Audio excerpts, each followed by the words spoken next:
Chapter 1. The Gates of Hell. Deep in Honduras, in a region called La Mosquitia, lie some of the last unexplored places on Earth.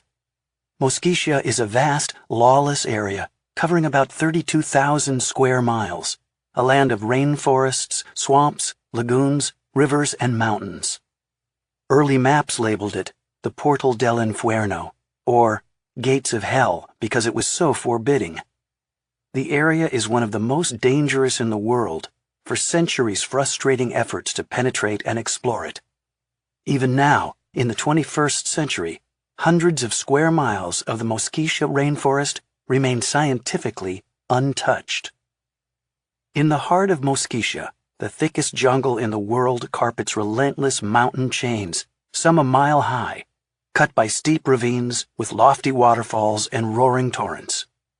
Deluged with over 10 feet of rain a year, the terrain is regularly swept by flash floods and landslides. It has pools of quick mud that can swallow a person alive.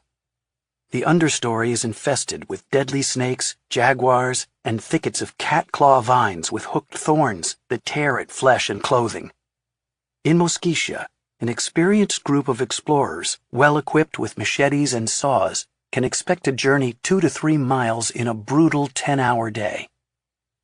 The dangers of exploring Mosquitia go beyond the natural deterrents. Honduras has one of the highest murder rates in the world. 80% of the cocaine from South America destined for the United States is shipped through Honduras, most of it via Mosquitia.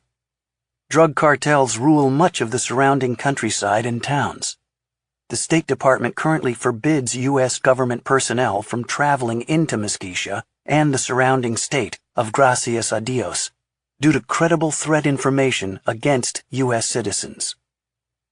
This fearful isolation has wrought a curious result. For centuries, Mosquitia has been home to one of the most persistent and tantalizing legends.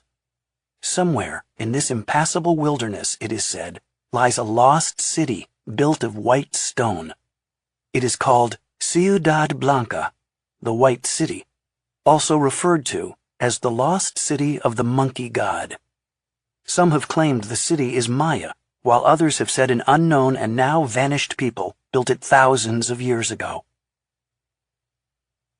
On February 15, 2015, I was in a conference room in the Hotel Papa Beto in Catacamas, Honduras, taking part in a briefing. In the following days, our team was scheduled to helicopter into an unexplored valley known only as Target 1, deep in the interior mountains of Mosquitia. The helicopter would drop us off on the banks of an unnamed river, and we would be left on our own to hack out a primitive camp in the rainforest. This would become our base as we explored what we believed to be the ruins of an unknown city. We would be the first researchers to enter that part of Mosquitia. None of us had any idea what we would actually see on the ground, shrouded in dense jungle, in a pristine wilderness that had not seen human beings in living memory. Night had fallen over Catacamas. The expedition's logistics chief, standing at the head of the briefing room, was an ex-soldier named Andrew Wood, who went by the name of Woody. Formerly a sergeant major in the British SAS and a soldier in the Coldstream Guards, Woody was an expert in jungle warfare and survival. He opened the briefing by telling us his job was simple: to keep us alive. He had called this session to make sure we were aware of the various threats we might encounter in exploring the valley. He wanted all of us, even the expedition's nominal leaders, to understand and agree that his ex-SAS team was in charge for the days we would be in the jungle. This was going to be a quasi-military command structure, and we would follow their orders without cavil. It was the first time our expedition had come together in one room, a rather motley crew of scientists, photographers, film producers, and archaeologists, plus me, a writer. We all had widely varying experience in wilderness skills. Woody went over security, speaking in his clipped British style. We had to be careful even before we entered the jungle.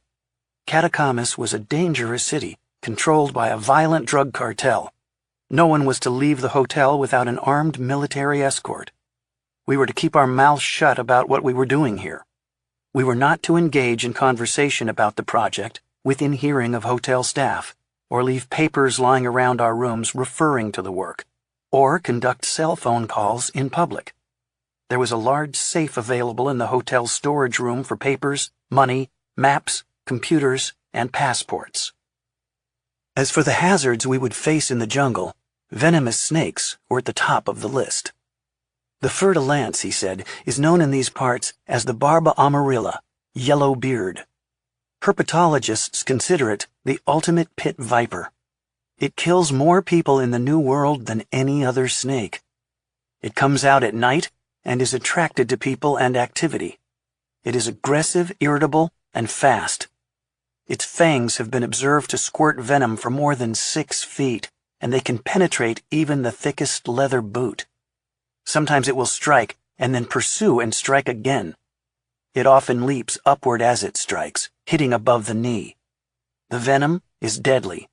If it doesn't kill you outright through a brain hemorrhage, it may very well kill you later through sepsis. If you survive, the limb that was struck often has to be amputated due to the necrotizing nature of the poison. We were, Woody said, going into an area where choppers cannot fly at night or in weather. Evacuation of a snakebite victim might be delayed for days. He told us to wear our Kevlar snake gaiters at all times, including, especially, when we got up to pee at night. He warned us always to step on top of a log and then down. We should never put our foot down on the blind side. This was how his friend Steve Rankin, Bear Grylls' producer, was bitten when they were in Costa Rica scouting a location for a show. Even though Rankin was wearing snake gaiters, the fer-de-lance, which was hiding under the far side of the log, hit him on his boot below the protection. The fangs went through the leather like butter. And here's what happened, Woody said, taking out his iPhone. He passed it around. It displayed a terrifying picture of Rankin's foot afterward, as it was being operated on. Even with anti-venom treatment, the foot necrotized and the dead flesh had to be debrided down to tendons and bone. Rankin's foot was saved, but a piece of his thigh had to be transplanted to cover up the gaping wound. The valley, Woody continued, appeared to be an ideal habitat for the fer-de-lance. I snuck a glance at my compatriots. The convivial atmosphere of the group earlier in the day, beers in hand around the hotel pool, had evaporated. Next came a lecture on the disease-bearing insects we might encounter, including mosquitoes and sandflies, chiggers, ticks, kissing bugs, so-called because they like to bite your face, scorpions and bullet ants, whose bite equals the pain of being shot with a bullet. Perhaps the ghastliest disease endemic to Mosquitia is mucocutaneous leishmaniasis, sometimes called white leprosy, caused by the bite of an infected sandfly. The leishmania parasite migrates to the mucous membranes of the victim's nose and lips and eats them away, eventually creating a giant weeping sore where the face used to be. He emphasized that it was important to apply DEET from head to toe on a regular basis, spray our clothing with it, and thoroughly cover up after dusk. We heard about scorpions and spiders climbing into our boots at night, which we were to store upside down on stakes driven into the ground and shake out every morning. He spoke of vicious red ants that swarmed in the understory, and which, at the slightest tremble of a branch, would shower down like rain, getting into our hair, going down our necks, and biting like mad, injecting a toxin that would require an immediate evacuation. Look carefully, he warned, before placing your hand on any branch, stem, or tree trunk. Don't push willy-nilly through dense vegetation. In addition to hiding insects and tree-climbing snakes, many plants sport thorns and spikes that can draw blood. We should wear gloves while in the jungle, preferably the scuba kind, which do a better job preventing the entry of spines. He warned us how easy it was to get lost in the jungle, often a matter of wandering a mere 10 or 15 feet from the group. Under no circumstances would anyone ever be allowed to leave camp on his or her own or detach from the group while in the bush.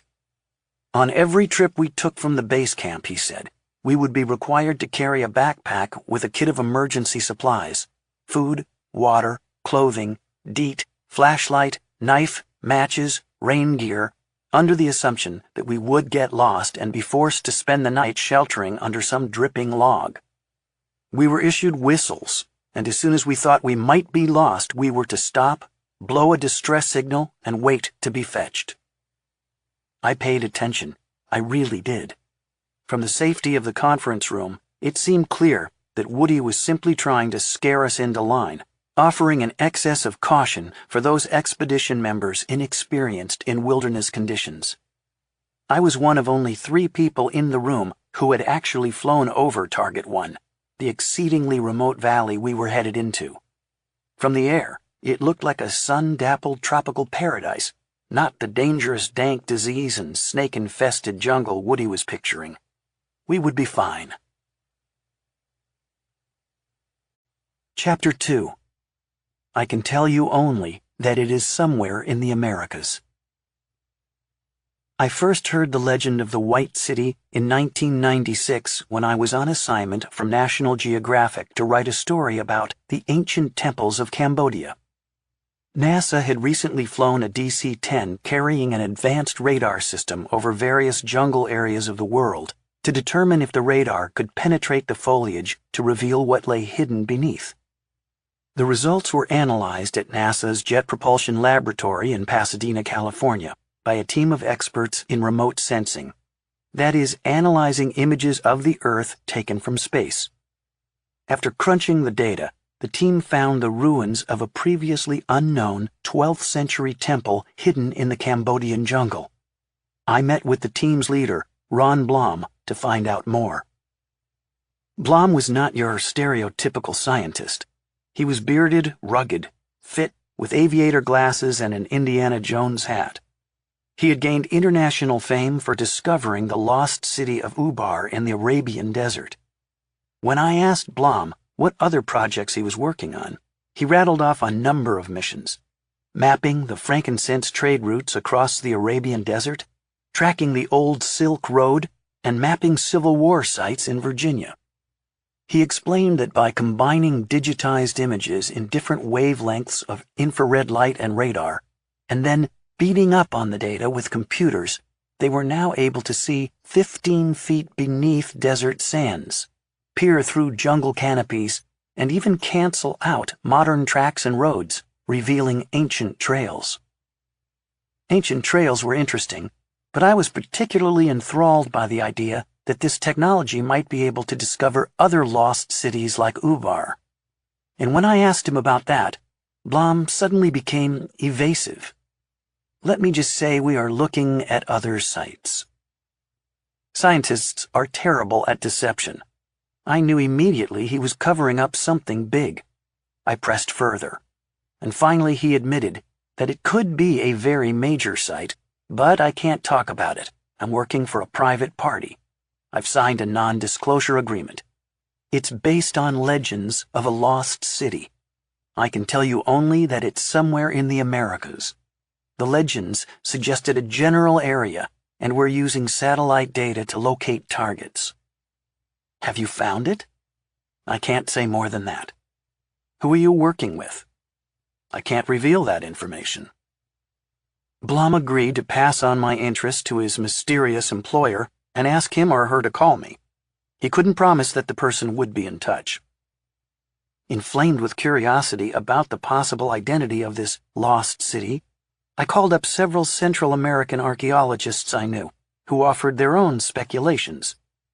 David Stewart, then Assistant Director of the Corpus of Maya Hieroglyphic Inscriptions Project at Harvard's Peabody Museum, and one of those who contributed to the decipherment of Mayan glyphs, told me, "I know the area pretty well. Some of it is almost unexplored by archaeologists. Local people were always telling me about sites they'd see while hunting out in the forest. Big ruins with sculptures. Many of these stories are true. These people have no reason to lie." In Mayan texts themselves, he added, there are also tantalizing references to major cities and temples that are not correlated with any known sites. It is one of the last areas on Earth where an actual pre-Columbian city could be hidden, untouched for centuries. The Harvard Mayanist Gordon Willey, now deceased, immediately brought up the legend of the White City. I remember when I was down in Honduras in 1970, there was talk of a place called Ciudad Blanca, the White City, back in there away from the coast. It was bar talk from the usual random bullshitters, and I thought it was probably some limestone cliffs. Nevertheless, Willie was intrigued enough to want to check it out. But I never could get a permit to go in there. The Honduran government rarely issued archaeological permits to explore that backcountry jungle because it is so perilous. A week later, Blom's employer did call me. His name was Steve Elkins, and he described himself as a cinematographer, a curious man, an adventurer. He wanted to know why the hell I was interrogating Blom. I said I wanted to do a short New Yorker piece about his search for this legendary lost city, whatever it was. He grudgingly agreed to talk, but only if I didn't identify the site or the country it was in. Off the record, he finally admitted that they were indeed looking for Ciudad Blanca, the White City, also known as the Lost City of the Monkey God. But he didn't want me to reveal any of this in my New Yorker piece until he'd had a chance to confirm it on the ground. Just say it's a lost city somewhere in Central America. Don't say it's in Honduras or we're screwed. Elkins had heard the legends, both indigenous and European, about the White City that described an advanced and wealthy city with extensive trading networks deep in the inaccessible mountains of Mosquitia, untouched for centuries, as pristine as the day it was abandoned. It would be an archaeological discovery of enormous significance. We thought that by using space imagery, we could locate a target area and identify promising sites for later ground exploration. Blom and his team had zeroed in on an area about a mile square, which he had labeled Target 1, or T1 for short, where there appeared to be large man-made structures. Elkins refused to elaborate. I can't tell you any more because this space imaging data can be purchased by anybody. Anybody could do what we did and grab the credit. It could also be looted. All we have left to do is go there, which we plan to do this spring. By then, he added, we hope we'll have something to announce to the world. Chapter 3. The devil had killed him for daring to look upon this forbidden place. Most sacred majesty, I have trustworthy reports of very extensive and rich provinces, and of powerful chiefs ruling over them. I ascertained that it lies 8 or 10 days' march from that town of Trujillo, or rather between 50 and 60 leagues. So wonderful are the reports about this particular province that even allowing largely for exaggeration, it will exceed Mexico in riches, and equal it in the largeness of its towns and villages, the density of its population, and the policy of its inhabitants. In the year 1526, Cortes penned this report, his famous fifth letter to the Emperor Charles V, while aboard his ship anchored in Trujillo Bay, off the coast of Honduras. Historians and anthropologists believe this account, written 6 years after Cortes's conquest of Mexico, planted the seeds for the myth of Ciudad Blanca, the city of the monkey god. Given that Mexico, i.e. the Aztec Empire, had staggering wealth and a capital city of at least 300,000 inhabitants, his assertion that the new land was even greater is remarkable. The Indians called it the old land of red earth, he wrote, and his vague description placed it somewhere in the mountains of Mosquitia.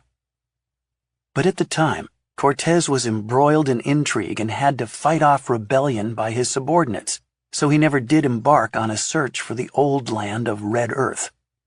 The jagged mountains, clearly visible from the bay, may have convinced him that such a journey would be daunting.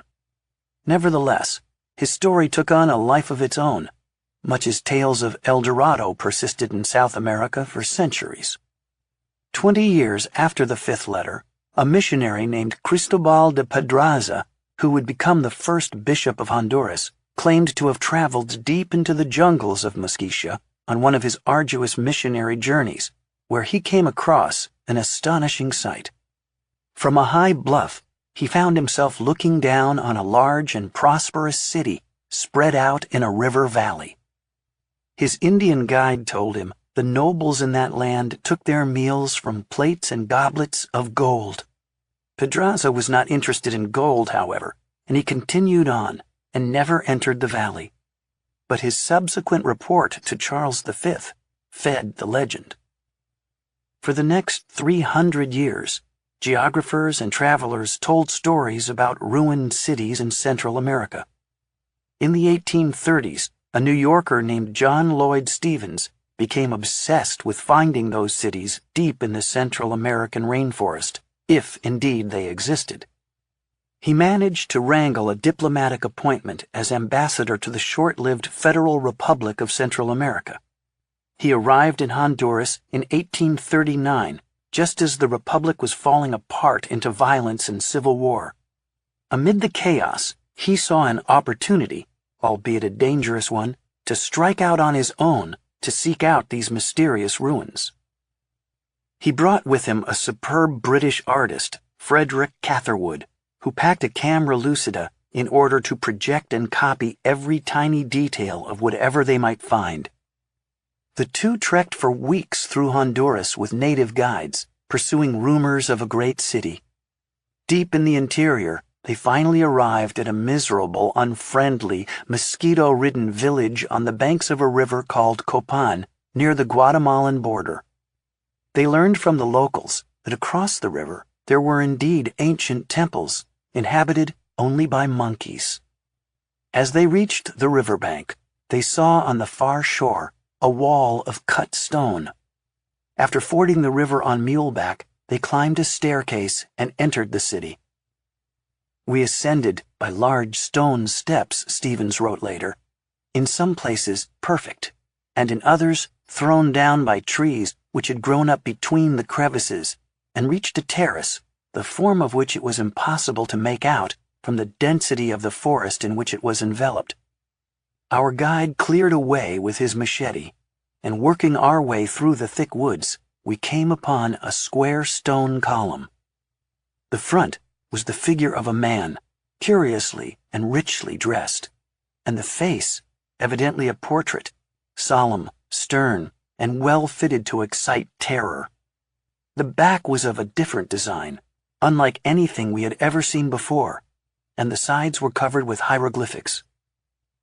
Up to this moment of discovery, the image most North Americans carried of Indians came from the hunter-gatherer tribes they had read about or encountered along the frontier. Most viewed the aboriginal inhabitants of the New World as half-naked savage Indians who had never achieved anything approaching what was termed civilization. Stevens' explorations changed all that. It was an important moment in history when the world realized that stupendous civilizations had arisen independently in the Americas. He wrote, "The sight of this unexpected monument put at rest at once and forever in our minds all uncertainty in regard to the character of American antiquities, proving, like newly discovered historical records, that the people who once occupied the continent of America were not savages. The people, named the Maya, who had built this sprawling city of pyramids and temples, and who had covered their monuments with hieroglyphic writing, had created a civilization as advanced as any in Old World antiquity."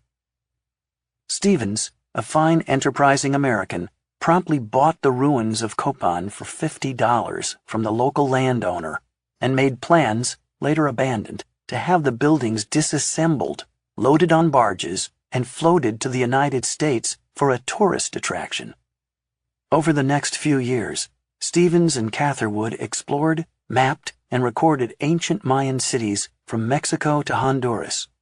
They never did venture into Mosquitia, however, perhaps deterred by mountains and jungles far more discouraging than anything they had experienced in the Maya realm. They published a 2-volume work about their discoveries, Incidents of Travel in Central America, Chiapas, and Yucatan, packed with exciting stories of ruins, bandits, and brutal jungle travel, and lavishly illustrated with Catherwood's splendid engravings. Their book went on to become one of the biggest nonfiction bestsellers of the entire 19th century. Americans were thrilled by the idea that the New World had cities, temples, and colossal antiquities that rivaled those of the Old World, equal to the pyramids of Egypt and the glories of ancient Rome. The work of Stevens and Catherwood established the romance of lost cities in the American mind and introduced the notion that the jungles of Central America must hold many more secrets waiting to be revealed. Before long, the Maya became one of the most intensely studied ancient cultures in the New World, and not just by secular scientists. The Church of Jesus Christ of Latter-day Saints identified the Maya as one of the lost tribes of Israel, the Lamanites, as chronicled in the Book of Mormon, published in 1830. The Lamanites left Israel and sailed to America around 600 BC.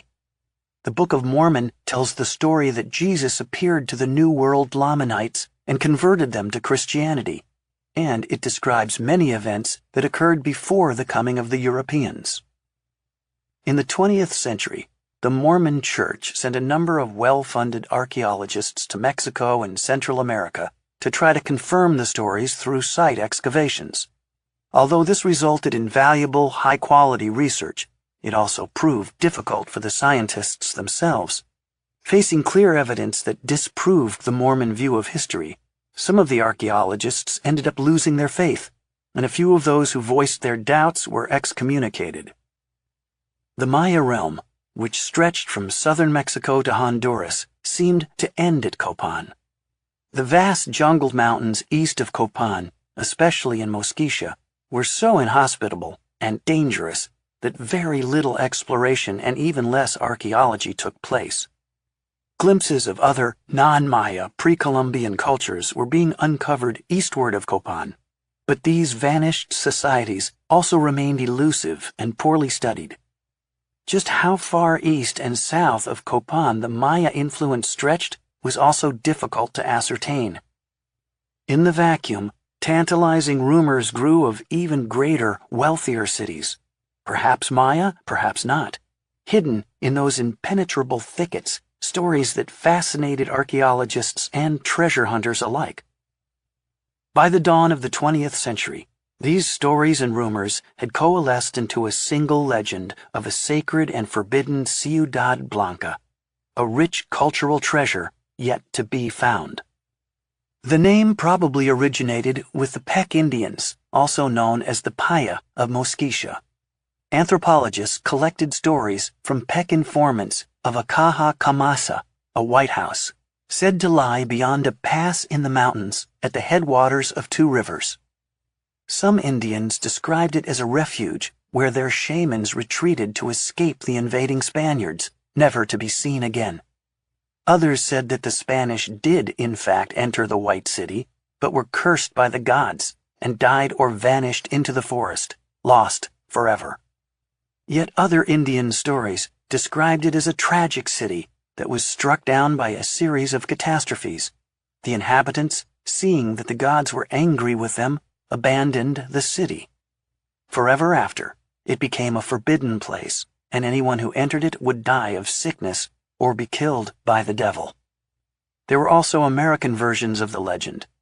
Various explorers, prospectors, and early aviators spoke of glimpsing the limestone ramparts of a ruined city rising above the jungle foliage somewhere in central Mosquitia.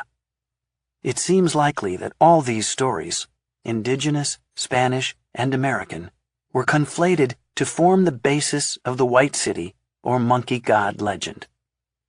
Although many explorers had traveled into the Central American rainforests in the wake of Stevens' discoveries, almost none had ventured into the daunting terrain of Mosquitia. In the 1920s, a Luxembourgian ethnologist, Edward Conzamius, became one of the first Europeans to explore Mosquitia, traveling by dugout canoe up the Platano River. On this trip, He had heard tell of important ruins discovered by a rubber tapper 20 to 25 years ago when he was lost in the bush between the Platano and Paulea rivers. Consumeus reports. This man gave a fantastical description of what he saw there. They were the ruins of a most important city, with white stone buildings similar to marble, surrounded by a large wall of the same material. But shortly after the rubber tapper reported his discovery, he disappeared. One Indian told Consumeus that the devil had killed him for daring to look upon this forbidden place. When Consumeus tried to hire a guide to take him to the White City, the Indians feigned ignorance, fearful, he was told, that if they revealed the location, they would die. By the beginning of the 1930s, the growing legend attracted the attention of American archaeologists and major institutions, who considered it not only possible, but even likely that the unexplored mountainous jungles along the Maya frontier could be hiding a ruined city, or perhaps even a lost civilization. It might be Maya, or it might be something entirely new. In the early 1930s, the Smithsonian's Bureau of American Ethnology sent a professional archaeologist to explore eastward of Copan to see if Maya civilization extended into the rugged thickets of Mosquitia. William Duncan Strong was a scholar, a man ahead of his time, quiet, careful, and meticulous in his work, averse to spectacle and publicity. He was among the first to establish that Mosquitia had been inhabited by an ancient unknown people who were not Maya. Strong spent 5 months traversing Honduras in 1933, going by dugout canoe up the Rio Patuca and several of its tributaries. He kept an illustrated journal, which is preserved in the Smithsonian's collections, packed with detail and many fine drawings of birds, artifacts, and landscapes.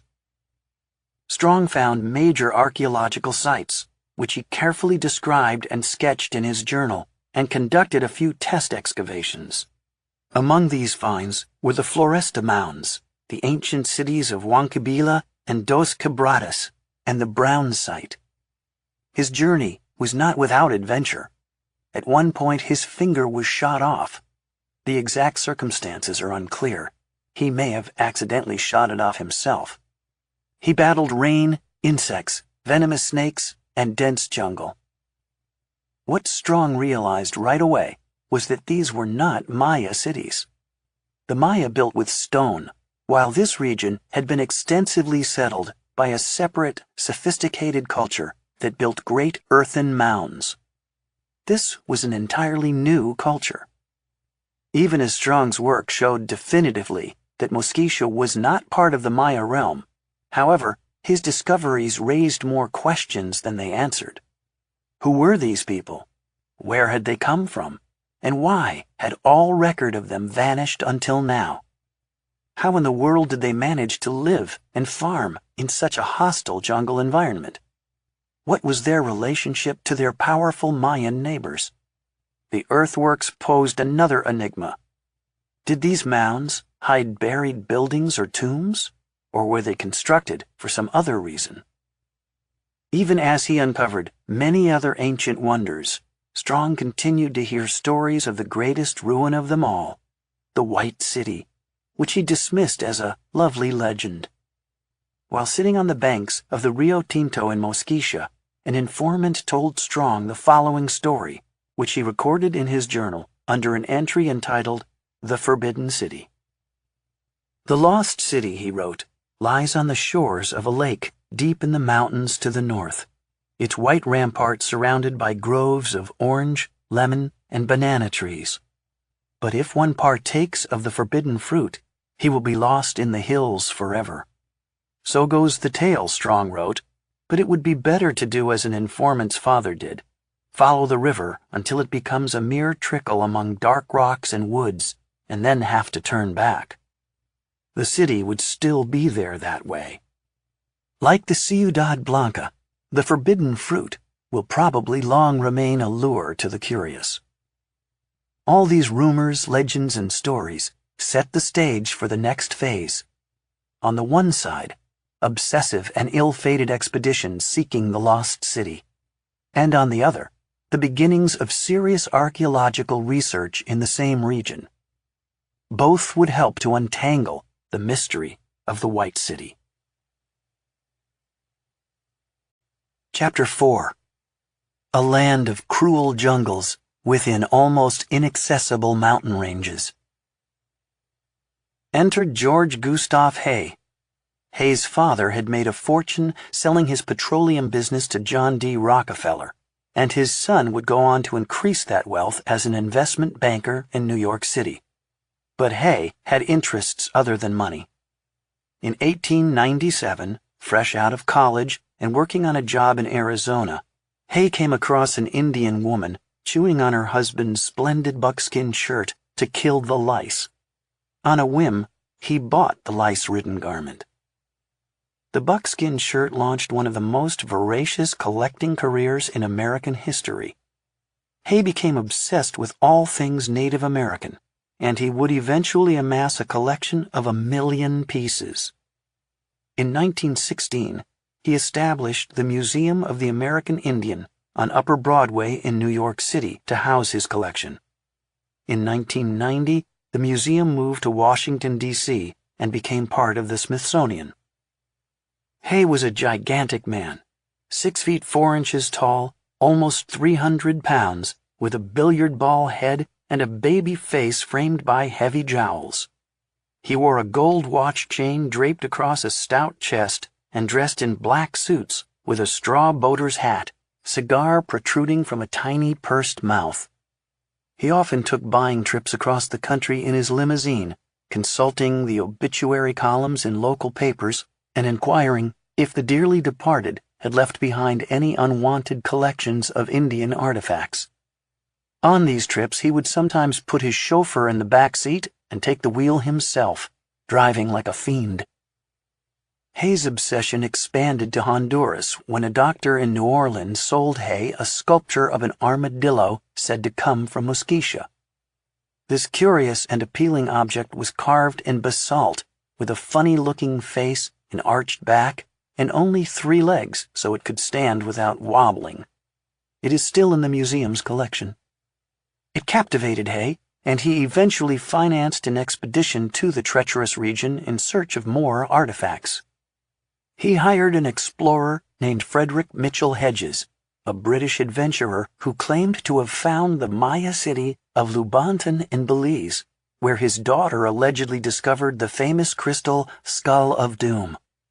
Mitchell Hedges was the very picture of a dashing British explorer, down to the plummy accent, briar pipe, sunburned visage, and hyphenated last name. Mitchell Hedges explored the fringes of Mosquitia in 1930 for Hay, until he was laid low with an attack of malaria and dysentery so severe it left him blind in one eye. When he recovered, he brought out over 1,000 artifacts, along with an amazing story of an abandoned city deep in the mountains, home to a gigantic buried statue of a monkey. The natives, he said, called it the lost city of the monkey god.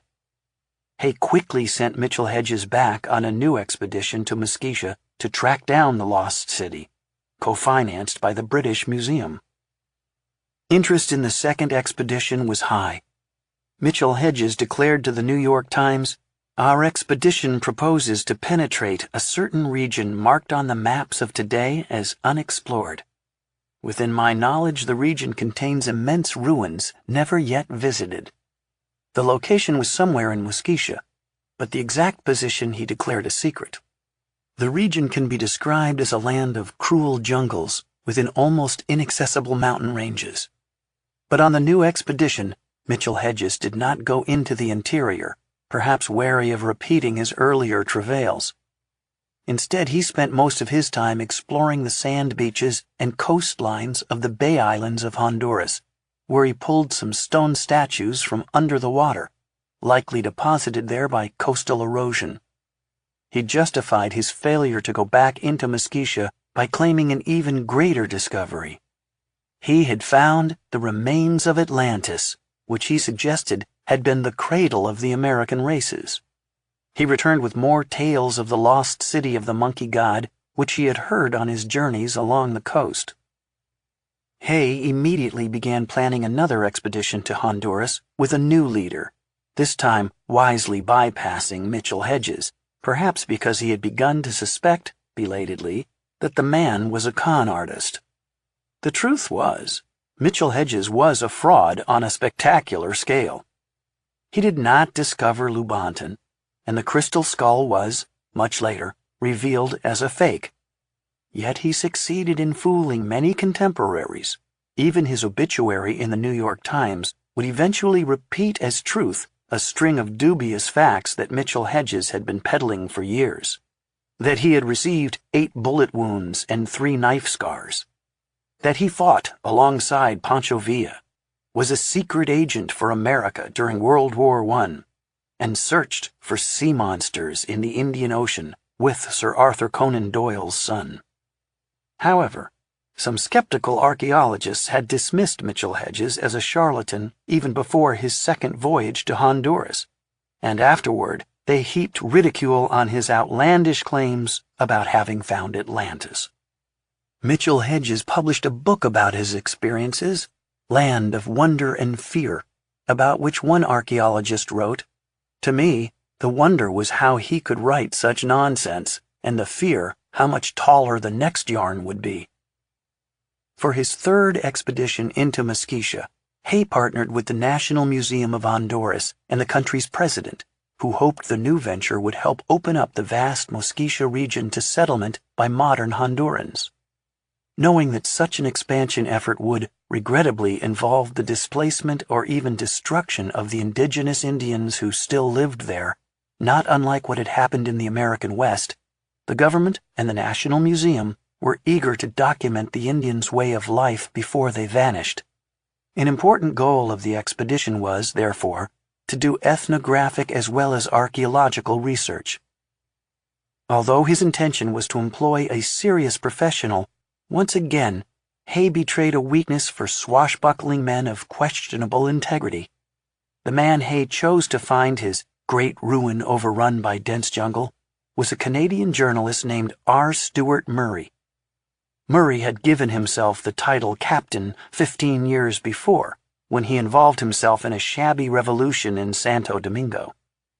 In an interview before he departed for Honduras, Murray said, "There's supposedly a lost city I'm going to look for, which the Indians call the city of the monkey god.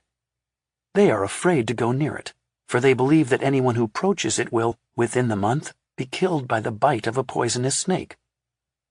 Murray led 2 expeditions for Hay into Mosquitia in 1934 and 1935, journeys that became known as the First and Second Honduran expeditions. In pursuing various tales and descriptions of the lost city of the monkey god, Murray believed he came tantalizingly close to finding it. But again and again, just as he thought he was on the verge of success, he always seemed to be thwarted by jungle, rivers, mountains, and the death of one of his guides. In the archives of the Museum of the American Indian is a photo of Murray on the banks of a river, kneeling next to a row of small metates or grinding stones, beautifully carved with the heads of birds and animals. On the back of the photo, Murray wrote a message to Hay. "These come from the lost city of the monkey god. The Indian who brought them out was bitten by a fer-de-lance in September and died. With him died the secret of the city's location. More when I return. R. S. Murray." Among the many artifacts he brought back were 2 he believed contained clues to the lost city: a stone with hieroglyphic characters on it, and a small statue of a monkey covering its face with its paws. After the 1935 expedition, Murray moved on to other projects. In 1939, he was invited to be the guest lecturer on the Stella Polaris, the most elegant cruise ship of its day. There he met a young man named Theodore A. Mord, who had been hired to edit the ship's onboard newspaper. The 2 became friends. Murray regaled Mord with stories of his search for the lost city of the monkey god, while Mord told Murray of his adventures as a journalist covering the Spanish Civil War. When the ship docked in New York, Murray introduced Mord to Hay. "I hunted for that lost city for years," Murray said. "Now it was someone else's turn." Hay immediately engaged Mord to lead the third Honduran expedition into Mosquitia, the trip that would finally, he hoped, reveal to the world the lost city of the monkey god. Mord was only 29 years old, but his expedition and its monumental discovery would ring down through history.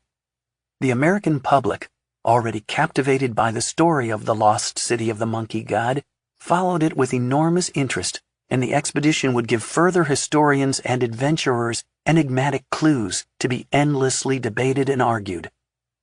If it weren't for Mord and his fateful expedition, the many bizarre and misguided quests for the lost city that littered the decades of the 1950s to the 80s would not have taken place. Without Mord, Steve Elkins would probably not have heard the legend and would never have embarked on his own eccentric search for the lost city of the monkey god. Chapter 5. I'm going back to the city of the monkey god to try to solve one of the few remaining mysteries of the Western world. A handsome man with a pencil mustache, a smooth, high forehead, and slicked-back hair, Theodore Mord was born in 1911 in New Bedford, Massachusetts, into a family of old whaling stock. He was a sharp dresser, favoring Palm Beach suits, crisp shirts, and white shoes. He started his journalism career in high school as a sports reporter for the local paper, and then he moved into broadcast journalism as a writer and news commentator for radio. He attended Brown University for a couple of years, and then took a job editing newspapers aboard various cruise ships in the mid-1930s. In 1938, he covered the Spanish Civil War as a correspondent and photographer. At one point, he claimed to have swum a river to cross the front lines between the fascist and Republican camps so that he could cover both sides. Hay was eager for Mord to set off on his expedition as soon as possible, and Mord wasted no time in organizing it. He asked his former university classmate, Lawrence C. Brown, a geologist, to accompany him. In March of 1940, as war was breaking out across Europe, Mord and Brown departed New York for Honduras with 1,000 pounds of equipment and supplies in what Hay officially called the Third Honduran Expedition. 4 months of silence followed. When the two explorers finally emerged from Mosquitia, Mord fired off a letter to Hay about the astounding discovery they had made. They had accomplished what no other expedition had been able to do. The news was published in the New York Times on July 12, 1940. City of Monkey God is believed located. Expedition reports success in Honduras exploration.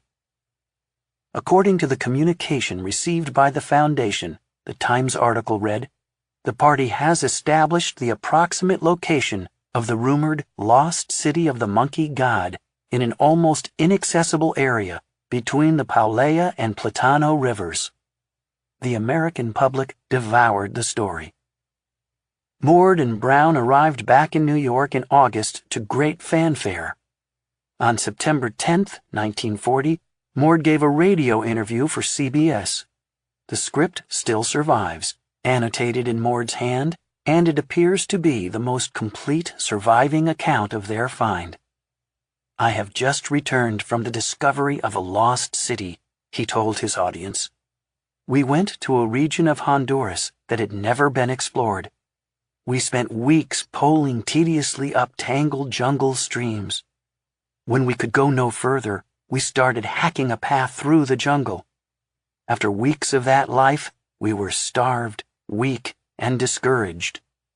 Then, just as we were about to give up, I saw from the top of a small cliff something that made me stop in my tracks. It was the wall of a city. The lost city of the monkey god. I couldn't tell how large the city was, but I know it extended far into the jungle, and probably 30,000 people once lived there. But that was 2,000 years ago. All that was left were those mounds of earth covering crumbled walls where houses once stood, and stone foundations of what may have been majestic temples. I remembered an ancient legend told by the Indians. It said that in the lost city, a gigantic statue of a monkey was worshipped as a god. I saw a great jungle-covered mound which, when someday we can excavate it, I believe may reveal this monkey deity. Today the Indians near that region fear the very thought of the city of the monkey god. They think it is inhabited by great ape-like hairy men called ulaks. In creeks near the city we found rich deposits of gold, silver, and platinum. I found a facial mask. It looked like the face of a monkey. On nearly everything was carved the likeness of the monkey god. I'm going back to the city of the monkey god to try to solve one of the few remaining mysteries of the Western world. Mord declined to reveal the location of the city for fear of looting. It seems he kept this information even from Hay himself. In another account written for a magazine, Mord described the ruins in detail. The city of the monkey god was walled, he wrote. We found some of those walls upon which the green magic of the jungle had worked small damages and which had resisted the flood of vegetation. We traced one wall until it vanished under mounds that have all the evidence of once being great buildings. There are, indeed, still buildings beneath the age-old shroudings. It was the ideal spot, he continued. The towering mountains provided the perfect backdrop. Nearby, a rushing waterfall, beautiful as a sequined evening gown, spilled down into the green valley of ruins. Birds themselves, as brilliant as jewels, flitted from tree to tree, and little monkey faces peered inquisitively at us from the surrounding screen of dense foliage. He questioned the older Indians closely, learning much about the city, handed down to them by their ancestors who had seen it. We would uncover, they said, a long-staired approach to it which would be built and paved after the manner of the ruined Mayan cities to the north. Stone effigies of monkeys would line this approach. The heart of the temple was a high stone dais on which was the statue of the monkey god himself. Before it was the place of sacrifice. Mord brought back a number of artifacts, figures of monkeys in stone and clay, his canoe, pots, and stone tools. Many of these are still in the collections of the Smithsonian. He vowed that he would return the following year to commence excavation. But World War II intervened. Mord went on to become an OSS spy and war correspondent, and his obituary alleges he was involved in a plot to kill Hitler. He never returned to Honduras. In 1954, Mord, sunken into alcoholism, his marriage failing, hung himself in a shower stall at his parents' summer house in Dartmouth, Massachusetts. He never did reveal the location of the lost city. Mord's account of finding the lost city of the monkey god received wide press and fired the imagination of both Americans and Hondurans. Since his death, the location of his city has been the subject of intense speculation and debate. Dozens have searched for it without success, parsing his writings and accounts for possible clues. One object became the holy grail of searchers, Mord's beloved walking stick, still in the possession of his family. Carved into the stick are 4 enigmatic columns of numbers that seem to be directions or coordinates. For example, NE 300, E 100, N 250, SE 300. A Canadian cartographer named Derek Parent became obsessed with the markings on the stick and spent years exploring and mapping Mosquitia, trying to use them as directions to the lost city. In the process, Parent created some of the most detailed and accurate maps of Mosquitia ever made. The most recent search for Mord's lost city took place in 2009. A Pulitzer Prize-winning journalist for the Wall Street Journal, Christopher S. Stewart, undertook an arduous journey into the heart of Mosquitia in an attempt to retrace Mord's route. Stewart was accompanied by archaeologist Christopher Begley, who had written his Ph.D. dissertation on Mosquitia's archaeological sites and had visited over 100 of them. Begley and Stewart went upriver and made their way through the jungle to a large ruin called Lancetilal in the upper reaches of the Rio Platano, which had been built by the same ancient people Strong and other archaeologists had identified as once occupying Mosquitia. This previously known city, which had been cleared and mapped by Peace Corps volunteers in 1988, was in the approximate area Mord claimed to be, at least as far as Begley and Stewart could ascertain. It consisted of 21 earthen mounds, defining 4 plazas and a possible Mesoamerican ball court. In the jungle, some distance behind the ruin, they discovered a white cliff, which Stewart believed might have been mistaken for a broken wall from a distance. He published a well-received book about his search, called Jungle Land, A Mysterious Lost City, a World War II Spy, and a True Story of Deadly Adventure.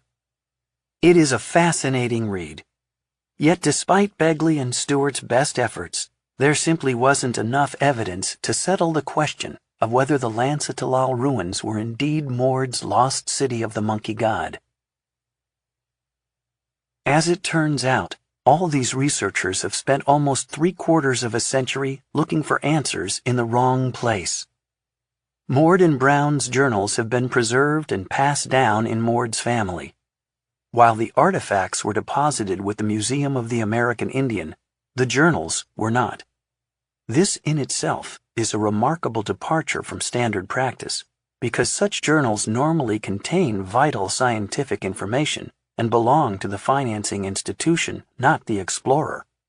The keeper of the journals until recently was Theodore's nephew, David Mord. I was able to get copies of the journals, which the Mord family had loaned to the National Geographic Society for a few months in 2016. Nobody at National Geographic had read them, but a staff archaeologist kindly scanned them for me because I was writing a story for the magazine. I knew that Christopher Stewart had seen at least parts of them, but had been disappointed to find no clues as to the location of the lost city of the monkey god. He had assumed that Mord, for reasons of security, had withheld that information even from his journals. So when I began flipping through them, I didn't expect to find much worthy of note. There are 3 journals. 2 are hardcover books with dirty canvas covers stamped Third Honduran Expedition, and a third is a smaller spiral book with a black cover labeled Field Notebook. They run to over 300 handwritten pages and give a comprehensive account of the expedition from start to finish. No dates or pages are missing. Every single day was recorded in detail. The journals were the combined work of Brown and Mord, who each made their own entries in the same books as they journeyed into the heart of darkness. Brown's easy-to-read, rounded handwriting alternates with Mord's spiky, forward, slanted style. I'll not soon forget the experience of reading those journals, first with puzzlement, then disbelief, and finally, shock. Hay and the Museum of the American Indian, it seems, were conned, along with the American public. According to their own writings, Mord and Brown had a secret agenda. From the beginning, neither man had any intention of looking for a lost city. The only entry in the journal mentioning the lost city is a random note jotted on a back page almost as an afterthought, clearly a reference to Conzamius. It reads in its entirety: White City, 1898, Paulea, Plantain, Wampu, heads of these streams should be near location of city. Timoteo Rosales, one-eyed rubber cutter, crossing from Paulea to Plantain, saw columns still standing in 1905. In hundreds of pages of entries, This is the entire sum of information touching on the lost city they were supposedly trying to find. The city they had described so vividly to the American media. They were not looking for archaeological sites. They made only cursory inquiries. The journals reveal they found in Mosquitia no ruins, no artifacts, no sites, no lost city of the monkey god. So what were Mord and Brown doing in Mosquitia during those 4 months of silence, while Hay and the world held their breath? What were they after? Gold. Their search for gold was not a spur-of-the-moment decision. Among their hundreds of pounds of gear, Mord and Brown had packed sophisticated gold mining equipment, including gold pans, shovels, picks, equipment for building sluice boxes, and mercury for amalgamation. Note that Mord, who could have chosen any partner for his expedition, selected a geologist, not an archaeologist. Brown and Mord went into the jungle with detailed information on possible gold deposits along the creeks and tributaries of the Rio Blanco and planned their route accordingly. This area was long rumored to be rich in placer gold deposited in gravel bars and holes along stream beds. The Rio Blanco is many miles south of where they claim to have found the lost city. When I mapped the journal entries day by day, I found that Brown and Mord never went up the Paulea or Platano rivers. While going up the Patuca, they bypassed the mouth of the Wampu and continued far south to where the Rio Cuyamel joins the Patuca, and then went up that to the Rio Blanco. They never came within 40 miles of that area encompassing the headwaters of the Paulea, Platano, and Wampu rivers, which was the general region in which they later claimed to have found the lost city of the monkey god. They were looking for another California, another Yukon. Everywhere they went, they dug into gravel bars and panned for color, bits of gold, totting up in fanatical detail each fleck they spied. Finally, at a creek running into the Blanco River called Ulac they did indeed strike gold. An American named Pearl or Pearl, all this is noted in the journal, had set up a gold sluicing operation here in 1907. But Pearl, the wastrel son of a wealthy New Yorker, frittered away his time drinking and whoring instead of mining, and his father shut him down. The operation was abandoned in 1908.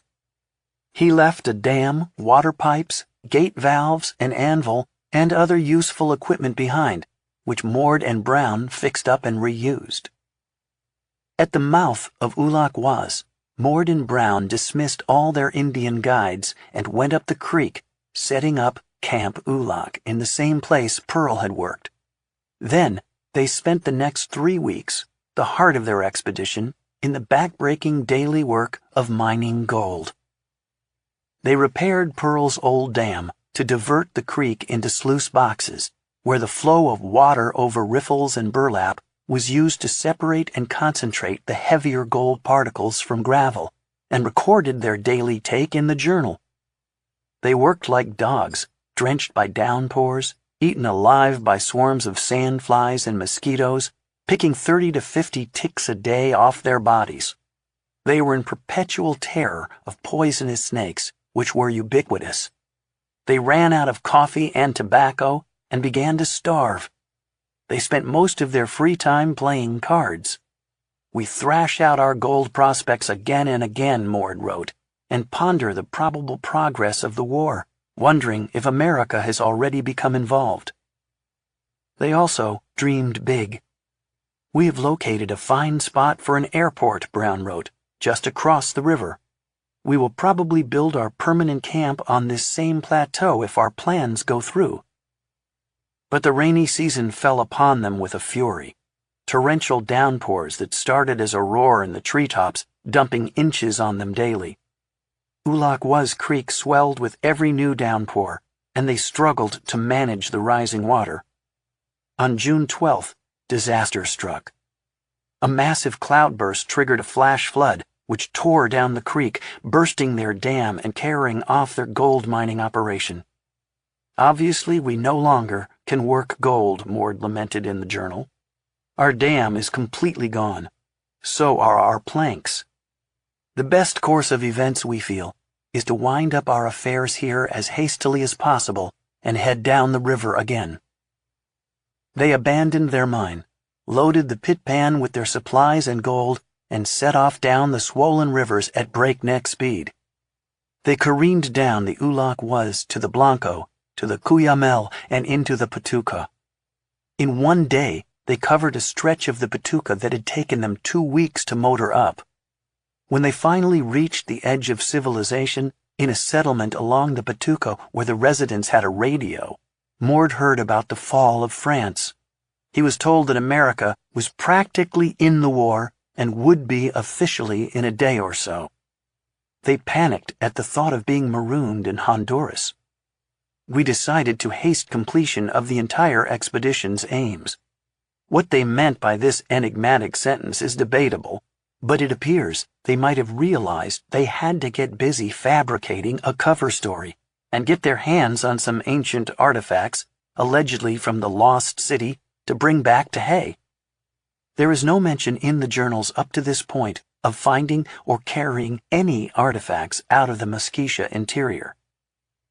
They continued on, ripping down the swollen Patuca by day and sometimes at night. On June 25th, they reached Brewer's Lagoon, now Brus Laguna, and the sea. They spent a week there, no longer in a rush, as they had learned America was far from joining the war. On July 10th, they finally arrived in the capital city, Tegucigalpa. At some point between these two dates, Mord wrote the fabricated report to his patron, George Hay, which generated the New York Times article. On their return to New York, Mord told the story of their discovery of the lost city of the monkey god again and again, and each time it got more detailed. The public loved it. Their rather modest collection of artifacts was put on display at the museum, along with a pit pan or dugout canoe. The journals indicate that the two men hastily acquired these artifacts after they left the jungle, in a place west of Brewer's Lagoon near the coast. A Spaniard showed them a site with pottery scattered about, where they did some digging. It seems likely they also purchased artifacts from locals at the same time, but the journal is silent on that question. Mord and Brown made no effort in the journals to conceal or dissemble their actions. Why they wrote down such a frank record of deception is hard to understand. Clearly, they had no intention of ever sharing the contents of these journals with their patron, Hay, or the public. Perhaps they were filled with hubris and dreamed that a fabulous gold strike would be part of their legacy, and they wanted to record it for posterity. Their announcement of the lost city discovery might have been a last-minute impulse, but it seems more likely it was planned all along as a cover for their real agenda. We do know this. For decades, many have wondered if Mord found a city. The general consensus up until now has been that he probably did find an archaeological site, perhaps even an important one. The journals, however, are proof that Mord found nothing, and his discovery was an out-and-out fraud. But what about the walking stick and its enigmatic directions? I recently corresponded with Derek Parent, who had spent decades exploring La Muskesha, studying Mord's route, and trying to decipher the stick. He probably knows more about Mord than anyone alive, and he had been in close contact with Mord's family for decades. Over the years, David Mord had sent Parent photocopies of various bits of the journals, a few pages at a time. At one point in our correspondence, Parent told me that Mord's discovery of the city was in the missing parts of the journals. What missing parts? I asked. That was when David Mord's apparent ploy unraveled. David Mord had claimed to Parent that most of Journal 2 was missing. All that remained, he said, was the journal's first page, which he photocopied and sent to Parent. The rest of Journal 2 was gone, and he said he felt sure that the missing section was the part that recorded Mord's journey up the Paulea River to the city of the monkey god. And why was that part missing? Mord explained to Parent that British military intelligence had ordered the family to burn Mord's papers after his death, and it might have been lost that way, or it may have been destroyed during a period when the journals were being stored in a damp warehouse in Massachusetts that was infested with rats. I was surprised when Parent told me this, because those pages David Mord claimed were gone are not missing from the original journal at all. I had the entirety of Journal 2, every single numbered page, firmly bound into the hardcover book, with no gaps in dates or missing text. The allegedly lost part of Journal 2 records nothing more than the time Mord spent relaxing in Brewer's Lagoon, getting chummy with local expats, sailing and fishing, and taking a day trip to dig for artifacts. Why the deception? One might speculate that David Mord may have been protecting the memory of his uncle or the honor of his family, but unfortunately, he is unavailable to explain. He is serving a prison term for a serious crime. After his incarceration, his wife, perhaps unwittingly, sent the complete journals to the National Geographic Society. When I shared these findings with Derek Parent and sent him a copy of the rest of Journal 2, he emailed me back, "I'm in utter shock." Despite the skullduggery, the mystery of the walking stick persists. In the wake of this news, Parent told me his latest theories. He thinks the stick may have recorded directions from Camp Ulach or its environs to some locale of interest. Mord, he believes, found something and carved the directions to it on his walking stick instead of putting them in his journal. Something so important, he wanted to keep it even more secret than the journal he was sharing with Brown. Parent took the directions from the walking stick and mapped them. The compass bearings and distances, he says, correspond with the twists and turns of the Rio Blanco going upstream from the mouth of Ulacquas Creek. He believes the stick logged a journey, recording steps along the riverbank to a now well-defined end point. That end point, Parent identified, was a narrow, 300-acre valley through which the Rio Blanco flowed. This valley has never been investigated. It might have been another promising deposit of placer gold, which Mord hoped to return to later, perhaps without Brown, or it might have marked some other discovery of interest. The mystery of the walking stick remains unsolved. We now know, however, that it does not contain coded directions to the lost city. In a journal entry on June 17, 1940, on the very last day of the expedition, before his reemergence from the wilderness and arrival in a civilized town, Mord wrote, "We are convinced no great civilization ever existed up there, and there are no archaeological discoveries of importance to be made." Chapter 6. We took canoes into the heart of darkness. For 3/4 of a century, Mord's tall tale, so rich in romance and adventure, had given impetus to the fable of the lost city. The White City, or monkey god legend, became a part of the Honduran national psyche, a tale familiar even to schoolchildren. In 1960, the Honduran government drew a line around 2,000 square miles of the largely unexplored interior of Mosquitia and called it the Ciudad Blanca Archaeological Reserve. In 1980, UNESCO named the area the Rio Platano Biosphere Reserve, and 2 years later declared this unique rainforest a World Heritage Site. Meanwhile, ambitious explorers continued to make dubious and unverified claims of having found the lost city, while many archaeologists suspected a city of that nature might exist in some form deep in the jungle, either near Mord's claimed area or somewhere else. In 1994, the chief of archaeology for the Honduran government, George Hasseman, said in an interview that he believed all the large sites in Muskesha may have been part of a single political system whose center, the White City, had not yet been found. Steve Elkins first heard of the White City from an adventurer named Steve Morgan, who was a professional collector of legends and stories. Morgan had compiled a list of what he considered to be the world's greatest unsolved mysteries, and he had boxes of files of research into various lost cities, pirate treasures, ancient tombs, and shipwrecks loaded with gold. Morgan engaged in marine salvage for a living and had actually found a number of shipwrecks. His house was full of stacks of Chinese porcelain and chests heaped with silver Spanish reels and pieces of 8. Elkins, who owned a business in L.A. renting camera equipment to television production crews, decided he wanted to go into television production himself since he had the gear. He consulted Morgan and pored over his list of unsolved mysteries with fascination. 2 mysteries attracted Elkins' special attention: the legend of Ciudad Blanca and the lutes of Lima, also known as the Cocos Island treasure.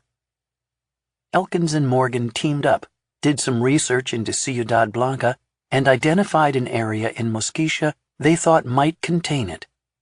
They organized an expedition led by Morgan. Elkins sold the idea of a television show about the search to Spiegel TV in Germany. Elkins, his German co-producer and correspondent, along with his California film crew, arrived in Honduras in 1994. They hired a local fixer, a man named Bruce Heineke, to handle logistics. A childhood friend of Morgan's, Heineke was an American married to a Honduran. He had been doing business in Honduras for many years as a gold prospector, drug smuggler, treasure hunter, and archaeological looter. While the choice of a man like Heineke might have seemed eccentric, the expedition required someone who not only knew his way around Honduras, but also had a keen understanding of when and how to bribe people, a delicate art, how to manage Honduran bureaucracy, how to intimidate and threaten, and how to deal with dangerous criminals without getting killed. Elkins recalled seeing Heineke for the first time in the airport parking lot after their arrival. He was a big, fat guy dressed in a pineapple shirt, pinky ring, and gold watch, cigarette dangling from his mouth with a wad of bills in his fist. He was barking orders in Spanish and passing out money. "We got a video of him," said Elkins. "It's hilarious."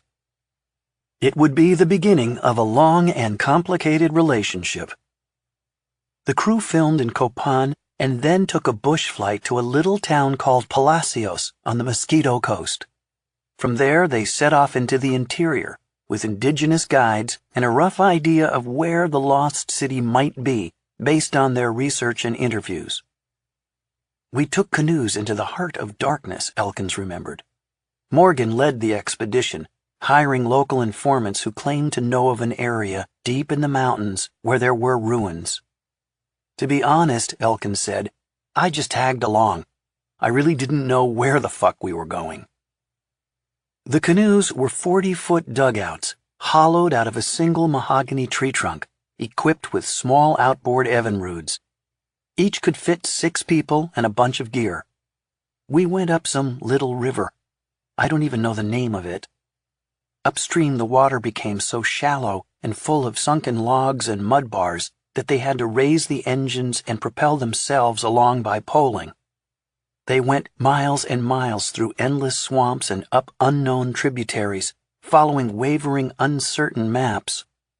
We were constantly in and out of the canoes, in the muck. It got denser and denser and denser until we were up high in the mountains. There was no sign of any lost cities, but they did make a discovery. All of a sudden there was this big boulder in a stream, Elkins said, with a carving on it, showing a guy with a fancy headdress planting seeds. He had what he called an epiphany. Here was proof, if more were needed, that a sophisticated and mysterious people had once lived and farmed in a land that today was deep, uninhabited jungle. Led by local Indian guides, Elkins and the group pushed on, forced to abandon their canoes and continue on foot, slashing their way through the jungle with machetes. On a hard day's travel, they were lucky to make 1 or 2 miles. Steve and his crew ate MREs, while the Indian guides ate iguanas. At one point, the guides became agitated. Taking out their weapons, they confided that the group was being tracked by jaguars. They frequently ran into venomous snakes and were assaulted day and night by insects. After I came out, Elkins recalled, I had bites for 6 months. He was grateful not to have been stricken with one of the many frightful tropical diseases common to the area. One night, he exited his tent to go to the bathroom. The entire forest was glowing with millions of points of bioluminescence caused by fungi that glow when the temperature and humidity are right. It was like looking down at LA from 30,000 feet, he said. The most beautiful thing I've ever seen. Somewhere in the rainforest, they did find a scattering of broken stone sculptures, pottery, and tools. If there were mounds, it was impossible to tell because the jungle was so thick.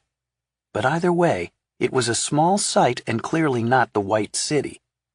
They finally gave up, exhausted and out of money. Elkins was repeatedly shocked at Heineke's methods of getting things done in Honduras.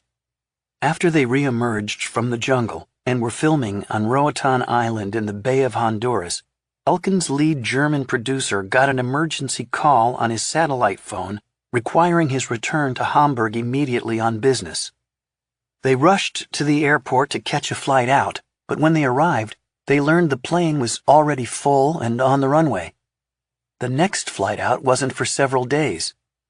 Heineke huffed and puffed his way out on the tarmac, boarded the plane, pulled out a Colt .45 pistol and inquired who was the last to board. He waved his pistol at the unfortunate passenger. I need your fucking seat, he said. Get off. The man stumbled off the plane in terror. Heineke shoved the gun back into his waistband and said to the German producer, Okay, you got your seat. Many years later, when Heineke told me this story, he explained how he saw his role in the partnership. See, Steve, he's kind of dangerous to be with. He'll tell me the good points he sees in someone, and I'll say, fuck him, I don't like him, I don't trust him. That's probably why we make a good partnership. Elkins, for his part, said, Bruce is definitely the kind of guy you want to have on your side, and not the other way around. He added, lowering his voice, In order to make this happen, I had to dance with the devil at times. That first attempt to find the White City changed Elkins. He went in curious about the White City legend and returned having found his life's mission. I call it the Lost City virus, he told me later. I became an addict. I was obsessed with the idea of trying to prove whether the Lost City really existed. Elkins had an appealing streak of persistence and an indefatigable nature, which may very well come from his unconventional family. Originally from England and Russia, his great-grandparents arrived in the States through Ellis Island in the 1890s. His grandfather, Jack Elkins, was a jazz piano player who toured with Dixieland bands in the 1920s. Elkins' father, Bud, went in an entirely different direction, into the Army. He lied about his age to sign up at 15, but was caught during basic training, and his mother had to come get him and drag him back home to finish high school. During World War II, Bud flew against the Japanese in the Aleutian Tiger Squadron. After the war, he went into the garment business, landing a contract to manufacture bunny outfits for Playboy clubs. He then went back into the Army and took part in combat and intelligence-gathering missions in Vietnam, reaching the rank of colonel.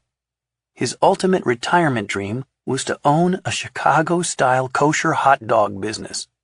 So after leaving the military, he built a giant truck in the shape of a hot dog and drove it around L.A. selling dogs and Polish sausages before the business failed. Bud was a charmer and a ladies' man, restless with a yearning for adventure. Because of his philandering, Steve's mother divorced him when Steve was 11, and Steve grew up more or less fatherless in Chicago. My mother was the salt of the earth and steady as a rock, he said. Elkins seems to have inherited his father's wanderlust along with his mother's pragmatic steadfastness, a mixture of traits that would serve him well in the search for the lost city. Elkins attended Southern Illinois University. An avid hiker, he roamed the nearby Shawnee National Forest with friends who called him Over the Next Ridge Elkins because he was always urging them on to see what was over the next ridge.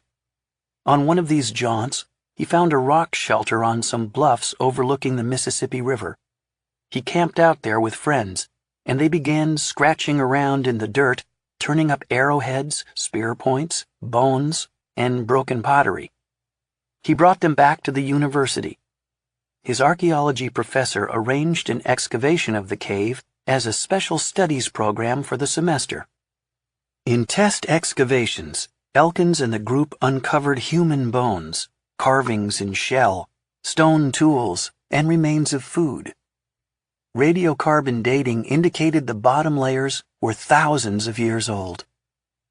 That was the moment I became hooked on ancient history, he told me. He spent many hours sitting in the shelter, looking out over the Mississippi River Valley and imagining what it would have been like to be born in the cave, grow up, raise children, get old, and die there, in the America of 5,000 years ago. Elkins' first expedition into Muskesha had impressed on him one brutally simple fact. Walking aimlessly through the jungle is crazy. This is no way to find anything. He needed to address the problem in a more systematic way. He accomplished this with a two-pronged attack: historical research and space-age technology. He delved deeply into the many stories of people who had looked for the White City, some of whom actually claimed to have found it. Most of these people were obvious cranks or otherwise untrustworthy, but there was one person who stood out. Steve Morgan had introduced Elkins to a man named Sam Glassmeyer, who said he had located and explored the White City. When Elkins met Glassmeyer, he found him to be a solid, respectable scientist with a surprisingly credible story. And in his living room were impressive stone sculptures he had allegedly carried out of the ruins. In 1997, Elkins and his video team interviewed Glassmeyer at his home in Santa Fe, and they captured his story on tape. I first met Steve on this trip, as I lived in Santa Fe myself. In a twist on the moored expedition, Glassmeyer, a geologist, had been hired to prospect for gold in Muskesha and went looking for the lost city instead. He led 3 prospecting expeditions into Muskesha in the late 1950s. A tough, weather-beaten man with a gravelly, slow-talking New Mexico drawl, Glassmeyer had built a career as a respected scientist who had worked as an engineer for Los Alamos National Laboratory in the mid-50s when Los Alamos was still a closed city. He grew disenchanted with making nuclear bombs, so he moved to Santa Fe and set up a geological consulting firm. In 1959, he had been hired by American mining interests to determine if there was placer gold along the gravel bars of the upper Patuca River and its tributaries. His employers had a lot of money. The budget for the first expedition alone was $40,000, and they would send Glassmeyer back twice more. On that first expedition, Glassmeyer heard many rumors of the White City. You hear about it as soon as you get in Honduras, he recalled to Elkins. As he explored the rivers looking for gold, he pestered his guides with questions. I frequently heard natives mention the mysterious Ciudad Blanca, he wrote in a 1960 article about his discovery in the Denver Post. I asked my guide about it. He finally told me the men were afraid I planned to send the expedition up the Rio Wampu, toward Ciudad Blanca. If I did, he said, the men would desert. When Glassmeyer asked why, the guide said that when the conquistadors arrived, Ciudad Blanca was a magnificent city. Then came an unforeseen series of catastrophes. The people decided the gods were angry, and so they abandoned the city, leaving all their belongings behind, and thereafter shunned it as a forbidden place. On his third prospecting expedition into Honduras, Glassmeyer found placer beds along the Rio Blanco and the Rio Cuyamel. Gold beyond all my expectations, in approximately the same area where Mord had struck gold. But Glassmeyer couldn't get the lost city out of his mind. When I got all through with my work, he told Elkins, I went off looking for it. He selected 10 men, including an old Sumu, Mayanya Indian, who said he had been to Ciudad Blanca as a boy and remembered where it was. I had to bribe them pretty heavy with money to get them to go with me. We went far up a jungle river, what they call the Rio Wampu, and then went off on a tributary called the Pao. We were in dugout canoes all this time. We ran out of stream and we had to take off on foot. They slashed their way overland. It's one of the most terrific jungles in the world, he recalled. The area is very mountainous, very rough, and very steep. I don't know of any more remote place in the world. After 6 days of brutal overland travel, on March 10, 1960, he saw an unusual mound, like a giant ice cream cone, overturned and covered with greenery. In a small meadow, they came across artifacts strewn over the ground, including what appeared to be a ceremonial seat or throne, decorated with an animal's head. As they pushed forward, other mounds bulged out of the boundless jungle carpet. I also discerned elusive ash-gray specks sprinkled throughout the shimmering greenness. My 9-power binoculars exposed them for what they were, ruins of stone buildings. I found it, he cried out to his Indian guides. I found Ciudad Blanca. They hacked their way through and around the city for 3 days, but he estimated that their movement through the jungle was so slow that the entire exploration of the city amounted to no more than a walk around the park. He brought out a collection of beautiful stone carvings and other artifacts, saying he had to leave tons behind. Glassmeyer tried to interest a foundation or a university in the discovery. The University of Pennsylvania expressed a desire to have his collection, he told Elkins, so he shipped off the majority of his artifacts, photographs, and maps, but still retaining many sculptured heads and stone bowls. His daughter, Bonnie, still has the collection, which I have seen. It contains stone vessels, matatis, and stone heads of fine workmanship, including a fabulous carving of Quetzalcoatl, the plumed serpent, identical to the one in the Michael Rockefeller collection at the Metropolitan Museum in New York. The artifacts alone suggest he found a major site, and a photograph taken of a cache of objects at the ruins shows a tremendous collection of sculptures that he had to leave behind. His hand-drawn map delineates previously unknown details of streams in the upper watershed of the Pao River, proving he did indeed penetrate that unexplored region. According to Glassmeyer's interview, the university mounted an expedition, but instead of coming in from the sea and going up the rivers by canoe, it started in the town of Catacamas, and they tried to take a shortcut over the mountains. 3 or 4 of them were killed, he said, 2 by snakes, and the others by disease. The expedition had to turn back. I have been unable to confirm that this expedition ever took place, and the University of Pennsylvania insists they have no such collection. I also checked with Penn State in case he was confused. But Glassmeyer's daughter, Bonnie, is equally certain her father sent some of his materials to the University of Pennsylvania Museum of Archaeology and Anthropology. Glassmeyer gave a copy of his map to Steve Elkins. It was not quite detailed enough to nail down the precise location, but it was accurate enough for Elkins to later identify a valley that probably contained Glassmeyer's ruin. Elkins would name it Target 4 in his aerial survey as we were looking for the White City many years later. Glassmeyer's discovery was a major step forward. It gave Elkins a convincing report of at least one important, unknown ruin deep in the Mosquitia interior. He took it as strong evidence that the legends of lost cities were not fantasy. The second prong of Elkins' attack on the problem involved bringing the latest space-age technology to the search. For this, Elkins turned to Ron Blom at the Jet Propulsion Laboratory. Elkins knew of Ron Blom's successful quest to find the lost city of Ubar in the Rub al-Khali Desert, the empty quarter, on the Arabian Peninsula.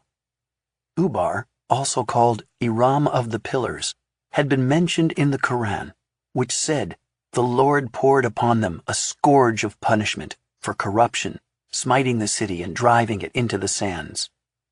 By scrutinizing images of the empty quarter desert from space, Blom and his team discovered a radiating pattern of ancient caravan trails, not visible on the ground, that converged at what was already known to be an ancient watering hole and caravanserai, a place where ancient camel caravans bedded down for the night. The satellite data indicated far more was there than a mere campsite. When the team excavated, they uncovered the shattered ruins of a fortress over 15 centuries old, with massive walls and 8 towers, matching the description in the Quran. They also figured out what had happened. The constant removal of water from the watering hole undermined the fortress, which one day collapsed into a sinkhole and was buried by drifting sands. The legend recorded in the Quran was based on a real event. Elkins called Blom and asked if he was interested in looking for another lost city. Blom said yes. The problem, however, was that Mosquitia offered a far greater challenge than the Arabian desert. The desert is an open book. Synthetic aperture radar can peer 15 feet or more into dry desert sands. The key is dry. Water molecules strongly absorb radar. For this reason, jungle foliage is far more difficult to see through with radar. A big leaf will bounce back a radar beam that can penetrate several feet of dry sand. Undeterred by the challenge, Blom and his team started by analyzing scores of satellite images of Mosquitia taken in infrared and visual wavelengths of light. They looked at synthetic aperture radar images taken from the space shuttle. Blom combined images, crunched data, massaged and enhanced it. It took months of effort, but finally it seemed Blom hit the jackpot. He and his team identified an area that seemed to contain rectilinear and curvilinear shapes that were not natural. They termed both the valley and the unknown feature Target 1, or T1. On May 12, 1997, Elkins faxed one of his partners, Tom Weinberg, with the news. This valley is completely surrounded by very steep mountains, with the exception of one small cut through the mountains that allows access. There are 2 small streams that flow through the valley. It is a perfect spot for a settlement. Kind of reminds me of the movie Shangri-La. Excitedly, he noted at the end of the fax that Blom had identified a rather large, 1,800 feet according to Ron's measurement, L-shaped object. The valley itself was striking, a mysterious geological formation that looked like a crater or bowl, walled in by steep encircling ridges, creating a natural fortress. It did indeed look very much like the descriptions of Shangri-La, or, even more opposite, Sir Arthur Conan Doyle's Lost World. The terrain inside the valley, watered by 2 rivers, was gentle and friendly, consisting of hills, terraces, and floodplains, well suited for ancient farming and settlement. The satellite images showed no signs of human entry, occupation, or indigenous Indian use. It appeared to be pristine, untouched rainforest. Absolutely uninhabited areas of tropical rainforest are very rare in the world today.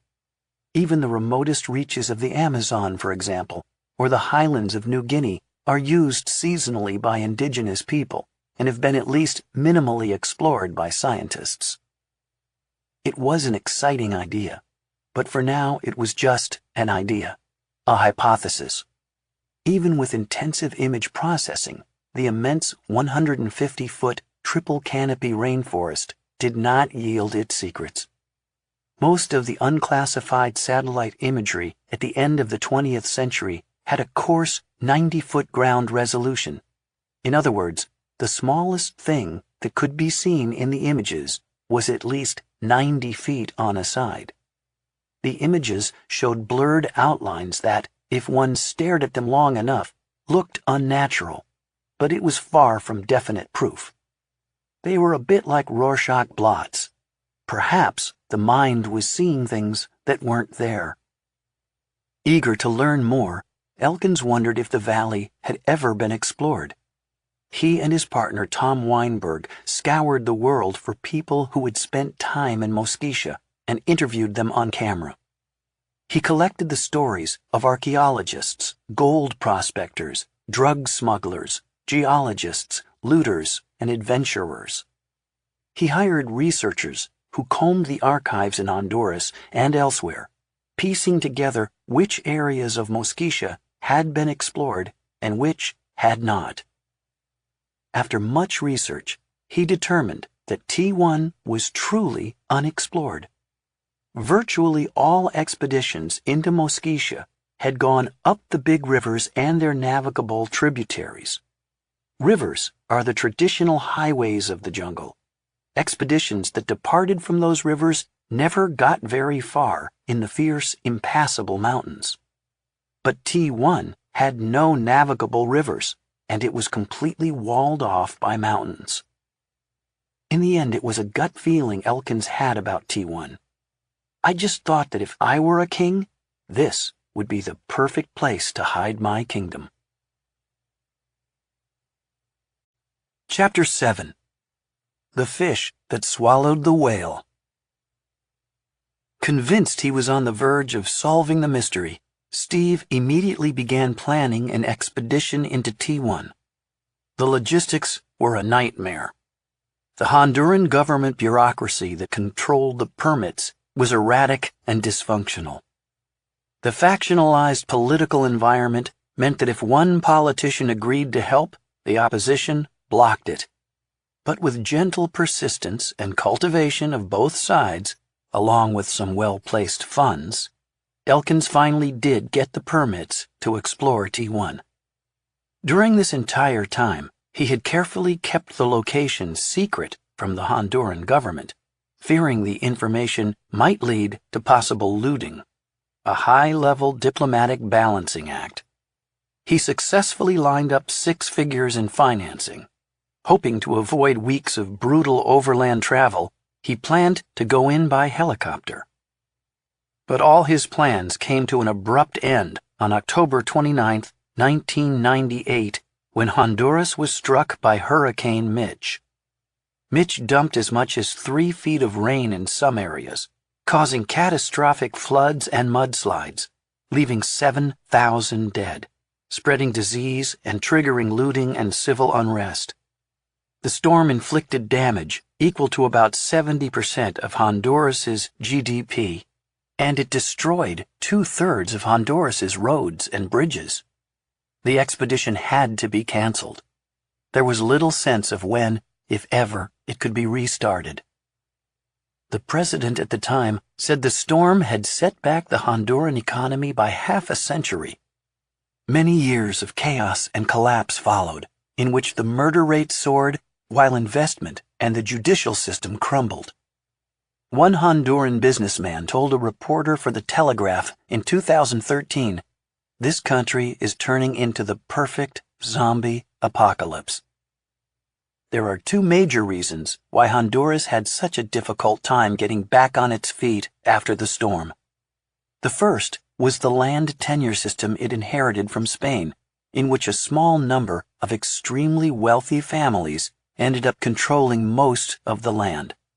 But even more debilitating was the country's unhealthy relationship with the United States, whose short-sighted policies and business interests had kept the country politically unstable for more than a century.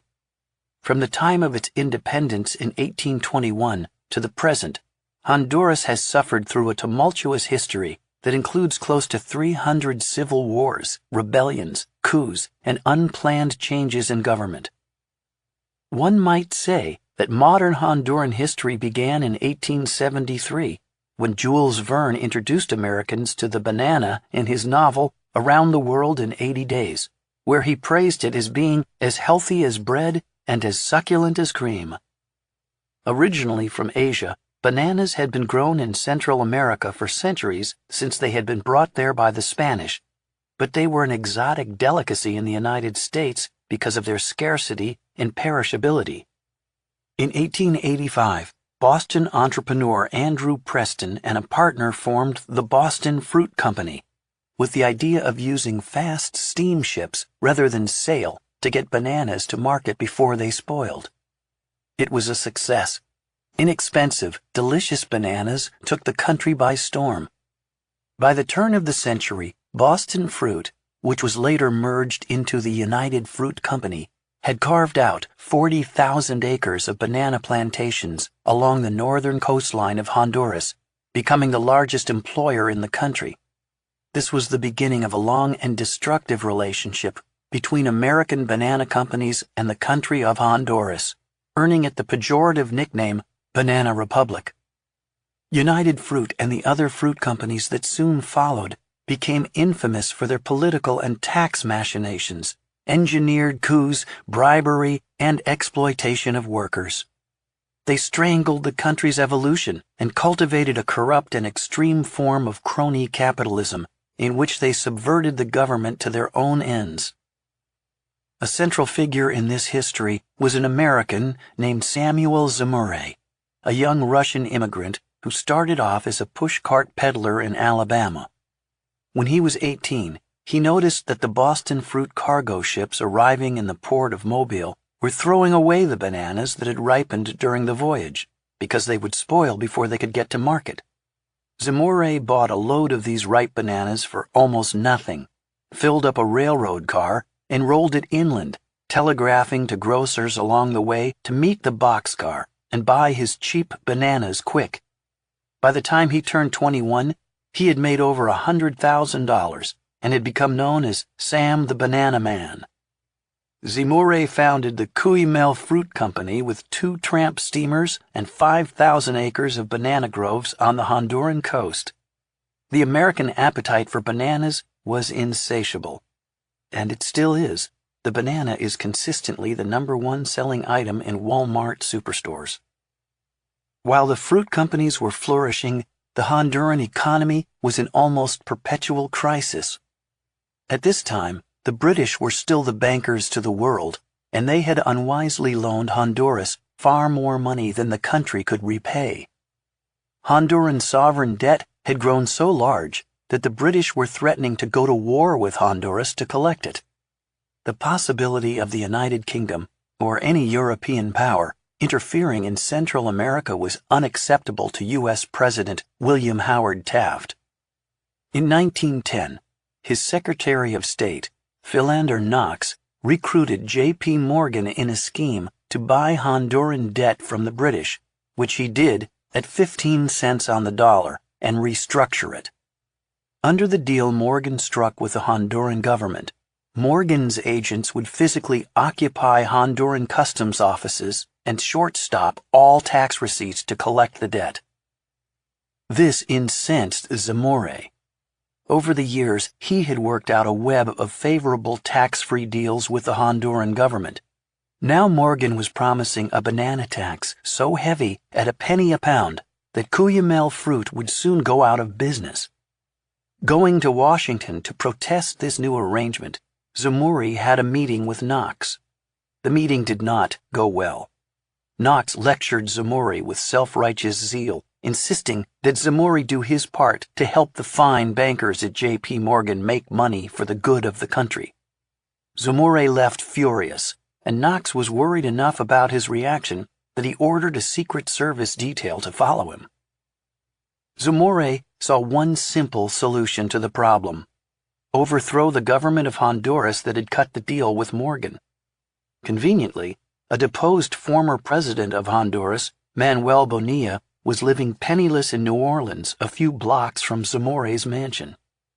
Easily avoiding Secret Service surveillance, Zamore furtively recruited mercenaries to acquire arms, get a ship, and smuggle Bonilla back into Honduras. Meanwhile, he made sure the Honduras press railed against the Morgan Plan, emphasizing how it would subvert Honduran sovereignty. The Honduran people, already suspicious of the arrangement, were soon roused to revolutionary fervor. The invasion worked. Bonilla returned in triumph. The president of Honduras resigned, and Bonilla was elected in a landslide. He rewarded Zamore with a 25-year tax-free concession, a $500,000 loan, and a gift of 24,700 acres of excellent plantation land on the north coast. Although the Honduran debt would mostly go unpaid, Zamore had achieved a remarkable personal victory. He had outmaneuvered Knox, successfully defied the U.S. government, poked J.P. Morgan in the eye, and ended up a much wealthier man. In engineering the invasion, he had covered his tracks so well that contemporary investigations into the scheme were never able to connect him to it or prove he broke any laws. But he had also intentionally overthrown a government to achieve his own financial ends. Under the presidency of Andrew Preston, United Fruit had grown to be the largest fruit and sugar company in the world. But Zamore's Cuyamel fruit had also grown and was now powerful enough to engage it in debilitating price wars. In 1930, United Fruit solved the problem by buying Cuyamel fruit, paying Zamore $31 million in United Fruit stock and giving him a seat on the board. But the Great Depression hit United Fruit hard. After Preston's death in 1924, the company had become bloated, lazy, and mismanaged. Over the next few years, Zamore watched United Fruit's stock decline by over 90%, shrinking his stake to $2 million. He tried to offer the board advice, but was rudely rebuffed. At that point, the board was dominated by members of the Protestant elite of Boston, many, though not all, of whom were ugly anti-Semites. They did not like the Jewish immigrant they had been forced to admit to the board as part of the Cuyamel deal. In a fateful meeting in 1933, Zamore tried once again to persuade the board to consider his ideas for saving the company. The chairman, an effete Boston Brahmin named Daniel Gould Wing, listened to Zamore's heavy Shettle accent with open disdain, and then, to the chuckles of other board members, said, "Unfortunately, Mr. Zamore, I can't understand a word you say." Zamore was not a man to be ignored or insulted. He had come to that particular meeting with a weapon of mass destruction, a bag full of proxies from other United Fruit shareholders that gave him majority control of the company and the authority to act as he saw fit. He left the room, fetched the bag, came back in, and flung it on the table, saying, "You're fired. Can you understand that, Mr. Chairman?" He turned to the board and said, "You've been fucking up this business long enough. I'm going to straighten it out."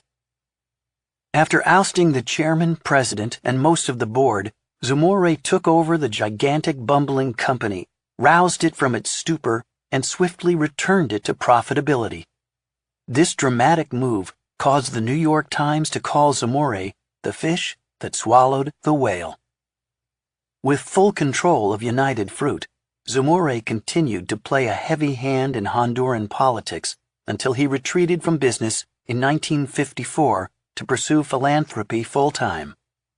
In the later part of his life, perhaps to make up for his earlier questionable dealings, Zamore donated lavishly to Central American causes, schools, and philanthropic ventures. He played a significant role in the founding of Israel. He endowed a female professorship at Harvard, which led to the appointment of the first woman full professor at that university. And he financed the progressive magazine The Nation. Zamore was a remarkably brilliant, complex, and contradictory man.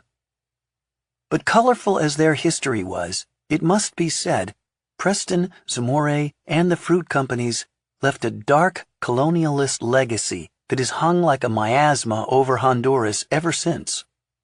The fruit companies' effect on Honduras's development was deeply pernicious.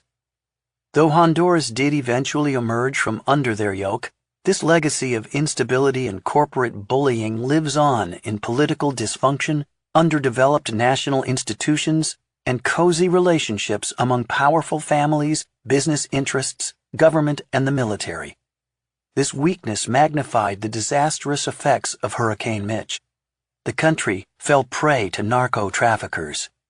Effective anti-drug policies and raids in Colombia in the 1990s pushed much of the drug trade from that country into Honduras. Traffickers turned Honduras into the premier drug smuggling transshipment point for cocaine between South America and the United States, and Moquisha was at the heart of it. Crude airstrips were bulldozed out of the jungle and used for nighttime crash landings of drugs flown from Venezuela, the drugs being worth far more than the plane and the occasional death of a pilot. The murder rate soared, while law enforcement and the judicial system crumbled. Violent gangs gained control of swaths of major cities, engaging in extortion and protection rackets, and creating no-go zones for the military and police, except when the police themselves were involved in the activities, which was not uncommon. The unremitting gang violence caused thousands of desperate Honduran families to send their children northward, often alone, in search of safety in the United States. There was no way Elkins could get permits or mount an expedition in this environment. The country looked hopeless. He gave up on the search for the White City, apparently for good. He told me then, "I've had enough. I'm done. Maybe this will be one mystery I can't solve." Chapter 8. Lasers in the Jungle. After giving up on the White City, Elkins turned his attention to the second item on Steve Morgan's list of mysteries, the loot of Lima. He hoped, among other things, that the cutting-edge technology he had learned about in the search for the White City might also be applicable to a hunt for buried treasure. That search into which he drew me would consume the next 10 years of his life. Also known as the Cocos Island treasure, the loot of Lima was an alleged fortune in gold and gems, estimated to be worth around $1 billion. That is believed to have been spirited out of Lima, Peru in 1821, during the Peruvian War of Independence. The city of Lima was under siege, and the Spanish viceroy reportedly wanted to keep the city's vast treasure out of the hands of the revolutionaries should the city fall to the rebels. The revolutionaries had blockaded the harbor, but were allowing non-combatant foreign ships free passage. The viceroy secretly entrusted the treasure to a British ship captained by an Englishman he knew well. Just in case, he placed on board a contingent of Spanish soldiers and priests to guard the treasure. The plan was for the ship to sail past the blockade and then either bring the treasure back if the city repelled the invaders or take it to the Spanish treasury in Mexico for safekeeping. But as the story goes, the temptation of the treasure was too much. At the first opportunity past the blockade, the British crew murdered the soldiers and priests, threw their bodies into the sea, then took off with the treasure. Pursued by the Spanish, they landed on Cocos Island, a remote uninhabited volcanic landmass in the Pacific Ocean. There they buried the treasure and sailed off. They were soon captured by a Spanish frigate. The Spanish hung the officers and crew for piracy, sparing only the lives of the captain and first mate, on the condition that they lead them back to the treasure. Once they arrived back on the island, the two men escaped into the island's mountainous interior. The Spanish hunted them for weeks until their supplies ran low, and they had to give up and sail away. The captain and first mate were eventually rescued by a passing whaling ship that believed they had been shipwrecked. In secret, the British captain and first mate drew a map and prepared other documents recording the location of the buried treasure, intending to return for it at the earliest opportunity. The captain died shortly thereafter. The first mate, a Scotsman named James Alexander Forbes, eventually settled in California, married the daughter of a prominent Spanish family, and became the patriarch of a wealthy land-owning California dynasty. He became so involved in his various business enterprises and made so much money so fast that he never did try to recover the treasure. But he allegedly gave his eldest son, Charles, the maps and documents indicating its location. Those materials were passed down in the Forbes family from father to son to the present day. After Hurricane Mitch scuttled his White City dreams, Elkins and his partners teamed up with the Forbes family descendants who still had possession of the papers, and they began making plans to recover the treasure. Because the island, now a national park, had changed greatly over the years, many landmarks were gone. Elkins was keen to try out the latest technological advances in the remote sensing of metal buried under the ground. He and his partners spent years trying to raise money and obtain the necessary permits from the government of Costa Rica, which owns the island, but the project collapsed before reaching the point of an actual expedition. The treasure, if there, presumably remains undiscovered. It was now 2010. Steve Elkins, at 59 years old, had spent the last 20 years of his life and many thousands of dollars trying to solve two of the world's most enduring mysteries, and he had nothing to show for it. And then in that same discouraging year, Elkins read an article in Archaeology magazine entitled Lasers in the Jungle. The article described a powerful technology called LIDAR, or light detection and ranging, which had just been used to map the Maya city of Caracol in Belize. The LIDAR mapping of Caracol was a watershed moment in archaeology. The article electrified him.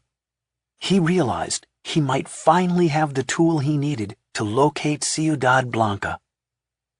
Explorers had discovered Caracol in the 1930s and realized it was one of the largest cities in the Maya realm.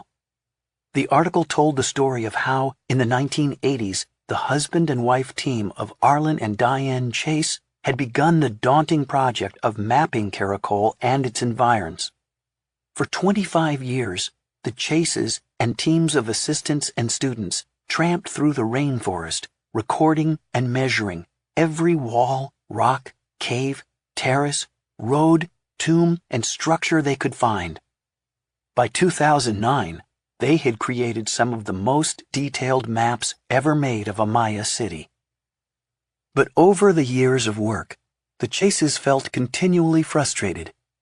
The city was enormous, and they always had the uneasy sense there was a great deal they weren't finding due to the thickness of the jungle and the struggle and dangers of mapping in such an environment. We cut paths with machetes, they wrote, scramble through thick underbrush, and wonder what we might be missing. They longed for a better way to map the city without, they said, spending another 25 years in the field. And so they turned to a new tool, LIDAR. Although LIDAR had been used for mapping the moon's surface and doing large-scale terrestrial charting, only in the previous decade had it gained the resolution necessary to resolve fine-scale archaeological features. It had been used to map the ruins of Copan after the hurricane, but that was about the extent of its use in Central America. The Chases joined forces with NASA and the National Center for Airborne Laser Mapping, NCOM, at the University of Houston to map Caracol using airborne LIDAR, a technology many times more powerful than the radar and satellite data available to Blum. The best ground resolution Blum could obtain in the mid-90s was about 90 feet. LIDAR promised a resolution of better than 3 feet even under the forest canopy. NCOM owned a small Cessna Skymaster that had had its guts ripped out to carry a big green box containing the $1 million LIDAR machine. A pilot trained in LIDAR missions flew the aircraft from Houston to Belize, where he was joined by 3 mapping engineers.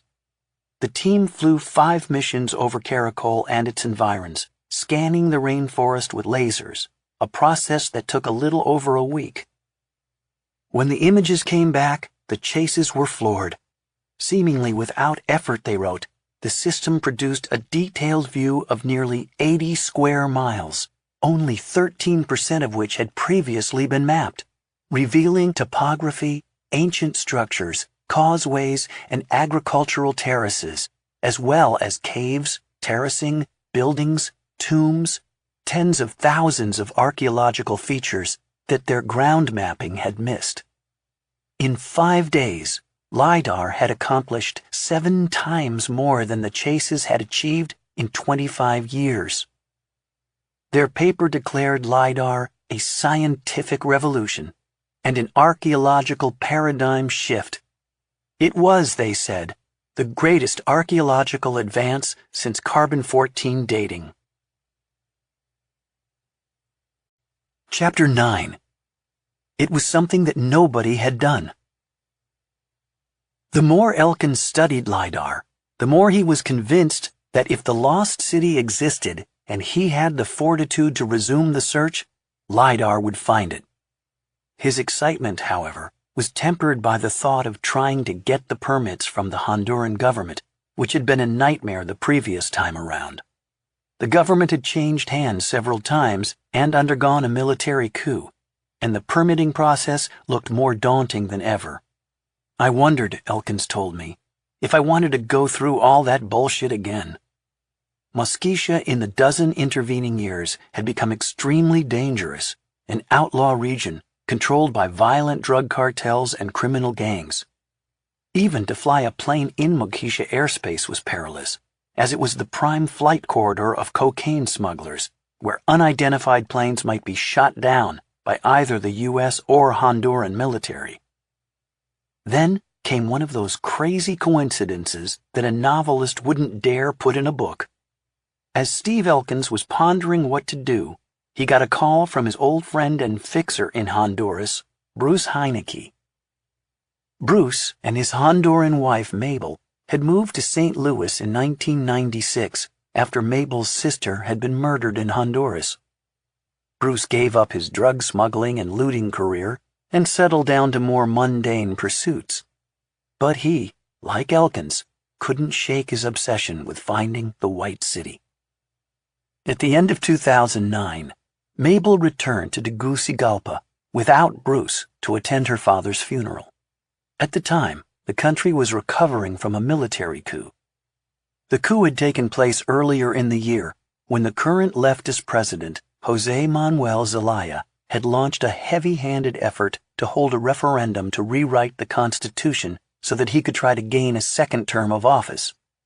The Supreme Court ruled the attempt illegal. Zelaya defied the court, and the Honduran Congress ordered his arrest. Early on a Sunday morning, the military disarmed the Presidential Guard, rousted Zelaya from bed, and put him on a plane to Costa Rica, where in the airport he gave a fiery speech of defiance, still wearing his pajamas. The press reported that Zelaya had been forced out of the country so quickly he wasn't allowed to dress, but Honduran officials privately told me later that he had been allowed to dress and take some clothes with him. In a moment of wily stagecraft, he had changed back into his pajamas on the airplane in order to garner more sympathy and outrage. The military turned power back over to the civilian sector, and elections were held 5 months later. Those bitterly contested elections brought into power Porfirio Pepe Lobo Sosa. While Mabel was in the church for the funeral, she heard that Pepe, the new president-elect, would be attending services in the same church the following Saturday with his cabinet to get God's blessing for his upcoming 4-year term. She mentioned this in a phone call to Bruce, who urged her to seize the opportunity. Mabel told me in an interview, Bruce kept bringing it up all week. "You get close with this guy," he said, "and explain to him about the White City. Just leave the rest up to me." On the day of the president's visit, she went to the church with her brother, Mango, a Honduran soccer star, to try to buttonhole the president. The place was jammed. The president arrived late with 20 bodyguards and a contingent of local police with rifles. After the service, Mango told Mabel to stay in her seat and he would arrange everything. He went up to talk to the pastor, but as their conversation dragged on, it became clear to Mabel that he was getting nowhere. Meanwhile, the president and his entourage got up to leave, and Mabel realized she was about to lose the opportunity. She rose from her seat and barreled through the thronging crowds, shoving people aside. She drove toward the president, who was surrounded by a chain of bodyguards with arms linked. She called out his name, "Pepe! Pepe!" but he ignored her.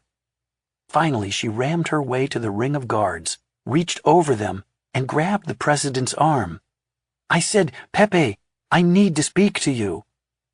"Okay," he replied, resignedly turning towards her. "You got my attention."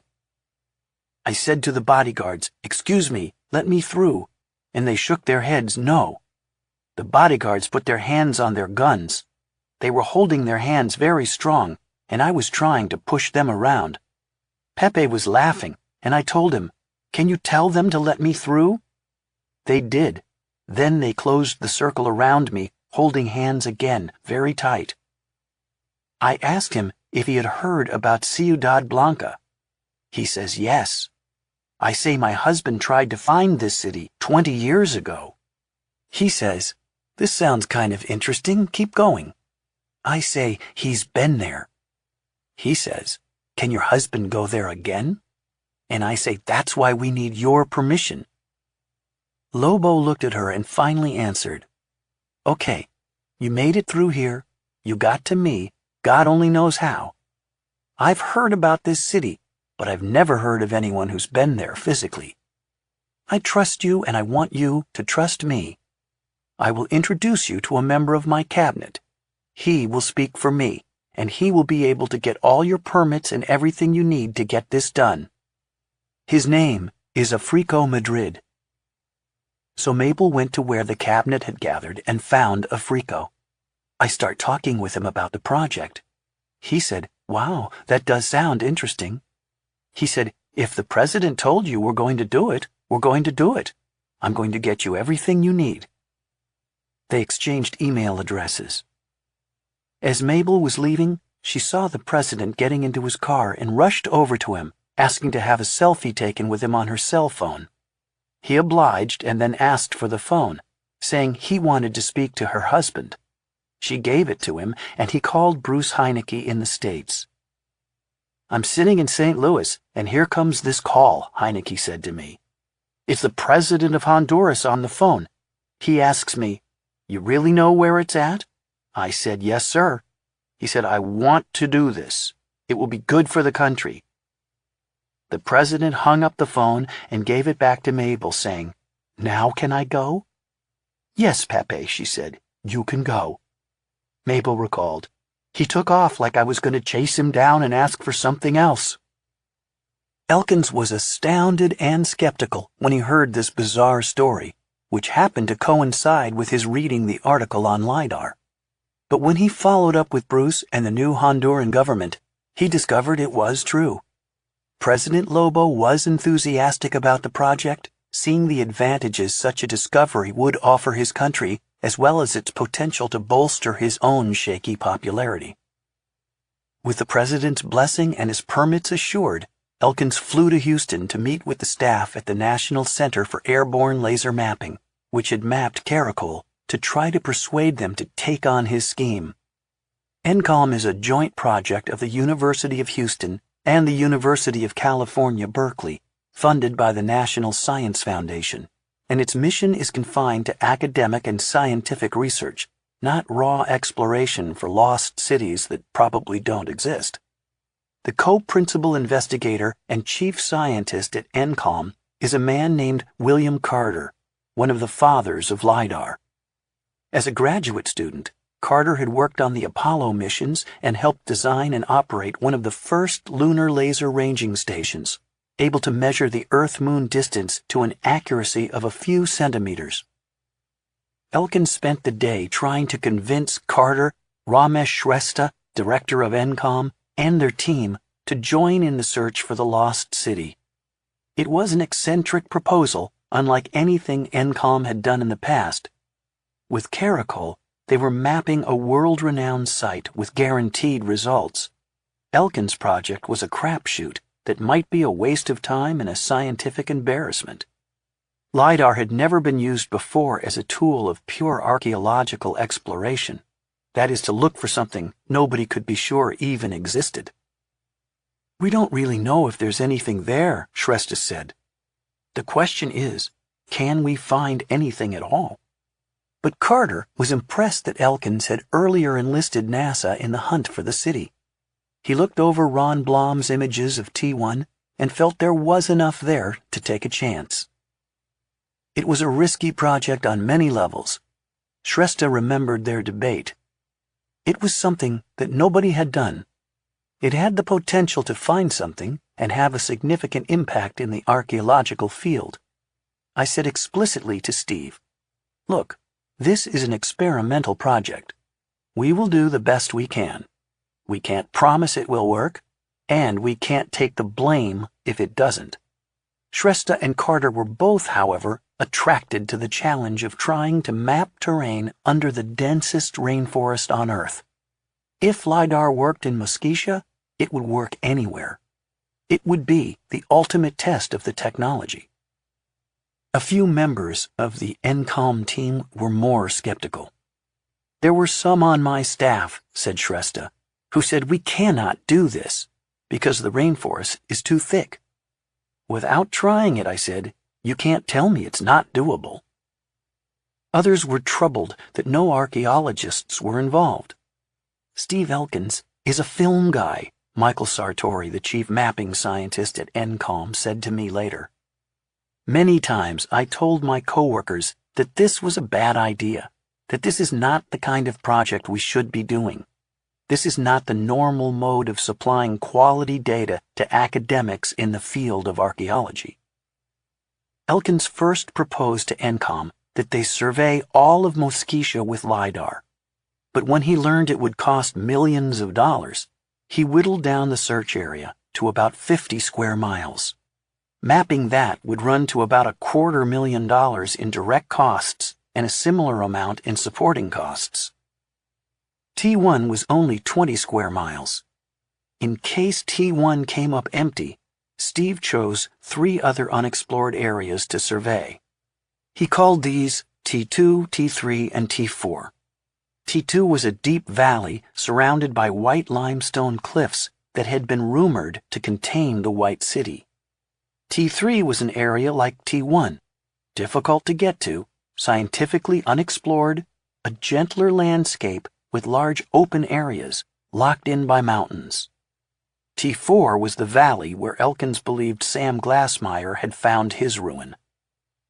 Elkins did intensive research into the 4 target areas to see if any recent exploration had been done, archaeological or otherwise. He pulled together the latest maps of all the known archaeological sites in Mosquitia. He combed the archives of the Honduran Institute of Anthropology and History, looking for unpublished reports, and he searched the official Honduran Register of Archaeological Sites. Over the course of the 20th century, archaeologists had identified about 200 archaeological sites in Mosquitia. This is almost nothing when compared to the many hundreds of thousands of sites recorded in the Maya region, or the 163,000 registered archaeological sites in my home state of New Mexico. These 200 Mosquitia sites ranged from some large settlements with massive earthworks to many smaller sites, cave burials, rock art, and artifact scatters that all appeared to belong to the same widespread culture. Many of these sites, unlike in the Maya area, were simply dots on a map that had never been accurately surveyed, and virtually none had been significantly excavated. A century of archaeology in Mosquitia had produced few answers, and much that had been done was limited, superficial, or of poor quality. Archaeologists so far had not been able to answer some of the most basic questions of this culture: who they were, where they came from, how they lived, and what happened to them. Without doubt, Mosquitia harbored many, many undiscovered sites that would yield essential secrets. Elkins could find absolutely no archival evidence that anyone had ever explored T2, T3, or, aside from Glassmeyer, T4. With no record of human entry, they were blank, unknown to science. But were they also uninhabited? The archives wouldn't document indigenous use of the areas for hunting and gathering. Elkins ordered the latest satellite imagery of the 4 target areas. When the imagery came in, he had a shock. The most recent satellite photography of T4, the valley containing Glassmeyer's White City, showed that it was pockmarked with several recent clear cuts from illegal deforestation. Deforestation and archaeological looting go hand in hand. Glassmeyer's ruin, if it existed, would have been uncovered and quietly looted, its movable artifacts likely dispersed into the black market or hauled off by locals. But Elkins also knew that there were many big ruins in Mosquitia, known and unknown, any one of which might be the legendary White City, if it indeed existed in its described form, which was at the time an open question. Elkins eliminated T4 from the list. Sadly, T4's fate was far from unusual. The Honduran rainforests are disappearing at a rate of at least 300,000 acres a year. Between 1990 and 2010, Honduras lost over 37% of its rainforest to clear cutting. All of Elkins' targets of interest lie within the nominally protected Tuaca-Asani Biosphere and Rio Plantano Biosphere reserves, but protection and law enforcement are weak. The remoteness, the rugged mountains, and the hostility of the jungle are no match for the profits to be gained from logging and cattle grazing. Archaeology is in a race against deforestation. By the time archaeologists can reach a rainforest site to survey it, it may well be gone, fallen prey first to the logger's axe and then the looter's shovel. The permits to LiDAR the Mosquitia rainforest were granted in October of 2010. They came with the blessing of the President and the Minister of the Interior and Population, Africo Madrid, along with the full support of the Instituto Hondureño de Antropología y Historia, IHAH, and its chief, Virgilio Paredes. The new government of Honduras was squarely behind the search. President Pepe Lopo was taking office after a contested election at one of the lowest points in Honduran history. The Honduran economy was the second poorest in the Americas. Large swaths of the countryside, towns, and parts of some large cities had been taken over by narco-traffickers. Gangs had sprouted up and were running brutal extortion and kidnapping rackets. The murder rate, already the highest in the world, was skyrocketing. Corruption was rampant. The judicial system and law enforcement were in collapse. The people were impoverished, adrift, cynical, and restive. The 2009 coup had left the country, including the archaeological community, bitterly fractured. Honduras was a country desperately in need of good news. The discovery of the White City, President Lobo told me later, would be that good news. Chapter 10. I would never go back up that river. That's the most dangerous place on the planet, that river. With permits in hand, Elkins went out to raise money. He asked a friend, filmmaker Bill Benenson, to help him find investors for a film project documenting the search. Benenson knew a lot of money people, but after thinking about it for a while, Benenson decided to look for the money in his own pocket. This was too good an opportunity. He would finance the entire expedition himself.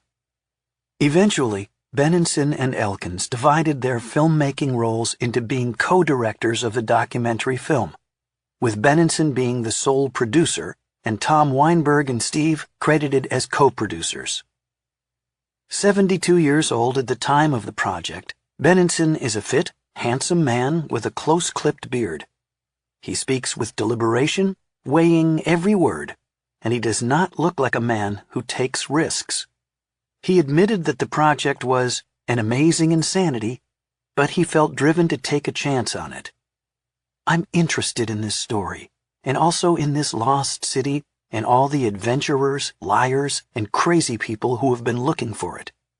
If you're going to be a gambler at all with a film project, I thought this was the one to put my money on.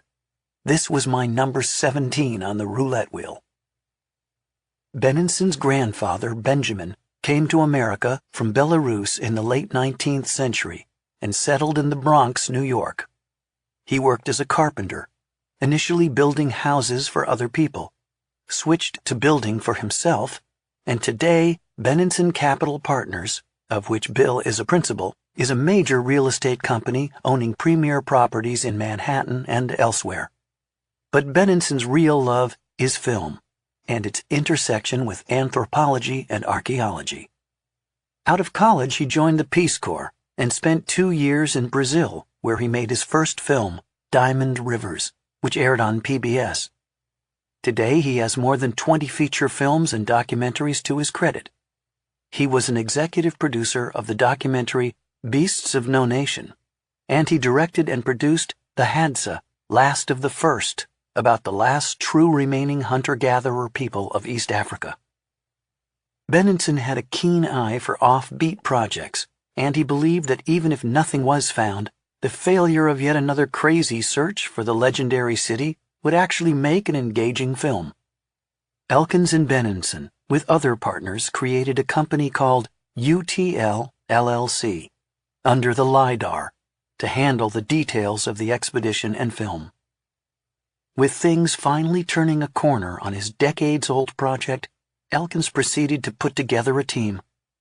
He and I had been in regular communication for years, and he asked if I'd write about the search for the New Yorker, for which I occasionally wrote archaeological pieces. I agreed, but only reluctantly. Truth be told, I was so skeptical about the outcome that I decided not to pitch the idea to the New Yorker at all until after the expedition was over, and only then if they found something. I didn't want to risk looking like a bloody fool if the LIDAR survey came up empty, which I thought was likely, given that every attempt to find the lost city in the past 500 years had ended in fraud or failure. When I confessed this to Steve, he said, "Well, if we draw a blank, at least you'll get a vacation out of it." On April 28, 2012, the 10 members of the expedition rendezvoused in Houston and flew as a group to the island of Roatan in the Gulf of Honduras. Roatan is a world apart from the Honduran mainland. 30 miles long and about 2 miles wide, it is a tropical paradise of pearlescent sand beaches, turquoise waters, dazzling coral reefs, fishing villages, and luxury resorts. A major cruise ship and scuba dive destination. Because of its history as a British colony, English is the primary language. Lovely as it was for a vacation spot, Elkins and Benenson had chosen Roatan above all because the island's airport offered better security than the mainland for our plane and its classified payload. The State Department had issued a 2-week permit for the plane to leave the country, but the permit required it to be kept in a high-security, non-public area with armed guards protecting it day and night. Elkins and Benenson hired the Honduran military to do the job. Roatan, being in the northeastern part of the country, was also well situated with regard to Mosquitia. The 3 target areas were only about an hour's flying time away.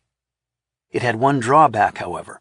The Roatan airport was forbidden to stock aviation gas. Because of narco-trafficking, avgas was tightly controlled in Honduras.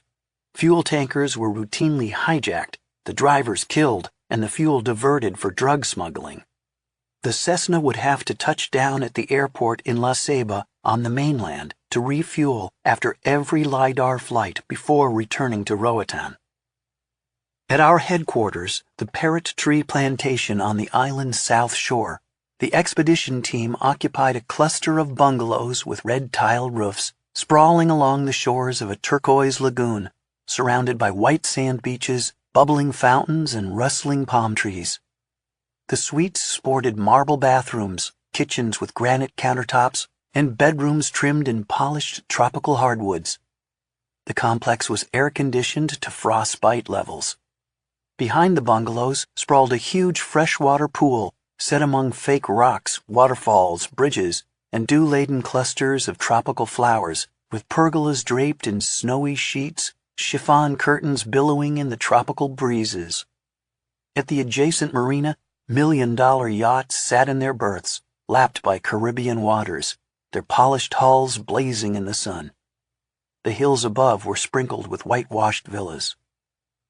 "Why be uncomfortable?" Elkins said, as we gathered for a dinner of grilled lobster tails under a palapa on the beach, looking out over the lagoon, the night sky glittering with stars, the waves whispering along the strand.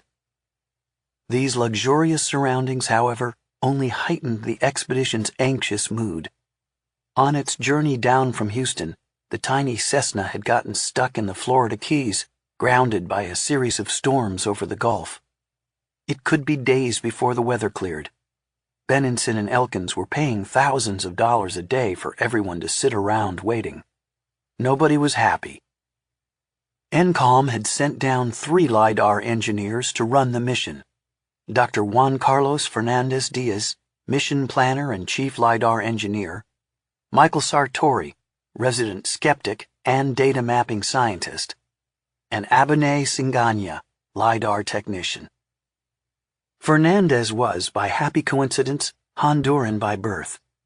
He had a PhD in geosensing systems engineering from the University of Florida. He also held an MBA, summa cum laude, from the Catholic University of Honduras, and he was a Fulbright scholar. His familiarity with Honduran politics and culture, his fluency in Spanish, his knowledge of LIDAR, and his engaging personality would make him one of the most indispensable members of the expedition. The 35-year-old engineer had a calm, matter-of-fact presence, behind which lay a brilliant scientific mind and a sly sense of humor. He was diplomatic, soft-spoken, and never ruffled when everything was going to hell around him, which happened frequently during the course of the expedition. Juan Carlos was delighted to be part of the project, and his involvement has since made him into a kind of national hero in Honduras. "It has to be the monkey gods," he said with a laugh, "an amazing combination of luck, chance, and fate that I was in a position to help. If you're from Honduras, you're a mix of so many different things, Spanish and Indian. Even though my name is Spanish, I know there is some Indian in there." He was hopeful about what the effort would mean for his country. "The people of Honduras don't have a clear cultural identity. We have to start learning more about our past in order to create a brighter future." Sartori, by contrast, made no secret of his skepticism. "You're really going to go down there in this huge wilderness, and you're going to target these areas, but you don't know what's there? It just seems like such a crazy shot in the dark." The absurd poshness of the resort, so unlike the usual penurious academic field expedition, added to his misgivings. The expedition team also included a film crew, a still photographer, and Tom Weinberg, the film's other co-producer and the expedition's official chronicler. Weinberg was a man with an infectious laugh and a sweet, gentle personality. 72 years old, with a fringe of unruly gray hair and a beard. He had been working with Elkins since 1994 on the White City Project. In his long career in film and television, he had earned several Emmy Awards and had become a legend in the Chicago film world. He co-founded the TV Video Collective in 1972, which produced guerrilla video documentaries on progressive subjects in American culture and politics. Later, he created the Media Burn Independent Archive, which long before the Internet stored thousands of hours of important documentary footage that might have been lost otherwise, including most of Studs Terkel's interviews. The most unforgettable member of the group was Bruce Heinecke, Elkins' longtime fixer par excellence. I had been curious to meet him for years, after hearing Steve's vivid descriptions of him and his adventures. I found him under the Palapa bar before dinner, a morbidly obese man wearing a Panama hat, unbuttoned Hawaiian shirt displaying gold chains, a cigarette in one hand and a beer in the other. He had a terrific scowl on his face. He told me he had returned from the airport, where I just handed out a fucking Kansas City roll to get the expedition's equipment through Roaton's customs office. Computers, video and film cameras, sound gear, tripods, and all the rest. Even with the blessing of the president, people needed to be taken care of. They wanted a deposit of $180,000, he said, his jowls trembling at the outrage of it. Said they would give it back when the equipment left the country. I told them, no, that's not fucking gonna happen. But a lot of grease went to a lot of different people. When I started taking notes, he said, "You can't print a fucking word I tell you unless I say so specifically." He had a trove of tales, but at the end of almost every story, he turned his watery eyes on me, jabbed his finger, and said, "You can't write that down. It's off the record." Finally, in frustration, I asked him, "Isn't there a way I can tell at least some of these stories?" "Oh, sure," he said. "Absolutely. No problem. After I'm fucking dead." He snorted with laughter and almost choked on an eruption of phlegm. I asked Bruce about his relationship with Steve Elkins and how their partnership worked. "Let me tell you a story. I was in a restaurant and some guys were mouthing off. I could see trouble coming. So I put a gun at this guy's head and said, 'Get the fuck out of here or you'll see your fucking brains all over the fucking wall behind you.' That's the way I get things done. You gotta be that way down here. Don't fuck with that gringo, he will fucking kill you. When you're dealing with people like that, they got no respect for anybody. Human life's not important, so you have to treat them that way or you will get walked all over. Steve thinks everybody is his friend. He wants to be their friend, and he doesn't understand that some people, they're just looking for a chance to rob you and maybe kill you. Steve trusts everybody, and down here, you just can't." Heineke had a bum knee from a gunshot wound, which he was happy to explain. Back before he met his wife, he'd dated a Colombian woman and become close to her father, who ran one of the major drug cartels in Colombia. Heineke did some business for the father, transporting drugs and collecting money. He was caught by the DEA, who demanded he work for them as an undercover informant to avoid prison. But he said he continued to work for the cartel boss and kept the DEA satisfied by giving up some low and mid-level people from the cartel. "I was smuggling coke out of fucking Colombia, making a cocaine delivery from Colombia to Nicaragua for his boss," he said. He went to Cartagena to pick up the product in a small duffel bag to carry to the contact who was supposed to pay $75,000 for it. He went to a shuttered restaurant where he was surprised to see not one man, but two. One man had a bag full of money. I told him to show me the money. He started to walk over, and I told him to stop and just open the bag and slide it over, which he did. As the man stepped back, both men pulled guns and started shooting at Heineke. They were only 10 feet from me when I pulled my .45, shot one in the right shoulder, the other in the face, and before the one I shot in the shoulder hit the ground, I split his head like a watermelon. The whole gunfight took 2 to 3 seconds. I caught a round in the right knee. He collected all the guns, money, and drugs. He was in terrible pain, so he snorted some lines and packed cocaine powder into the bullet wound, which made him feel better. I had $75,000 cash in a fucking backpack, 5 kilos of cocaine, and 2 pistols, he said. This friend in La Ceiba flew down. I said, "Get me out of here, I got a bullet in me."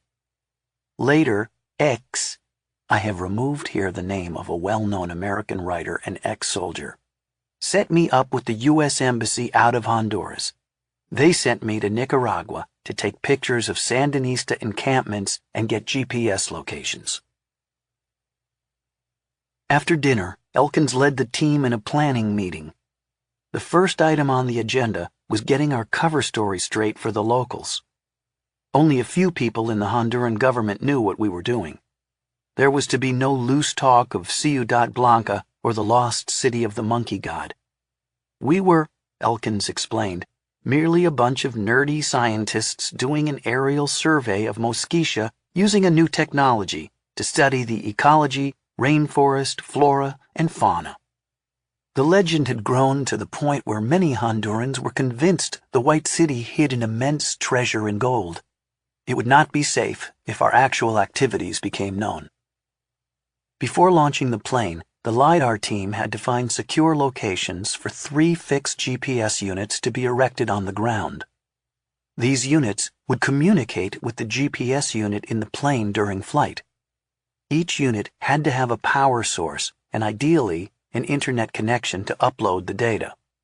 Juan Carlos Fernandez had worked out the geometry of the system, which was difficult to do since most of the ground area was either impassable or too dangerous. He finally mapped out an almost linear arrangement for placement of the units. One on Roatan Island, the second 45 airline miles away in Trujillo, the coastal city near where Cortés wrote his letter to Emperor Charles V, and the third in a tiny village called Dulce Nombre de Colmi, at the edge of Mosquitia, 100 miles distant. The first unit was erected at the end of the beach that formed the artificial lagoon at the Parrot Tree. The second went onto the roof of the Christopher Columbus Hotel in Trujillo. Placing the third and most crucial receiver in Dulce Nombre de Colmi posed a greater challenge. Colmi was the closest you could reasonably get to the Mosquitia interior. The town lay a dangerous 16-hour drive from Trujillo, on roads infested with drug smugglers and bandits. The team decided to bring the GPS unit in by helicopter and set it up at a farm outside Colmi owned by a relative of Mabel's brother, Mango. But hours before the flight, the helicopter Elkins had reserved for the trip to Colmi was expropriated by the United States DEA for an anti-drug operation. Bruce was tasked with borrowing a helicopter and pilot on short notice from the Honduran government, which he was, astoundingly, able to do. Who else could get a fucking helicopter in 15 minutes in a country like Honduras? These guys here don't appreciate what I do. While flying in, Mango couldn't recognize his cousin's farm from the air, so the chopper had to land in the village's soccer field to ask directions, causing a sensation. Fernandez erected the GPS in a pasture on the farm, where its very remoteness would keep it secure, powered by a solar panel and deep cycle battery. Because there was no internet connection, Mango had to physically retrieve the data every day on a USB stick and drive it to Catacamas, the closest town with an internet connection, several hours south on a dirt road, and upload it to Encom in Houston. This was no simple task. The drive was risky, as Catacamas was ruled by a drug cartel and had one of the highest murder rates of any city in the world. But as Mango explained, the narco-traffickers stuck to their own business as long as they weren't bothered.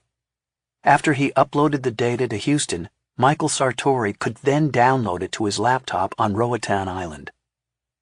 For 3 days we waited for the plane to complete its final leg from Key West to Roatan.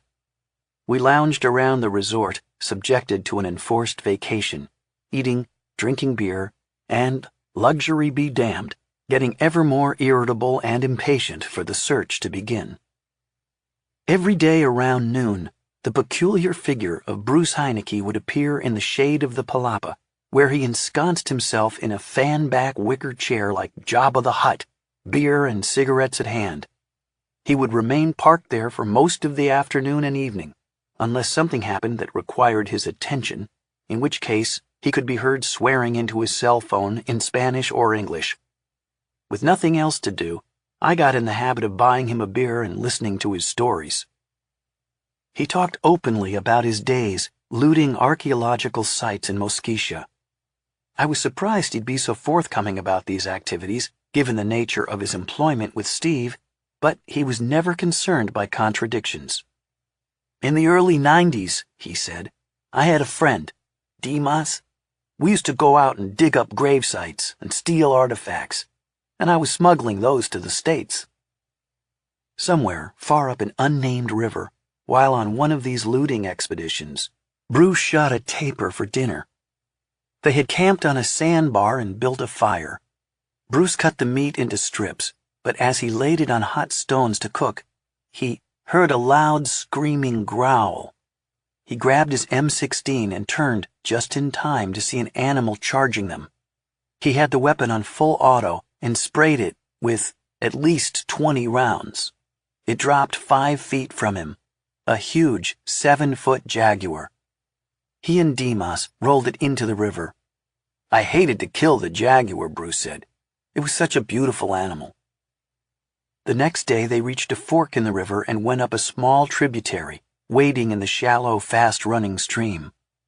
After 2 days they reached the site.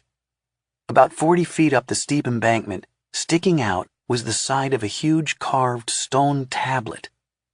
They climbed out of the river, and in the benchlands above found piles of what used to be stone structures all over the place. Bruce scrambled down the embankment to the table and cleared some dirt away, exposing a vivid, snarling, carved jaguar. The table was too large to remove whole, so they spent 3 days chiseling the jaguar from it. Then, poking among the piles of stones for an entrance into the underground structures or tombs, they exposed a hole. Bruce stuck his head in and spied pottery on the floor about 5 feet below. He squeezed through and dropped down, but landed awkwardly on the floor, twisting his leg and tearing the tendons in his knee, which was still weak from the shootout at the drug deal. He tried to stand up but couldn't, and he called to Dimas to get him a stick to use as a crutch. While he was waiting, his eyes adjusted to the darkness, and that was when he saw that the floor was alive with spiders, scorpions, and a few snakes for good measure.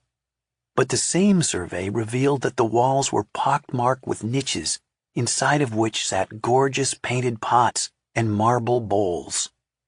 Hobbling gingerly around the creatures at his feet, he collected the treasures and handed them up to Dimas. As he worked his way farther into the underground room, he spied a bright yellow object on the floor. He picked it up, stunned. It was a solid gold statue, about 2.5 inches wide and 5 inches tall. The most beautiful gold art I'd ever seen. He said it looked like some kind of king, with a feather headdress and a shield on his chest. It was very thick. He found more items, including hundreds of polished jade beads. Anything that wasn't perfect, I didn't fuck with. After clearing out the room, they made their way back downriver to civilization and headed for the States.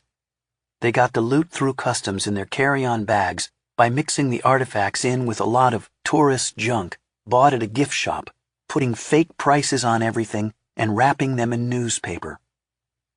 The next day, Bruce was at the bar in the Metropolitan Club in New York City, drinking Chivas on the rocks. I used to meet X there. This was the same writer who had previously helped him sell looted antiquities. X had buyers. When X arrived, Bruce took him to his hotel room and showed him the loot. He said, "Son of a bitch, this is great.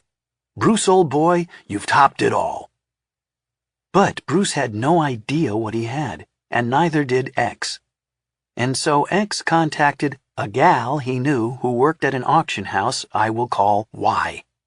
She would take a look at stuff and tell us what we had.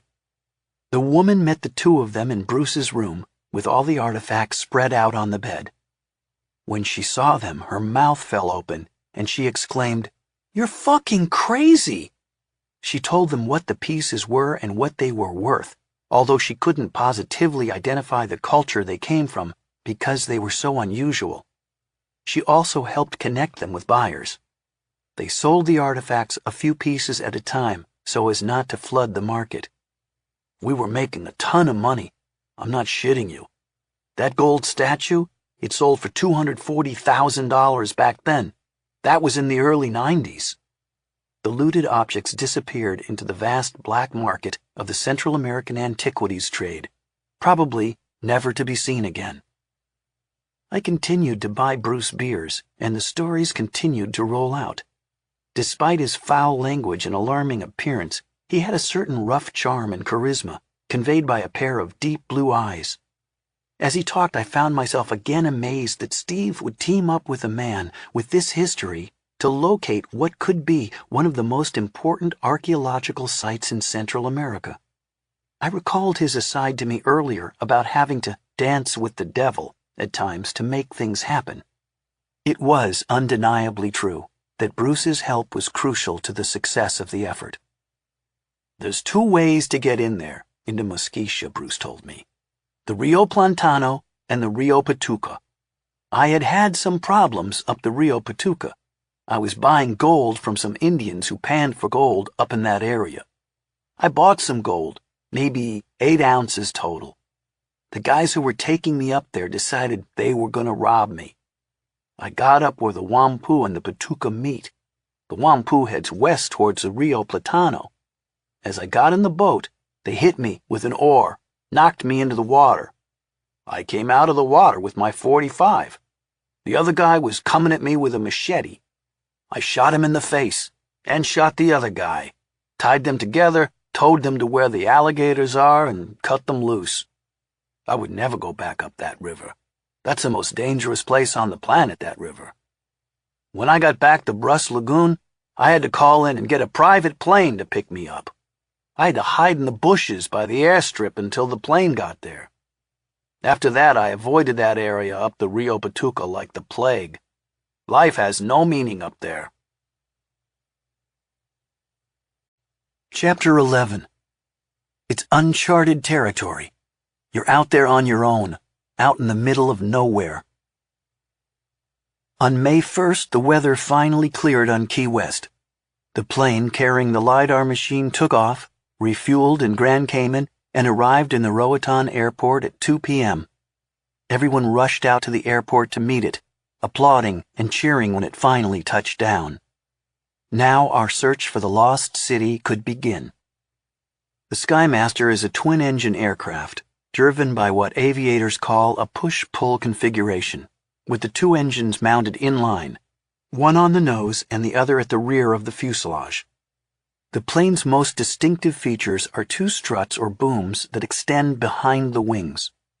Once a cheerful red and white, the paint job on this plane was full of patches and strips that had peeled off, and an ugly streak of oil ran down the fuselage from the forward engine. A big green LiDAR box almost filled the interior of the plane. This sleek, advanced, and costly piece of technology, so top secret that it had to be guarded by soldiers, was being schlepped around in a shabby flying tin can, or so it seemed to my inexpert eye. After it landed, 7 Honduran soldiers with M16s escorted the plane to a far corner of the airport, away from the public areas where it could be kept secure. Nobody seemed to be paying attention anyway. The airport was small, and the military was ubiquitous. The 6 soldiers, most barely older than teenagers, and the commanding lieutenant had been hanging around the airport bored for 3 days. They were excited at the plane's arrival, and they marched around it, posing with their weapons, while Elkin's film crew shot footage. The pilot, Chuck Gross, was a large, soft-spoken man from Georgia, who addressed everyone as Sir. He had recently returned from Iraq, where he had been flying classified LiDAR missions for the U.S. military. He couldn't disclose much, but I gathered that they involved, among other things, LiDARing areas along patrol routes multiple times to detect tiny changes in topography. A new heap of trash or a fresh dirt pile suddenly appearing next to a route would often indicate the placement of an IED.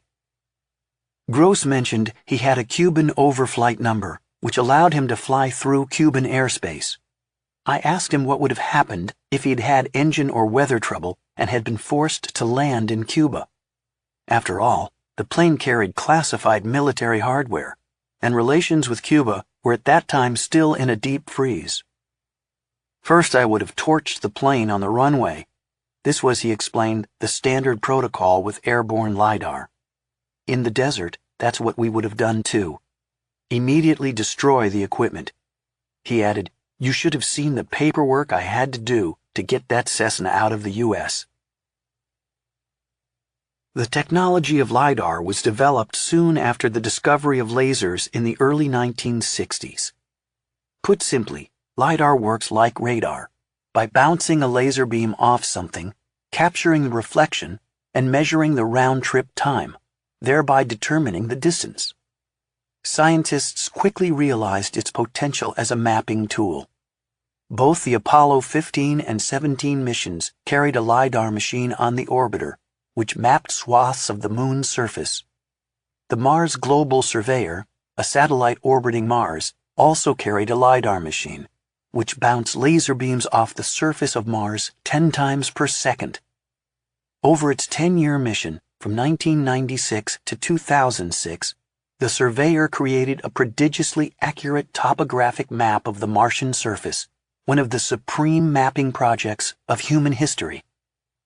There are 3 types of LiDAR instruments: spaceborne, aerial, and terrestrial. On Earth, aerial LiDAR has been used in agriculture, geology, mining, tracking glaciers and ice fields for global warming, urban planning, and surveying. It had numerous classified uses in the wars in Iraq and Afghanistan. Terrestrial LiDAR is currently being tested in self-driving vehicles and intelligent cruise control, which use LiDAR to map the ever-shifting environment around a car moving down a roadway, as well as to make detailed 3-dimensional maps of rooms, tombs, sculptures, and buildings. It can recreate digitally, in incredibly fine detail, any 3-dimensional object. The target sites of T1, T2, and T3 would be mapped with this Cessna, the one used over Karakul. As the plane is flown in a lawn mower pattern over the jungle, the LiDAR device shoots 125,000 infrared laser pulses a second into the jungle canopy below and records the reflections. The laser pulses are harmless and invisible. The time elapsed gives the exact distance from the plane to each reflection point. The LiDAR beam does not actually penetrate foliage. It does not see through anything, in fact. The beam will bounce off every tiny leaf or twig. But even in the heaviest jungle cover, there are small holes in the canopy that allow a laser pulse to reach the ground and reflect back. If you lie down in the jungle and look up, you will always see flecks of sky here and there. The vast number of laser pulses allow LiDAR to find and exploit those little openings. The resulting data is what LiDAR engineers call a point cloud. These are billions of points showing the location of every reflection arranged in 3D space. The mapping engineer uses software to eliminate the points from leaves and branches, leaving only bounce backs from the ground. Further data crunching turns these ground points into a hill-shade picture of the terrain, revealing any archaeological features that might be present. The resolution of the LiDAR image is only as good as how well you keep track of the position of the plane flying through space. This is the greatest technological challenge. In order to achieve high resolution, you need to track the plane's position in 3 dimensions during every second of flight to within an inch. A standard GPS unit, using satellite links, can only locate the plane within about 10 feet, useless for archaeological mapping. The resolution can be refined to about a foot by placing fixed GPS units on the ground underneath where the plane will be flying. But an airplane in flight is being bounced around by turbulence, subjected to roll, pitch, and yaw, which not even the finest GPS unit can track. To solve this problem, the LiDAR machine contains within it a sealed device that looks like a coffee can. It contains a highly classified military device called an Inertial Measurement Unit, or IMU. This is the same technology used in cruise missiles, allowing the missile to know where it is in space at all times as it heads towards its target. Because of the IMU, the LiDAR machine is listed as classified military hardware, which cannot leave the country without a special permit, and even then, only under highly controlled conditions. This is another reason why there was a long lag time in the use of LiDAR at third world archaeological sites. For years, the government prevented the IMU from being used outside the country in civilian applications. Aerial LiDAR can achieve a resolution of about an inch if there is no vegetative cover. But in the jungle, the canopy causes the resolution to drop precipitously due to many fewer pulses reaching the ground. The fewer the pulses, the lower the resolution. The Belizean rainforest around Caracol, where the chases had used it in 2010, is thick, but it doesn't come anywhere near the density of Mosquitia.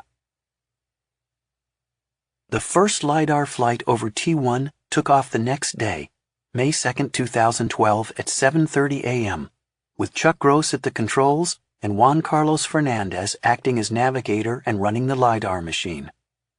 We all went to the airport to see the plane off, watching it rise into the Caribbean skies and wink into the blue across the Gulf of Honduras, heading for the mainland. It would take 3 days to map the 20 square miles of T1.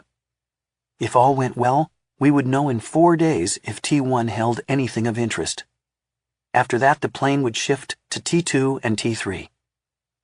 The plane returned from its first mission in late afternoon. By 9 in the evening, Sartori confirmed that the data was clean and good.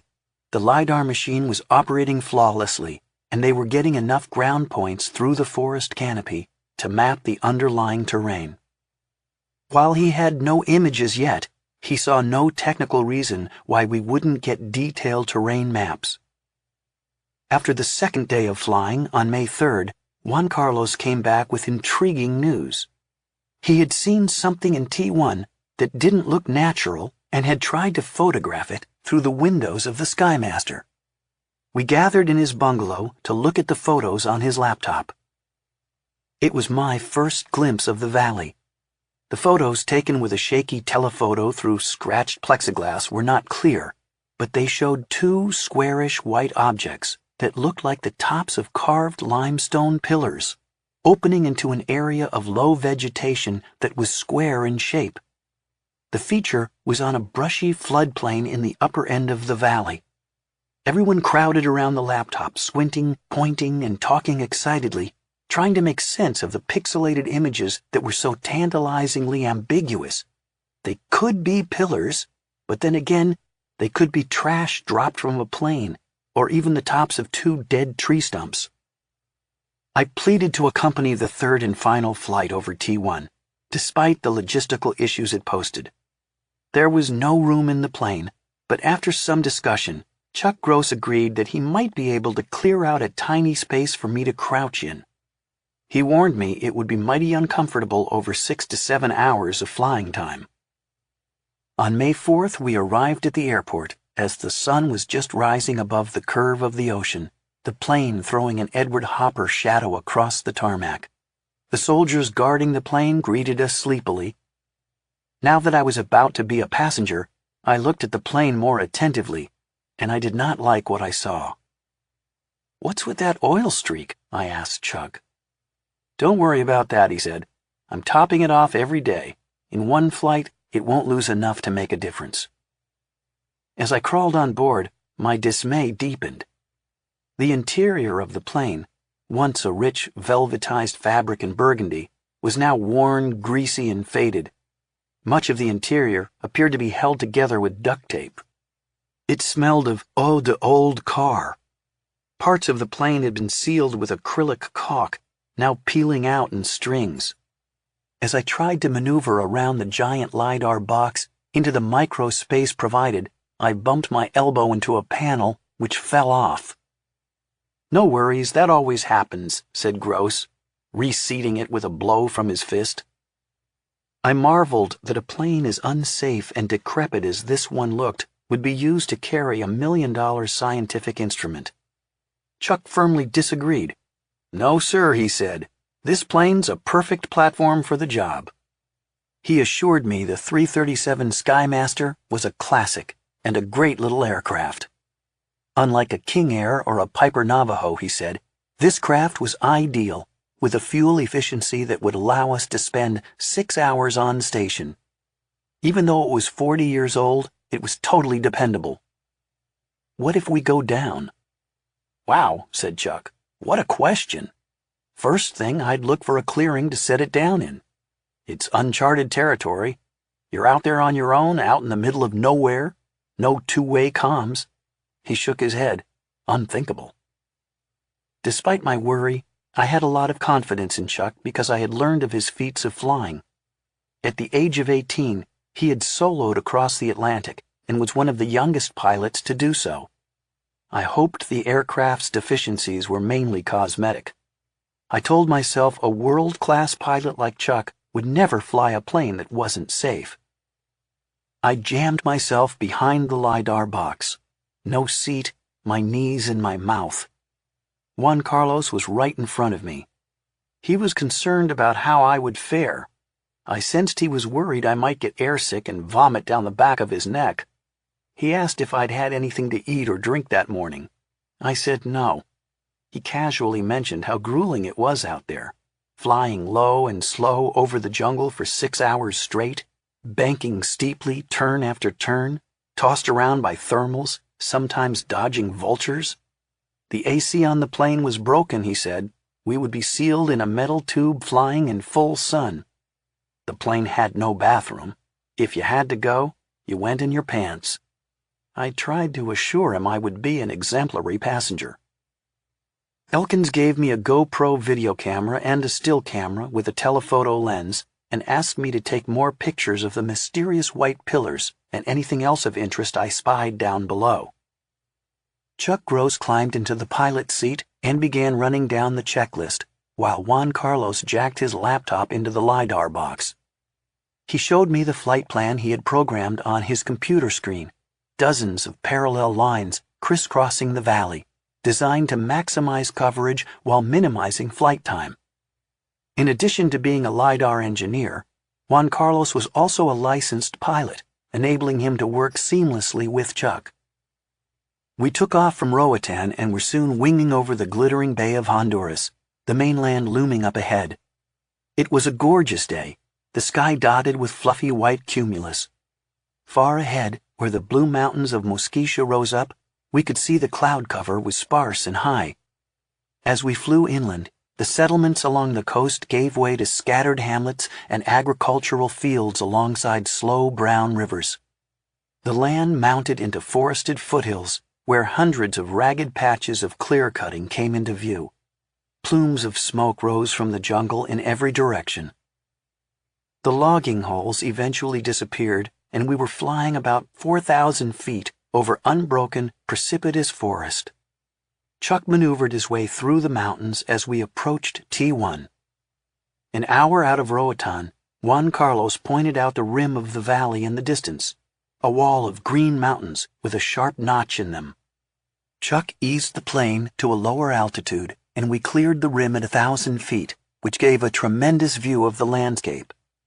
As the land dropped away beyond the rim, I was struck by the valley's picturesque topography, the ring of mountains embracing a gentle rolling landscape divided by 2 rivers.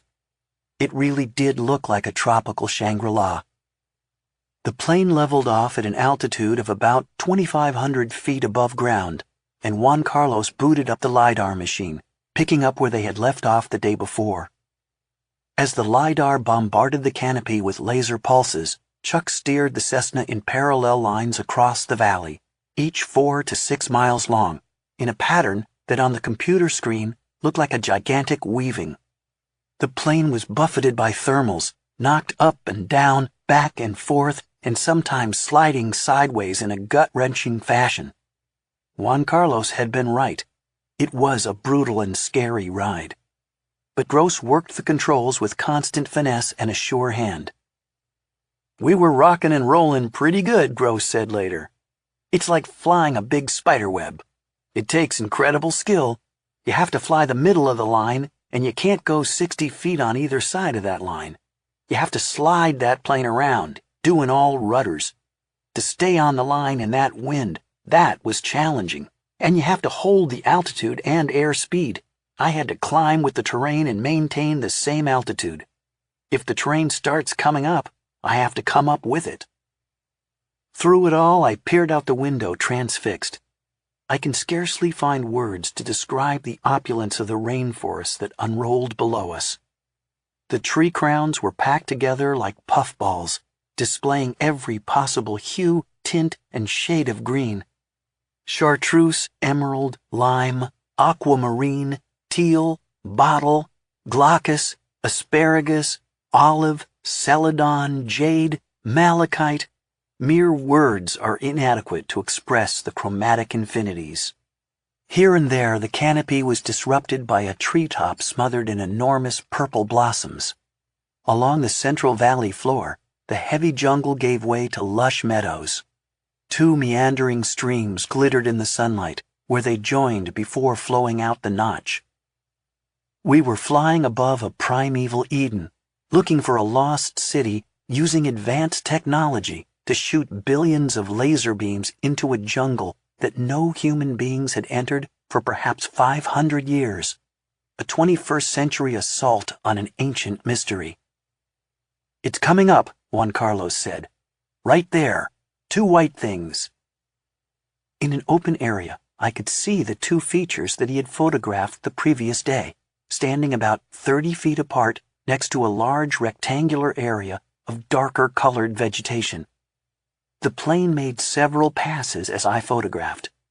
Again, they looked to me like 2 square white pillars rising above the brush. We got through the flight without mishap, other than the moment a few hours into the flight when I turned off the LiDAR machine with my knee as I tried to shift my aching legs.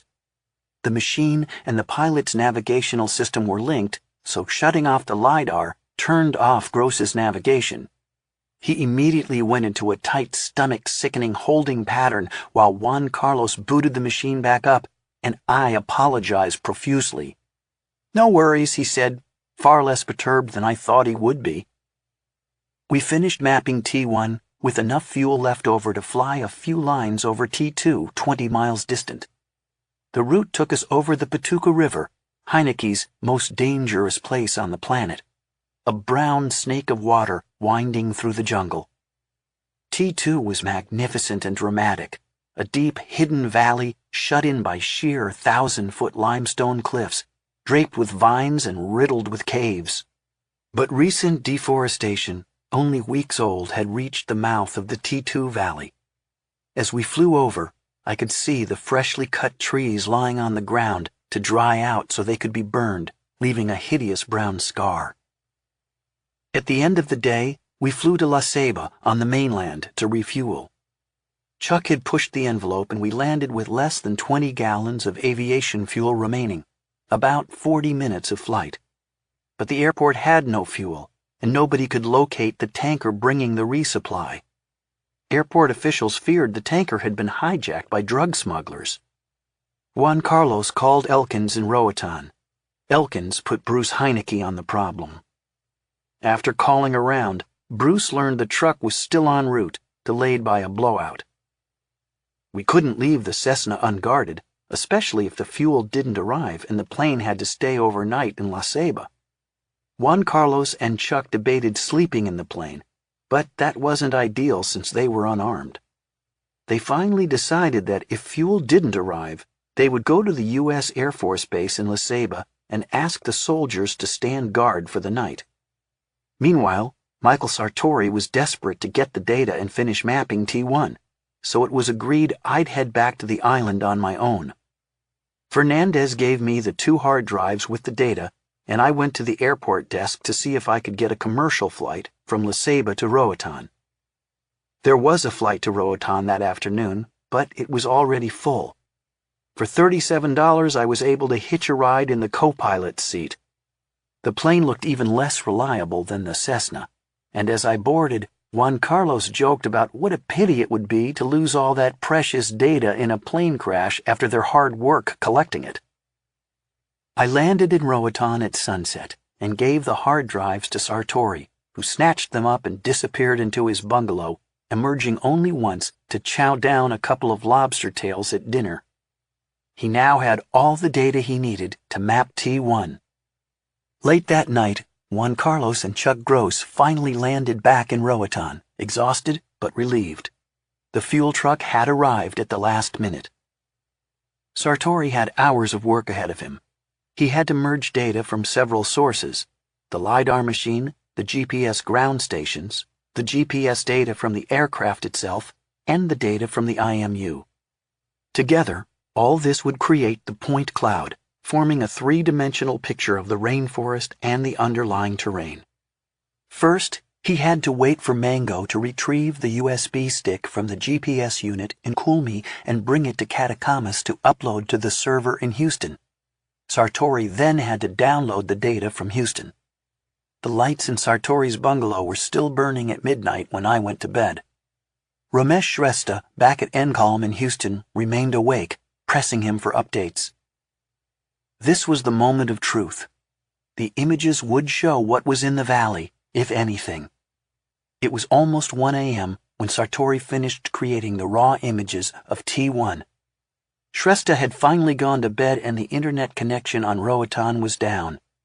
Exhausted, Sartori went to bed without even looking at the images he had just created. The next day was Saturday, May 5th. Rising early, Sartori uploaded the raw images to a server in Houston, again without examining them. Immediately on receiving them, Shrestha forwarded them to Encom's chief scientist, William Carter, who was at his vacation home in West Virginia. Shrestha intended to review them soon, but Carter beat him to it. At 8:30 a.m. on that quiet Saturday morning, the terrain images of T1 arrived in Carter's inbox just as he was about to leave the house to run chores. He needed to buy a refrigerator. He hesitated and then told his wife that he wanted to have a quick look. He downloaded the data and displayed the maps on his computer screen. He was thunderstruck. "I don't think it took me more than 5 minutes to see something that looked like a pyramid," he told me later.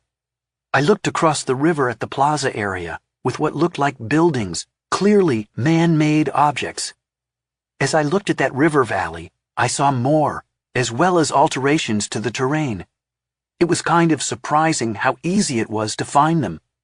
He emailed the coordinates to Sartori and Shrestha. Sartori pulled up the images and scanned them. In his excitement, Carter had mistyped the coordinates, but it took Sartori only a moment to find the cluster of features on his own. He said, "My skepticism wasn't easily broken, but this was clear enough to convince the most resolute doubter." Sartori was chagrined. "I was mad at myself for not seeing it first, since I was the guy producing the images." He rushed out the door to report it to Steve Elkins, but then had second thoughts. Was it real? Maybe it was just his imagination. "I was in and out the door about 6 different times," Sartori said. I was walking back from breakfast with Steve and some others when Sartori appeared along the quay, running madly in his flip-flops, waving his arms and shouting, "There's something in the valley!" We were startled by this sudden behavioral change. The sober-minded skeptic transformed into a raving Christopher Lloyd. When we asked what it was, he said, "I can't describe it. I won't describe it. You just have to see it yourself." There was pandemonium. Steve started to run, and then remembered he was a filmmaker, so he began shouting for his film crew to get their gear together and record the moment. Cinema verite. With the cameras rolling, everyone crowded into Sartori's room to look at the images on his laptop. The maps were in grayscale and a first iteration, but they were clear enough. In the valley of T1, above the confluence of the 2 streams, we could see rectangular features and long pyramid-like mounds arranged in squares, which covered an area of hundreds of acres. Also visible, but impossible to interpret, were the 2 objects that looked like square pillars we had seen from the plane. As we examined the images, Sartori's inbox was pinging continuously with emails from Carter and Shrestha, who were poring over the same maps, shooting off an email with coordinates every time they found another feature. I was stunned. It sure as hell looked like a very large set of ruins, perhaps even a city. I had thought we would be fortunate to find any kind of site at all. I had not expected this.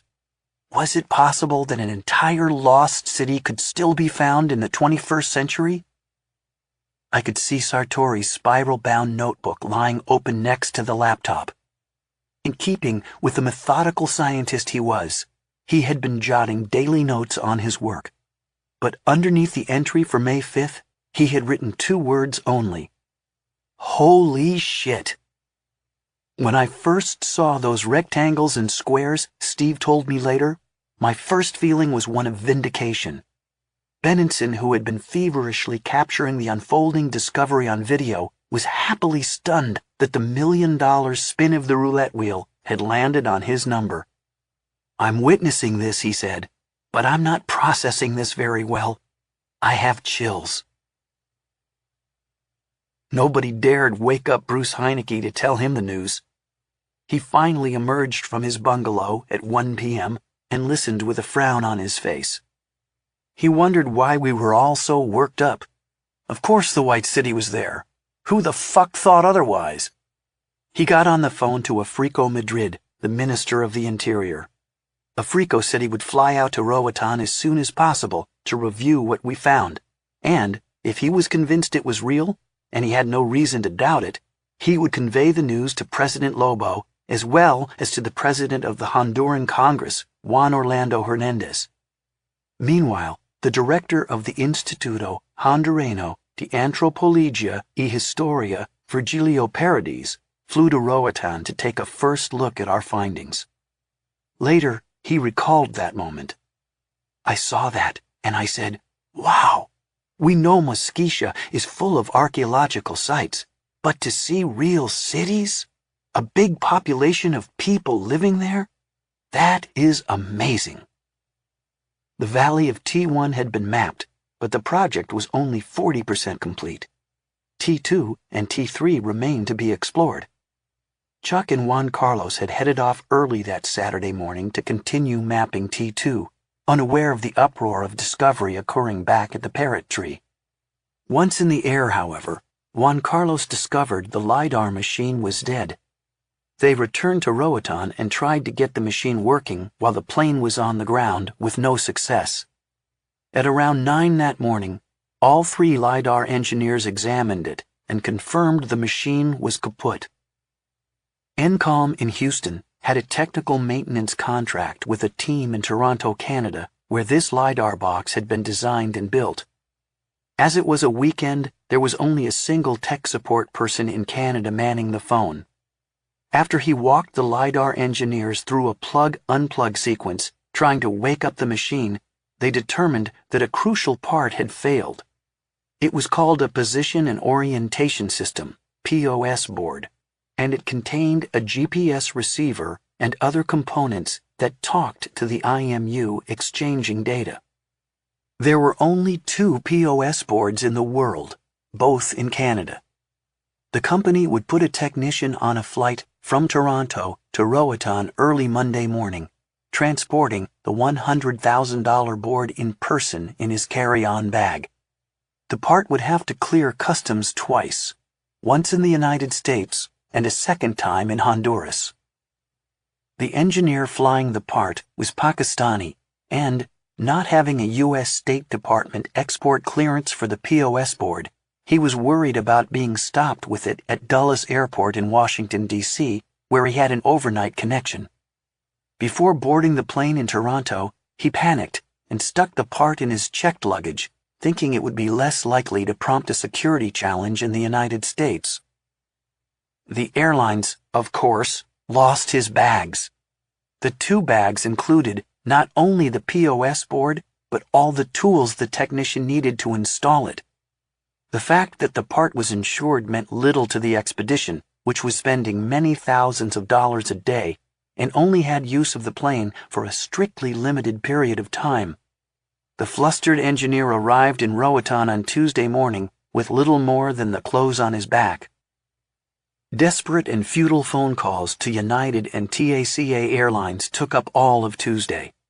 They learned the bags had arrived in Dulles Airport, but had failed to be transferred onto the flight to San Salvador and then Roatan. They seemed to have vanished in Dulles. Then, as the frenzy of phone calls continued into Wednesday afternoon, the bags unexpectedly arrived at the Roatan airport. Virgilio Paradis went with Steve to the airport to speed them through Honduran customs. He did a masterful job of intimidation, waving about the president's official card, and the bags sailed through and were rushed to the Cessna at the far end of the airport tarmac. It took the technician and Juan Carlos 2 hours to install the part and get the LiDAR machine working again. As they arrived back at the Parrot Tree, elated that the expensive 5-day delay was over, United Airlines called to once again say that, despite a most diligent effort, they were terribly sorry, but they had been unable to trace the lost bags. The mission resumed the next morning, on Thursday, with overflights of T2 and T3. They went flawlessly. Once again we gathered in Michael Sartori's bungalow to look over the images on his laptop. And once again, we were absolutely floored. T3 contained an even larger set of ruins than T1. T2 also revealed enigmatic man-made features that were harder to interpret. Some guessed they might be quarries or fortifications.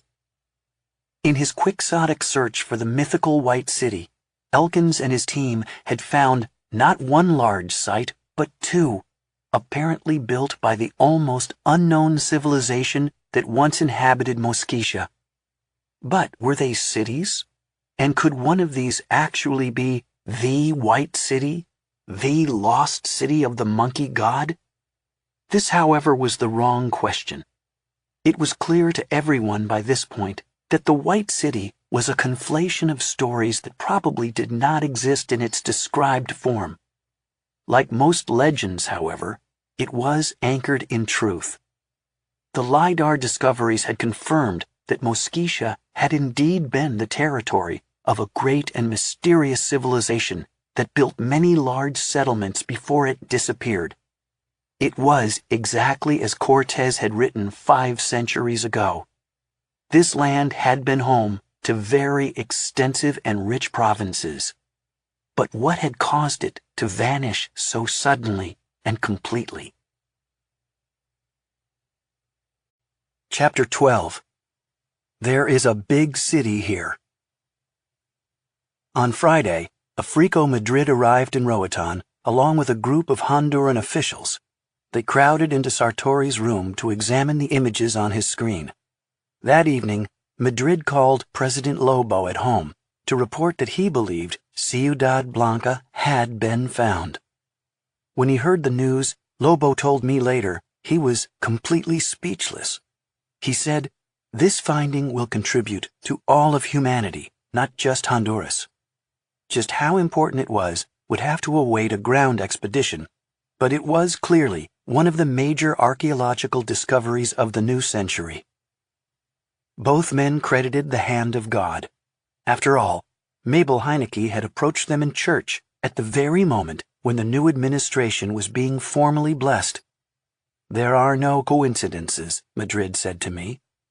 "I think that God has extraordinary plans for our country, and Ciudad Blanca could be one of them." The discovery, he believed, was the beginning of a change in Honduras. It will put Honduras on the map in terms of tourism, scientific research, history, and anthropology. A celebratory dinner was held at a long table set up on the beach with flaming torches, speeches, and toasts. After the mapping of T3, the 2-week LiDAR expedition ended, and Chuck Gross departed for Houston in the sturdy little Skymaster packed with all its classified technology.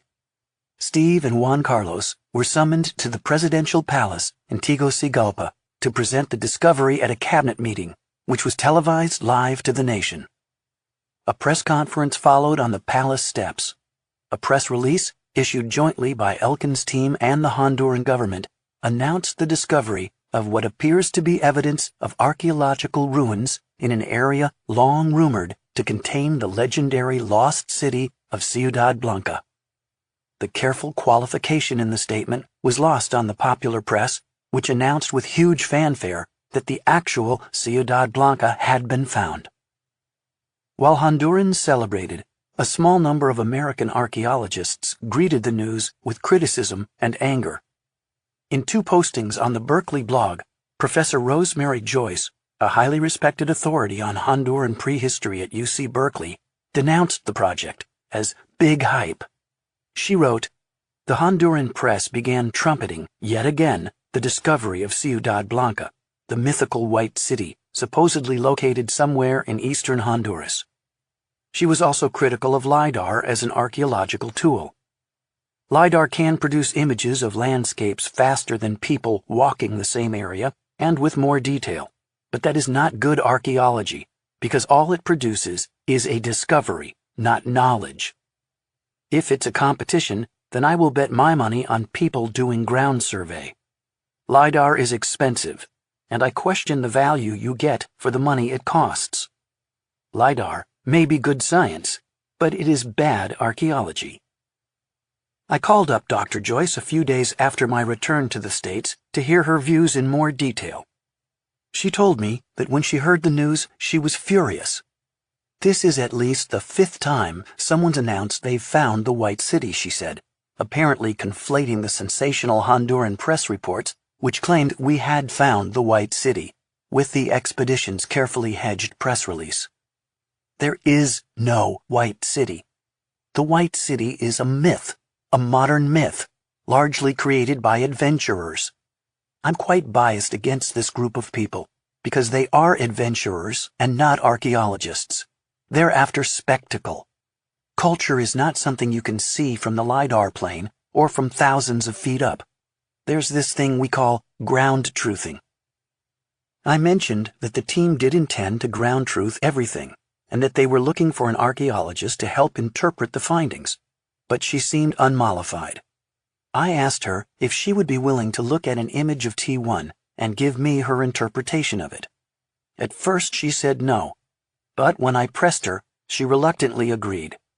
"I'll look at it, but I may not call you back." I emailed her a LiDAR image of a portion of T1. She called back immediately. Yes, she said, this was an archaeological site, and not a small one. I had sent her only a tiny section of T1. She could see 3 major clusters of larger structures, as well as a plaza, a public space par excellence, and a possible ball court, and many house mounds.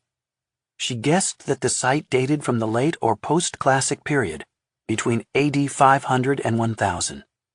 Nevertheless, she closed the call with another blast at the expedition. It's infuriating to see archaeology portrayed as a kind of treasure hunting. Despite Professor Joyce's concerns, Elkins and Benenson were determined to establish the discovery's archaeological legitimacy. They looked for an archaeologist who could study the LiDAR images and figure out more precisely what they represented. They needed someone who was not only a Mesoamerican specialist, but also an expert in LiDAR interpretation. They found the right combination in the person of Chris Fisher, a professor of anthropology at Colorado State University. Fisher had worked with the Chases on the Caracol LiDAR project, had co-authored the scientific paper with them, and had been the first archaeologist to use LiDAR in Mexico. Fisher came sideways into archaeology. Growing up in Duluth and then Spokane, he became an accomplished drummer and marched in the Drum Corps International Salem Argonauts. He did a national tour from coast to coast with the Drum Corps in a decrepit passenger bus whose driver was an ex-Hells Angel who had lost a leg in a motorcycle accident. They slept on the bus as they traveled at night and performed during the day. With aspirations to be a jazz drummer after high school, instead of going to college, he drummed while working at a bunch of crappy jobs. When he was offered the coveted position of manager of a 7-Eleven, he had an epiphany. I said to myself, holy shit, I've got to go to college. I can't do this for the rest of my life. He started as a music major, realized he didn't have the focus to be a successful jazz drummer, and switched to anthropology. At an archaeological field school where he helped excavate an archaic site in the middle of a cornfield, he just absolutely fell in love with archaeology. He went on to get his PhD with his dissertation focusing on a site in Michoacan, Mexico. While doing a survey in the area, he came across what looked like the remains of a small pre-Columbian village scattered about an ancient lava bed called Ungamuco, once a settlement of the fierce Puripeca Tarascan people, who rivaled the Aztecs in central Mexico from around AD 1000 until the arrival of the Spanish in the early 1500s. "We thought we could knock out Ungamuco in a week," he recalled. "We just kept going and going and going." It turned out to be a huge site. In 2010, Fisher used LiDAR to map Ungamuco. The results were perhaps even more astounding than those at Caracol. The images gathered after flying over Ungamuco for just 45 minutes revealed 20,000 previously unknown archaeological features, including a bizarre pyramid that, seen from above, is shaped like a keyhole. "I almost started crying when I saw the LiDAR images of Ungamuco," Fisher told me. Not only were they spectacular to him as an archaeologist, he realized they had also changed his professional life. "I thought, oh my God, I've just got back 10 or 12 years of my life. It would have taken me that long to survey those 9 square kilometers." Since that time, he had expanded his LiDAR survey of Ungamuco. "I'm scared to say, we now know Ungamuco covers 26 square kilometers, 10 square miles. We're looking at maybe 100 or 120 pyramids, along with dense settlements, roads, temples, and tombs. The small site turned out to be an immense and important pre-Columbian city." Pleased to have Fisher on board, Elkin sent him the LiDAR maps. Fisher spent 6 months studying them. In December, in a meeting in San Francisco, he presented his findings to the expedition team. While T1 was imposing, Fisher believed T3 was even more impressive. The 2 ruins were definitely not Maya. They belonged to an ancient culture all of its own that dominated Mosquitia many centuries ago. He concluded that the ceremonial architecture, the giant earthworks, and the multiple plazas revealed in the images suggested that both T1 and T3 were ancient cities as defined archaeologically. He cautioned that this was not necessarily how the average person might define a city. A city, he explained, is a complex social organization, multifunctional. It has a socially stratified population with clear divisions of space, intimately connected to the hinterlands. Cities have special functions, including ceremonial, and are associated with intensive agriculture, and they usually involve major monumental reconstruction of the environment. "There is a big city here in T3, Fisher said in the meeting. It's comparable in geographic area to the core of Copan, the Maya city in western Honduras." He displayed a map of the central area of Copan, superimposed on the LiDAR map of the unknown city in T3. Both covered about 2 square miles. "The scale of this site is amazing," he told the audience. "These are data that would have taken decades to gather in traditional archaeology." After further examination of the LiDAR images of T1, Fisher identified 19 connected settlements strung along several miles of the river, which he believed were part of a chiefdom ruling the valley. Later, Fisher told me the 2 cities appeared to be larger than anything previously found in Mosquitia. In the images, he also identified a couple hundred smaller sites, from farming hamlets to monumental architecture, canals and roads, and signs of terraced hills. Each of these areas was once a completely modified human environment, he said. T2 also presented many intriguing features that were harder to interpret. These 2 cities were not unique. They were similar to other major sites found in Mosquitia, such as Las Crucitas de Honor, the largest ruin in Mosquitia. T1, however, is at least 4 times bigger than Las Crucitas, based on published maps, and T3 is several times larger than that. T1 is at least 5 times larger than Stewart's site of Lanzatilal. But that, he explained, wasn't saying much, since no site in Mosquitia had ever been mapped in its entirety. The LiDAR picks up details, such as terracing and ancient canals, that would be extremely difficult to see any other way, which naturally would make T1 and T3 appear bigger than Las Crucetas. A LiDAR image of Las Crucetas might show that the city extended over a much larger area than previously known. The LiDAR maps of T1 and T3 hinted that many Mosquitia sites, almost all of which had been poorly mapped if they had been mapped at all, could be far larger than previously thought. The LiDAR maps proved that the unnamed civilization that had built T1 and T3 had been widespread, powerful, and successful. Also of immense significance, he said, and extremely rare, was that T1 and T3 gave every appearance of being completely undisturbed and unlooted. Fisher noted that, unlike ancient cities such as Copan and Caracol, which were built around a central core, the Mosquitia cities were spread out, more like L.A. than New York, he added. I hear myself saying this stuff, and I just know that there's going to be a firestorm of criticism. But I've taught myself how to analyze these data. There aren't yet a lot of archaeologists who have experience working with LiDAR. But in 10 years, he predicted, everyone will be using it. I asked Fisher whether the White City had finally been found. He laughed. I don't think there is a single Ciudad Blanca, he said. I think there are many. The myth, he said, is real in the sense that it holds intense meaning for Hondurans, but for archaeologists, it's mostly a distraction. Professor Joyce was right about one thing. A site is not really found until it is ground-truthed. Elkins and Benenson immediately began planning an expedition to explore either T1 or T3. Fisher lobbied hard for T3, but Elkins felt T1 offered a more compact, complex, and interesting site.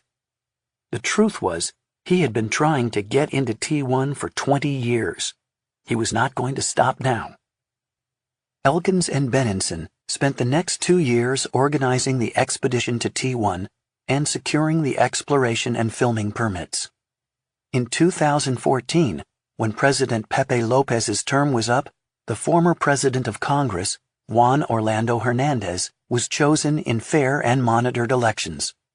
Luckily, he was on the same page as his predecessor about the importance of Elkins' project.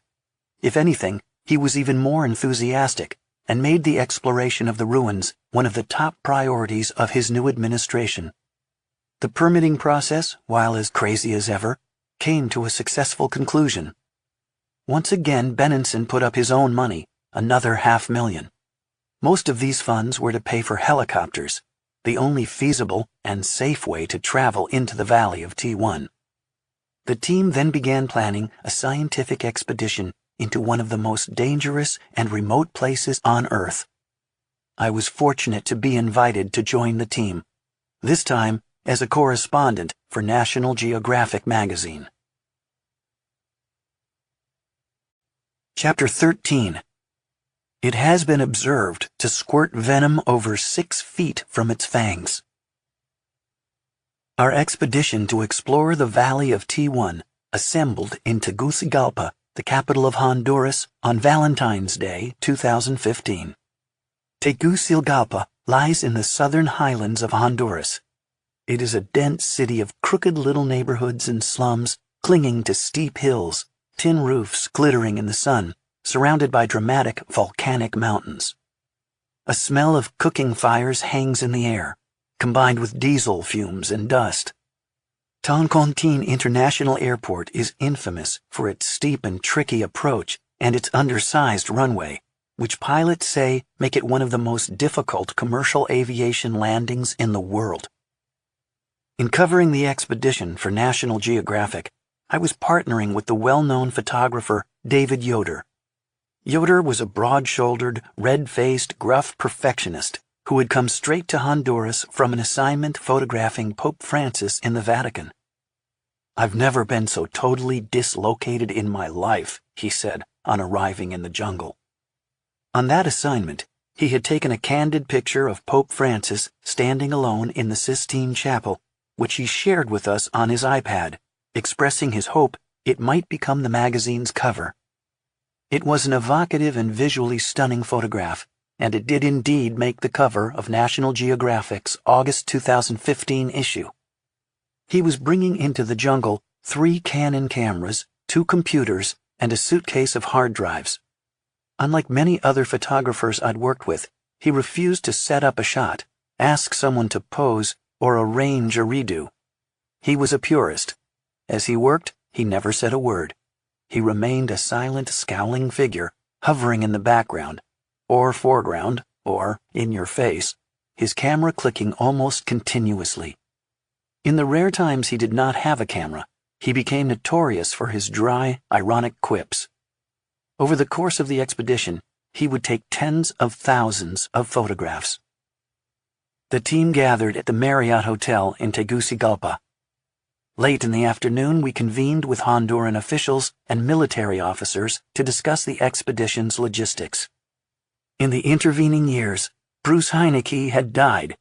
Long gone were the days of bribes, under-the-table deals, and implied threats of violence.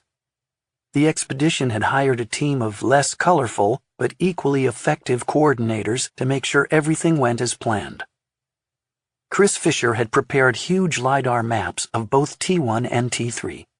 The maps were a far cry from those first grayscale images we had seen on Sartori's computer. The data had been carefully massaged and tweaked, realistic color had been added, and the images were now printed on paper charts in unprecedented detail. Electronic versions were set up to match an online data dictionary that would allow Chris to immediately mark and record on the electronic maps any feature he found in the jungle.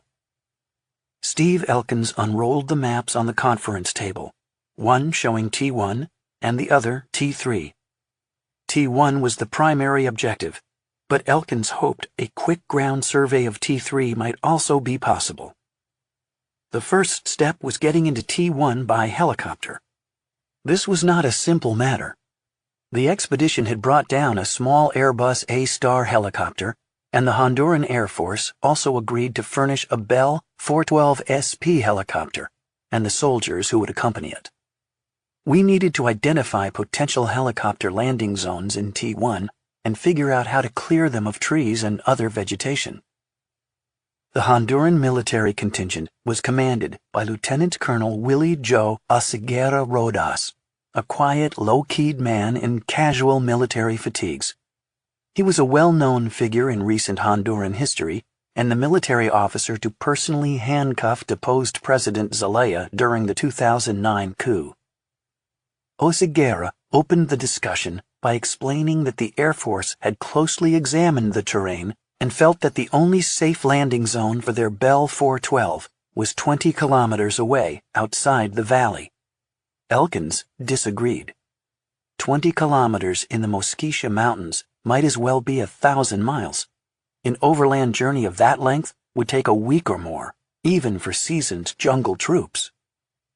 This, Elkins said, gesturing at the huge map, is the T1 Valley. There's only one way in, through this gap. Where the 2 rivers split, there's an area of no trees.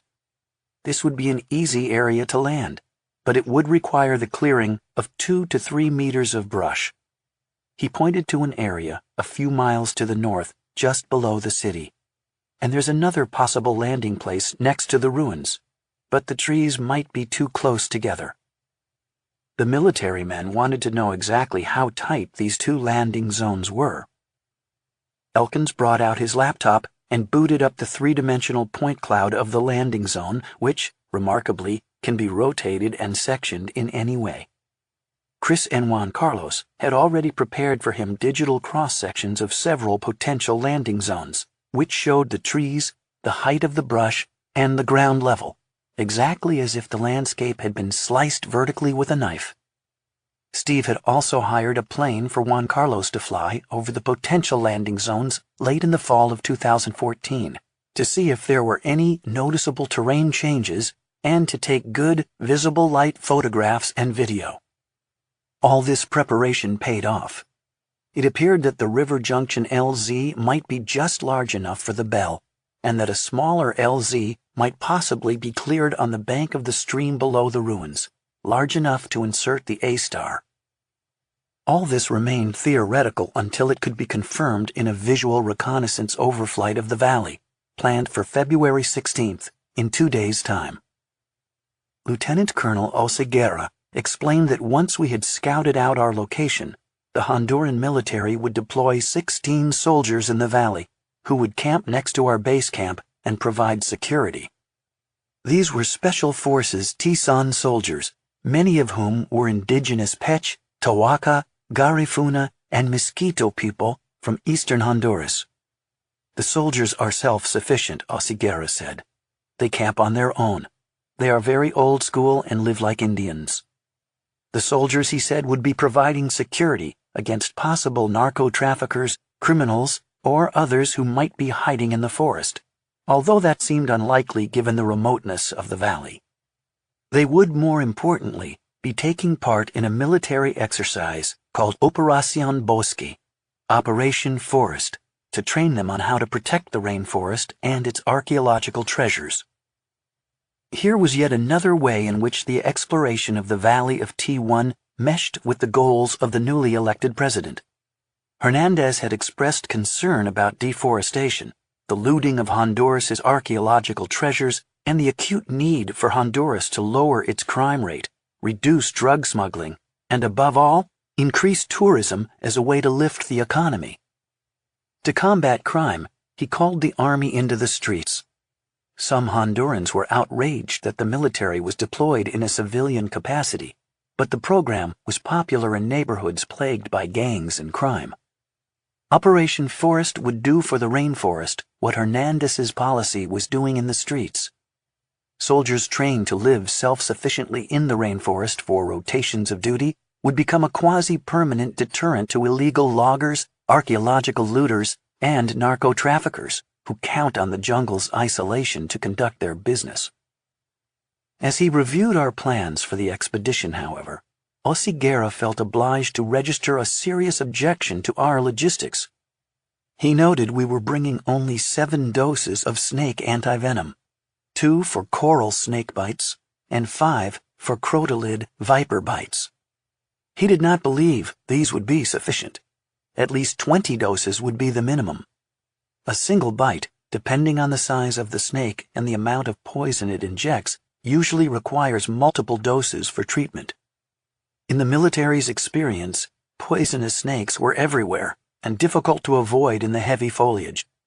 Especially problematic were the smaller ones that rested in low branches and, when disturbed, fell down on the unwary traveler. Elkins balked.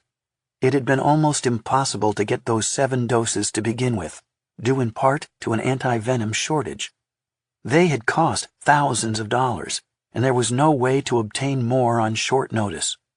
The discussion ended there, but as I glanced around, I noted a number of people looking uneasy, me among them.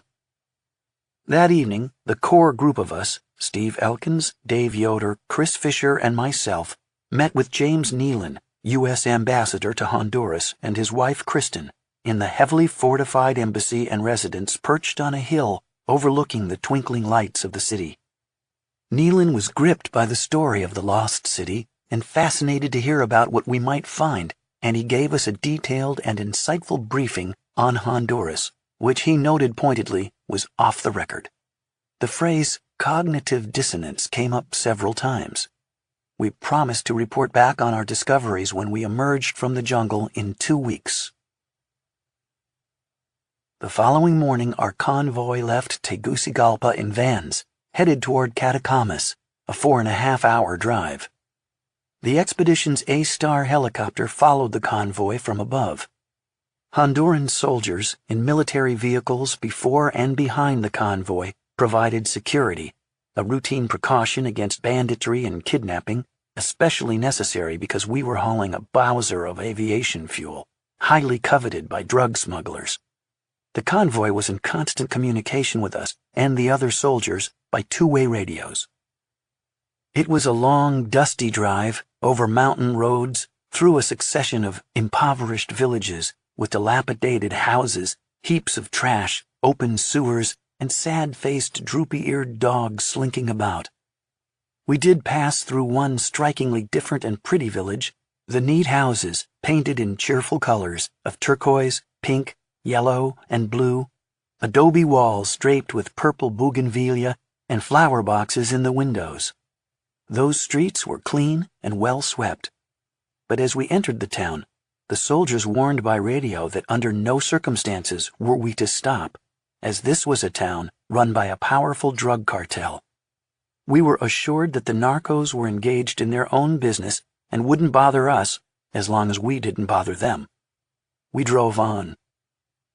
Eventually, we reached the town of Catacamas, the expedition's base of operations. It, too, was an attractive city of whitewashed houses with red-tiled roofs, population 45,000, nestled against the mountains, overlooking a rich broad plain dotted with beef cattle and fine-looking horses, watered by the Rio Coyape. Ranching is a proud and venerable tradition in Catacamas, but in recent years it had been eclipsed by the business of drug smuggling. The city had been taken over by narco lords who came to be known as the Catacamas Cartel. The Catacamas Cartel was in competition with another cartel in the nearby city of Juticalpa, and the road between the two cities, which we had been driving over, had become a battle zone, plagued with robberies, murders, and carjackings, often committed by criminals posing as Honduran law enforcement. In 2011, it was the scene of one of the worst drug massacres in Honduras, in which a gunman opened fire on a minibus of civilians, killing 8 women and children. In 2015, by the time we arrived, the drug smuggling had subsided somewhat, but the town was still dangerous. While there, I learned from a local businessman that the cost of a contract murder in Catacamas was $25. However, we were assured that we were in no danger because of our guard of elite Honduran soldiers. The Hotel Papa Beto was the finest in town, a whitewashed fortress located in the old city center with a luxurious swimming pool and an enclosed courtyard with shady arched portals. The building was surrounded by 20-foot concrete walls, topped by broken glass and concertina wire.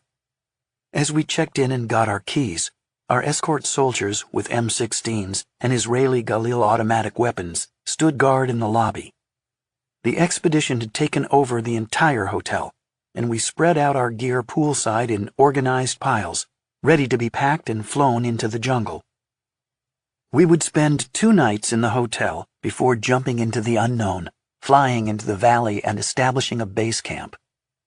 Snake antivenom aside, Elkins and his team had planned everything to the last detail, a remarkably thorough job, even though we had only a vague idea of the actual conditions we might encounter in the Valley of T1 in terms of snakes, insects, diseases, weather, and the difficulty of travel.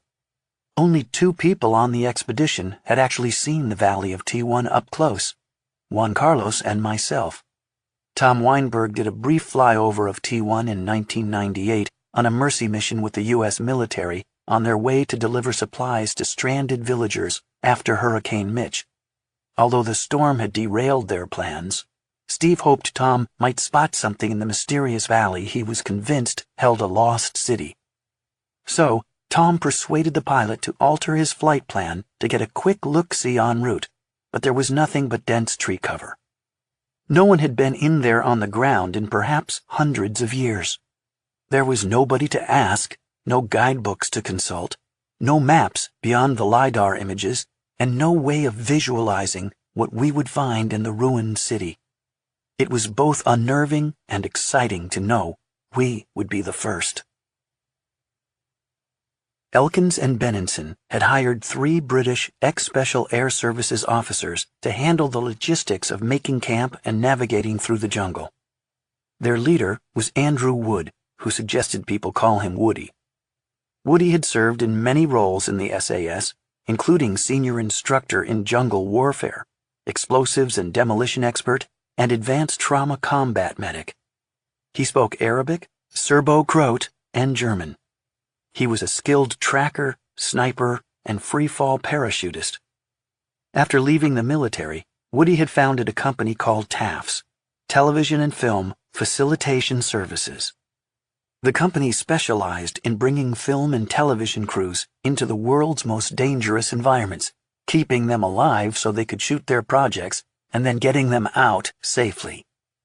Taft's handled the logistics for the extreme survival shows of Bear Grylls, and the company's numerous television credits include Escape from Hell, Man vs. Wild, Extreme Worlds, and Naked and Marooned.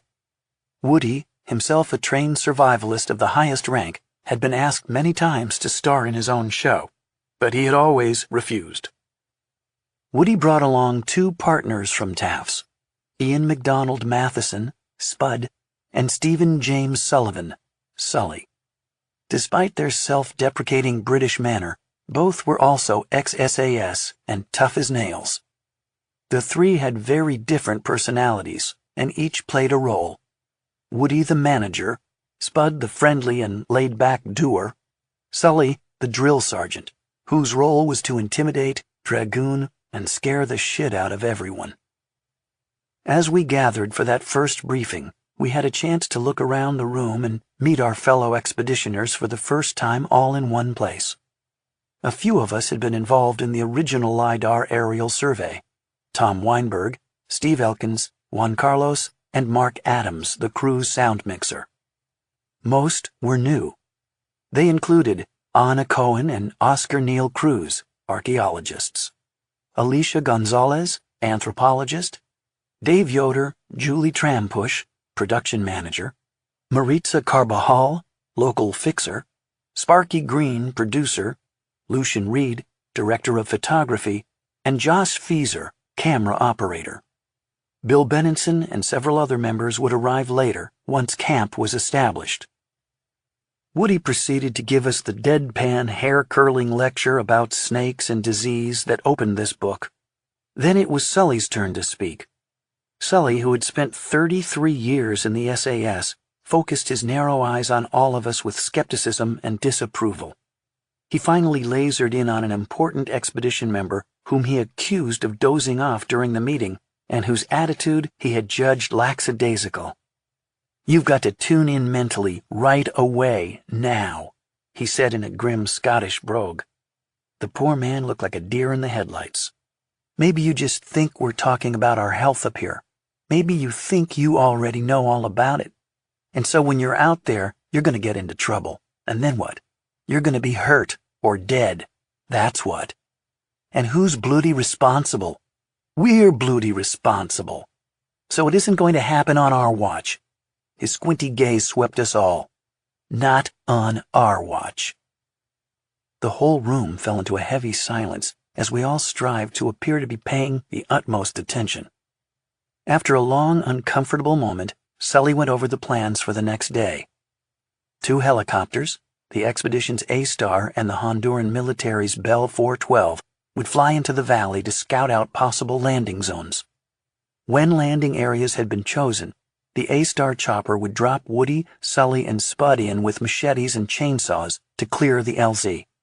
If the brush was thick and high, Sully said, the first few crews in might have to abseil, rappel down from the hovering chopper. Steve had chosen a group of 6 people, including me, who would be in the first group to land in the forest, and Sully now had to train us how to do it safely. We followed Sully to the outside patio of the hotel, where he had arranged a duffel bag of gear. He showed us how to put on a climbing harness, how to edge out on the pontoon of a hovering chopper, abseil down a rope using a mechanical slowing device called a descender, unclip, signal, and move away. I had had some experience rappelling down cliffs and frozen waterfalls, but that was always with the security of a vertical face to put my feet on as I descended. Roping down from a hovering chopper in free space seemed less secure, and if you didn't properly release yourself once on the ground, the chopper might take off with you still attached. We each practiced the maneuver multiple times until we had nailed it to Sully's exacting standards. The small A-Star that would go in first could only carry 3 passengers, or 2 with gear. The final question was who exactly out of our lucky 5 would get a coveted spot on the very first flight. Elkins had already adjudicated some angry disputes among members of the team as to who would be included. Chris argued successfully that he had to be on the first flight in because he needed to make sure the LZ was not itself an archaeological site that would be damaged by helicopter landings. Dave Yoder demanded to be on that first flight so that he could capture the moment when boots first hit the ground. One of his fundamental principles as a photographer was never to shoot a reenactment. Steve assigned the third seat to Lucian Reed, the DP, director of photography, of the film crew, so he could record the moment on film. I would fly in on the second trip with Juan Carlos and a load of essential gear. The five of us and Woody's team would make a primitive camp that night. The rest of the expedition, including Steve, would fly into the valley in the succeeding days. Excited as he was to be fulfilling a lifelong dream, Steve had sacrificed his own early place in the helicopter for us because he felt it was important to get the filmmakers, the writer, and the scientists into the valley first. He would fly in the following day. The Honduran military, with their larger helicopter, would have to find a landing zone farther downriver. The soldiers would then have to hike up the river to establish a camp behind ours. So for that first day and night, we would be on our own. Chapter 14. Don't Pick the Flowers. On February 16th at dawn, the advance team piled into a van and drove to El Aguacate Airport, a shabby jungle airstrip built by the CIA during the Contra War.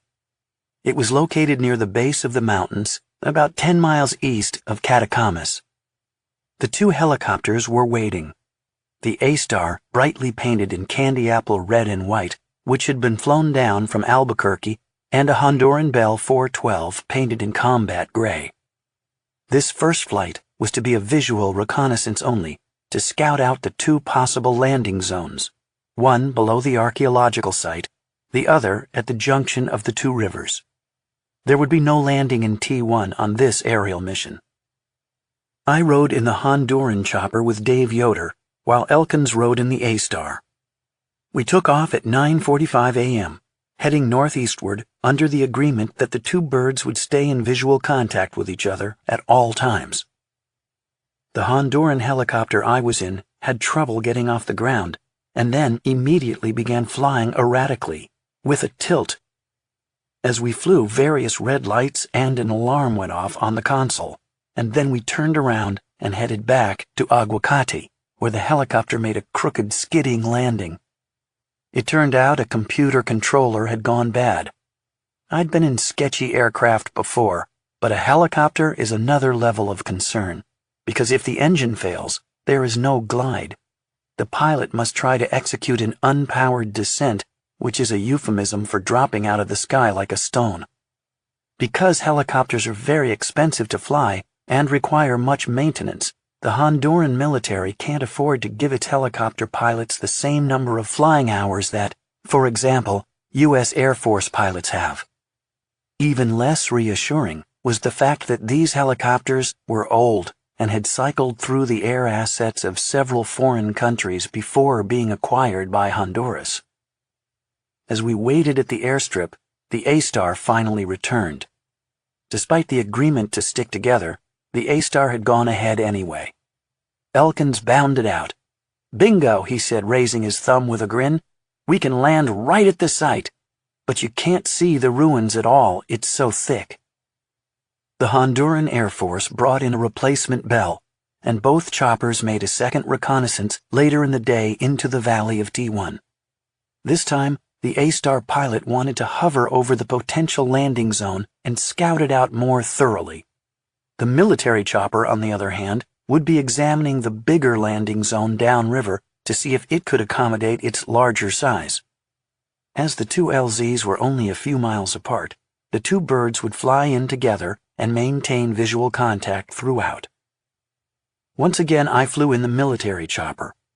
For half an hour, we were flying over steep terrain, but vast areas of the mountainsides had been cleared, even on slopes of 40 to 50 degrees. This was all new territory to me. In 2012, We had flown in from the northwest. Now we were flying in from the southwest. I could see that the clearing was not for timbering. It appeared that few, if any, trees had been taken out and were left lying on the ground to dry out and be burned, as evidenced by the plumes of smoke rising everywhere. The ultimate goal, I could see, was to turn the land into grazing for cattle, which dotted even the steepest hillsides. Finally, we left the clear cuts behind and were flying over a virgin carpet of jungle-cloaked peaks. Once again, I had the strong feeling, when flying into the valley, that I was leaving the 21st century entirely. A precipitous ridge loomed ahead, marking the southern boundary of T1. The pilot headed for a V-notch in it. When we cleared the gap, the valley opened up in a rolling landscape of emerald and gold, dappled with the shadows of clouds. The two sinuous rivers ran through it, clear and bright, the sunlight flashing off their riffled waters as the chopper banked. I remembered it from the LiDAR flight 3 years ago, but now it looked even more splendid. Towering rainforest trees, draped in vines and flowers, carpeted the hills, giving way to sunny glades along the river banks. Flocks of egrets flew below, white dots drifting against the green, and the treetops thrashed with the movement of unseen monkeys. As had been true in 2012, there was no sign of human life, not a road, trail, or wisp of smoke.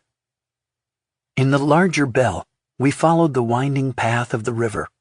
The A-star was ahead and below us, and as we closed into the upper LZ, the one near the ruins, the A-star went into a hover over an area along the riverbank covered with thick vegetation. We spent 20 minutes circling this LZ, and then circled the second one downriver, which was larger and more open. With both landing zones now firmly identified, one for the Bell and the other for the A-star, we headed back to Aguacate. The next morning on February 17th, we arrived back at Aguacate at dawn for our flight into the valley, where we hoped to land and establish base camp.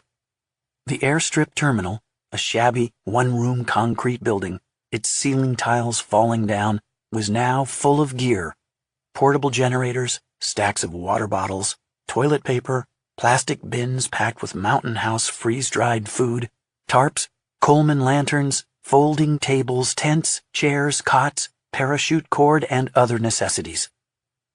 The A-star took off with Woody, Sully, and Spud, equipped with machetes and a chainsaw to clear the landing zone near the ruins.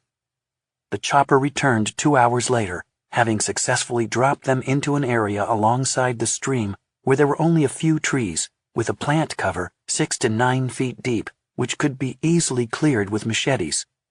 Only a few small trees would have to be cut. All was going according to plan. It would probably take them 4 hours to clear it. We would not have to rope down from a hover after all. The chopper would be able to land firmly on the ground. Chris Fisher, Dave Yoder, and Lucian Reed went in the next flight. 2 hours later, the chopper returned and refueled, and then Juan Carlos and I walked out into the hot tarmac to get in. We each had backpacks with all our essential gear, including food and water for 2 days, as the camp would not be fully stocked for at least 48 hours. We would have to be self-sufficient for those first few days. Because the LZ at the site was so small, and the A-star unable to carry more than a tiny amount of equipment, most of it would be ferried into the valley on the Bell, offloaded at the downstream LZ, and from there shuttled in by the A-star in many back-and-forth trips. Juan Carlos and I stowed our 2 backpacks in a basket attached to the port side of the helicopter, since there wasn't room inside. Steve Elkins brought out his iPhone, and he taped me as I gave a 10-second video farewell to my wife, Christine, since I would be out of contact for the next 9 or 10 days. It was strange to think about what might happen before I was next in touch with her. Steve promised to email the video to her when he got back to Catacamas. Just before we lifted off, I had a chance to chat with our co-pilot, Rolando Zuniga Bode, a lieutenant in the Honduran Air Force. My grandmother used to talk about Ciudad Blanca all the time, he said. She had a lot of stories. What stories? Rolando dismissed them with a wave of his hand. You know, the usual old superstitions. She said the conquistadors found the White City and went in there. But they made a mistake. They picked the flowers, and they all died. He laughed and wagged his finger. Don't pick the flowers. Juan Carlos and I donned our helmets and buckled in. He was excited. When I first saw the images with the buildings, the dimensions of those things, they are big. I had 10,000 questions. Now, we're about to find the answers. After the helicopter took off, we fell silent, taking pictures of the amazingly green and rugged landscape unfurling below. There's Las Crucitas, Juan Carlos said. I asked the pilot to take us this way. I looked down at the remote archaeological site, the largest that had ever been found in Mosquitia before the identification of T1 and T3. In an open, grassy area, I could see a series of sharp mounds, earthworks, and plazas situated on both sides of the Rio Honor. Many had speculated that this was Mord's lost city of the monkey god, but of course now we know Mord had found no such thing, and had never even entered this region of Mosquitia. It looks a lot like T1, don't you think? Juan Carlos said. I agreed. From the air, it looked strikingly similar to the LiDAR images. The same bus-like mounds, same plazas, same parallel embankments.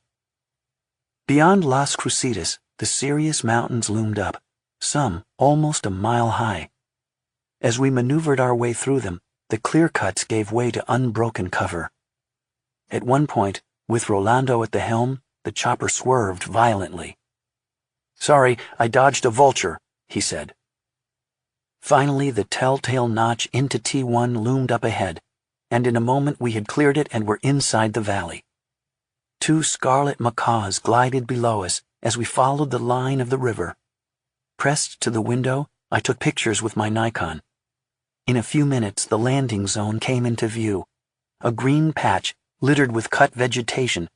The chopper turned, slowed, and descended. Woody knelt at the edge of the LZ, signaling the pilot as he came down. The trees and bushes around us thrashed with prop wash as we descended. The river surface whipped into a froth of white water. And then we were on the ground.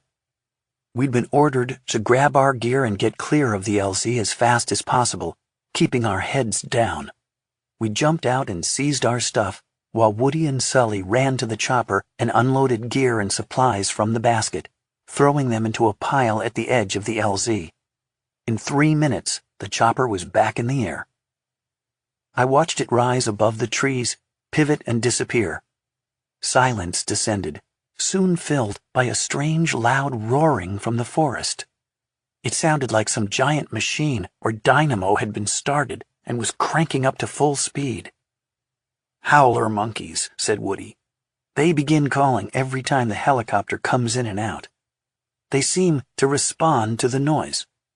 The landing zone had been macheted from a thick stand of lobster claw heliconia plants, also known as false bird of paradise, their fleshy stumps oozing white sap. The red and white flowers and dark green leaves were strewn everywhere, carpeting much of the LZ. We hadn't just picked the flowers, we'd massacred them. A part of me hoped that Rolando hadn't seen this as we landed. Woody turned to us. Grab your kit, get a machete, pick out a campsite and get yourself fixed up. He nodded toward the impenetrable wall of jungle. A small, dark hole like a cave had been cut into it, offering a path in. I hoisted my pack, Juan Carlos did the same, and I followed him into the green cave. 3 logs had been laid across a pool of mud, and beyond that the freshly cut trail went up a 5-foot embankment. We came out in a deep, gloomy forest, with trees rising like giant cathedral columns into the unseen canopy. Their trunks, 10 to 15 feet in diameter, were braced with massive buttresses and knees. Many were wreathed in strangler figs, called matapalos, tree killers. The howler monkeys continued roaring as my eyes adjusted to the dimness. The air carried a thick, heady scent of earth, flowers, spice, and rotten decay. Here among the big trees, The understory was relatively open and the ground was flat. Chris Fisher, the archaeologist, appeared, wearing a white straw cowboy hat that shone like a beacon in the gloom. "Hey, you guys. Welcome." I looked around. "So, what do we do now?" Woody and the other 2 SAS men were busy arranging supplies. "You need to find a place to string your hammock. 2 trees about this far apart. Let me show you." I followed him through the trees to the campsite, where he had a green hammock set up with a rainfly and mosquito netting. He was lashing together a small table from cut pieces of bamboo and had strung up a tarp to sit under it in case it rained. It was a very good camp, efficient and well organized. I walked 50 yards into the forest, hoping the distance would preserve my privacy after everyone else arrived. In the jungle, 50 yards is a long way. I found a pleasant area with 2 small trees the right distance apart. Fisher loaned me his machete, helped me cut a small clearing, and showed me how to hang the hammock. As we worked, we heard a commotion in the treetops. A troop of spider monkeys had collected in the branches above, and they were unhappy. They screeched and hooted, coming down lower, hanging by their tails while shaking branches at us in a rage. After a good half-hour of protest, they settled down on a limb, chattering and staring down at me as if I were a freak of nature. An hour later, Woody came by to check out my camp. He found my hammock job wanting and made some adjustments. He paused to watch the monkeys. "This is their tree," he said, sniffing a couple of times. "Smell that? Monkey piss." But it was getting late, and I didn't want to go to the trouble of moving my camp. I was beyond the fringes of the group and concerned that after dark I would need a good trail so as not to lose my way. I walked back to the LZ, clearing a better trail with the machete, losing my way several times, having to backtrack by following the cut plants. I found Juan Carlos in his newly set-up camp. Along with Chris, we went down to the bank of the stream and stared across the river at the wall of trees. It mounted up, tier after tier, a barricade of green and brown, dotted with flowers and screeching birds. Beyond that, no more than 200 yards away, began the edge of the lost city, and the possible earthen pyramid we had seen on the LiDAR images. They were cloaked in rainforest, completely invisible. It was about 5 o'clock in the evening.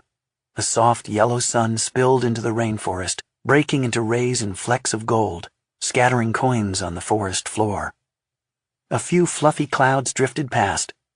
The stream, about 3 feet deep and 15 feet wide, was crystal clear, the limpid water burbling over a pebbled bed.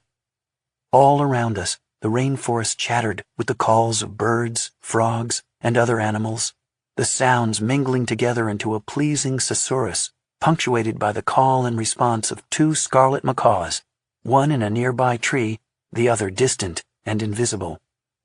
The temperature was 70 degrees, the air clear, fresh, and not humid, perfumed with the sweet smell of flowers and greenery. "Have you noticed," asked Chris, holding up his hands and smiling, "there aren't any insects?" It was true. The fearful clouds of blood-sucking insects we had been warned about were nowhere to be seen. As I looked around, I thought to myself that I had been right and this was not at all the scary place it had been made out to be. It felt instead like Eden. The sense of danger and unease that I had been carrying as an unconscious weight since Woody's lecture subsided. The SAS team had naturally tried to prepare us for the worst, but they had overdone it. As dusk fell, Woody invited us into his little bivouac area, where he had a tiny stove going with a pot of boiling water for tea and for hydrating our evening's freeze-dried dinners. I opened a packet of chicken tetrazzini, poured in boiling water, and then, when it had absorbed the water, spooned it from the bag into my mouth. I washed it down with a cup of tea, and we stood around listening to Woody, Spud, and Sully tell stories of their adventures in the jungle. Within minutes, night dropped like the shutting of a door. Absolute blackness fell upon us. The sounds of the day morphed into something deeper and mysterious, with trills and scratchings and boomings and calls like the cries of the damned. Now the insects began to make their appearance, starting with the mosquitoes. There was no fire.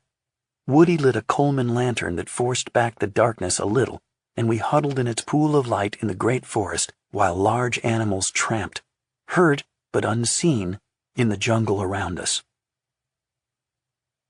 Woody said he had spent a large part of his life in jungles all over the world, from Asia and Africa to South and Central America. He said he had never been in one like this, so apparently untouched. As he was setting up camp before we arrived, a quail came right up to him, pecking in the dirt, and a wild pig also wandered through, unconcerned by the presence of humans.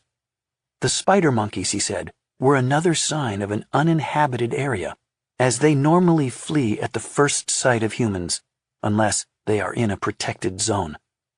He concluded, "I don't think the animals here have ever seen people before." All three of the ex-SAS team were absurdly bundled up against the insects, covered from head to toe with insect-proof clothing, which included a hood and a head net. "Is that really necessary?" I asked.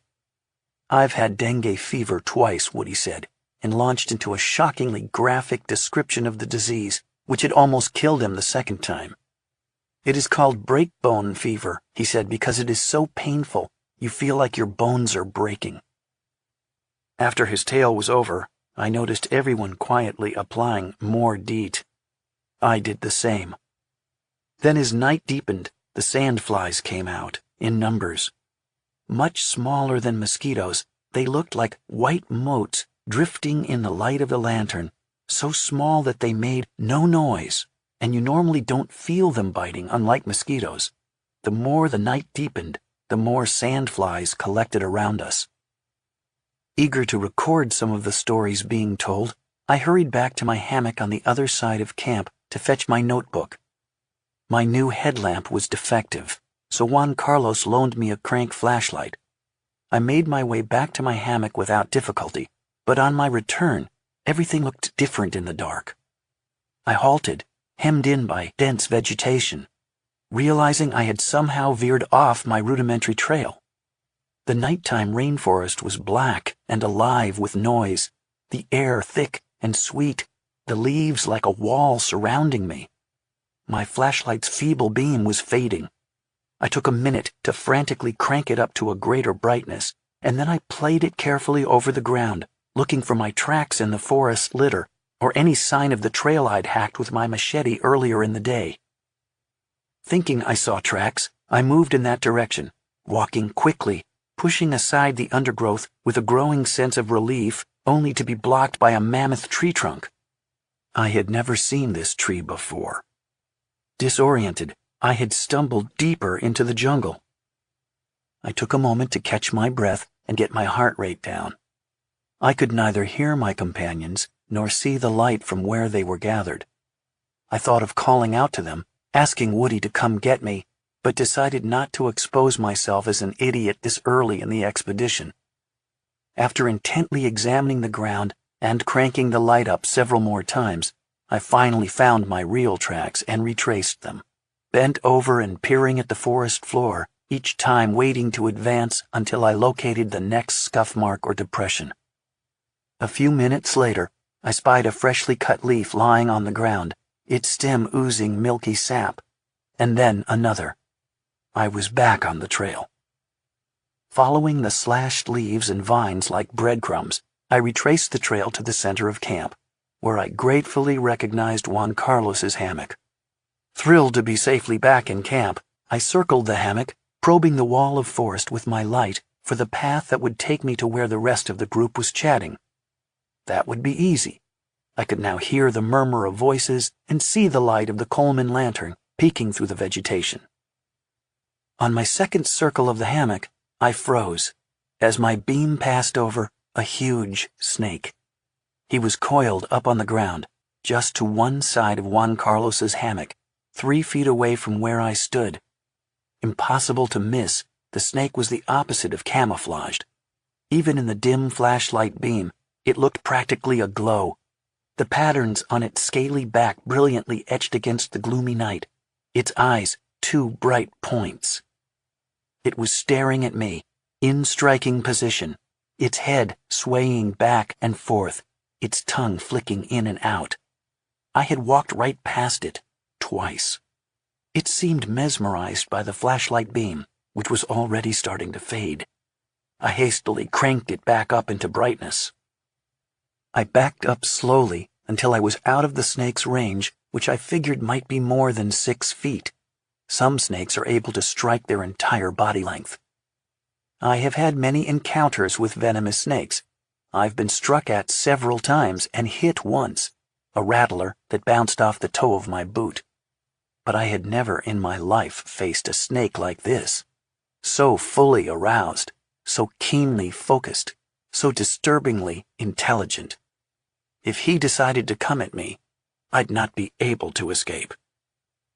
"Hey, guys," I called out, trying to keep my voice steady. "There's a giant snake here." Woody responded, "Get back, but keep the light on it." The snake remained motionless, its gleaming eyes fixed on me. The forest had fallen silent. Woody arrived seconds later, with the rest of the group in tow, their headlamp beams swinging wildly through the murk. "Jesus Christ," someone said loudly. Woody said quietly, "Everyone, stay back, but keep your torches on him. It's a fer de lance." He pulled his machete from its scabbard and, with a few strokes, transformed an adjacent sapling into a 7-foot snake stick, a long pole with a narrow forked end. "I'm going to move him." He advanced toward the snake and, in a sudden thrusting motion, pinned its body to the ground with the forked end of the stick. The snake exploded into furious action, uncoiling, twisting, thrashing, and striking in every direction, spraying venom. Now we saw just how large it really was. Woody worked the fork stick up its body to its neck as the snake continued to whip about. Its tail was vibrating furiously, making a low humming sound. Keeping the neck pinned with the stick and his left hand, Woody crouched and seized it behind the head with his right hand. The snake's body, thick as his arm, slammed against his legs, its dazzling snow-white mouth gaping wide, unsheathing 1.25-inch long fangs that pumped out streams of pale yellow liquid. As its head lashed back and forth, straining to sink its fangs into Woody's fist, it expelled poison all over the back of his hand, causing his skin to bubble. Woody wrestled the snake to the ground and pinned its squirming body with his knees. He pulled a knife from his belt, and with his left hand, never releasing the snake with his right, neatly sliced off the head. He then impaled the snake's head firmly to the ground by driving the knife through it, and only then released the snake. The head, along with its 3 inches of remaining neck, wiggled and struggled, while the headless snake also began to crawl off, and Woody had to pull it back into the pool of light to prevent its escape into the brush. Through the whole struggle, he never uttered a word.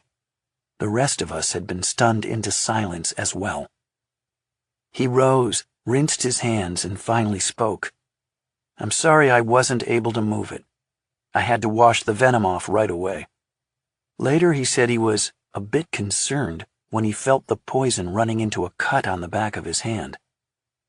He held up the headless snake by the tail, blood still dribbling from its neck. Nobody said a word. The snake's muscles were still flexing slowly. Curious to touch it, I reached out and wrapped my hand around it, feeling the rhythmic writhing of muscles under its cool skin, a queer sensation indeed. The snake was about 6 feet long, its back displaying striking diamond patterns in colors of chocolate mahogany and creamed coffee. Everyone stared at it as the sounds of the night returned. "Nothing like this to sort of concentrate your mind, is there?" Woody said. "Female. They get bigger than the males. This is one of the biggest fer de lances I've ever seen." He casually slung the body over his arm. "We could eat it. They're quite delicious. But I've another use for it. When the others arrive tomorrow, They'll need to see this. Everyone needs to be fully aware of what they're getting into here." He added quietly, "There's rarely just one." When I retired that night to my hammock, I could not sleep. The jungle, reverberating with sound, was much noisier than in the daytime. Several times I heard large animals moving past me in the darkness, blundering clumsily through undergrowth, cracking twigs. I lay in the dark, listening to the cacophony of life, thinking about the lethal perfection of the snake and its natural dignity, sorry for what we had done, but rattled by the close call.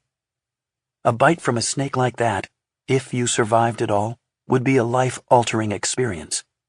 In a strange way, the encounter sharpened the experience of being here. It amazed me that a valley so primeval and unspoiled could still exist in the 21st century. It was truly a lost world, a place that did not want us and where we did not belong. We planned to enter the ruins the following day. What would we find? I couldn't even begin to imagine it. Chapter 15. All this terrain, everything you see here, has been entirely modified by human hands. I lay awake most of the night in my hammock. It was a high-tech contraption, the underside made of thin nylon, with a top of insect netting and a rainfly above. You entered through a zippered seam in the side, but it left me feeling exposed, and it swayed with every movement I made. I had stopped taking my weekly dose of chloroquinone, an anti-malarial drug, in a fruitless attempt to prevent the insomnia it had been causing, a common side effect. I reasoned that there couldn't be any malaria in an uninhabited place like this, cut off from the world. The night clamor of the jungle was so loud I had to wear earplugs. Chris, on the other hand, confessed to me later that he recorded the night jungle on his iPhone and played it to himself back in Colorado to help calm him down when he was stressed or upset. Sometime in the middle of the night, I got up to pee. I unzipped the hammock and peered out, probing the ground all around with my flashlight, looking for snakes. A cold and clammy mist had descended, and the forest was dripping with condensation. There were no snakes, but the entire forest floor was carpeted with glistening cockroaches, thousands of them, rustling in frantic activity, looking like a greasy, jittering flow, along with dozens of motionless black spiders whose multiple eyes gleamed like pinpoints of green. I peed no more than 2 feet from the hammock and hastily climbed back in. But even in that brief moment, it proved impossible to keep the sandflies from pouring into the hammock's interior space. I spent a good 15 minutes lying on my back, shining my light around, squishing sandflies as they drifted about or landed on the mosquito netting above me. After I had to get out and pee a second time, I damned the British habit of drinking tea before bedtime and swore I would not do so again. What little sleep I did get ended for good at around 5 o'clock in the morning, at first light, when I was awoken by a roaring of howler monkeys, which reverberated through the forest like Godzilla on the march. When I emerged from the hammock, the forest was enveloped in fog, the treetops fading into the mist, water dripping everywhere. For a subtropical jungle, it was surprisingly chilly. We ate a breakfast of freeze-dried scrambled eggs and weak tea. Coffee had not arrived yet. Chris, who seemed to be prepared for everything, had brought caffeine pills for just such a contingency and popped a few. I declined his offer to share. The A-Star couldn't fly in until the fog lifted, which it finally did around mid-morning. The first flight brought in Steve Elkins and 2 members of the film crew, Mark Adams and Josh Feezer. I greeted Steve after the chopper took off. He was walking with a hiking pole and limping, due to chronic nerve damage in his foot. "Nice," he said, looking around. "Welcome to the Mosquitia 4 Seasons." Alicia Gonzalez, the expedition's anthropologist, arrived in the second flight, along with Anna Cohen, a graduate student in archaeology at the University of Washington, who was Chris Fisher's field associate. I soon became friendly with Alicia, who was an amazing font of knowledge. With a PhD from the University of Texas at Austin, Alicia was a small, friendly, and imperturbable woman of 60, formerly a senior curator in the Smithsonian's Museum of the American Indian. Of Mexican, Jewish, and Native American ancestry, she was an authority on Mesoamerican trade routes and the indigenous people of Honduras. The chopper also brought in Oscar Neal, Chief of Archaeology for the Instituto Hondureño de Antropología y Historia, IHAH. Neal was an authority on the ancient cultures of Mosquitia. We unloaded the chopper with the usual haste, throwing everything into a heap to be sorted and carried into camp later. The morning was spent moving supplies and equipment and organizing our campsites. I grabbed a tent and set it up next to my hammock, grateful to be on solid ground. The tent's sewn-in waterproof ground cover would keep out the snakes, spiders, and cockroaches. I enlarged my campsite area with a machete, strung a clothesline, and claimed a folding chair from one of the loads, which I set up under my hammock. There, protected under the rainfly of the hammock, I could sit and write in my notebook, and I could store my clothes, books, camera, and journals in the hammock itself, which made a handy waterproof storage compartment. As the day wore on, Chris Fisher became increasingly impatient, eager to begin our extraordinary task of entering the lost city. I found him down on the riverbank in his straw cowboy hat, pacing back and forth with a Trimble GPS in his hand. Woody had forbidden anyone to leave camp without an escort due to the danger of snakes and getting lost. "This is ridiculous," Fisher said. "The site is just right there, 200 yards away." He showed me the LED screen on the Trimble, which displayed the LiDAR map and our position on it. I could see that the city was, indeed, right on the other side of the river, completely hidden in the screen of trees. "If Woody doesn't free up someone to take us over there, I'm going by myself. Screw the snakes." Juan Carlos joined us at the steam bank, hands on his hips, staring at the wall of trees on the far side. He, too, was eager to venture into the ruins. "We don't have a lot of time," he said. It was true. We had only 10 potential days to explore the valley, our time being strictly limited by the rental period of the A-Star helicopter from Corporate Helicopters in San Diego. Its pilot, Miles Elsing, had to fly it back to the States, a 4-day journey, for another assignment. "Someone's got to talk to Woody," said Fisher. "This is why we're here." He gestured across the river at the hidden city. "Not boiling water for friggin' tea." Finally, about 3:30 in the afternoon, Woody agreed to lead a reconnaissance into the ancient city. He told us to be at the LZ in a half hour, with our packs fully loaded with the emergency overnight kit. We would have 1 hour in the ruins, no more.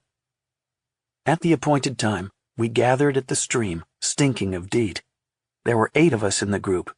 Myself, Woody, Chris Fisher with a machete in one hand and GPS in the other, Oscar Neal, Juan Carlos, also carrying a fearsome machete, Lucian Reed with a video camera, and Mark Adams with a 40-pound field audio kit consisting of a wireless audio mic system, portable audio mixer recorder, and a 6-foot boom mic with windshield.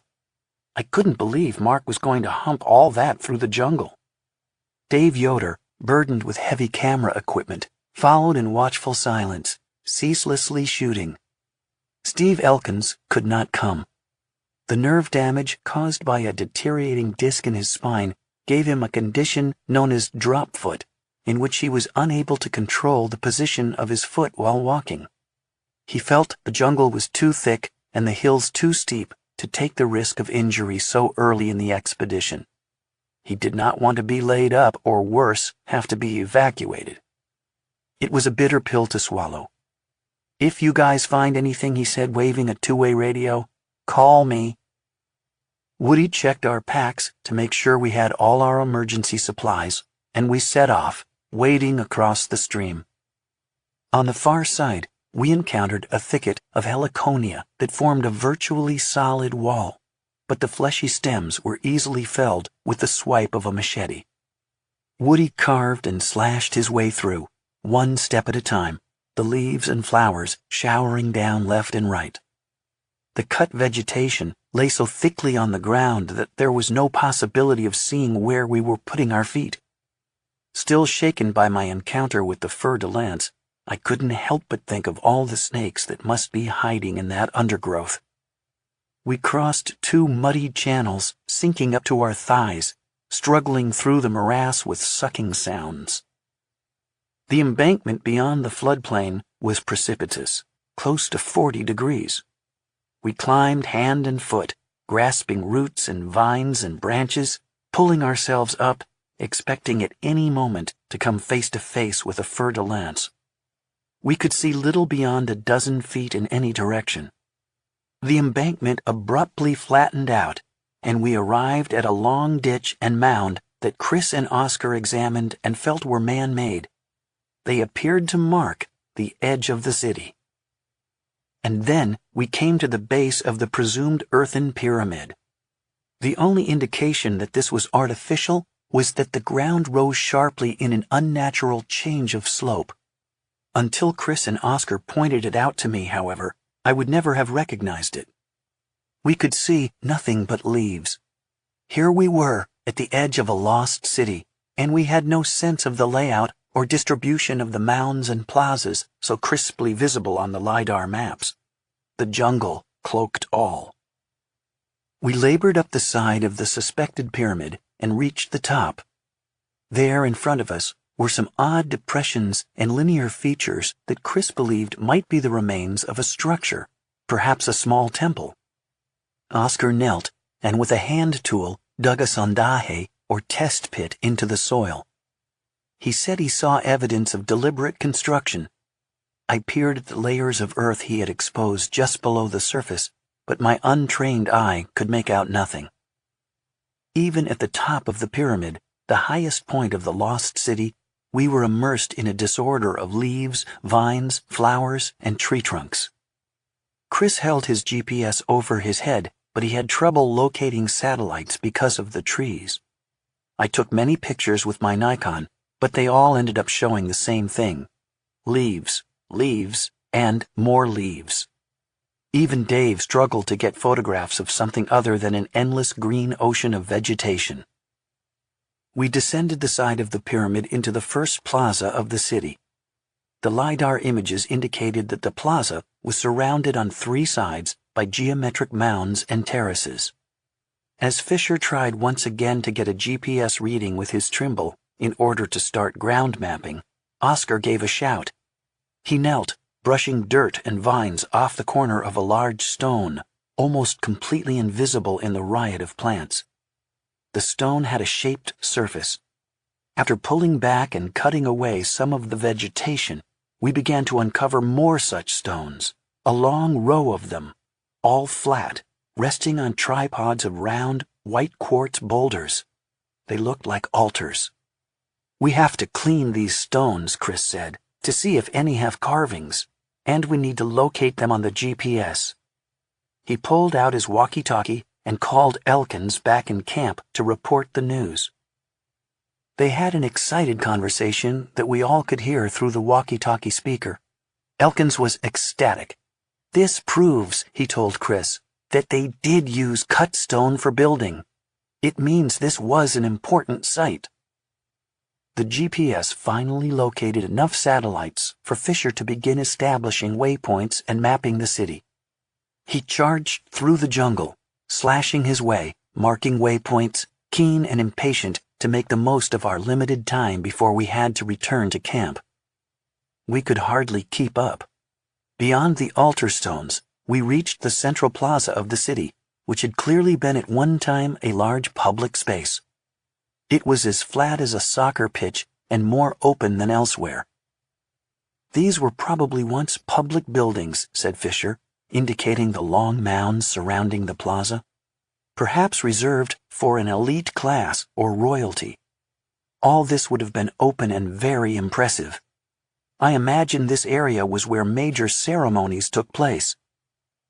Standing in the plaza, I finally began to have a sense of the size and scale of the city, if only barely. Chris cut his way across it, saying that there were 3 more plazas and a possible ball court farther on, along with a peculiar mound we had called the bus because it looked like one in the LiDAR image. These bus-shaped mounds were prominent in both T1 and T3, well-defined, each 100 feet long, 30 feet wide, and 15 feet tall. I had seen several at the site of Las Crucetas. They were a characteristic structure unique to this culture. While the rest of the team stayed behind, clearing the vegetation from the stones, Woody and I followed Fisher northward, trying to keep him in sight. We came to more mounds and a steep ravine cutting through them. Glancing into the cut, I could see where the erosion had exposed what looked like stone paving forming an ancient surface. Fisher hurried on past the ravine, where the jungle became incredibly dense. I did not want to follow him into that frightful tangle, and neither did Woody. He called to Chris not to go any farther, that it was time to go back, but he didn't seem to hear us. Moments later, we saw his white cowboy hat vanish into the forest. The rhythmic swiping of his machete died away into silence. "Bloody hell," Woody muttered, and again called for him to come back. Silence. He called again. Minutes passed.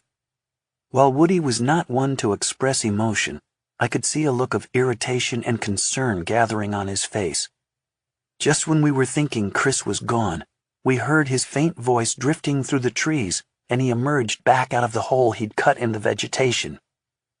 "We were concerned you were lost," said Woody, in a clipped voice. "Not with this," he said, waving his GPS. Woody called for a return. While we had been waiting for Chris, the others had come up to the ravine. Using his own GPS, Woody identified a more direct route back to camp, hiking down the ravine to the floodplain where we encountered another barrier of heliconia, which Woody worked his way through, expertly wielding his machete, scattering flowers left and right. We had to cross 3 parallel channels of sucking mud, once again sinking to our thighs. When we reached the stream, coated with mud, we waded in, rinsing the mud off. While the others went back to camp, I wrung out my clothes and piled them on the pebble beach, and then I lay back in the cool water and floated on my back, letting the river carry me a ways downstream, watching the treetops lazily move past.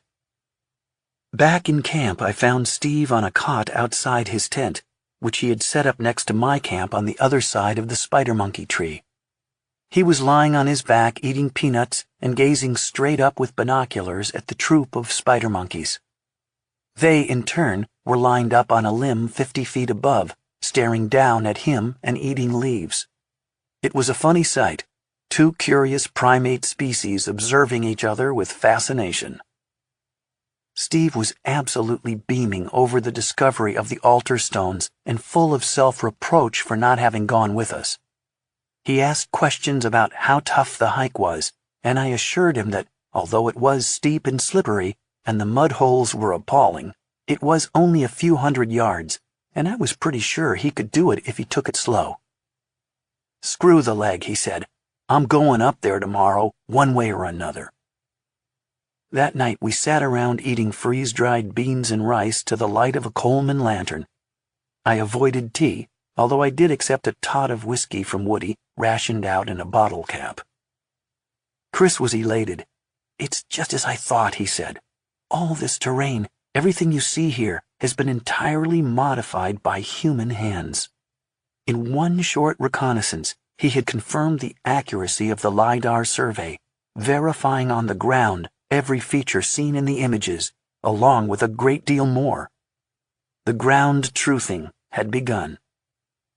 A rising wind breathed through the treetops. "That means rain," said Woody. "In 10 minutes." Right on schedule, the downpour thundered into the treetops. It took a good 2 or 3 minutes for the water to work its way down through the canopy and reach us on the ground, and then streams of water came cascading everywhere. Chapter 16. I can't move my legs at all. I'm going down. After night fell, I crawled in my tent, glad to be on solid ground and out of the dreaded hammock. I read my Dover edition of John Lloyd Stevens by flashlight as the rain drummed down.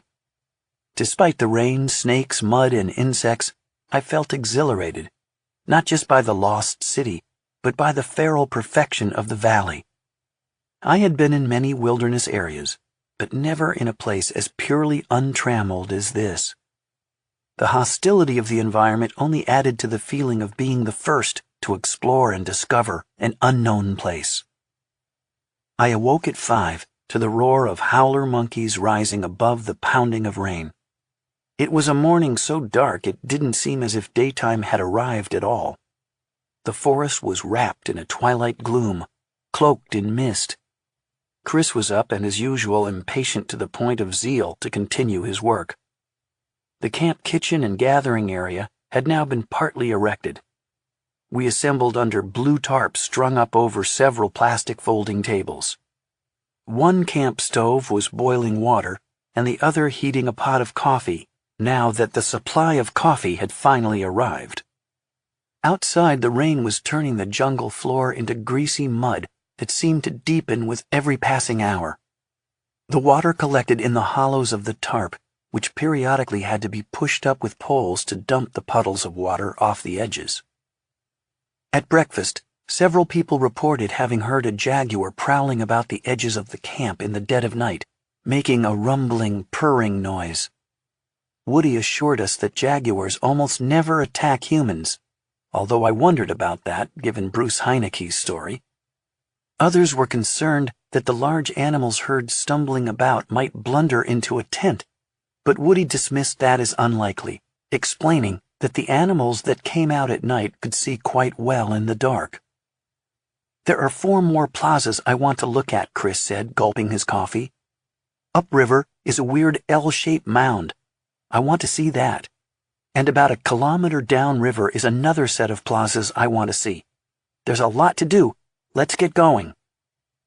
I had donned my raincoat, but the rain was so heavy that water began to trickle in anyway, and wearing it made me sticky and hot. I noticed none of Woody's team were wearing rain gear. They were going about their business completely and cheerfully soaked. "Take it off," Woody said to me. "Best to get it over with all at once. Trust me, once you're thoroughly wet, you'll be more comfortable." As soon as I did, I was quickly drenched, and discovered Woody was right. After breakfast, with the rain still falling, the full expedition team assembled on the riverbank, and we set out for our second exploration of the site. Despite his injured leg, Steve Elkins joined the group, this time carrying a blue hiking pole. Also included were Alicia Gonzalez and Anna Cohen. We waded the river and went along the trail cut the previous day. When we reached the second mud hole, Alicia struggled to walk through the muck, got stuck, and as we watched aghast, began to sink. "I can't move," she said with remarkable calmness, even as she was sinking. "I can't move my legs at all. I'm going down.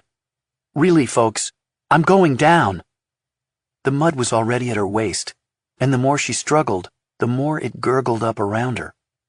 It was like something straight out of a B-horror film. Woody and Sully jumped in and seized her arms and slowly worked her out. Once she was safe on hard ground, the mud draining off of her, it became clear what had happened. The mud had filled up her snake gaiters as she tried to wade through, creating an instant pair of cement overshoes, which were inexorably dragging her under with every movement she made. "For a moment there," she said afterward, "I thought I was going to be having tea with the snakes." Elkins, for his part, made it through the mud hole with his hiking pole as a balance and managed to climb up the slippery embankment using roots and small tree trunks as handholds. "We'll get fixed ropes in here tomorrow," said Sully. As we skirted the base of the pyramid, happy shouts and singing echoed from across the river.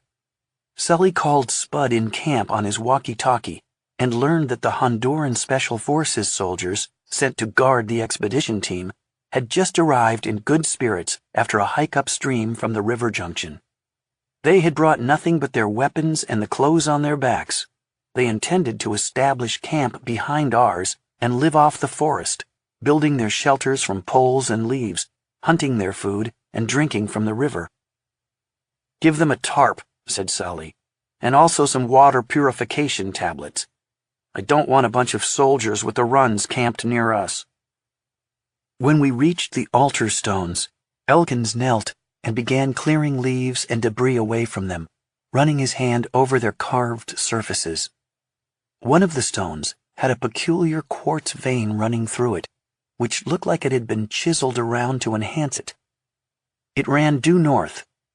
Elkins felt this was highly significant, and someone else suggested it might have been used to channel blood from human sacrifices. Chris rolled his eyes. "Let's not get out of hand with the speculation here, folks. We don't have any idea what these are. They could be foundation stones, altar stones, or something else entirely." Chris asked Anna to clear the area and survey the stones while he went northward to explore the four plazas. Alicia Gonzalez remained behind to work with Anna. Dave Yoder, his gear wrapped up in plastic, stayed back to photograph, along with the film crew who were also struggling to keep their equipment from getting soaked in the rain. The crew posed Elkins next to the stones, clipped a lavalier mic on him, and rolled an interview. Chris forged ahead, once again charging through the forest like a maniac, his machete flashing. All the machetes we carried had strips of day-glow pink tape on their blades so they could be seen and avoided.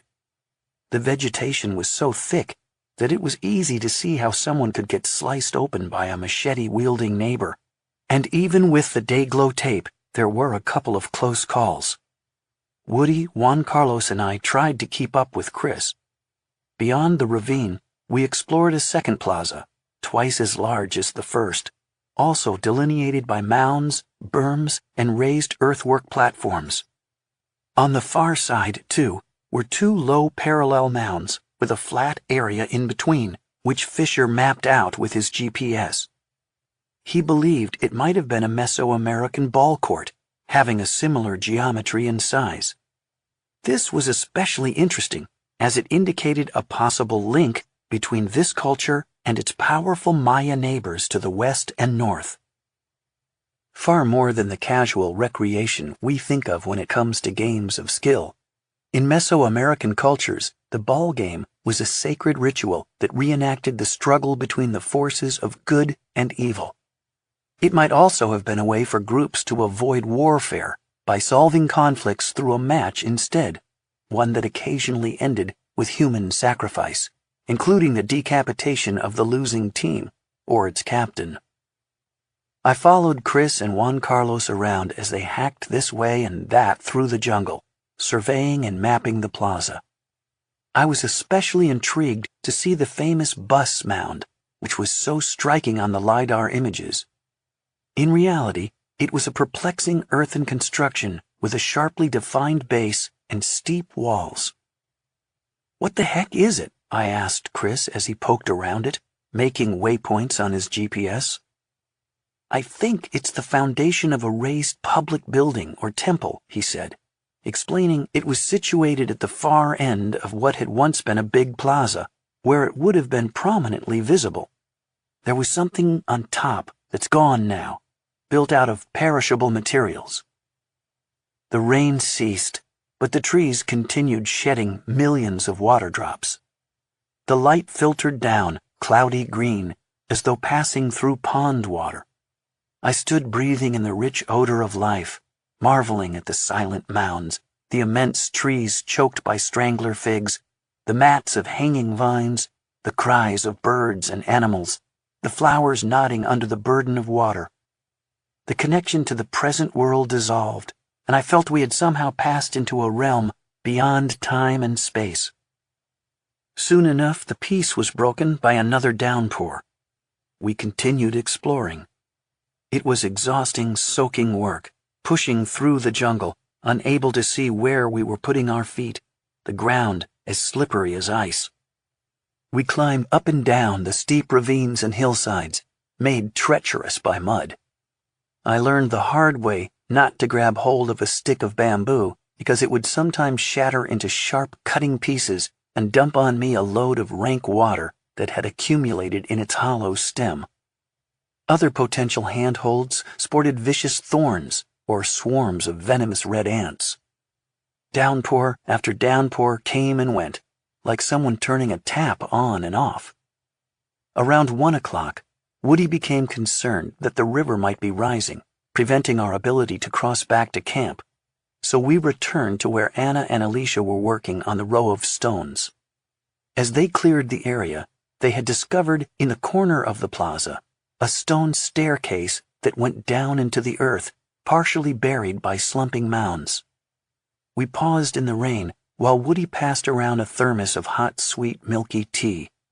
Everyone was talking excitedly. Even with the minimal amount of clearing, I had a better feeling for what this tiny corner of the city was like, with its row of stones propped upon boulders. They certainly looked like altars, but were they places of sacrifice, or seats for important people, or some other thing? And the stone staircase that went nowhere was another puzzle. Where did it go down to? Some underground tomb or chamber? Or did it lead up to something that had washed away? Too soon, we had to leave. We set off in single file, back to camp, again skirting the base of the pyramid. It was a route we had taken several times before without noticing anything special. But suddenly, Lucian Reed, in the back of the line, called out, "Hey, some weird stones over here." We returned to look, and all mayhem broke out. In a broad hollow area, just poking out of the ground, were the tops of dozens of extraordinary carved stone sculptures. The objects, glimpsed among leaves and vines and carpeted with moss, took shape in the forest twilight. The first thing I saw was the snarling head of a jaguar sticking out of the forest floor, then the rim of a vessel decorated with a vulture's head and more large stone jars carved with snakes. Next to them was a cluster of objects that looked like thrones or tables, some with carvings along the rims and legs that, at first glance, appeared to be inscriptions or glyphs. They were all almost entirely buried, with only the tops visible, like stone icebergs. I was astounded. These sculptures were in beautiful condition and had probably been lying here undisturbed since they had been left centuries ago until we stumbled across them. This was proof, if we needed it, that this valley had not been explored in modern times. The crew crowded into the area, jostling each other and exclaiming in astonishment. The camera team was shooting, and Dave Yoder was in there too, photographing like a madman, while I also had my Nikon out, taking pictures in the rain. Chris, the archaeologist, began yelling for everyone to get back, damn it. Don't touch anything. Quit stomping around. Watch your feet, for Christ's sakes. Cursing and driving people out, he finally roped off the area with Spanish crime scene tape that spelled out "Cuidado," warning, which he had been carrying, with remarkable foresight, in his backpack. "Nobody goes past the tape," he said, "but me, Oscar, and Anna." Steve, leaning on his walking stick, exhausted and in pain from the punishing hike up to the ruins, was astounded. "It's amazing," he said, "that there's this place here, this jewel of a place, as pure as you could find, untouched for centuries." The rain streamed down all around us, but nobody paid any attention. "When you're here and see how overgrown it is," he continued, "how much has been buried, you see how improbable it would be to stumble upon this. In a metaphysical sense, it was like we were led here." Chris Fisher was also a bit stunned. "I expected to find a city," he told me later, "but I didn't expect this. The undisturbed context is rare. It may be an ofrenda, an offering, or a cache. This is a powerful ritual display to take wealth objects out of circulation." He was especially impressed by the carved head of what to him might be a portrait of a were-jaguar, showing a shaman in a spirit or transformed state. Because the figure seemed to be wearing a helmet, he also wondered if it was connected to the ball game. But this is all speculation. We just don't know. He suspected that much, much more lay below the surface. And much more did, as later excavation would reveal. The cache was vast, containing over 500 pieces, but more intriguing even than its size was its existence at all. This particular type of ritual collection of artifacts seems to be a special feature of these lost cities of ancient Mosquitia. They have not been seen in Maya culture or elsewhere, meaning that they could hold a key to what distinguishes the people of Mosquitia from their neighbors and defines their place in history. What was the purpose of these caches? Why were they left here? While similar caches have been reported in Mosquitia before, none had been found so fully intact, offering a rare opportunity for the spot to be systematically studied and excavated. The significance of this offering would prove to be the expedition's greatest discovery so far, one that had important implications far beyond Mosquitia. But it would be a year before we understood the scope of those discoveries. Even with the intense excitement and high spirits, the hike back to camp was grueling, as the steep hillsides were impossible to descend except in a semi-controlled sort of falling slide. In spite of Woody's worries, the stream had not risen much and remained fordable. The rain abated, the sky began to clear, and we hoped the helicopter would soon be able to come in with more needed supplies for the camp, which was still only partly set up. We lacked food and water, generators to charge up laptops and batteries for the camera gear, and we needed to set up a medical tent and guest tents for scientists who were expected to arrive over the following days. Back in camp, Chris declared he was now going to explore what appeared in the LiDAR images to be an earthwork behind our camp. His energy was impressive. We hiked back behind camp, passing through the soldiers' encampment. They were building a communal house using one of our tarps and paving the muddy floor with thick leaves. They had a fire burning. I had no idea how they managed it in the rain, and one soldier was returning from the hunt with a deer haunch thrown over his shoulder. The deer, it turned out later, was a threatened Central American red brocket deer. A week later, the military ordered the soldiers to stop hunting and began flying in MREs. The soldiers told us it had taken them almost 5 hours to make the journey to our camp on foot from the lower landing zone at the river junction, a distance of 3 miles. They had traveled in the river, wading upstream, easier and safer than slashing through the jungle.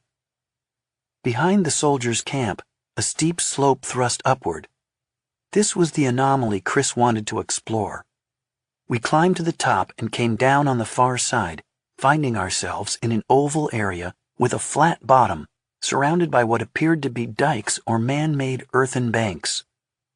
The area was open, with little understory. It looked like a large swimming pool with a flat bottom and steep walls. A small outlet at one end led back down to the flat area where we were camped. On the other end, a swale that looked like an ancient road passed down the side of the hill. Chris concluded that these earthworks had probably been a reservoir for collecting water during the wet season, to be released during the dry season to irrigate crops in the area where we were camped.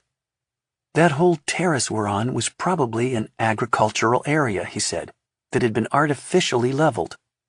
Part of it may have been a cacao grove. Alicia Gonzalez had identified what she believed were some small cacao trees growing near her campsite. The dark clouds drifted off, and finally blue sky appeared in patches for the first time that day. A milky sun emerged, sending spears of sunlight through the misty canopy. An hour later, we heard the thudding of the incoming chopper, rousing once again a furious chorus from the howler monkeys. We had 2 visitors. Lieutenant Colonel Osiguera, who had come to check on the situation of his troops, and Virgilio Paredes, the IHAH chief. The colonel went to review his troops, while Virgilio retired to the kitchen area and listened with interest as Steve and Chris described to him the discovery of the cache. It was too late in the evening to go back up, so Virgilio and the colonel decided to spend the night and visit the site the next day. I had first met Virgilio in 2012 during the LiDAR survey. He was a tall, thoughtful man who, while not an archaeologist himself, asked probing questions and had taken pains to become thoroughly versed in the project. He spoke fluent English. He was descended from an ancient Sephardic Jewish family named Pardes, who left Jerusalem in the 19th century and emigrated to Segovia, Spain, where the name was Hispanicized to Paradis. During the fascist regime of Franco, his grandfather left Spain and went to Honduras. His father went to medical school in Honduras and became a biochemist and a businessman. But now, close to retirement, he was considering making Aliyah and moving to Israel. Virgilio was raised Catholic, went to the American school in Tegucigalpa, got a master's degree from the London School of Economics, and lived and studied in diverse places in the world, from Germany to Trinidad and Tobago. He was working for the Ministry of Culture at the time of the 2009 coup, when the interim president asked him to head the IHAH. It was a big change. For the past 60 years, the IHAH had been headed by an academic, but the new administration wanted a manager instead. Some archaeologists were unhappy. The academics were fighting with the tourist sector, Virgilio told me. If you have the golden chicken, the archaeologists don't want the chicken to produce any golden eggs. But the tourist guys, they want to cut it open to get all the eggs at once. There should be a balance. He had known the story of the White City since he was a boy. When he first heard that Steve's group was looking for it, he thought the whole project was mumbo-jumbo. Since taking the job, a steady stream of crazy people had been coming through his office or sending him emails about Atlantis or legendary shipwrecks with millions in gold. He thought Steve was in that same category. I said, "Tell me another story." But when Steve described LiDAR and how it had the potential to bear the secrets of Mosquitia, Paradis got interested. This was a serious technology, and Steve and his team impressed him as capable people. The rain started again. After dinner and another tot, I retired to my campsite, stripped off my muddy clothes, hung them on the clothesline for the rain to rinse clean, and crawled into my tent. My camp, and everywhere else, was now a sea of mud. Taking a cue from the soldiers, I tried to pave the mud in front of my tent with waxy leaves, a failing strategy. Inside, the mud had worked its way under the tent, and my waterproof floor was squishy like a waterbed. As I settled into my sleeping bag, I could feel insects crawling on me. They must have been on me all along without me realizing it until I stopped moving. With a yelp, I unzipped my bag and turned on the flashlight. I was covered with ugly red welts and patches, hundreds of them, but where were the actual bugs? I felt something biting me and pinched it off. It was a chigger, the size of a grain of sand, almost too small to see.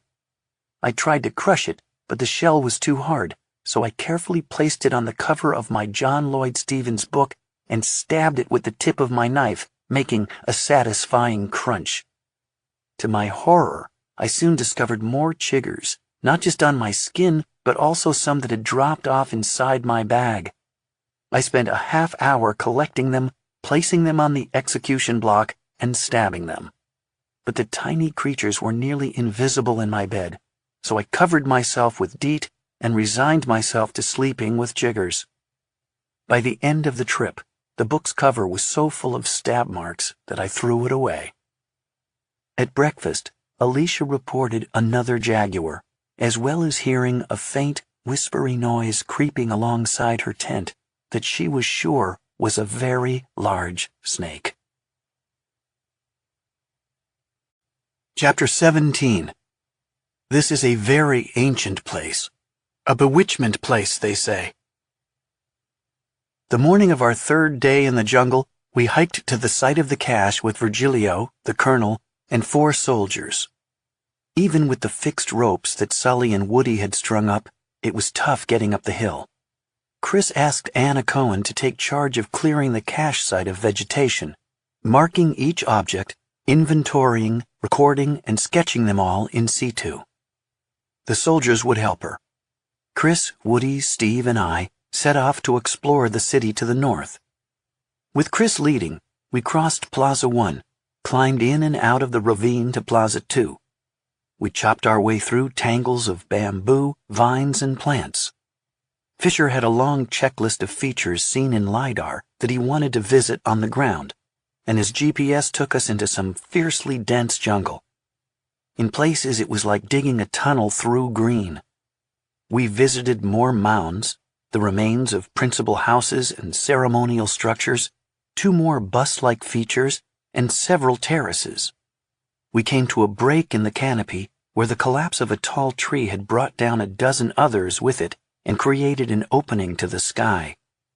The understory had run riot in this sudden wealth of sunlight, massing into an impenetrable thicket of bamboo and catclaw vines that we skirted. Visibility in the undergrowth was so limited that Woody, Chris, and I often kept track of each other by sound, not sight, even though we were no more than a dozen feet apart. When we returned to the cache after a long circuit of the city, we found the company again in a minor uproar. As the soldiers were clearing the area and Anna began to sketch, an annoyed fer-de-lance had shot out from under a log in the midst of everyone, causing panic. It hung around long enough to get itself thoroughly photographed, the video crew delighted to have an unexpected extra on set, but when Sully tried to capture and move it, it escaped back under the log where it remained, thoroughly irritated. As a result, nobody would go into the area behind the log, which we could see was packed with artifacts. Virgilio, Steve, Woody, and I continued back to camp. Virgilio flew out on the chopper, anxious to brief the president on the cache discovery. In the meantime, the A-Star, which had continued flying in supplies, was nearly brought down by a vulture that afternoon.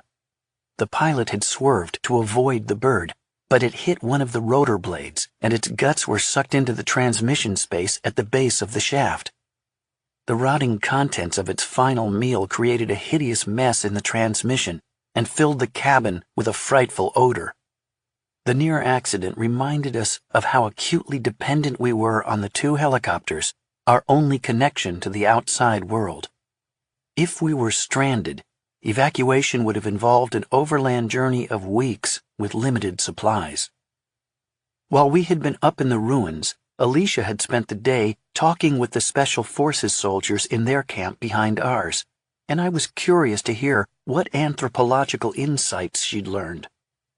Many of the Special Forces soldiers taking part in Operación Bosque were from indigenous Indian groups in Honduras.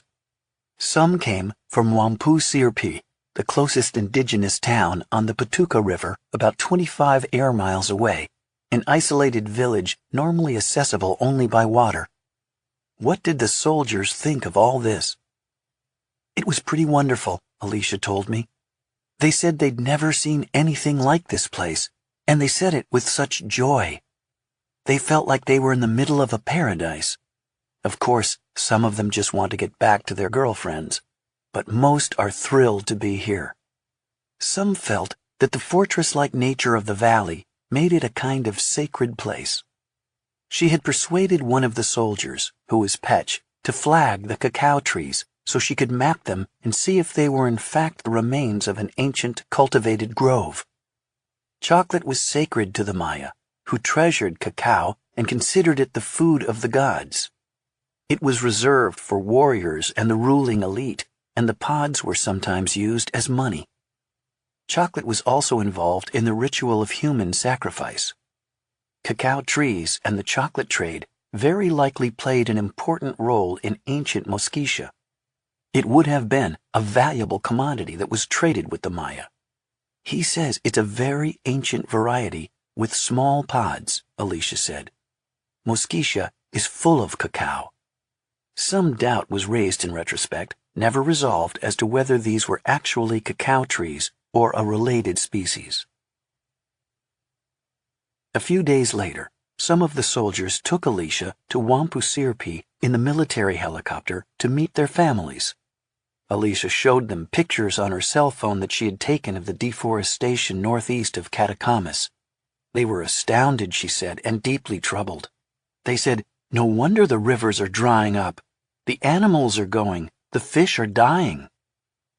Wampusirpi has an organic cacao cooperative, which produced blocks of pure chocolate shipped downriver to market. It is said by chocolate aficionados to be some of the finest single-source chocolate in the world. Some of the cacao pods are harvested from wild cacao trees growing in the biosphere reserve forests surrounding the town. The men harvest the pods, and the women ferment and toast them. Alicia toured the cooperative, and they gave her a 4-pound brick of pure bitter chocolate. In response to her questions about Ciudad Blanca, or Casablanca, White House, as the Petch call it, she was introduced to a man in his 80s. He told about it as the children gathered around. He said the gringos came a long time ago and took all the gold and desecrated Casablanca. He said Casablanca is way up in the mountains. It is where the Sukia went, the shamans, and it's controlled by the shamans. This is a very ancient place, a bewitchment place, they say, inhabited by people before the Petch. The morning of the 21st arrived as usual, foggy, dripping, and dank. I had now been in the jungle 4 days, and it seemed like the time was passing much too fast. At 8 a.m., we hiked a quarter-mile upriver to look at the L-shaped feature that was so prominent on the LiDAR images. We walked in the river itself, easier and safer than trying to push through the jungle on either embankment. The L feature was clearly man-made, a large geometric earthen platform raised about 10 feet above the floodplain. Enormous trees grew around and on top of it. One of the trees was truly monstrous, with a trunk at least 20 feet in diameter. I took a slew of photographs of it, some with Steve, and Steve took some of me. According to Chris, the platform probably supported a neighborhood of tightly packed houses raised above the seasonal flood zone with cultivated fields on the floodplain below. On the way out, struggling down a steep embankment, I tumbled into the river. I was fine, but my Nikon camera didn't survive. Luckily, I was able to recover all the photographs from the card after I returned to civilization. I had my cell phone with its camera flown in the next day. We hiked downriver about half a mile to a large series of plazas that were prominent in the LiDAR images. As we journeyed along, the unnamed river revealed itself as one of the loveliest I had ever seen. Crystal clear water running over a cobbled bed with gravel bars, sunny patches thick with flowers, riffles and pools, and every once in a while a little waterfall. In places, huge trees and other vegetation leaned over the river, turning it into a furtive green tunnel haunted by the sound of water. Every bend disclosed something new, a shimmering rapid, a fern-draped tree trunk, a deep pool flashing with silvery fish, scarlet macaws and snowy egrets rising from the treetops. I regretted not having a camera to record these images. According to our LiDAR maps, the river made an extreme hairpin bend about halfway to our goal. Woody decided we could save time with a shortcut straight across. The route plunged us into thick jungle, every inch forward won only with the blade of a machete. We crossed a ridge and came down into a ravine which we followed back to the river. After an hour, we stopped to rest on a gravel bar opposite the presumed ruins and we ate lunch. We talked about how difficult, if not impossible, it would have been to explore the valley and its ruins before the advent of GPS and LiDAR. Without the LiDAR maps, we would have walked through the middle of T1 ruins and not even realized they existed. Only with LiDAR maps and GPS did we know where to look for features otherwise cloaked in vegetation. The wall of trees on the far side of the river across a meadow gave no hint whatsoever of the mounds and plazas we knew were there. After lunch, we waded across the river and pushed into a field of dense, chest-high grass, the idea of snakes never far from our thoughts, as there was no way to see where we were putting our feet. We entered the forest with relief and came upon the first sharp mound, another bus. Parallel mounds extended from it on either side. Chris suggested this site was an extension of the upper city, but Oscar believed it to be a separate settlement entirely. This was not a trivial disagreement. The LiDAR images showed that there were 19 major sites strung along the valley, all close together. Were they part of the same polity, the same economic and political unit, or single city? Or were they separate villages, each with its own governance? So far, the evidence suggests that most, but not all of them, were part of an extended city. But the question remains unresolved. We explored the site for several hours. It was very much like the first set of plazas, only smaller. We climbed a nearby hill, hoping it might be another earthen pyramid, but at the summit, Chris and Oscar concluded it was just a naturally conical hill. We found more rows of flat altar-like stones, several leveled plaza areas, and bus-like mounds. On the way out, at the very edge of one of the mounds, we all traipsed unawares past a huge fer-de-lance. Lucian, again at the rear, spied it. We had each walked within 2 feet of it, so close that one of us could easily have stepped on it or brushed it. The snake remained peacefully asleep, its head tucked into its chocolate-colored coils. It was virtually invisible in the forest litter, although it looked to be 5 or 6 feet long, almost as big as the one we killed the first night. When we returned to camp, more visitors had arrived. Tom Lutz, a writer, literary critic, and founder of the Los Angeles Review of Books, was covering the expedition as a freelancer for the New York Times. Bill Benenson, the expedition co-leader and financial backer, arrived with him. The rain started again, a massive downpour, and I huddled under my hammock, writing in my journal before rejoining the group under the kitchen tarp. The atmosphere was one of focused work. Dave Yoder was downloading massive numbers of photographs onto hard drives, while Lucian Reed and the film crew fussed with their equipment, cleaning it and working to keep it dry, a never-ending job, and charging batteries with the newly arrived generators. The ex-SAS crew was busy cutting bamboo to lay down paths over the deepening mud. The entire camp area was flooding, and as the mud rose, it came oozing in under the tarps. The rain continued all afternoon. That evening, after the usual freeze-dried dinner, we remained under the tarps, the day's work finally done. Woody tried to light a fire by digging a hole in the ground, soaking a roll of paper towels in gasoline, piling wet wood on top and lighting it. But the accumulating water soon reached the hole and flooded it, putting out the wretched fire. A disagreement had flared up that morning about what to do about the cache of artifacts. Steve called a general meeting that evening. We gathered in a semicircle of chairs by the light of the lanterns, stinking of DEET and mildew, drinking tea or coffee and slapping insects while the steady thrum of rain sounded on the sheltering tarps. Steve opened the discussion by explaining that the site was in grave danger of being looted. Even if we hadn't found it, he pointed out, deforestation was less than 10 miles from the valley's entrance and rapidly approaching. In that sense, we had saved it from destruction, but only temporarily. Virgilio had estimated the illegal logging would reach the valley in 8 years or less, which would result in the immediate looting of the cache, worth possibly millions of dollars. Even more ominous, the Honduran soldiers had reported a narco-trafficking airstrip being carved out of the jungle beyond the entrance to the valley. Enough people now knew the location of T1, Steve said, that the cat was out of the bag. The narcos had the money and planes. They would loot the site as soon as we left. He felt the team should remove one artifact to prove what we had found and to use it to raise money for a swift excavation of the site. "We've opened Pandora's box," he said, "and now we had a responsibility to protect the artifacts."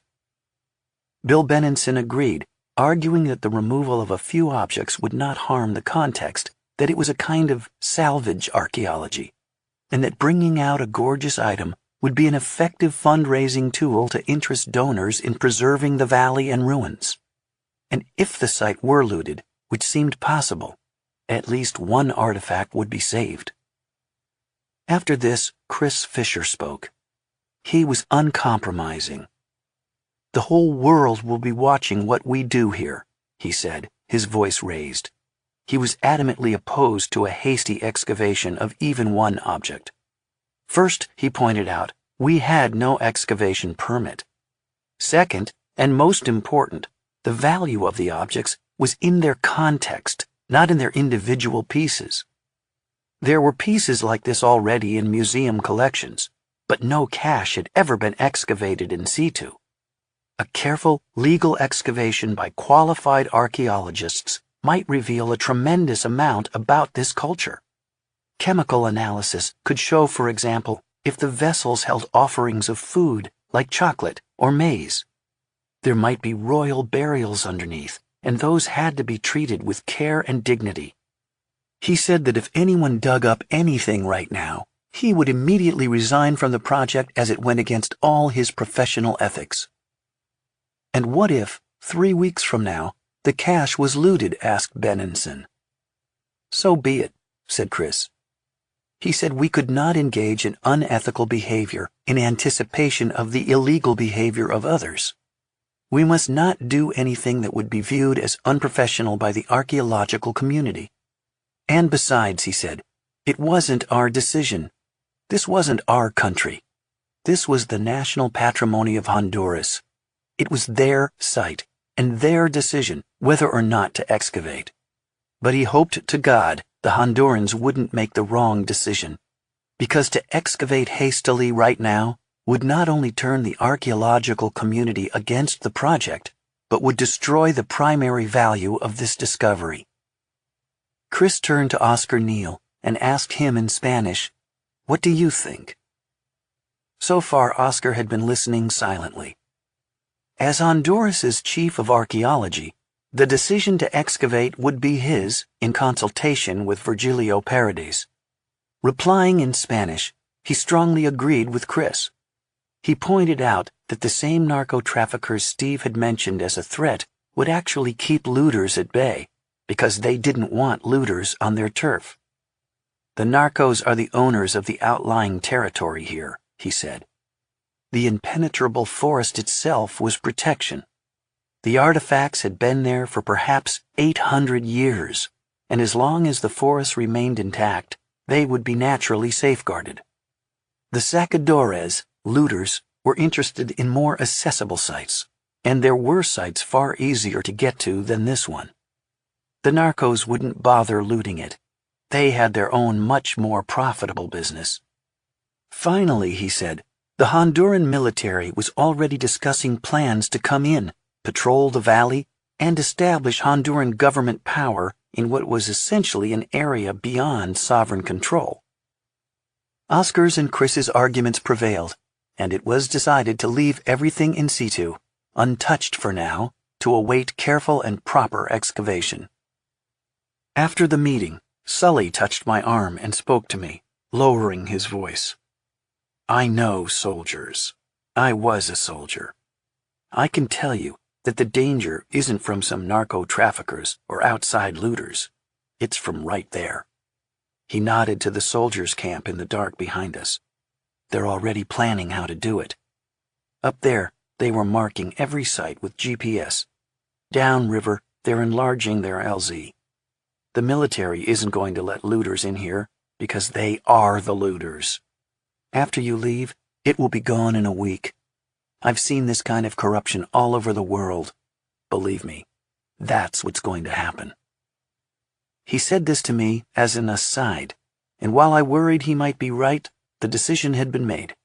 The cache would be left untouched. Solly kept his opinion private and did not share it with Chris and Oscar. By now, the trails in the campsite had been churned into soupy mud so deep it slopped up to our ankles. I stripped outside my tent, hung up my clothes, and crawled inside. There I picked off the chiggers and stabbed them on my book and squashed the sandflies that had gotten inside. I lay in the dark, miserably wet, listening to the usual nighttime beasts tromping around my tent and thinking that maybe the SAS guys hadn't exaggerated the challenges of this place after all. Chapter 18.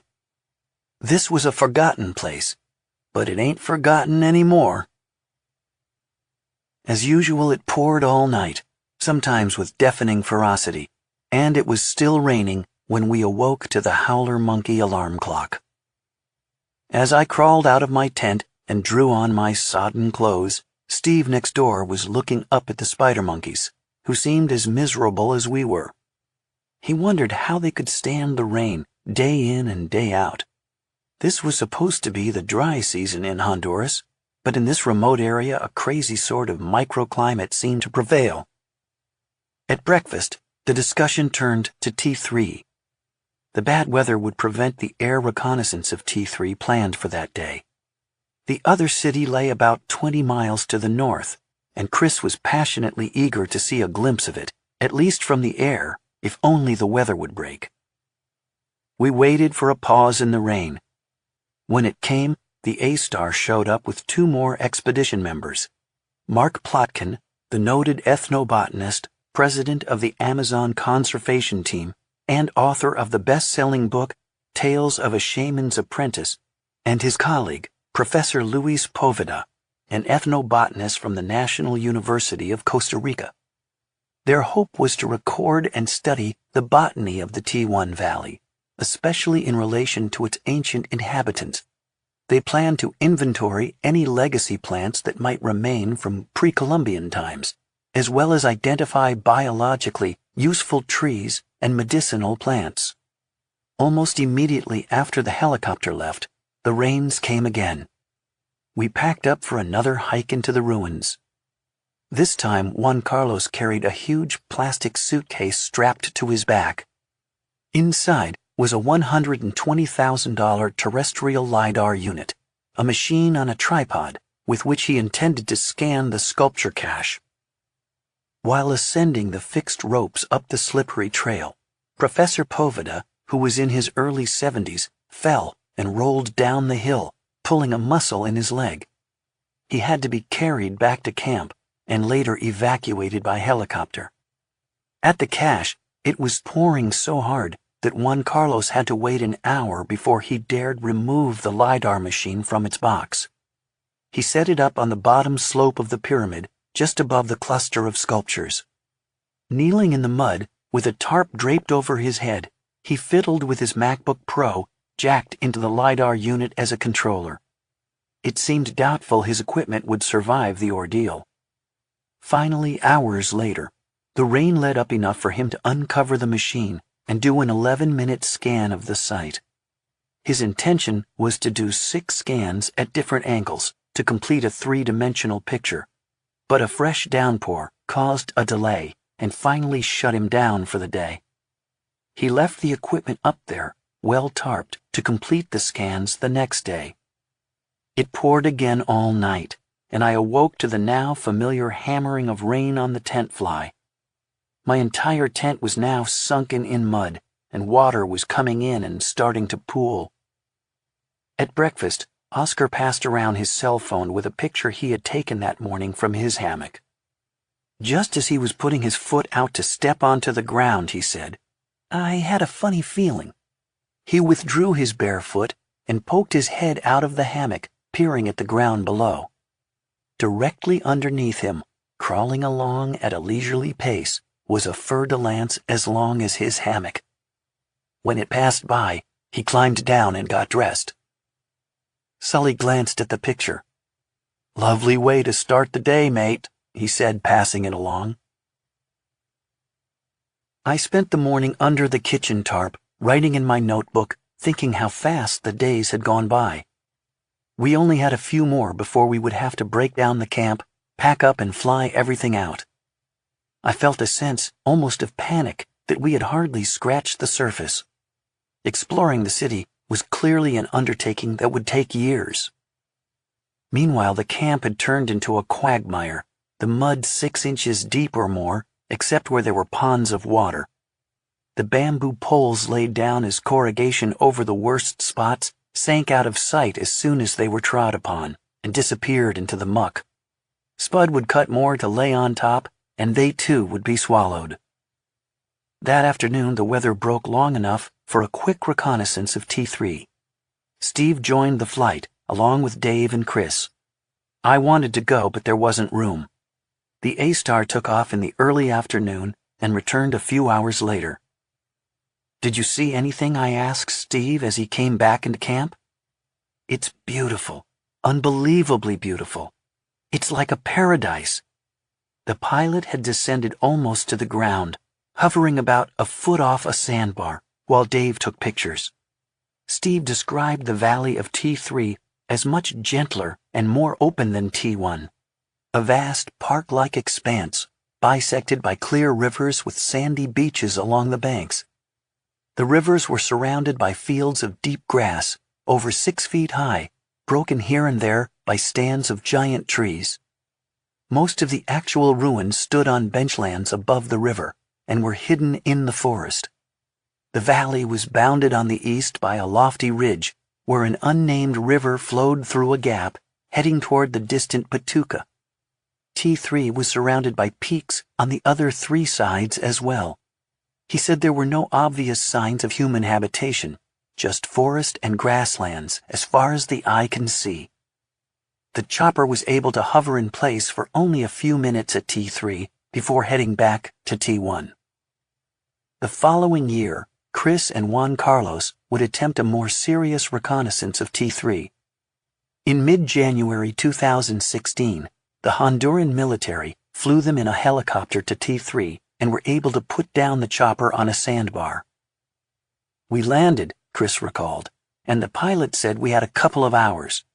But the grass was so high and thick that it took them an hour and a half to go a mere 1,000 feet, slashing unceasingly with machetes at the tough, thick-stemmed grass.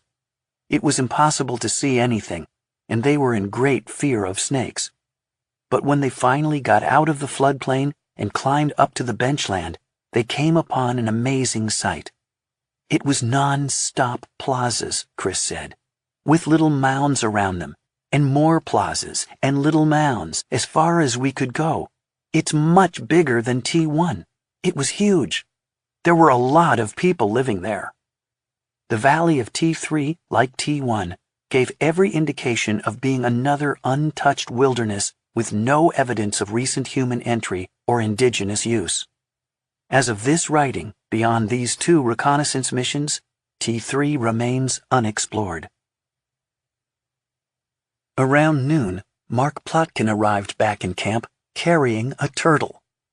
I was curious to hear what he, as a rainforest ethnobotanist, was seeing in the valley. "We went upriver," he said. "We were looking for evidence of recent habitation, but we didn't see any. But we saw lots of useful plants." He began rattling them off. A ginger used to treat cancer. A fig-related plant used by shamans. Balsa trees. Piper ovitum, used by traditional healers as an analgesic and anti-inflammatory. The biggest Ramon trees he had ever seen, which produce a fruit and a highly nutritious nut. Massive virola trees used to treat fungal infections and to make a hallucinogenic snuff for sacred ceremonies.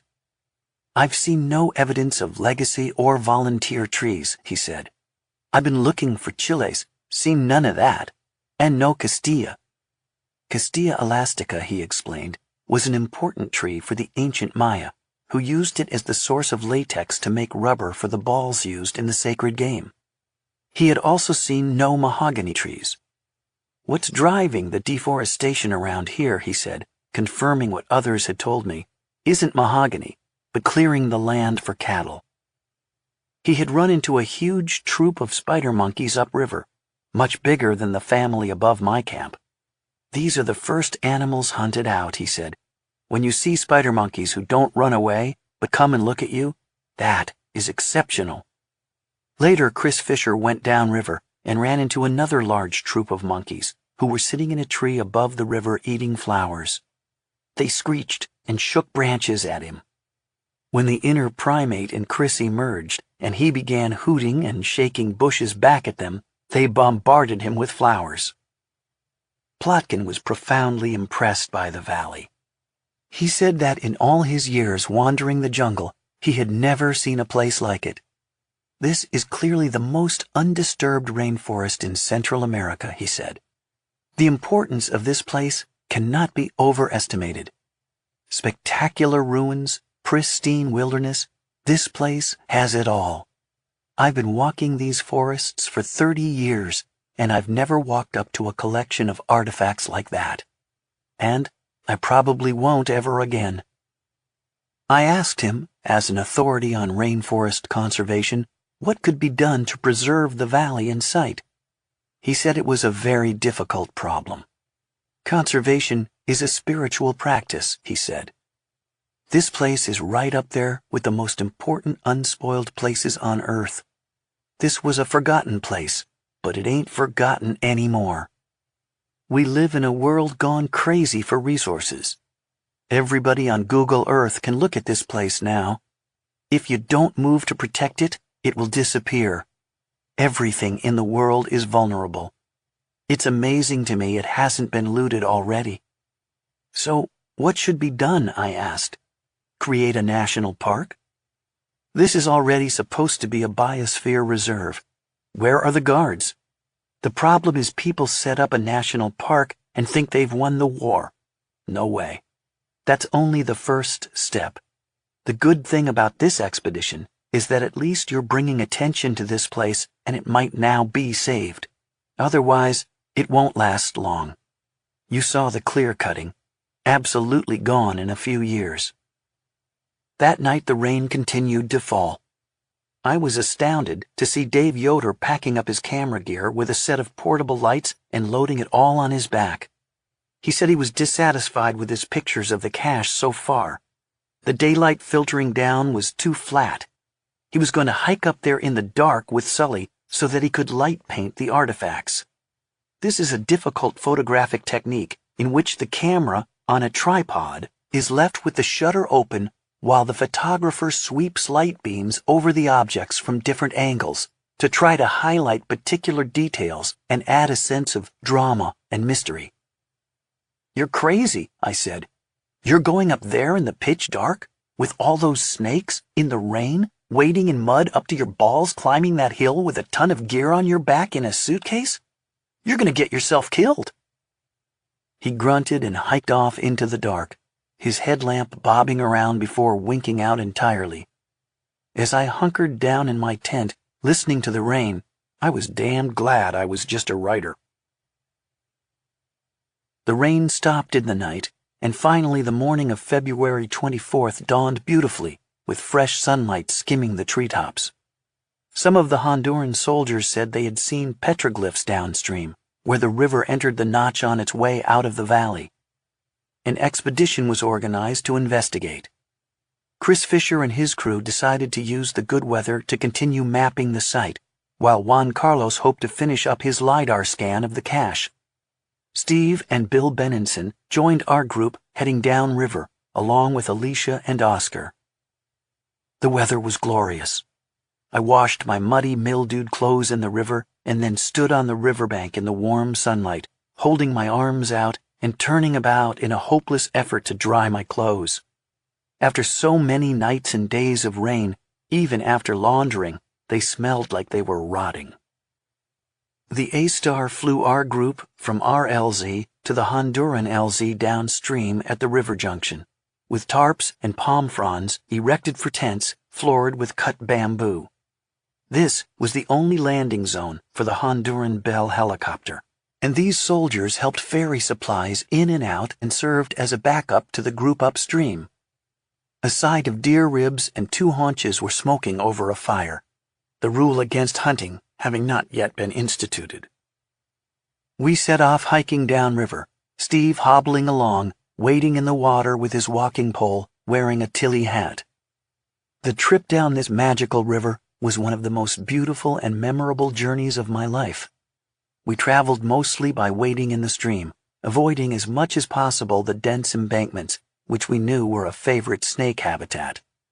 Venomous snakes are easier to see and less common in the water. Snowy cumulus drifted across a clean blue sky. The area where the two rivers came together opened into a broad grassy field, and for the first time we could look around and actually see the shape of the land. The encircling ridge made an arc in front of us. Covered with trees, the enjoined river made a sharp right turn, running along the foot of the ridge and then an abrupt left, cutting into the mountains and rushing through a ravine. For the first time, too, we could see the rainforest trees from top to bottom. Inside the rainforest, you can't see the treetops or get a sense of what the trees look like and how tall they are. After crossing the field, we waded into the river and hiked downstream. A tree had fallen across the river with a tangle of limbs in and out of the water. The trunk was streaming with excitable, noxious red ants, which were using the tree as a bridge. We carefully wormed our way through its network of branches with the utmost care so as not to disturb them. We were lucky no one had been showered by these ants so far, which would require an evacuation and perhaps even a trip to the hospital. The river made a broad turn against the encircling ridge, running along a steep rocky slope thick with jungle trees that leaned over the river, dropping curtains of vines and roots that trailed in the water, swaying in the current. The water was crystal clear until we stirred up the bottom, when it blossomed opaque with clouds of auburn silt. In some areas, the river narrowed and became too strong and deep for wading. We were forced up on the embankment, where we followed the Honduran soldiers as they macheted a path for us, expertly flicking their machetes left and right, the blades going ping, snick, tang, snap, each species of plant making a different sound as it was cut. We couldn't see where we were putting our feet, and the fear of snakes was never far from our minds. And we did see one, a beautiful coral snake, banded in bright colors of red, yellow, and black, slithering through the grass. This snake has a bite that injects a potent neurotoxin, but unlike the fer-de-lance, it is timid and reluctant to strike. A few times we had to cross the river through rapids. There the soldiers formed a human bridge by linking arms in the water while we waded through the current, hanging on to them for dear life. As we reached the gap, we saw the first evidence of historic human occupation in the valley. A tattered cluster of wild banana trees. Banana trees were not native. Originally from Asia, they had been brought to Central America by the Spanish. This was the only sign we ever saw of post-conquest habitation in the valley. We neared the gap. Two forested slopes meeting in a V-notch. The river took a 90-degree turn at a place of heartbreaking beauty, with thick stands of flowers giving way to a lush meadow and a beach. The river flowed in a singing curve over round stones and spilled in a waterfall over a ridge of basalt. In the shallows along the stream edge grew fat, blood-red aquatic flowers. From the turn, the river ran in a line, as straight as a highway through the gap, faster and deeper, tumbling over rocks and fallen trees, sweeping around sandbars dappled in sunlight. Rainforest giants leaned over the river from either side, forming a great cave echoing with the calls of macaws, frogs, and insects. The cloying smell of the jungle yielded to a clean scent of water. Most of the people in our group halted at the opening to the ravine. Steve stretched out on a flat rock at the edge of the river, drying himself in the rare sunlight, not wanting to risk his bad leg by going on. Oscar cut some big leaves and laid them on the ground, making a bed on which he took a nap. I decided to continue downstream, looking for the petroglyphs, along with Bill Benenson, 3 soldiers, and the video crew. Beyond the gap, the footing downstream got more treacherous, with waist-deep currents, hidden rocks, sunken limbs, and potholes. In places, gigantic moss-covered tree trunks had fallen across the river, spanning the gap. Where the river got too swift, we scrambled up on the steep embankment. A faint animal path ran along the river, and the soldiers identified tapir dung and jaguar scat. The character of the river, now swiftly flowing between cliffs and overhung with trees, had become darker, mysterious, and unsettling. There were many boulders and ledges sticking out of the water, but we found no petroglyphs. The soldiers suspected the water had risen and submerged the rock carvings. We turned back when the river finally became too deep and the ravine walls too steep to continue. At several points, I feared one of us might be swept away. Indeed, once we'd returned to the gap, Bill was nearly carried off by the current while crossing a stretch of deep water. Steve rescued him by sticking out his foot, which Bill seized as a handhold. When I arrived, Steve ruefully handed me his iPhone, which was very hot. He had dropped it in the water and hadn't completely clicked shut the waterproof flap over the charger port. As a result, it had fried, and he'd lost all the photographs he had taken of the expedition he had spent 20 years bringing to fruition. He would spend over a year working with Apple to recover the photos, to no avail. They were gone forever. We hiked back to the Honduran LZ, where the A-Star picked us up and flew us back to camp. When we arrived, Woody told us that more bad weather was expected. Not wanting to risk anyone getting stranded, he had decided to begin extracting the team from the jungle a day early.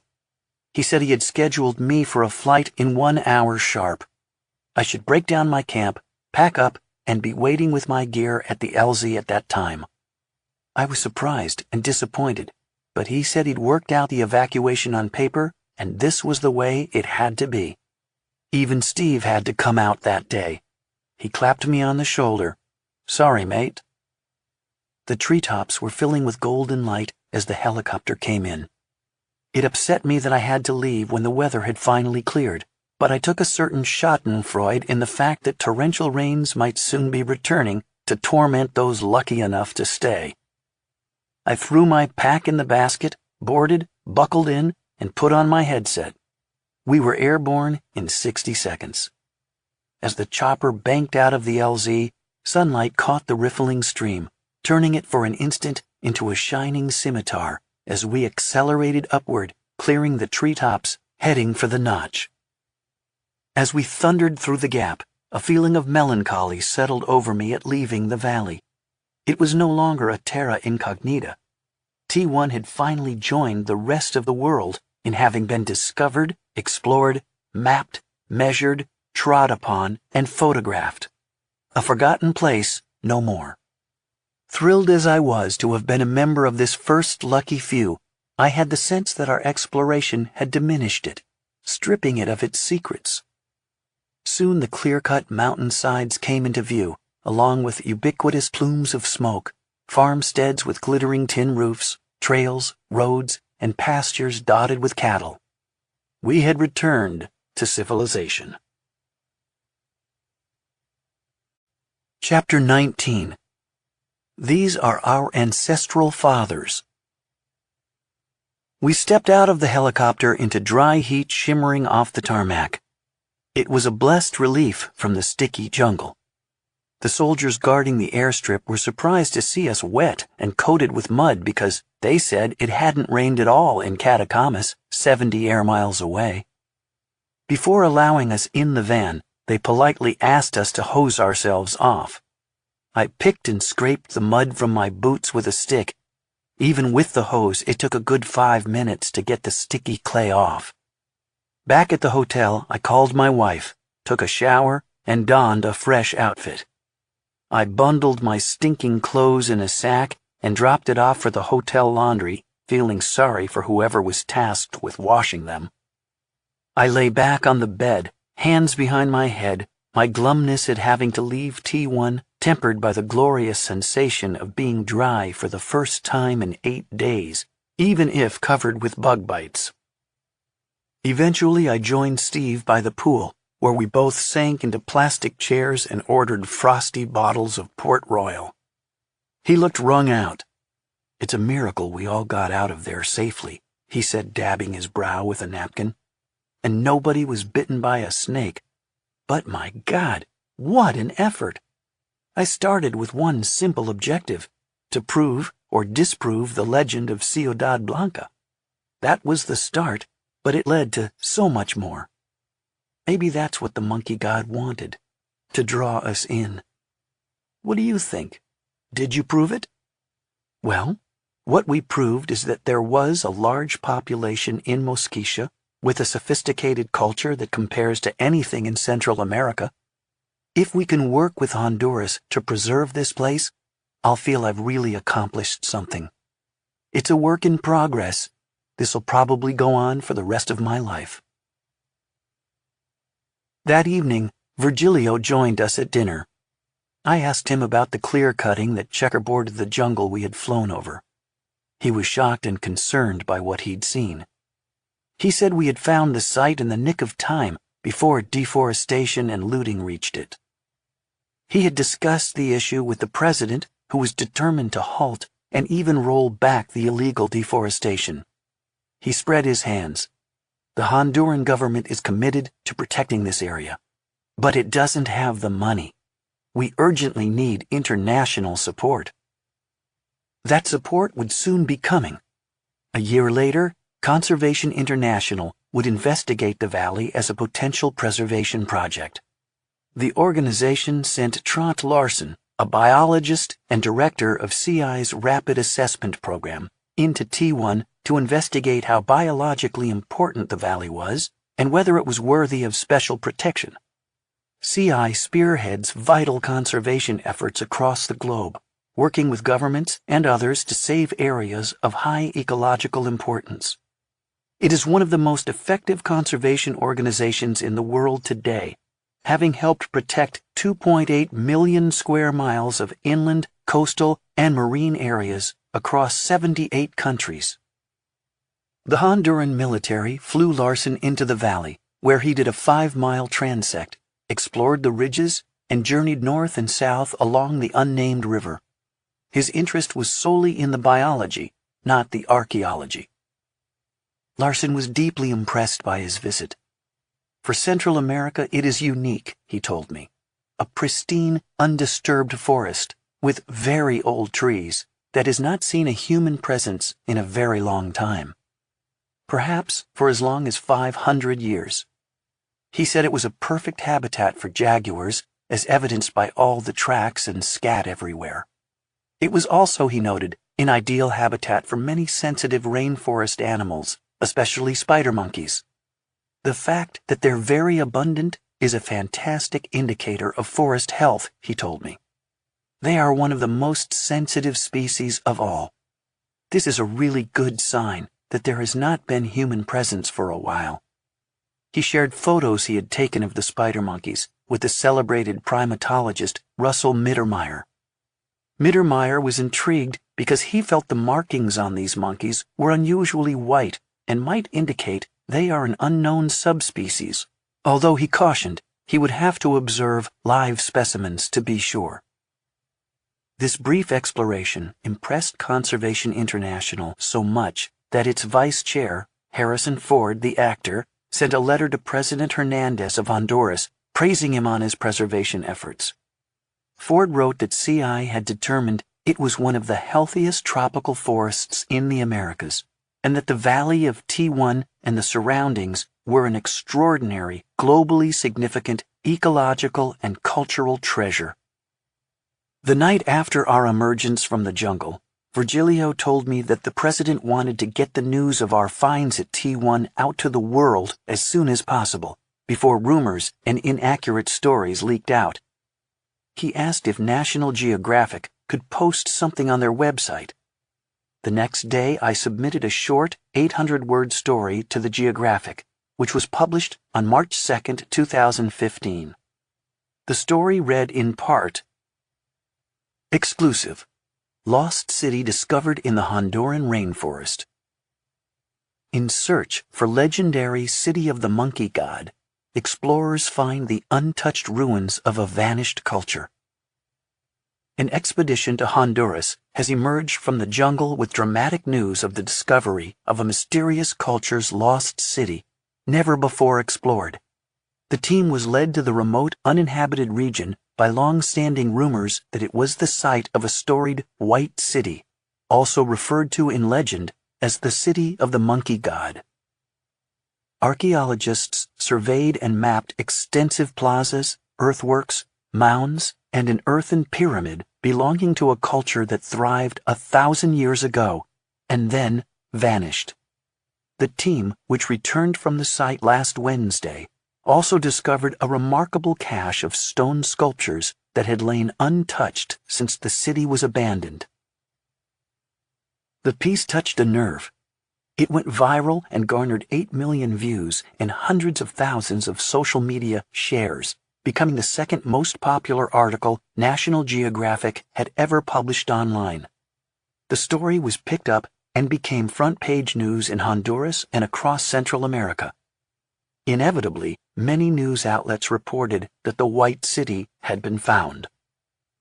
President Hernandez ordered a full-time military unit to the site to guard it against looters who might have figured out its location.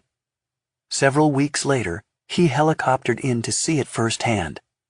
After he came out, he pledged that his government would do whatever it takes to protect the valley and the surrounding region.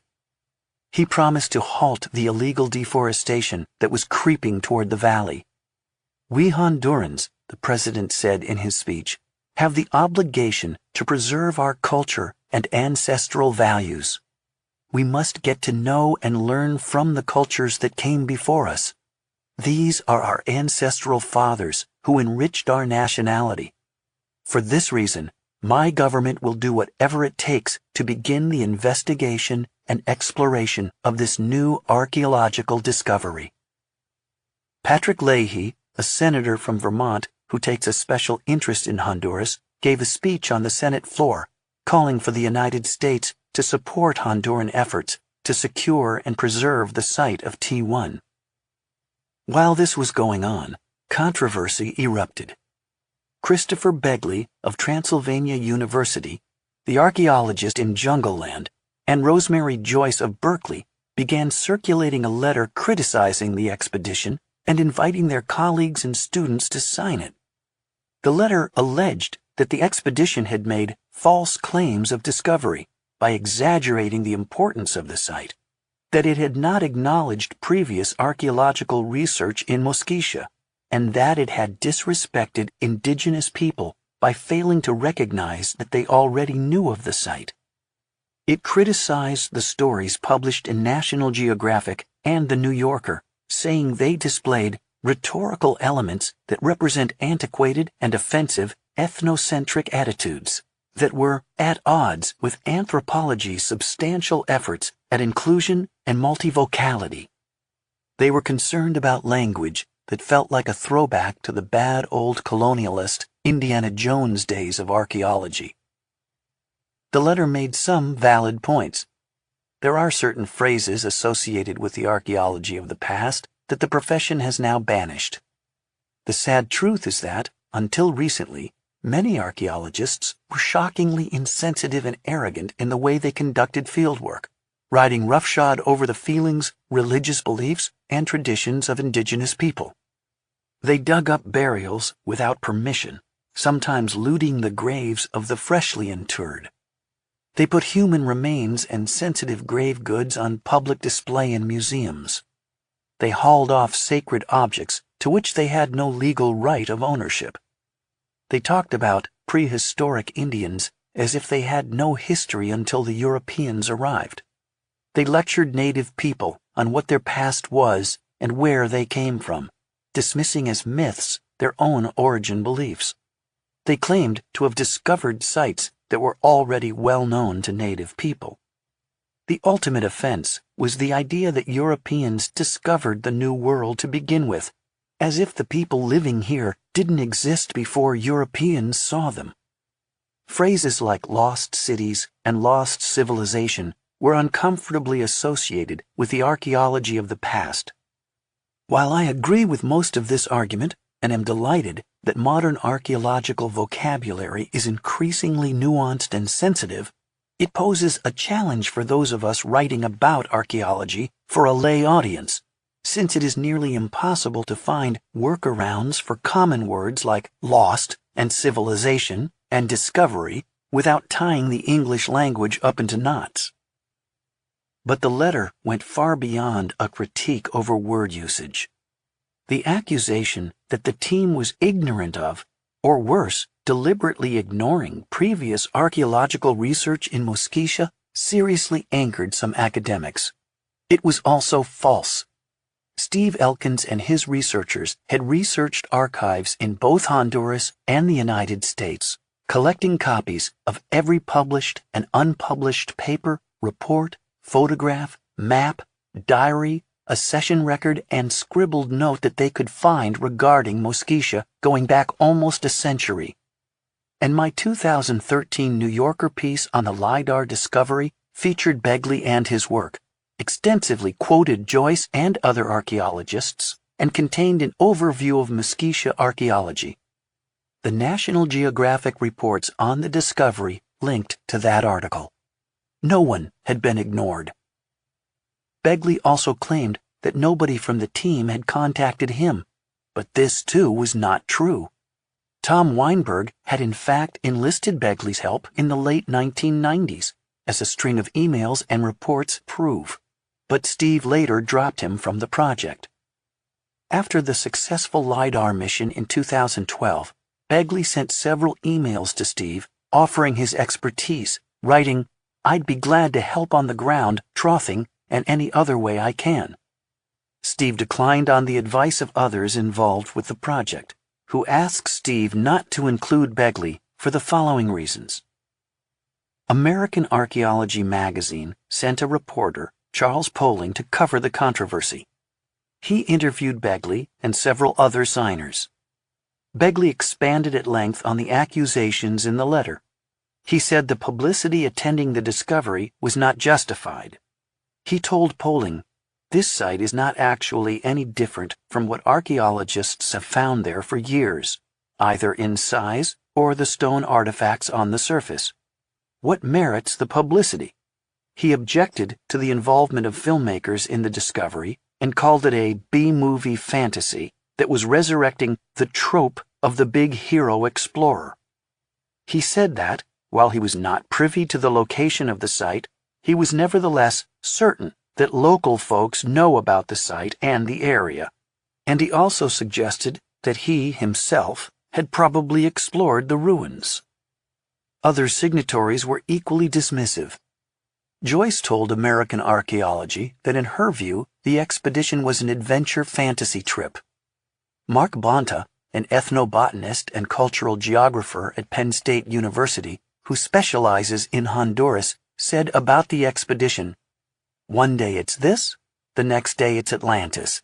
It's almost like it's a reality show." Another letter signer, John Hoops, chair of the Department of Anthropology at the University of Kansas and an authority on ancient Honduran culture, posted on his Facebook page a LiDAR image of a section of T1 that had been released by UTL and ridiculed its small size. "Are the lost cities in Honduras actually Lilliputian in scale?" he asked sarcastically. Begley and others joined in posting mocking comments on the small size of the site, until Juan Carlos pointed out to Hoops that he had misread the scale bars on the LiDAR image by a factor of 10. What he thought was 100 meters was actually a kilometer. The American Archaeology reporter pointed out that Begley himself had for years been leading filmmakers and celebrities to sites in Mosquitia, that he had earlier publicized his own search for Ciudad Blanca and the Lost City, and that an article on his website referred to him as the Indiana Jones of archaeology. How was that any different? Begley responded, "I'm not against popular media. I do it, but I do it differently." He said about the expedition, "That kind of treasure hunting, lost city finding mentality puts archaeological resources at risk."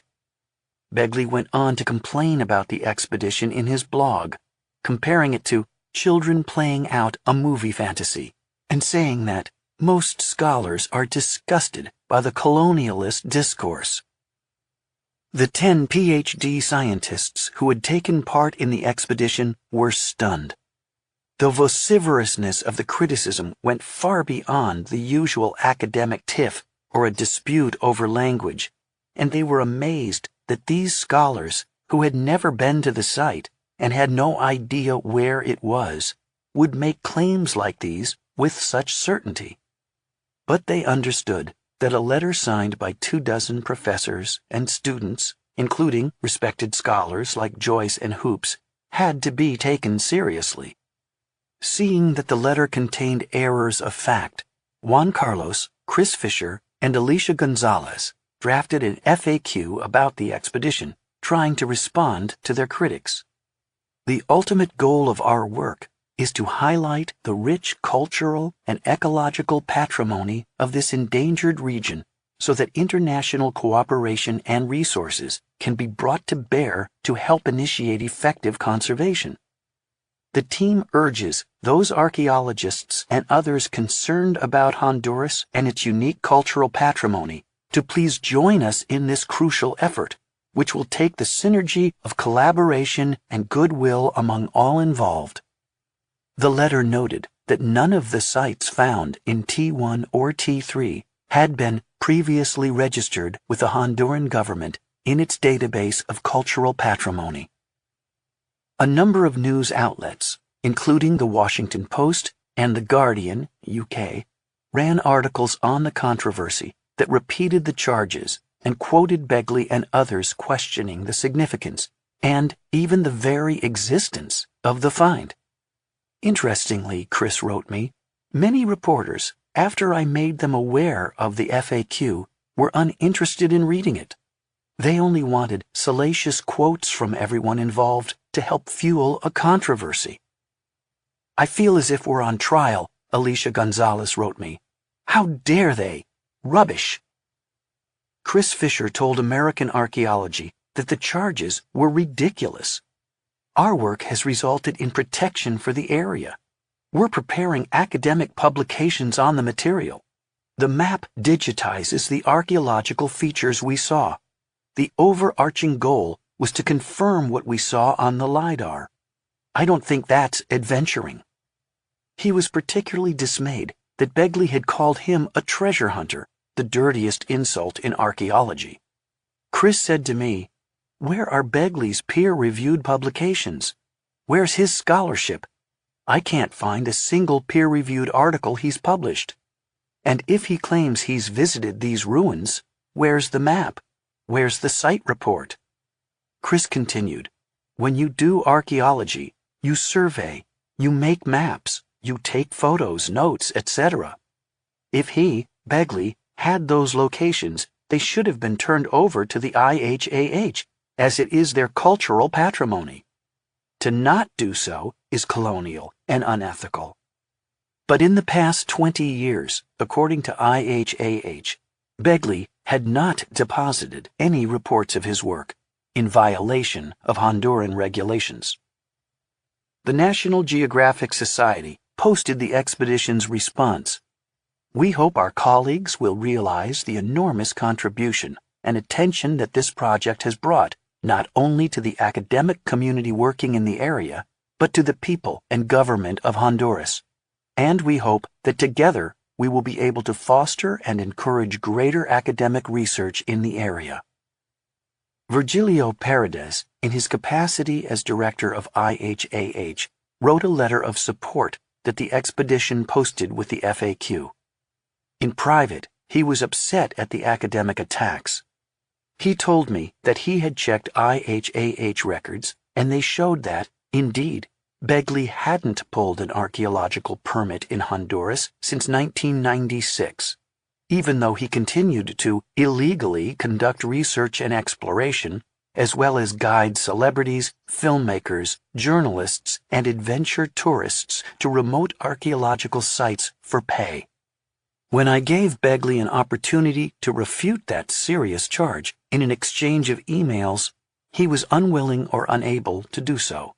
saying only that I was being misled. He wrote in his defense, "All of my trips to Honduras have either had necessary permission or they did not involve any activities that legally or by the regulations of the IHAH would require a permit." He declined to provide any specifics, and he would not clarify the nature of his work in Honduras since 1996, whether it was archaeological, commercial, or touristic. He closed our email correspondence by writing, "I hope that this can put an end to this line of inquiry. That is really all I have to say on this matter." They criticized, Virgilio said to me, because they were not involved. Come on, they should be saying, "How can we get involved and help? This is a project for my country, Honduras, for my children's children." Juan Carlos Fernandez mused dryly, "They're upset because we invaded their sandbox." Originally, it seemed that the contretemps came from a concern about academic purity and incorrect assumptions, whether willful or not, about where the site was located. But I eventually learned that there were deeper reasons for the academic rhubarb, unwittingly revealed to me by one of the letter signers who asked to remain anonymous. Many of the signatories had been supporters of the Zelaya administration. After Zelaya was deposed in the 2009 military coup, the new government removed the previous director of IHAH, Dario Uraki, and replaced him with Virgilio Paredes. The source complained to me that, because of the coup, the present government of Honduras is illegitimate, and Virgilio Paredes is in charge illegally, and I will not work with him. Uraki, who teaches at Trinity College in Connecticut, was one of the leading critics and complained to The Guardian that the expedition was irrelevant, a publicity stunt, and he claimed it had no archaeologists of any name. All this made it clear that the protest letter was, in part, a proxy attack on the present Honduran government, an example of how the coup and its aftermath left the Honduran archaeological community angry and divided. We would see more evidence of this when excavations began the following year, reigniting the controversy. Many of the letter signers have found it difficult to let go of the dispute and continue to disparage the project. Chapter 20. The Key in Tying Together the Americas. Our too-short exploration of the ruins was only the beginning of understanding the significance of the site and its treasures. The excavation of the cache and the revelation of its secrets would come only once the team was able to return to the jungle during the following year's dry season. But before we could understand the importance of the city itself, we needed to understand the more immediate question: who were the people who built it? A hint of the answer lies in the stupendous Talgua Caves in the Algalta Mountains north of Catacamas. In April 1994, two Peace Corps volunteers living in Catacamas, Timothy Berg and Greg Cabe, heard about some caves along the Talgua River in the mountains about 4 miles outside of town. The caves were a popular picnicking spot with the locals, and the men were curious to explore them.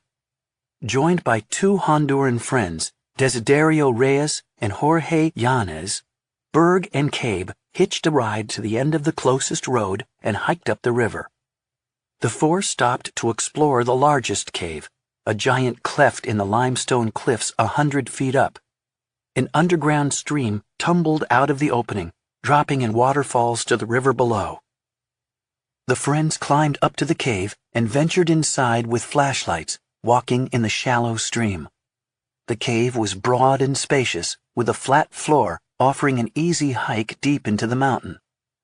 About a half-mile in, one of them spied a ledge about 12 feet above the cave floor, which looked like it might lead somewhere.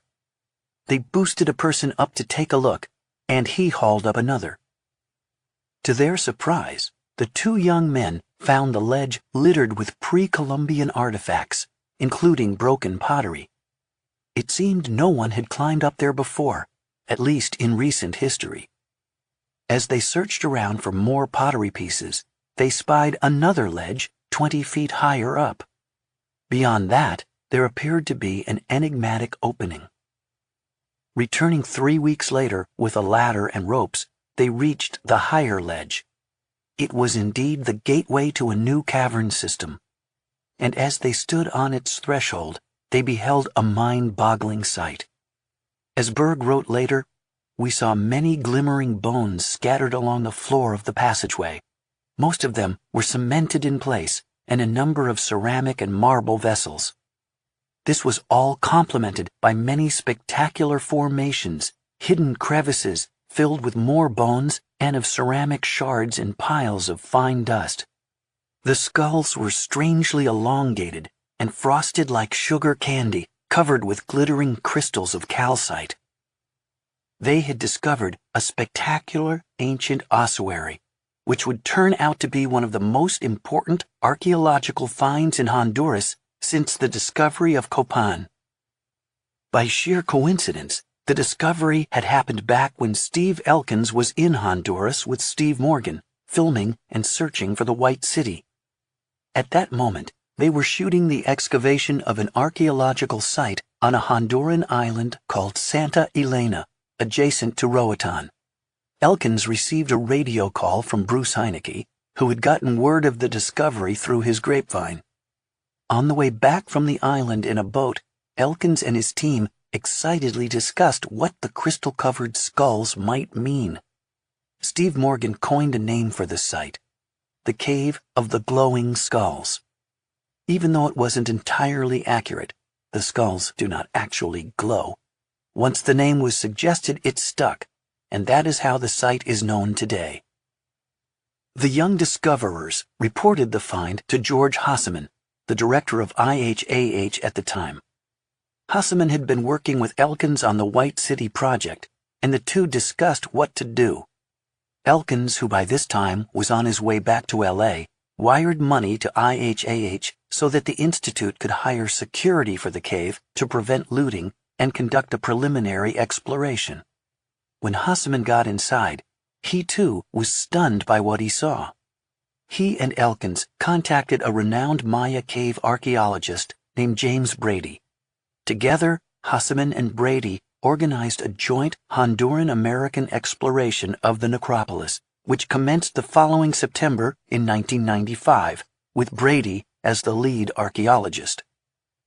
Brady and his team explored the ossuary, which occupied a labyrinth of holes, alcoves, and side caves packed with bones.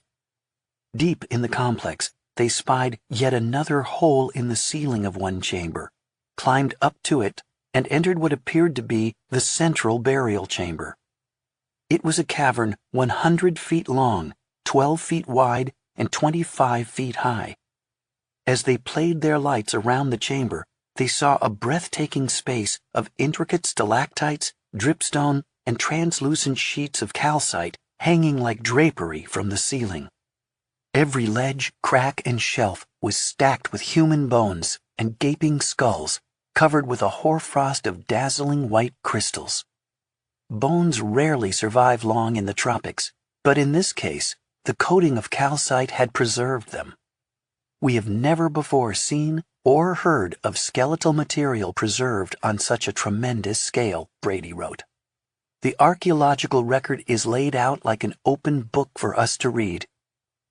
Placed among the bones were gorgeous artifacts, including delicate marble and painted ceramic bowls and jars, jade necklaces, obsidian knives, and spear points. Some pottery bowls had holes punched in the bottom, which was a curious but widespread practice in pre-Columbian America. The ritual killing of an object placed in a grave to release its spirit so that it could follow its owner to the underworld. Brady and his team determined that these stacks of bones were secondary burials. The corpses of the dead had been interred elsewhere, and then, when the flesh had decayed, the bones were removed, scraped clean, painted with red ochre, brought to the cave, and piled up with grave goods. Many of the artifacts were later additions, left years later as offerings to the dead. In the months between the discovery and Brady's survey, despite security efforts, vandals and looters had decimated many of the deposits. Even as we were trying to work there, Brady told me recently, they were going in and looting it. Each time we would go back, there were pretty dramatic changes in the amount of destruction. They'd been rooting through the skeletal material, breaking it up into little bits, looking for some kind of treasure. As spectacular as this find was, the real shock came when the bones were carbon dated. The oldest ones were 3,000 years old, far older than anyone had assumed, and the burials had taken place over a period of 1,000 years. That made the ossuary the earliest evidence of human occupation in Honduras and one of the oldest archaeological sites in Central America. As Brady recalled, a few days into their work, it dawned on me that this was not a Maya burial pattern. Although the cave was situated on the Maya frontier, it appeared to belong to an entirely different and virtually unknown culture. While the Maya also buried their dead in caves, the way in which these bones were arranged and the kinds of artifacts that had been left with them were different from what one would expect from Maya cave burials. The ossuary was the work of a sophisticated, socially stratified, and artistically advanced culture, one that developed astonishingly early, even before the Maya. Said Brady, if we only knew who these people were. But the Maya and these unknown people, Brady said, did seem to share a similar cosmological view. In both cultures, there is a focus on the sacred, animate earth, which is the most important force in the universe. In contrast to the old world idea that the dead live on in the heavens, in Mesoamerican belief, the dead live within the earth and mountains. Caves are sacred, as they are a direct connection to that underground spiritual world. The ancestors living underground continue to take care of the living, watching over them. The living can contact the dead by going deep into the caves, leaving offerings, conducting rituals, and praying. The cave is a church, in essence, a place where the living come to pray, make offerings, and petition their ancestors for favor and protection. The Cave of the Glowing Skulls and similar cave ossuaries discovered around the same time remain the earliest evidence of human occupation in Honduras. But were these people the actual ancestors of those who, 1,000 years later, would build the cities in Mosquitia we had found at T1 and T3? Shit, I don't know, Brady said. We have very little knowledge in this sea of ignorance. And of course, the Mosquitia is farther into the frontier, and it's even less known. 3,000 to 2,000 years ago, he said, we have the burials, but not the settlements. And then 1,000 years later, we have the settlements, but not the burials. After Talgua Caves, the archaeological record falls silent for 1,000 years. People lived in eastern Honduras during that time, but no trace of them has yet been found. Following that 1,000-year gap in our knowledge of Honduran prehistory, small settlements begin to appear in Mosquitia, starting around AD 400 to 500. Archaeologists believe the people of Mosquitia spoke a dialect of Chibchan, a group of languages that encompasses lower Central America down into Colombia. This suggests that Mosquitia was more connected to its southern neighbors than to the Maya, who spoke an unrelated set of languages. The major Chibchan-speaking civilization, the Muisca, lived in Colombia. It was a powerful chieftain known for intricate gold work. The Muisca Confederation was the source of the El Dorado legends, based on a real tradition in which a new king, smeared in sticky mud and then covered with gold dust, would dive into Lake Guatavita in Colombia, washing off the gold in the lake as an offering to the gods. The original people of Mosquitia may have come from the south or been influenced from that direction. But that southward orientation would change as the Maya city of Copan, 200 miles west of Mosquitia, rose in power and prestige. The appearance of settlements in Mosquitia around AD 400 to 500 roughly coincides with the founding of the ruling dynasty of Copan. We don't know whether the two were linked. We do know a great deal about the establishment of Copan, one of the most studied cities in the Maya realm. The people of Copan achieved remarkable heights in art, architecture, mathematics, astronomy, and hieroglyphic writing, and the city's magnificent public monuments contain many inscriptions telling the story of its founding and history. The influence of Copan would eventually reach into Mosquitia. In AD 426, a ruler named Kinich Yash Kukmo, sun-eyed resplendent Quetzalmacá, came down from the Maya city of Tikal in Guatemala and seized control of the settlement of Copan in a coup or invasion. He became Copan's first holy lord and launched a dynasty of 16 lords that would elevate Copan into a glorious city dominating the area for centuries. Quetzalmacá and his elite force of Maya warriors imposed themselves on a local population already living in the Copan Valley. These original people may have been Chibchan language speakers related to those in Mosquitia. Archaeological work at Copan suggests that after Macá's conquest, it was a multi-ethnic city. Some neighborhoods at Copan had metates decorated with animal heads, like those found in Mosquitia.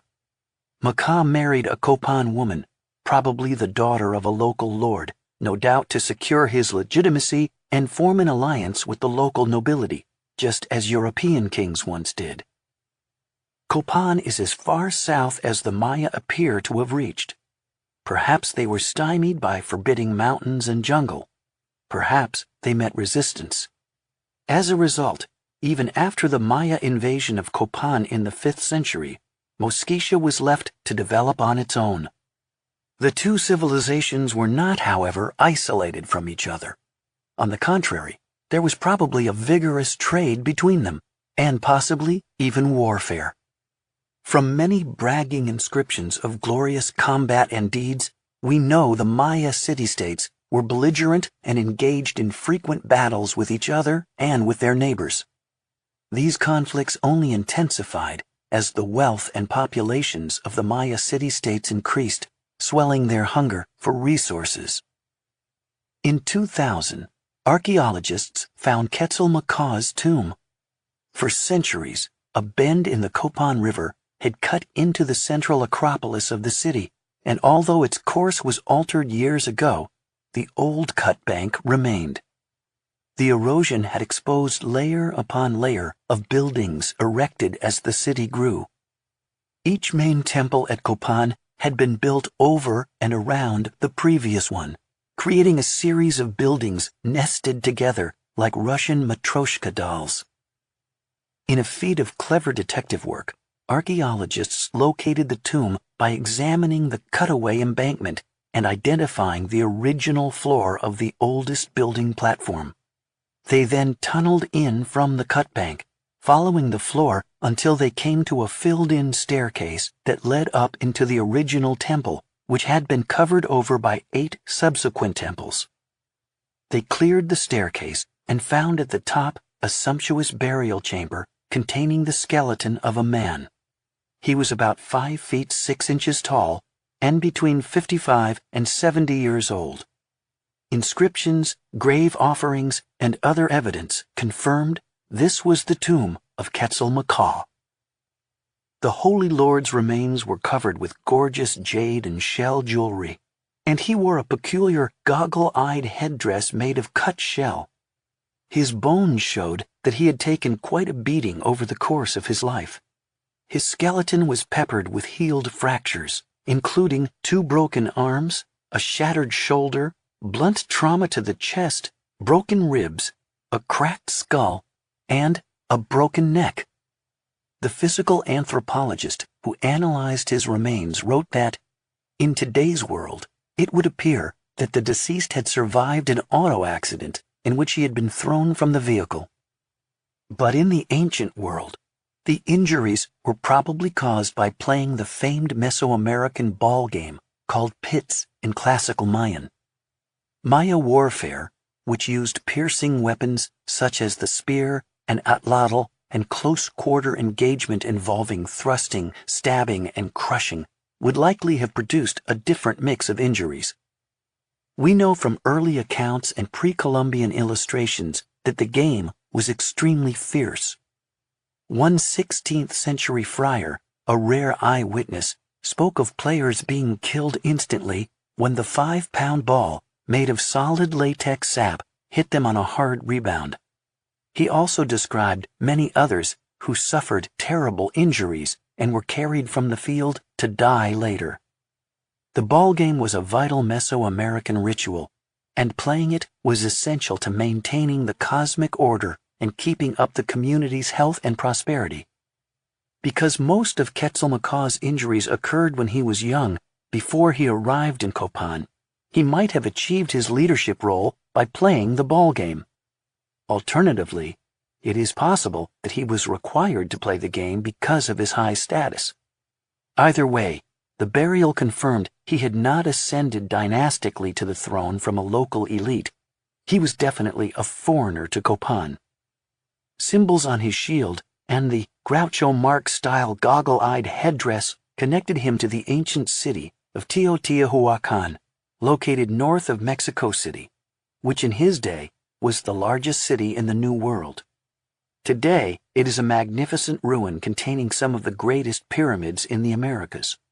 An analysis of isotopes in his bones, however, showed he had grown up not in Teotihuacan, but probably in the Maya city of Tikal in northern Guatemala, 200 miles north of Copan.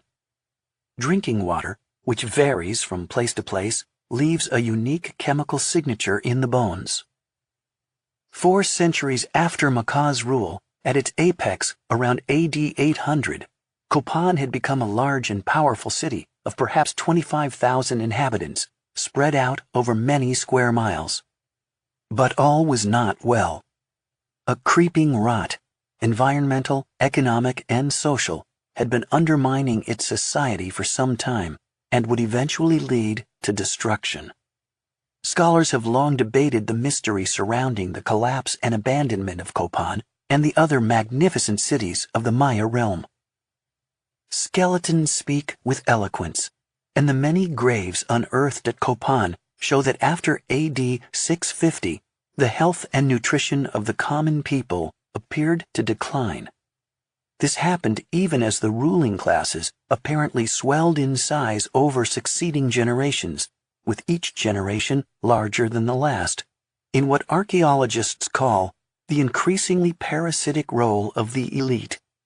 We see the same process today in the gross expansion of the Saudi royal family into no fewer than 15,000 princes and princesses. This proliferation of noble lineages may have triggered vicious internecine warfare and killing among the elite. Jared Diamond, in his book Collapse, argues that the destruction of Copan was caused by environmental degradation combined with royal neglect and incompetence. Beginning around AD 650, the rulers of Copan engaged in a building spree, erecting gorgeous temples and monuments that glorified themselves and their deeds. As is typical of Maya inscriptions, not a single one at Copan mentions a commoner. Working folk had to build all those buildings. Farmers had to feed all those laborers along with the holy lords and nobles. This type of class division usually works when everyone believes they are part of a system, with each person occupying a valued place in society and contributing to the vital ceremonies that maintain the cosmic order. In Maya culture, the holy lords had a responsibility to keep the cosmos in order and appease the gods through ceremonies and rituals. The commoners were willing to support this privileged class as long as they kept up their end of the bargain with effective rituals. But after 650, deforestation, erosion, and soil exhaustion began reducing crop yields. The working classes, the farmers and monument builders, may have suffered increasing hunger and disease, even as the rulers hogged an ever larger share of resources. The society was heading for a crisis. Diamond writes, "We have to wonder why the kings and nobles failed to recognize and solve these seemingly obvious problems undermining their society. Their attention was evidently focused on their short-term concerns of enriching themselves, waging wars, erecting monuments, competing with each other, and extracting enough food from the peasants to support all those activities." If this sounds familiar, I would note that archaeology is thick with cautionary tales that speak directly to the 21st century. Other archaeologists say this conclusion is too simple, and that the Holy Lords did indeed see things were going awry. They tried to solve these problems with solutions that had worked in centuries past: increased building projects, a jobs program, and more raiding, resource acquisition, both of which involved moving workers from outlying farms into the city. But this time, the old solutions failed. The ill-advised building projects speeded up the deforestation that was already reducing rainfall, and it accelerated soil loss, erosion, and the silting of precious farmland and rivers. A series of droughts between AD 760 and 800 seem to have been the trigger for famine that hit the common people disproportionately hard. It was the last straw for a society teetering on the edge of alienation and conflict. Here was proof the Holy Lords were not delivering on their social promises. All building projects halted. The last inscription found in the city dates to 822, and around 850, the royal palace burned. The city never recovered. Some people died of disease and starvation, but the majority of the peasant and artisan classes appear to have simply walked away. Over the centuries, the region experienced a relentless population decline, and by 1250, the Copan Valley had largely returned to jungle wilderness. The same process occurred in the other Maya city-states, not all at once, but in a staggered fashion. From AD 400 to 800, during the rise of Copan, small settlements in Mosquitia sprang up and grew at a modest rate. But when Copan fell apart, the civilization in Mosquitia experienced the opposite, a tremendous flowering. By AD 1000, even as most of the Maya cities had been left to the monkeys and birds, the ancient inhabitants of Mosquitia were building their own cities, which were starting to look vaguely Maya in layout, with plazas, elevated platforms, earthworks, geometric mounds, and earthen pyramids. This is also when they seem to have adopted the Mesoamerican ball game. How were these ancient people of the Mosquitia rainforest able to settle and thrive in a snake and disease-ridden jungle, an area far more challenging than most lands settled by the Maya? What was their relationship to their powerful neighbors, and what allowed them to flourish even as Copan was crumbling? In other words, how did they survive what the Maya couldn't, and what eventually brought them down? While the Maya are the most studied of ancient cultures in the Americas, the people of Mosquitia have been among the least, a question mark embodied by the legend of the White City. This culture is so little known that it hasn't even been given a formal name. In this context, the discovery and continued exploration of T1 and T3 become enormously significant, bringing the region to the world's attention and representing a turning point in our understanding of these vanished people. It was a formidable civilization, occupying over 10,000 square miles of eastern Honduras at the crossroads of trade and travel between Mesoamerica and the powerful Chibchan-speaking civilizations to the south. The excavation of T1 is shedding light on this culture, but also deepening its mystery. There is much we don't know about this great culture, Oscar Neal told me. What we don't know is, in fact, almost everything. Only a small number of archaeological sites have been identified in Mosquitia, and none have been fully excavated. The archaeology that has been done is not enough to answer even the most basic questions about the culture. As one archaeologist said, there aren't a lot of people who want to undergo the kind of pain it takes to work out there. Until the LiDAR images of T1 and T3 were made, not a single large site in Mosquitia had ever been comprehensively mapped. We do know from recent archaeology in other rainforest environments, such as the Maya lowlands and the Amazon basin, that complex farming societies were able to thrive in even the toughest rainforest areas. Human ingenuity is boundless. Rainforest farmers developed clever strategies for enriching soil. In the Amazon, for example, they overcame the poor rainforest soils by mixing them with charcoal and other nutrients to create an artificial soil called terra preta, or black earth, built into raised beds for intensive farming. There may be as much as 50,000 square miles in the Amazon covered in this artificially enriched black soil. A staggering accomplishment that tells us Amazonia was densely settled in pre-Columbian times. If a LiDAR survey were done of the Amazon basin, it would be, without doubt, an absolute revelation. So far, almost no research has been done on how the people of Mosquitia farmed their rainforest environment. At T1, we found probable irrigation canals and a reservoir that would have helped make farming possible during the quasi-dry season from January to April. But beyond that, there is much, much more to be learned. The ancient people of Mosquitia were neglected by researchers partly because of their very proximity to the Maya, as John Hoops acknowledges. In this area, these people are in the shadow of the Maya, he told me. There are only a few really high-profile archaeological cultures in the world, Egypt and the Maya. That draws people and resources away from the surrounding areas.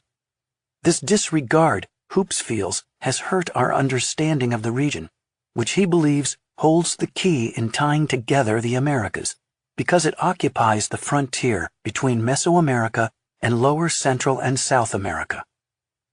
Another reason for this neglect is that the jungle-choked mountains in Mosquitia are, at first glance, not nearly as sexy as the cut-stone temples of the Maya or the intricate gold artwork of the Muisca. The people of Mosquitia, even though they left behind impressive stone sculptures, did not erect great buildings or monuments in stone, the kind of structures that become dramatic ruins, wowing people 5 centuries in the future. Instead, they constructed their pyramids, temples, and public buildings out of river cobbles, adobe, wattle and daub, and probably tropical hardwoods. They had gorgeous woods at their disposal, such as mahogany, purple rosewood, aromatic cedar, and sweet gum. We have reasons to believe their weaving and fiber technology was truly spectacular. Imagine a temple made out of highly polished tropical hardwoods with adobe walls that had been skillfully plastered, painted, incised, and decorated, the interiors draped in richly woven and colored textiles. Such temples might well have been just as magnificent as those of the Maya. But, once abandoned, they dissolved in the rain and rotted away, leaving behind unimpressive mounds of dirt and rubble that were quickly swallowed by vegetation. In the acidic rainforest soils, no organic remains survive, not even the bones of the dead. Most intriguingly, around the time of the fall of Copan, the people of Mosquitia began to adopt aspects of the Maya culture. The simplest and most convincing theory about how Maya influence flowed into Mosquitia has it that when Copan was struck with famine and unrest, some of the original Chibcha people of Copan simply packed up and left, seeking refuge in Mosquitia, where they had linguistic ties and possibly even relatives. We know that most of the population of Copan walked away. Mosquitia was probably one destination. Some archaeologists take this further. They think that during the chaos of the Maya collapse, a group of warriors marched over from Copan and seized control of Mosquitia. As proof, they cite the fact that, when the early Spanish arrived in Honduras, they found tribes of Nahua Aztec-speaking Indians in Honduras southwest of Mosquitia, who may have been a remnant of one such invasive group. Others think those tribes were descended from Aztec traders, not invaders. One of the most intriguing theories about why Mosquitia began to look Maya involves what archaeologists call the esoteric knowledge model. In many societies, the elites rule over the common people and get them to do what they want by displaying their sanctity and holiness. This ruling class of priests and lords awe the populace with arcane rituals and ceremonies using secret knowledge. The priests claim, and of course themselves believe, that they are performing rites that are essential to appease the gods and gain divine favor for everyone's benefit, to avert disaster, sickness, and defeat in battle, while encouraging fertility, rainfall, and bountiful crops. In Mesoamerica, and probably also in Mosquitia, these rituals were dramatic and involved human sacrifice. Those noble lords with access to the ultimate truths leveraged that knowledge to control the masses, avoid physical labor, and amass wealth for themselves. Part of the allure and prestige of esoteric knowledge, the theory goes, is its association with distant and exotic lands. In this case, the lands of the Maya. The Mayanization of Mosquitia, therefore, may not have required an invasion. It might instead have been a method for local elites to gain and hold supremacy over the common folk. The city of T1, at the height of its power, would have been impressive indeed. Even in this remote jungle, Chris Fisher said to me, where people wouldn't expect it, there were dense populations living in cities, thousands of people. That is profound. T1 consisted of 19 settlements distributed throughout the valley. It was an immense human-engineered environment in which the ancient Mosquitia people transformed the rainforest into a lush, curated landscape. They leveled terraces, reshaped hills, and built roads, reservoirs, and irrigation canals.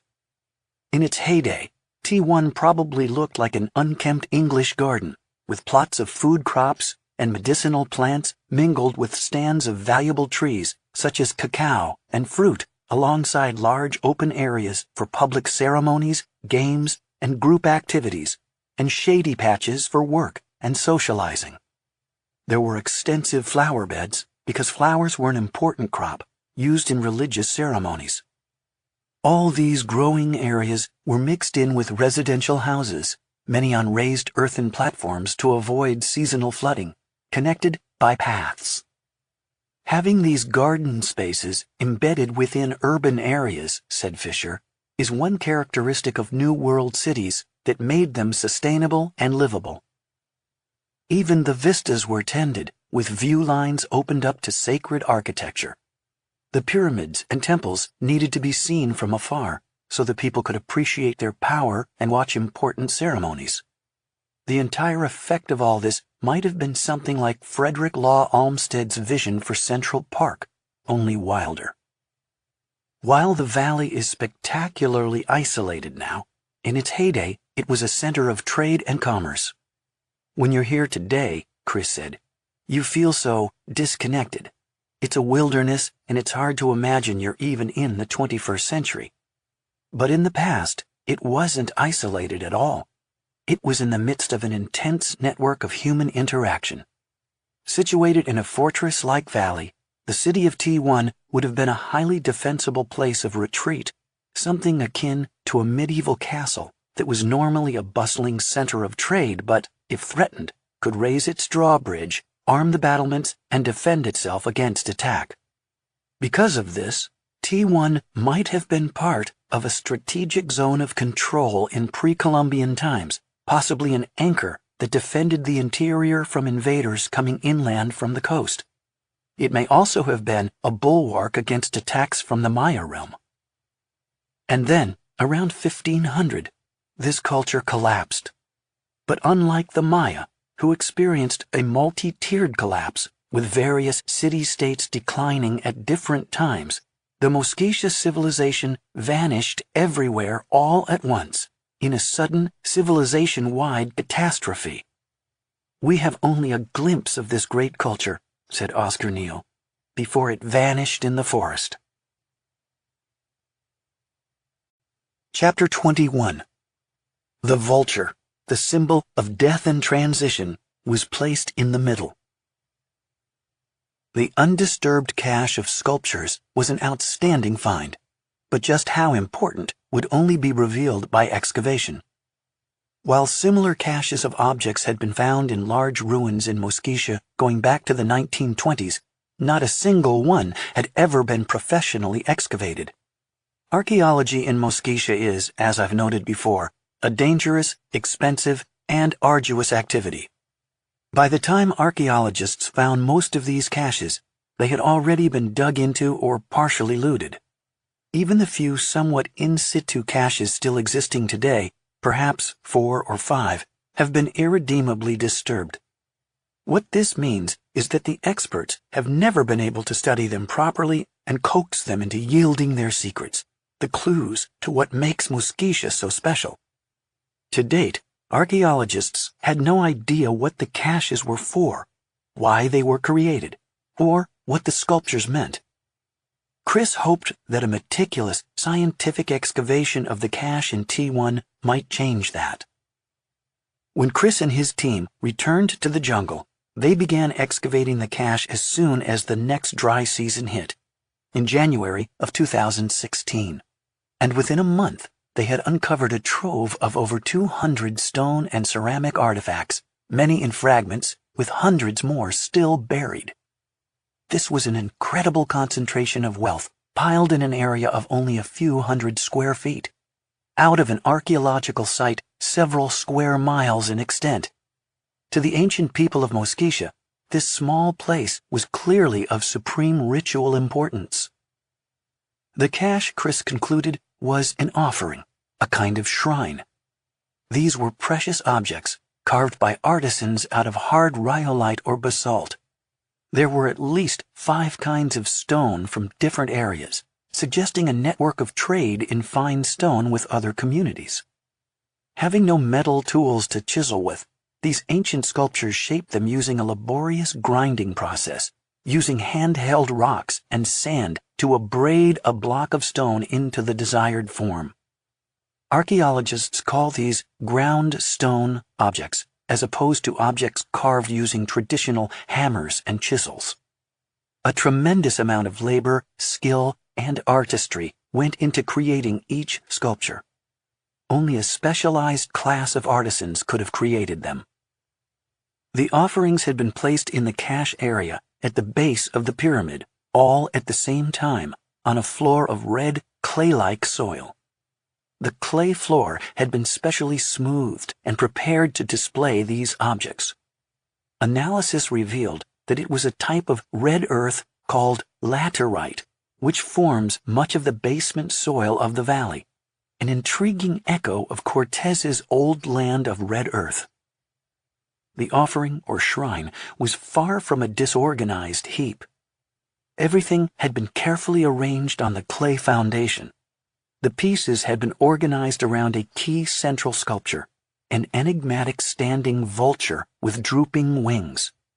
Surrounding that were ritual stone vessels, whose rims were decorated with vultures and snakes. Some vessels had carvings depicting a bizarre humanoid figure with a triangular head, hollow eyes, and an open mouth, perched on a small, naked male body. Dozens of metates had been arranged around this central cluster of artifacts, including the were-jaguar. Many of them were beautifully made and decorated with dramatic animal heads and tails, the legs and rims incised with glyph-like markings and designs. No carbon dating of the cache could be done, as the high acidity and wetness of the jungle environment had destroyed any organic artifacts and bones. But based on style and iconography, the objects date to the Mesoamerican post-classic phase, between AD 1000 and circa 1500, also called the Cocal period by archaeologists who prefer not to use the Mesoamerican dating system for a non-Mesoamerican culture. Most of the objects in the cache were metates. Normally, the word metate describes a stone for grinding corn. But these metates, found not only in Mosquitia, but across lower Central America, are different, and nobody knows exactly what they were for or how they were used. They are indeed shaped like tables or platforms for grinding, and they are found with stone grinding rollers.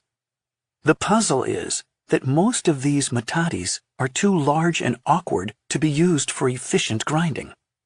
Archaeologists believe instead that they might have been thrones or seats of power. Pottery figurines have been found that depict people sitting on big metates. That they were designed to resemble real corn-grinding stones might be because corn was sacred in the Americas. A Maya creation myth says that human beings were formed from cornmeal dough. Because metates are sometimes found on top of graves, almost like tombstones, some believe they may have been used as seats for carrying the dead to their final resting place. The triangular-headed humanoid figures found on the rims of some jars in the cache, which Chris and his team fondly called alien babies, presented another conundrum. Chris believes they might depict a death figure, perhaps the bundled-up corpse of an ancestor. They might also represent bound captives, ready for sacrifice. Captives were often depicted in humiliation with their genitals exposed. But these metates and jars might have served an even darker purpose. I sent some of the images to John Hoops, who is a leading authority on Central American ceramics. Despite being a critic of the project, he was impressed and was willing to share with me his ideas, which he emphasized were speculative. I think they may also have been grinding bones, he said, referring to the metates. The Chibcha people farther south in Costa Rica and Panama, he said, collected trophy heads and bodies. Perhaps they were using those metates, he said, to pulverize heads and bodies of their enemies as a way of terminating that individual permanently. He pointed out that in the Maya realm, when a king was defeated before being executed, he was forced to witness the killing of his entire family and the desecration of his family's tombs, in which the corpses were removed and ritually destroyed in a public place.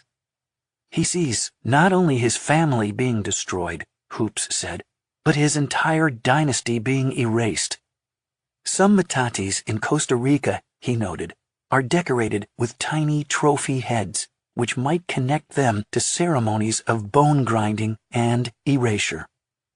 The depiction of what looks like bound captives on some jars supports this idea. Eventually, the jars and metate surfaces will undergo residue analysis, which could determine what offerings might have been inside them or what substances, if any, were ground up on them. I also showed pictures of some of the artifacts to Rosemary Joyce, another critic willing to share her thoughts. Joyce is a leading authority on iconography in pre-Columbian Honduran art, and she disagreed with all the above. The humanoid figure, she said, is not a body bundled for burial or a captive. The key, she points out, is that the figure appears to have an erection. This, she said, is typically how monkeys are portrayed in ancient Honduran pottery, shown as part human and part animal, with round circles for eyes and mouth and an erection. In the mythology of some indigenous tribes in Honduras, monkeys were the first people, banished into the forest when humans arrived. Monkeys played a central role in the creation of the world and in Honduran stories and myth. This is probably where the idea of a city of the monkey god came from.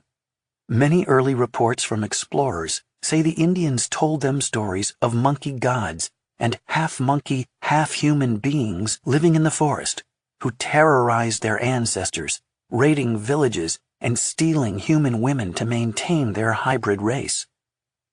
The cache is rich in animal imagery: vultures, snakes, jaguars, and monkeys.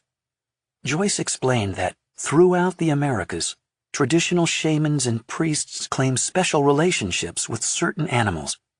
The were-jaguar head is a classic example of half-human, half-animal beings portrayed in ancient pottery and sculpture. According to creation stories and myths, Jaguars, monkeys, vultures, and snakes were all seen as animals with great power and were adopted by shamans as their avatars or spiritual doppelgangers. Each species of animal has a spiritual being, a master, who watches over and protects them. The human hunter must appease this master of animals in order to successfully hunt that particular kind of animal. After killing it, the hunter must ask forgiveness of the master and make an offering. The master ensures that human hunters do not wantonly kill the animals under his protection, and he rewards only those hunters who are respectful, observe the rituals, and take only what they need. A shaman who has adopted an animal as his power spirit can communicate, sometimes using hallucinogens, with that master. This is where the shaman's power comes from.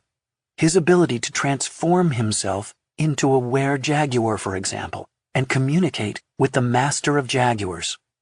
Through the master, he can influence all jaguars in the realm. Each master of animals acts as spiritual channel to his particular species. Given this, many anthropologists believe the metates with animal heads were seats of power used by shamans or holy lords as a way to move between the earthly and spiritual planes, a doorway to the power of their particular animal. According to Joyce, the vulture that was found in the place of honor at the center of the T1 cache, its wings hanging down like arms, is a human who has become part vulture, a shaman who has been transformed into his spirit animal. In Central American pottery and sculpture, vultures were often shown feasting on human corpses or guarding the severed heads of enemies killed in battle. And since vultures were believed to have the ability to cross from the terrestrial to the heavenly realm, the central vulture may be associated with death, transfiguration, and the transition to the spirit world. All this suggests that the meaning of the cache somehow involved death and transition. But the death and transition of whom or what? The motifs carved on some of the metates provide another clue. Joyce interprets the double spiral motif on one T1 metate as representing the mist that emerges from caves in the mountains, which symbolize ancestral origin places. The crossed bands, she says, appear to show entry points into the sacred earth, doorways to a place of origin or birth. The Celtic knot motif, so common on the T1 artifacts, is a queen cunx, a geometric arrangement representing the four sacred directions and the center point of the world, a symbol of the universe itself. The metates also display many additional puzzling motifs that could be some form of ideographic writing yet to be deciphered. Following this line of reasoning, it would appear that the focus of the cache was on birth, death, and transition to the spirit world. But why would the people of this city leave in this place such a concentrated mass of sacred and powerful objects, probably owned by the ruling elite, the shamans, and holy lords? Chris made two key findings that helped unlock this mystery. The first is that this was not an accumulation of offerings deposited over many years or centuries. They had all been left at the same time. The second clue is even more telling. Most of the objects were broken. Were these artifacts broken naturally over the centuries by giant forest trees falling on them? Or were they deliberately broken? In the cache, Fisher and his team found a massive mano, or grinding roller, carved out of basalt and polished. It is over 3 feet long, an awkward size, and too finely finished to have been useful for actual grinding, indicating it was a ritual object. Even though it is anything but fragile, it was found shattered into 6 pieces. Mere falling trees are not likely to have broken up this stone so thoroughly. Nor does it seem possible by sheer numbers that so many of the other artifacts made out of hard basalt could have broken naturally over time. These artifacts, Chris concluded, must have been deliberately smashed. They were destroyed for the same reason the pots found in the Cave of the Glowing Skulls had been ritually killed. Ancient people engaged in this ceremonial destruction at grave sites so that objects could journey with the deceased to the afterworld. This was true not just of pots and artifacts, but also involved the ritual destruction of sacred buildings and even roads. In the American Southwest, for example, parts of the great Anasazi road system and its way stations were closed in the 13th century by burning brush and smashing sacred pots along its length when the ancestral Pueblo people abandoned the region. Taken together, these clues imply the cache was assembled during a ritual closing of the city at the time of its final abandonment. In this scenario, the last remaining inhabitants of the city gathered up all their sacred objects and left them as a final offering to the gods as they departed, breaking them to release their spirits. It's reasonable to think that the other caches of artifacts noted in Mosquitia may have been left for the same purpose during the abandonment of those settlements. It seems that a civilization-wide catastrophe involving the death of all these cities occurred at approximately the same time, around 1500, the time of the Spanish conquest. Yet, the Spanish never conquered the region. They never explored or even penetrated these remote jungles. Which leads us to the overwhelming question: if not because of Spanish invasion or conquest, why was the city and the rest of Mosquitia abandoned? The organized cache suggested the last inhabitants simply walked away from their jungle home, going to parts unknown, for reasons unknown. For the answer to these mysteries, we have to revisit the legend and the curse of Ciudad Blanca. Chapter 22. They Came to Wither the Flowers. The myths of the White City, the city of the monkey god, a Casablanca or Caja Camasa, all have a similar arc. There was once a great city in the mountains, struck down by a series of catastrophes, after which the people decided the gods were angry and left, leaving behind their possessions. Thereafter it was shunned as a cursed place, forbidden, visiting death on those who dared enter. A legend, certainly, but legends are frequently based on the truth, and this one, so persistent and long-lasting, is no exception. To dig the truth out of the myth, we have to go back in time to the discovery of the New World by Europeans. In October of 1493, Columbus set sail on his second voyage to the New World. This expedition was very different from the first. That one, with 3 ships, had been a voyage of exploration. This one was primarily aimed at subjugation, colonization, and conversion.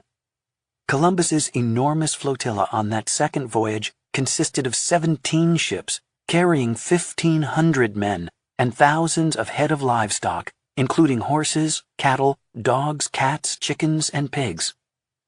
But on board those ships was something far more threatening than soldiers with steel arms and armor, priests with crosses, and animals that would disrupt the New World ecology.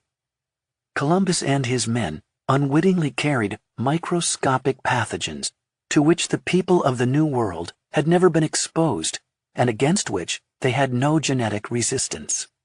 The New World was like a vast tinder-dry forest waiting to burn, and Columbus brought the fire. That European diseases ran rampant in the New World is an old story, but recent discoveries in genetics, epidemiology, and archaeology have painted a picture of the die-off that is truly apocalyptic. The lived experience of the indigenous communities during this genocide exceeds the worst that any horror movie has imagined. It was disease, more than anything else, that allowed the Spanish to establish the world's first imperio en el que nunca se pone el sol, the empire on which the sun never sets.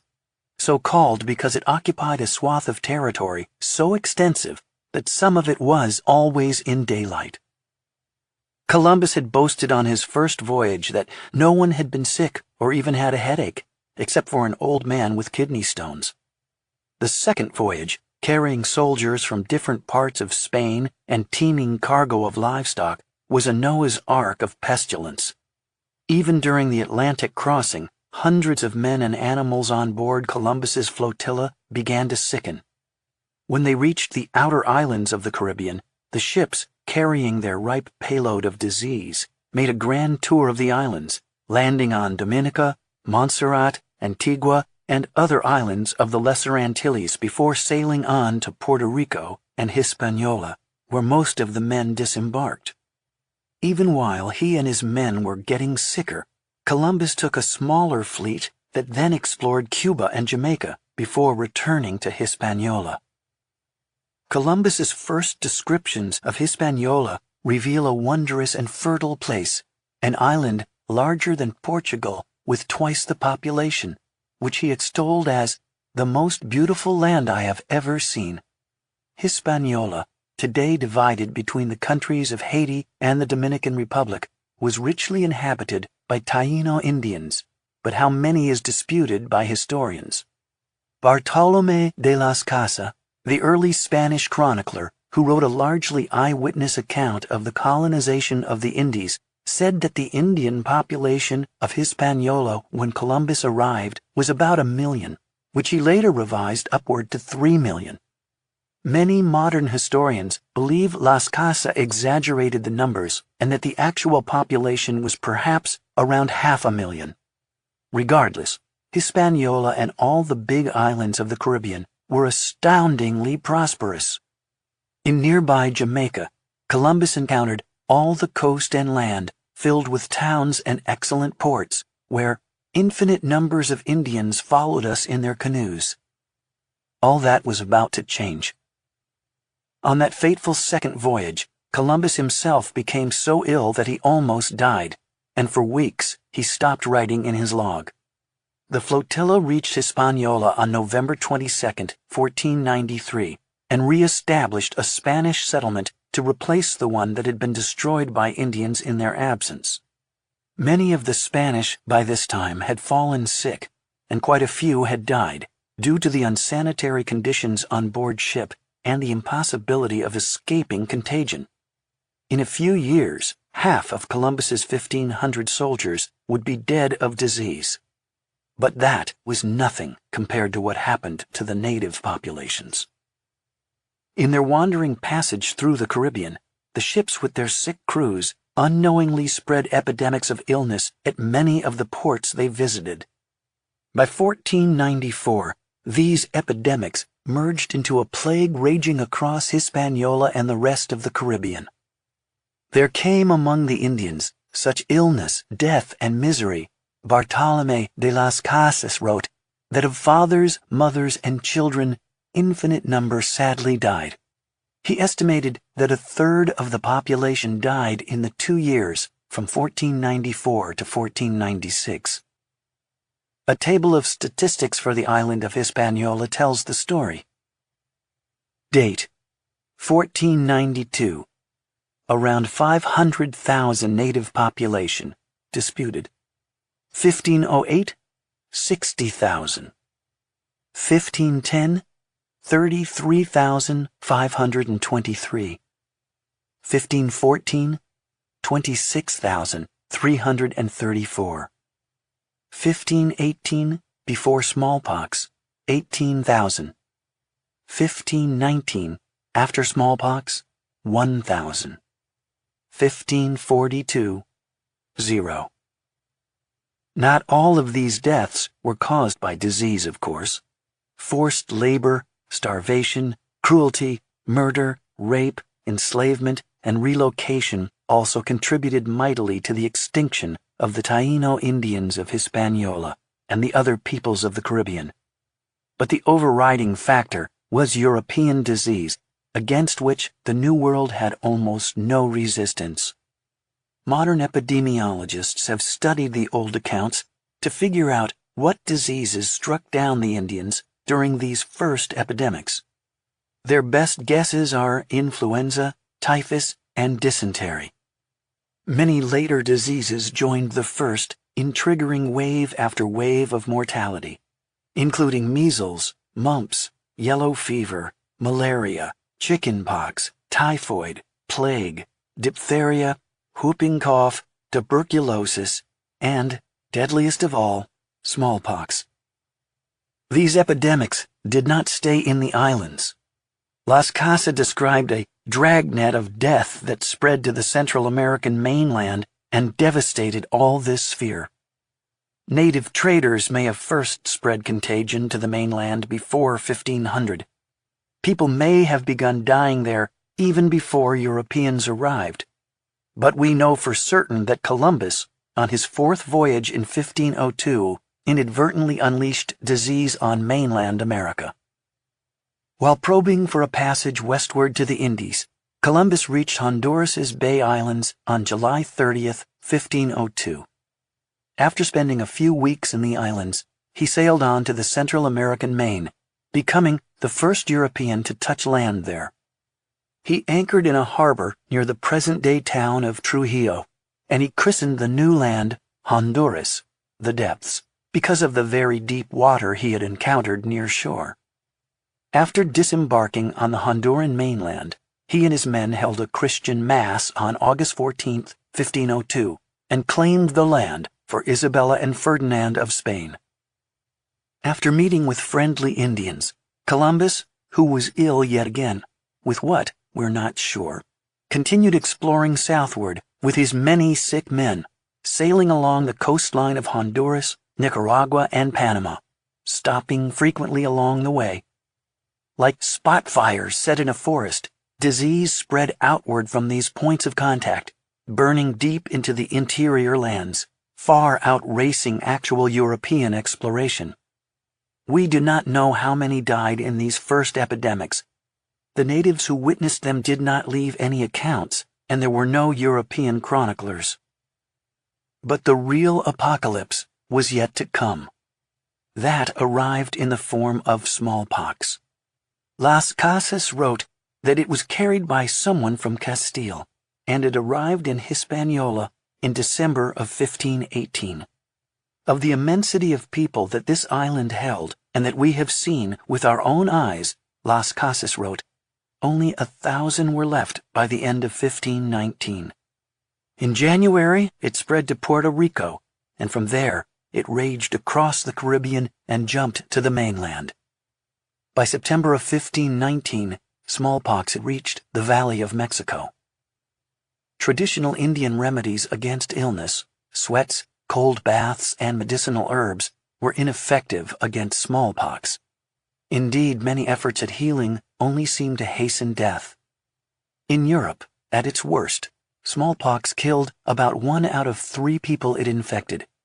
In the Americas, the death rate was higher than 50%, and in many cases approached 90 to 95%. Epidemiologists generally agree that smallpox is the cruelest disease ever to afflict the human race. In the century before it was eradicated in the 1970s, it killed more than 500 million people and left millions of others horribly scarred and blind. It inflicts unbearable suffering, both physical and psychological. It usually starts like the flu, with headache, fever, and body aches, and then it breaks out as a sore throat that soon spreads into a body rash. As the disease develops over the subsequent week, the victim often experiences frightful hallucinatory dreams and is racked by a mysterious sensation of existential horror. The rash turns into spots that swell into papules and then fluid-filled pustules that cover the entire body, including the soles of the feet. These pustules sometimes merge, and the outer layer of skin becomes detached from the body. In the most deadly variety of smallpox, the hemorrhagic form, called the bloody pox or black pox, the skin turns a deep purple or takes on a charred look and comes off in sheets. The victim often bleeds out, blood pouring from every orifice in the body. It is extremely contagious. Unlike most viruses, smallpox can survive and remain virulent for months or years outside the body, in clothing, blankets, and sick rooms. The Indians were in abject terror of it. It was like nothing they had ever experienced before. The history of the conquest contains many Spanish eyewitnesses' accounts attesting to the horrors of the pandemic.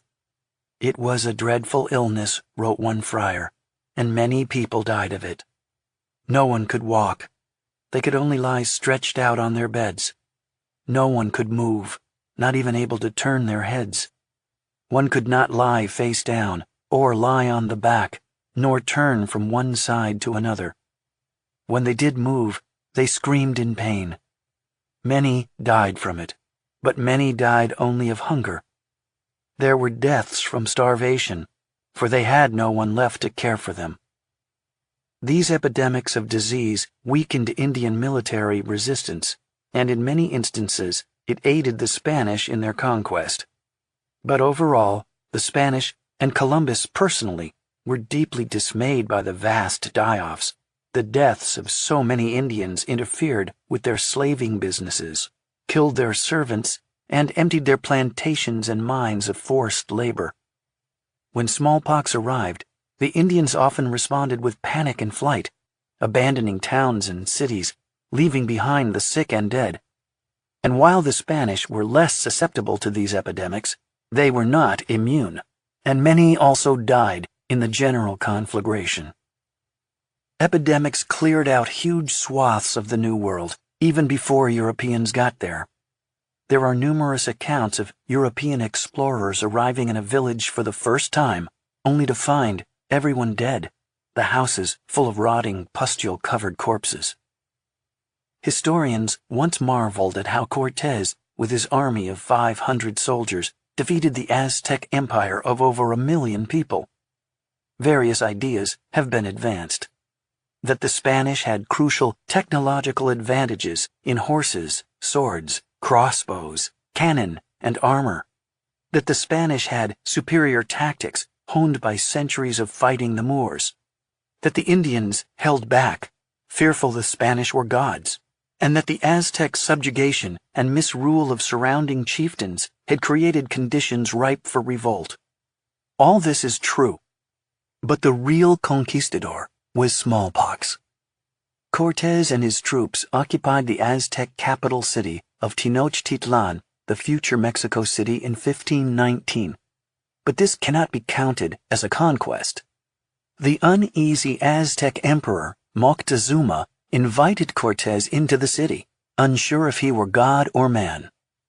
8 months later, after Moctezuma was murdered under murky circumstances, perhaps by the Spanish, perhaps by his own people, the Indians rose up and handily drove the Spanish from the city, in the so-called Noche Triste, the Night of Sorrows. In this crushing rout, many Spanish soldiers either were killed or drowned as they fled the island on which the city was built, because they had overloaded their pockets with gold. After their flight, the Spanish encamped in Tlaxcala, 30 miles east of Tenochtitlan, licking their wounds and wondering what to do next. At that moment, smallpox invaded the Valley of Mexico. When the Christians were exhausted from war, one friar wrote, God saw fit to send the Indians smallpox. In 60 days, smallpox carried off at least half of the inhabitants of Tenochtitlan, which had a pre-contact population of 300,000 or more. Smallpox also killed the very capable successor to Moctezuma, the Emperor Cuitlahuac, who in his brief 40-day rule had swiftly been building military alliances that, had he survived, would very likely have repelled Cortés. But with at least half the population dead, and the city and surrounding countryside engulfed in chaos by the epidemic, Cortés was able to retake the city in 1521. The worst effect of smallpox was the complete demoralization of the Indians. They saw clearly that disease decimated them, while largely sparing the Spanish, and they concluded they had been cursed and rejected by their gods, who had shifted to favor the Spanish. As the Spanish marched into the city, one observer wrote, the streets were so filled with dead and sick people that our men walked over nothing but bodies. At the same time that smallpox was ravaging Mexico, it burned southward into the Maya realm before the Spanish arrived. While the Maya cities were no longer inhabited, the Maya people were spread out over the region and were still known for their fierceness and military prowess. The contagion paved the way for the conquest of Guatemala 4 years later by one of Cortez's captains. In the 10 years following the first outbreak of smallpox in the New World, the disease had stretched deep into South America. The pandemics also felled several of the great pre-Columbian kingdoms in North America. From 1539 to 1541, explorer Hernando de Soto passed through a powerful and flourishing chiefdom called Coosa, which occupied territory encompassing parts of Tennessee, Georgia, and Alabama, and had a population of perhaps 50,000 people. But 20 years later, by the time the next European came through, Coosa had been almost entirely abandoned, the landscape littered with empty houses, the once abundant gardens overgrown with thistles and weeds. In the Mississippi River Valley, De Soto had found 49 towns, but the French explorers La Salle and Joliet, a century later, encountered only 7 wretched settlements, a decline of 86%. Most of southeastern North America had been cleared out by a massive die-off from disease. Though the figures are disputed, scholars estimate that, before Columbus's arrival, the population of North America was about 4.4 million, Mexico around 21 million, the Caribbean 6 million, and Central America another 6 million. But by 1543, the Indian peoples of the main Caribbean islands, Cuba, Jamaica, Hispaniola, Puerto Rico, had become extinct, almost 6 million dead. In the smaller islands, a few shattered native populations clung to a precarious existence. The fall of Tenochtitlan, the general collapse of native populations everywhere, and the continuing waves of pandemics allowed the Spanish to quickly crush Indian resistance throughout most of Central America. Compare this to the Spanish conquest of the Philippines, which occurred at the same time. The Spanish were just as ruthless there, but the conquest was not aided by disease. Filipinos were resistant to Old World diseases, and the islands experienced no mass die-offs or population crashes. As a result, the Spanish were forced to accommodate and adjust to coexistence with the indigenous people of the Philippines, who remained strong and retained their languages and cultures. Once the Spanish left, the Iberian influence largely faded away, along with the Spanish language, which is today spoken by few. But did this catastrophe reach Mosquitia, and if so, how did it get into the remote interior so far from Spanish contact? We don't have much source material on how the 1519 smallpox epidemic affected Honduras specifically. Common sense tells us that with smallpox raging both north and south, Honduras must have been badly afflicted. 10 years after smallpox, another dreadful pandemic swept the New World: measles. This, we know, ravaged Honduras with exceptional cruelty. For Europeans, measles is a far milder disease than smallpox. Although easily spread, it rarely kills. But when it reached the New World, it proved to be almost as deadly, killing at least 25% of the affected population. The conquistador Pedro de Alvarado sent a report from Guatemala to Charles V in 1532. Throughout New Spain, there passed a sickness which they say is measles, which struck the Indians and swept the land, leaving it totally empty. The measles pandemic coincided with epidemics of other diseases in Honduras, among them possibly typhoid, flu, and plague. Antonio de Herrera, another Spanish chronicler of the period, wrote that, at this time, 1532, there was such a great epidemic of measles in the province of Honduras, spreading from house to house and village to village, that many people died. And 2 years ago, there was a general epidemic of pleurisy and stomach pains, which also carried away many Indians. Oviedo wrote that half the population of Honduras died from disease in the years from 1530 to 1532. One Spanish missionary lamented that only 3% of the population of the coast had survived, and it is likely the rest of the Indians will in short time decay. The British geographer Lyndon Newson produced a magisterial study of the demographic catastrophe in Honduras during the Spanish period, entitled The Cost of Conquest: Indian Decline in Honduras Under Spanish Rule. It is the most detailed analysis of what happened in that country. Precise figures of the original population are hard to come by, especially for eastern Honduras and Mosquitia, which remained uncolonized. But Newson evaluated a vast amount of evidence and provided the best possible estimates, despite, she noted, being hampered by the lack of good archaeological work. Drawing on early narratives, population estimates, cultural studies, and ecological data, Newson concluded that the areas of Honduras first colonized by the Spanish started with a pre-conquest population of 600,000. By 1550, only 32,000 native people remained. This is a population collapse of 95%, a staggering statistic. She broke down the figures like this: 30,000 to 50,000 were killed in wars of conquest, while another 100,000 to 150,000 were captured in slave raids and transported out of the country. Almost all the rest, over 400,000, died of disease. In eastern Honduras, which includes Mosquitia, Newson estimated a pre-conquest population density of about 30 people per square mile, establishing the population of the interior mountains of Mosquitia at about 150,000. However, the discovery of large cities like T1 and T3, which Newson did not know about when she wrote her book in 1986, significantly revises that calculus.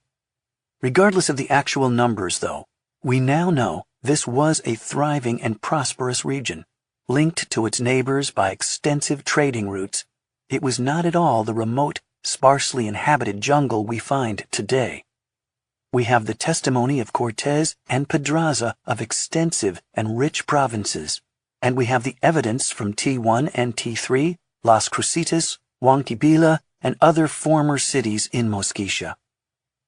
The mountain valleys like T1 were too deep in the jungle to be of interest to conquistadors or slavers.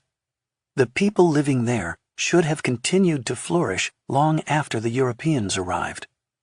Many of these areas weren't opened up until the 20th century or later, and as we now know, parts remain unexplored even today. But given how diseases spread, it is virtually impossible for the T1 Valley to have escaped the general contagion. Almost certainly, epidemics of European disease swept T1, T3, and the rest of Mosquitia sometime between 1520 and 1550. More and better archaeology is needed to refine this. Perhaps the continuing excavations at T1 will help. Those pathogens invaded Mosquitia via two pathways. The first was through trade. When Columbus landed in Honduras's Bay Islands, he described a memorable sight: a huge trading canoe, 8 feet wide and 60 feet long, manned by 25 paddlers. The canoe had a hut built amidships, and it was heaped with valuable trade goods: copper, flint, weapons, textiles, and beer. There was extensive maritime trade throughout the Caribbean and Central America. Some historians say the canoe Columbus saw must have been operated by Maya traders, but it's more likely they were Chibcha traders, given that the Bay Islands were settled not by the Maya, but by Chibchan-speaking people who had ties to Mosquitia. These merchants, whoever they were certainly trading with the mainland, as well as with Cuba, Hispaniola, and Puerto Rico. Some archaeologists believe they may have reached as far north as the Mississippi River Delta. And the two main highways into Mosquitia, the Rio Platano and the Rio Patuca, flow into the sea not far eastward of the Bay Islands. During the time of plagues in the Caribbean, there can be little doubt these traders, peddling goods from the islands and coasts, carried European pathogens up the rivers into Mosquitia, where the microbes escaped into the local populations and burned deep into the hinterlands. A second likely track of infection was the slave trade. Before slavery was restricted by the Spanish crown in 1542, slaving parties scoured Honduras, kidnapping Indians to work plantations, mines, and households. The first Indians enslaved came from the islands and coasts. As disease wiped out these early captives, the Spanish raiders went deeper into the countryside to find replacements. The African slave trade also ramped up at this time. By the 1530s, the slavers were ravaging the Mosquito Coast and the Olancho Valley, where Catacamas is today, destroying villages and rounding up people like cattle. On three sides, west, north, and south, Mosquitia was surrounded by brutal slave raids. Thousands of Indians fleeing their villages took refuge in the rainforest. A great many disappeared into the mountains of Mosquitia. Some of these refugees, unfortunately, carried European disease into the otherwise well-protected interior valleys. If we follow this hypothetical scenario to its conclusion, then sometime in the early 1500s, several epidemics of disease swept T1 in close succession. If the mortality rates were similar to the rest of Honduras and Central America, about 90% of the inhabitants died of disease. The survivors, shattered and traumatized, abandoned the city, leaving the cache of sacred objects behind as a final offering to the gods, ritually breaking many to release their spirits. This was not a grave offering for an individual. It was a grave offering for an entire city, the cenotaph of a civilization. The same abandonment with broken offerings occurred across the region. Think about it, Chris Fisher said. Even though they were suffering from the ravages of those diseases, for them to go and make that offering really underscores the importance of the place where the cache was found and the paramount meaning of the cache itself. These places were ritually charged and remained that way forever. And so it was until half a millennium later when our little group stumbled over the cache, a tragic memorial to a once great culture. As it turned out, one of the answers to the mystery of the White City had been lying before us the whole time. The various myths of Ciudad Blanca, its abandonment and cursed nature, probably originated in this grim history. Viewed in the light of these pandemics, the White City legends are a fairly straightforward description of a city, or several, swept by disease and abandoned by its people, a place that, furthermore, may have remained a hot zone for some time afterward. We have few accounts giving the native point of view of these pandemics. One of the most moving is a rare contemporary eyewitness description called The Book of Chalam Balam of Chumayel, which recalls the two worlds before and after contact. It was written by an Indian in the Yucatec Mayan language. There was then no sickness. They had no aching bones. They had then no fever.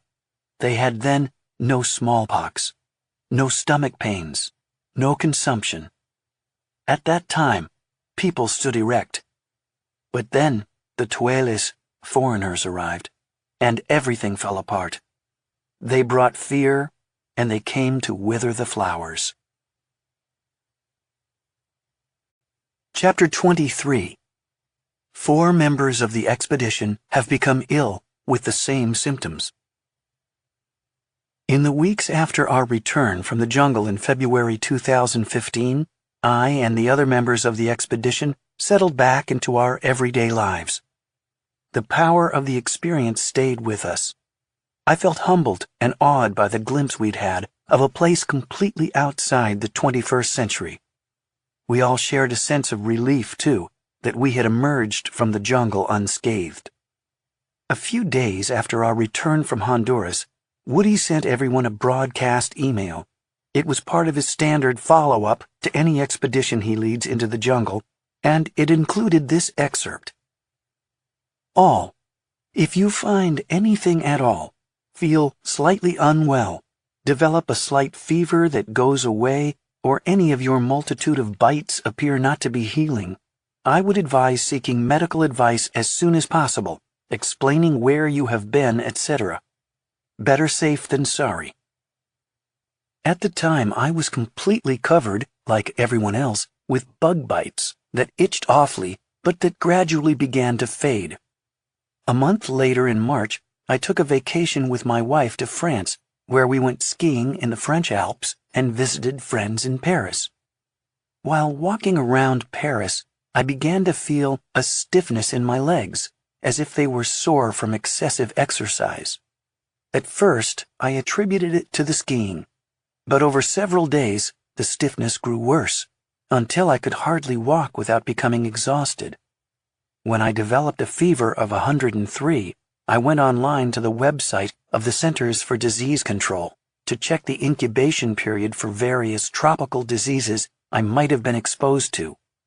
Thankfully, I was beyond the normal incubation period for chikungunya, Chagas disease, and dengue fever.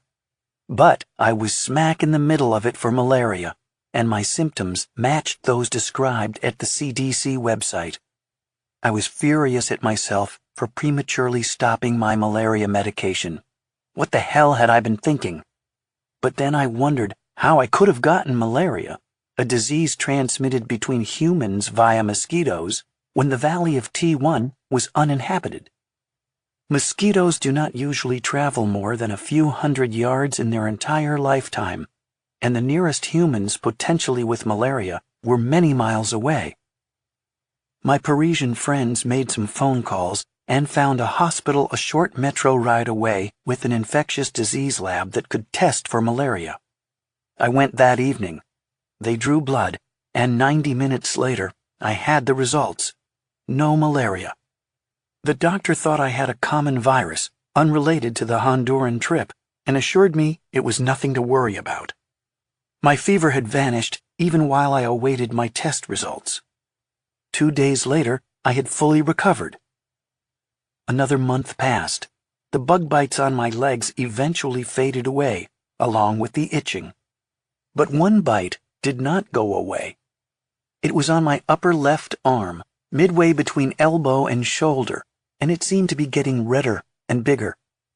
I didn't worry about it at first because, unlike the other bites, it didn't itch or bother me. In April, I had an outbreak of sores in my mouth and on my tongue, accompanied by another sudden fever. I went to the local emergency room in Santa Fe. The doctor who examined me thought it was herpes and gave me a prescription for an antiviral medication. I showed him the bug bite on my arm, which was getting uglier. He suggested I treat it with antibiotic ointment. That fever went away quickly, and the mouth sores disappeared soon after. The antibiotic cream, however, did nothing for my arm. Over the next few weeks, the bug bite expanded and developed a vile crust.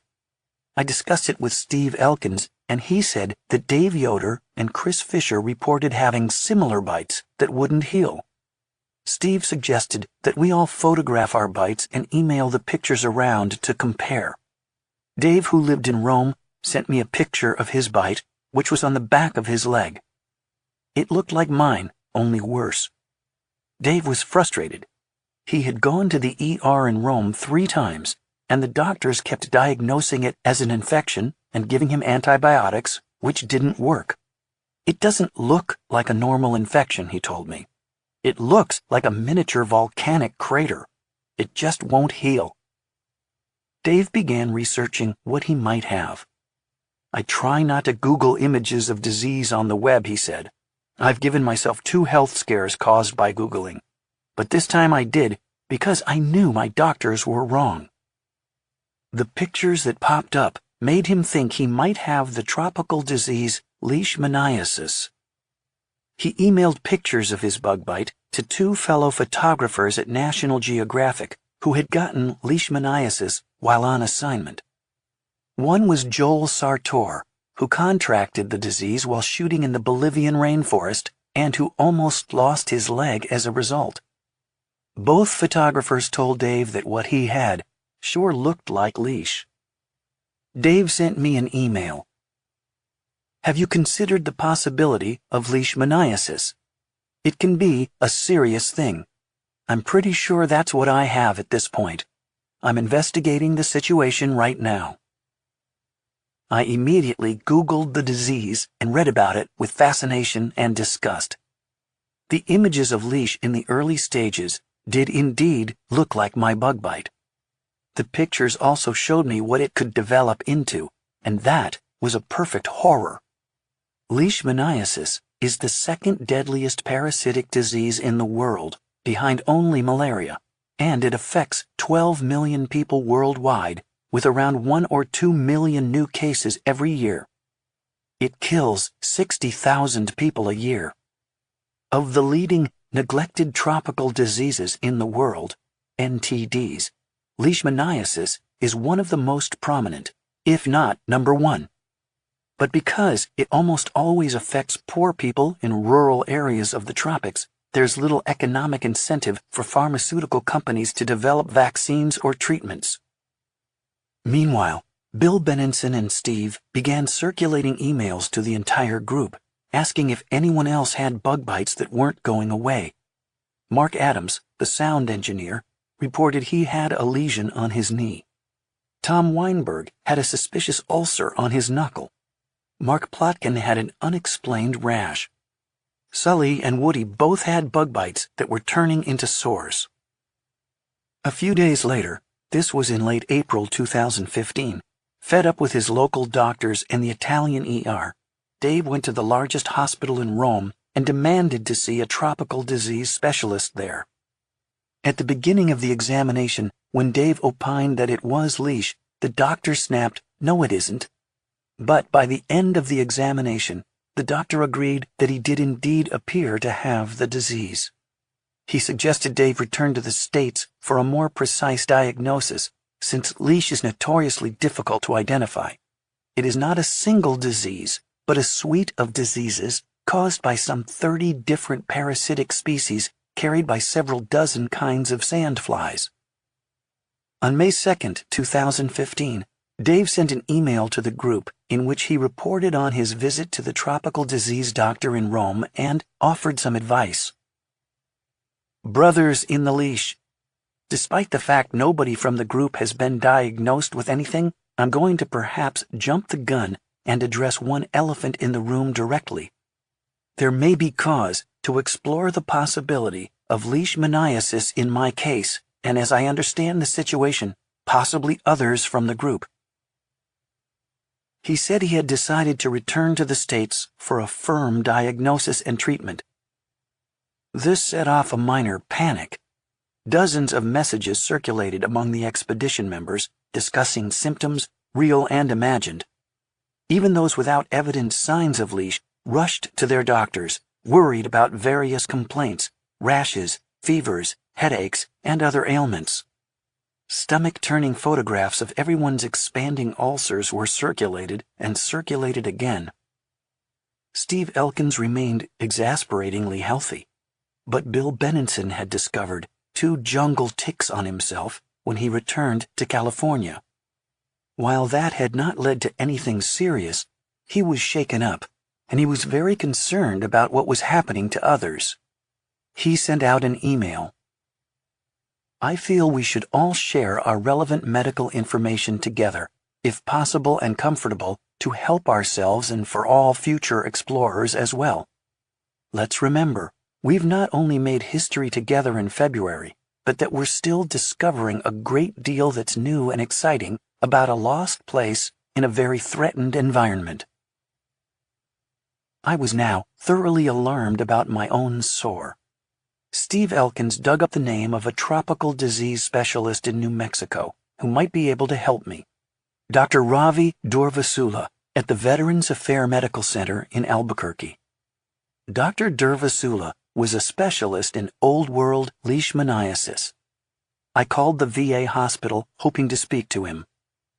An hour later, after multiple phone calls and a mind-boggling number of transfers from one wrong office to another, after being told that no such doctor existed, that the doctor worked there but didn't take patients, that I wasn't allowed to speak to his office without a referral, and that the doctor did not take referrals, I gave up.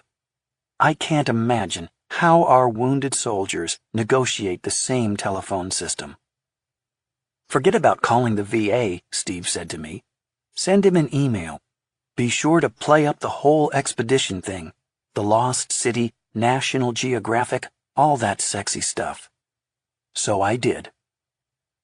Dear Dr. Durvasula, I am a journalist for National Geographic magazine and The New Yorker. I recently returned from an expedition into an extremely remote area in the La Mosquitia rainforest, exploring a large unknown pre-Columbian ruin. We were in the jungle from February 17th through the 26th. Since that time, 4 members of the expedition have become ill with the same symptoms. I live in New Mexico, and I had heard you were a specialist in leishmaniasis, and that is why I'm contacting you to see if you might be willing to take my case. Dr. Durvasula emailed me back immediately. He couldn't have been more helpful and concerned, in contrast to the VA staff. We arranged a phone call, and he asked me some questions. Does the area have a whitish, pearlescent appearance, surrounded by red? Yes. Does it itch? No. Does it hurt or feel sore at all? No. No discomfort? None at all. Ah, well, I am afraid those are the classic signs of leishmaniasis. He asked me to email him a photo. When he got it, he confirmed it certainly appeared to be leash. He suggested I seek help at the National Institutes of Health, NIH, the best place in the world, he said, for leishmaniasis study and treatment. In the meantime, Dave Yoder explored treatment options in the States. He, too, zeroed in on the National Institutes of Health and contacted them. At the NIH, Dave reached Dr. Thomas Nutman, Deputy Chief of the Laboratory of Parasitic Diseases. Nutman was fascinated by the story of the expedition to the Lost City and the mass outbreak of disease. He wrote Dave, Dear Dave, I think there is a very high likelihood that this is leishmania, and because of the strains in Honduras, there is a small but real chance that this could turn into mucocutaneous disease, depending on the strain.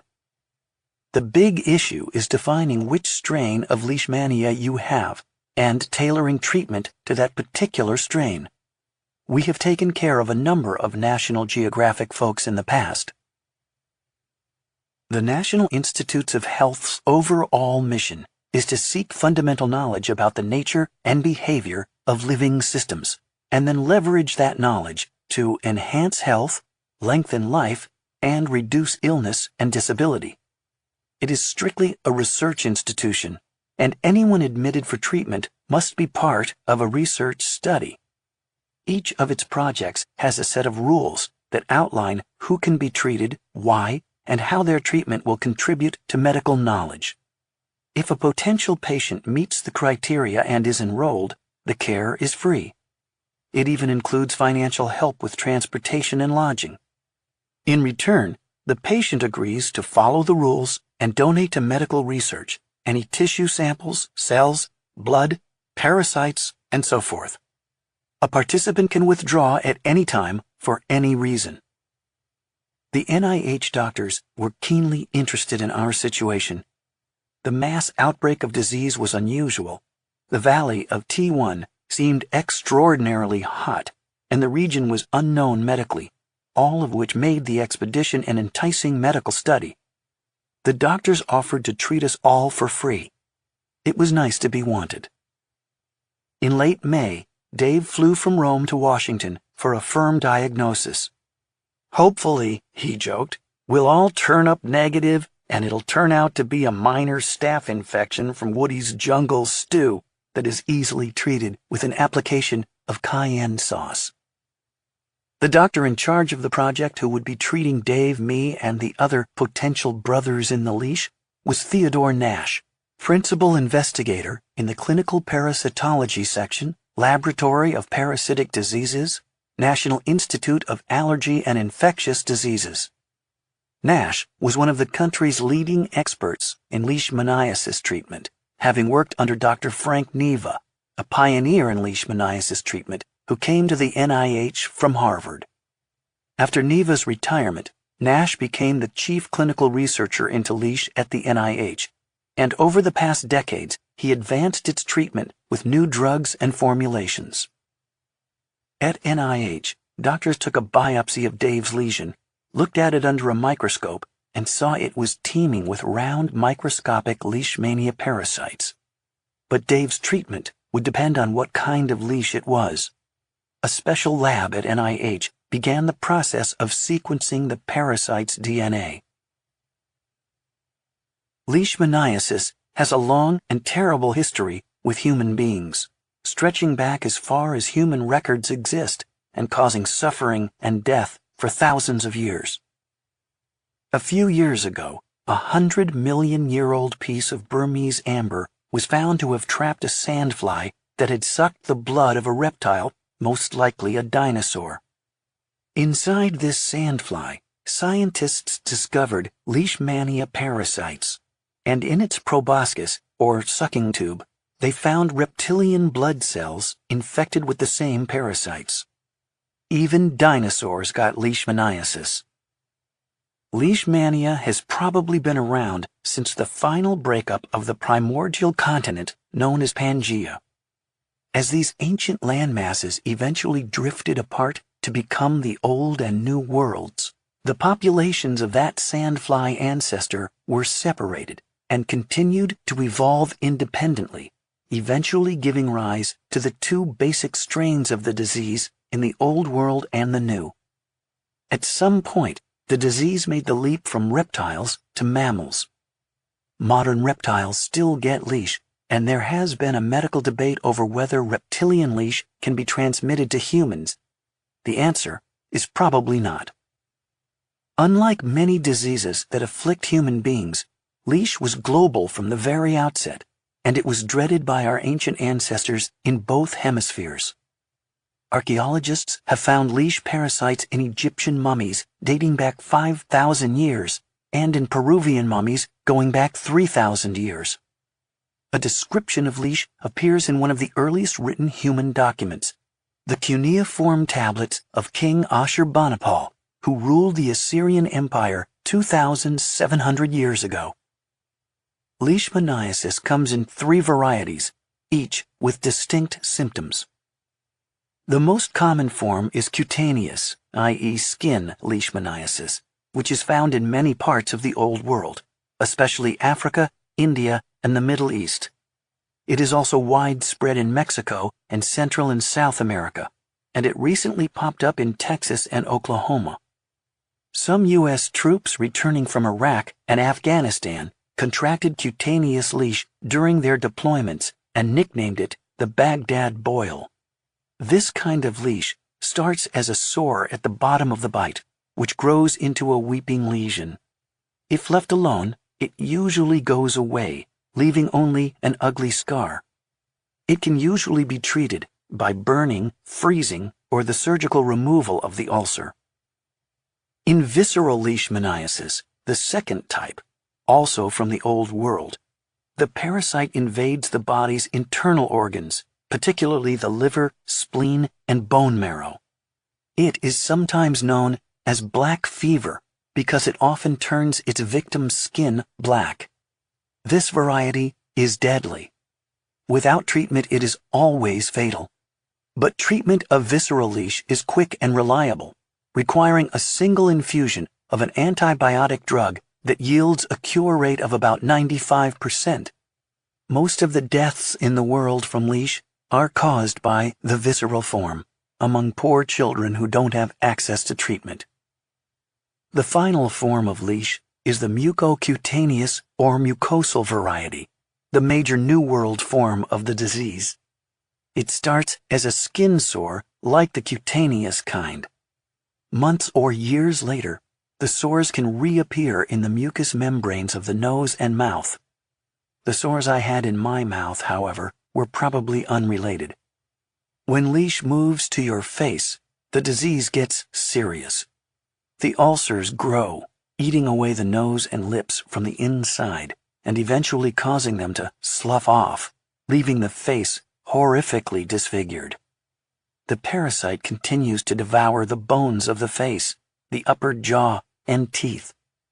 This form of leash, while not always lethal, is the most difficult to treat, and the treatment itself involves a drug that has toxic and sometimes fatal side effects. The pre-Columbian inhabitants of South America were plagued by mucosal leash, which they called uta. The grotesque disfigurement of the face terrified the Moche, Inca, and other ancient cultures. They may have considered it a punishment or a curse from the gods. Archaeologists have uncovered burials in Peru and elsewhere of people whose disease was so advanced that they had a caved-in hole where the face used to be. The disease had eaten away everything, including the facial bones. Ancient Peruvian pots so faithfully record the disfigurations that researchers can identify in them the actual clinical stages of the disease, from the early soft tissue destruction of the nose to the general destruction of the nose and lips, and finally to the disintegration of the hard palate, nasal septum, upper jaw, and teeth. The Peruvian custom of punishing people by mutilating the nose and lips may have been intended to imitate the facial deformities caused by the disease, perhaps to mimic what they believed was divine retribution. Acute fear of the disease may have even driven human settlement patterns in South America. The archaeologist James Kuss, a retired professor at California State University, Fresno, believes that the Inca site of Machu Picchu may have been chosen, in part, because of the prevalence of mucosal leash. The Incas were paranoid about leishmaniasis, he told me. The sandfly that transmits leash can't live at higher altitudes, but it is widespread in the lowland areas where the Inca grew coca, a sacred crop. Machu Picchu lies at just the right altitude, too high for leash, but not too high for coca. At Machu Picchu, the king and his court could rule from a place of safety and preside over the rituals associated with coca cultivation without the risk of getting this most dreaded disease.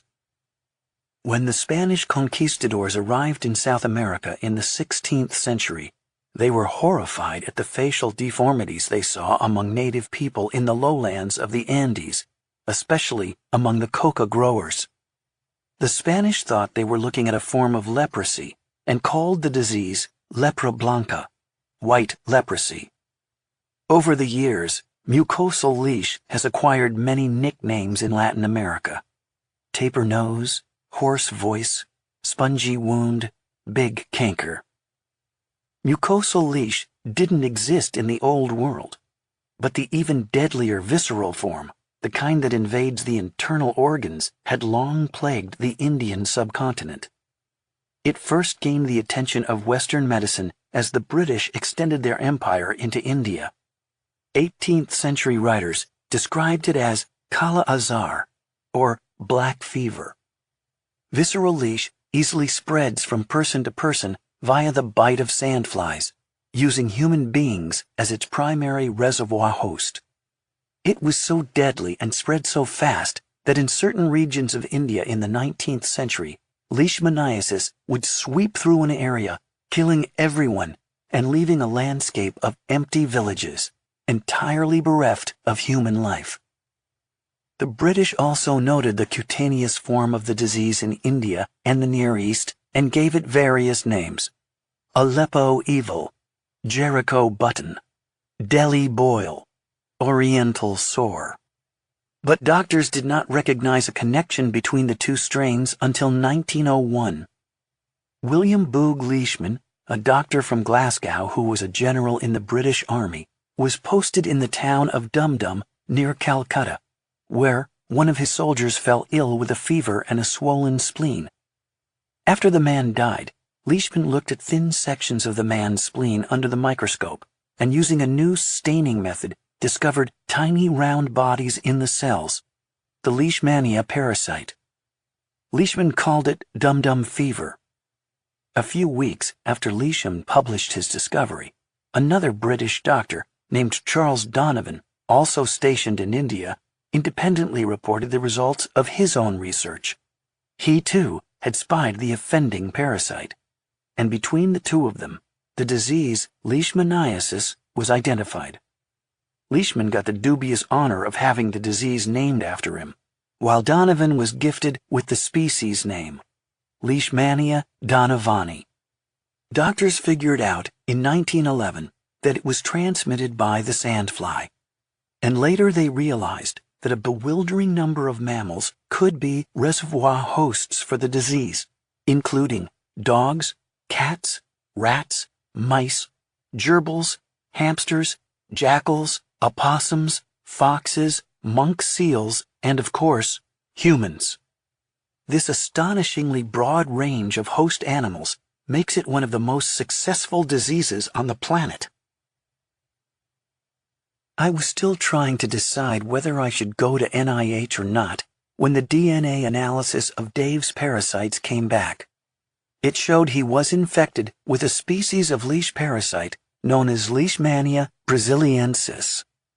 This was bad news for Dave and the rest of us, because L. brasiliensis causes the third mucosal variety of the disease and is considered to be one of the most difficult of all to cure. Dr. Nash decided to begin Dave's treatment immediately. He would use a drug called amphotericin B, administered by slow infusion. Doctors have nicknamed the drug amphoterrible because of its nasty side effects.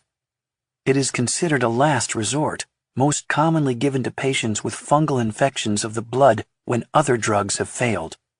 Most of these patients are extremely ill with AIDS. Dr. Nash would give Dave and the rest of us a formulation of the drug called liposomal amphotericin. In this form, the toxic drug is encapsulated in microscopic spherules made of lipids, fats. This makes the drug safer, reducing some of the most dangerous side effects. But the lipid droplets can cause disturbing side effects of their own.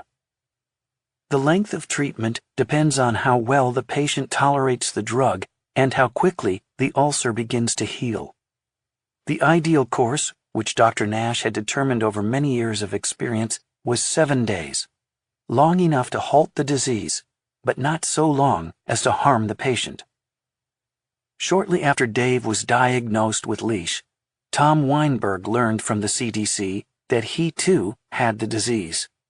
Chris Fisher, Mark Adams, and Juan Carlos Fernandez went to the NIH and were also diagnosed with it. All were treated except Juan Carlos. Dr. Nash recognized that his immune system appeared to be fighting it off and decided to delay treatment.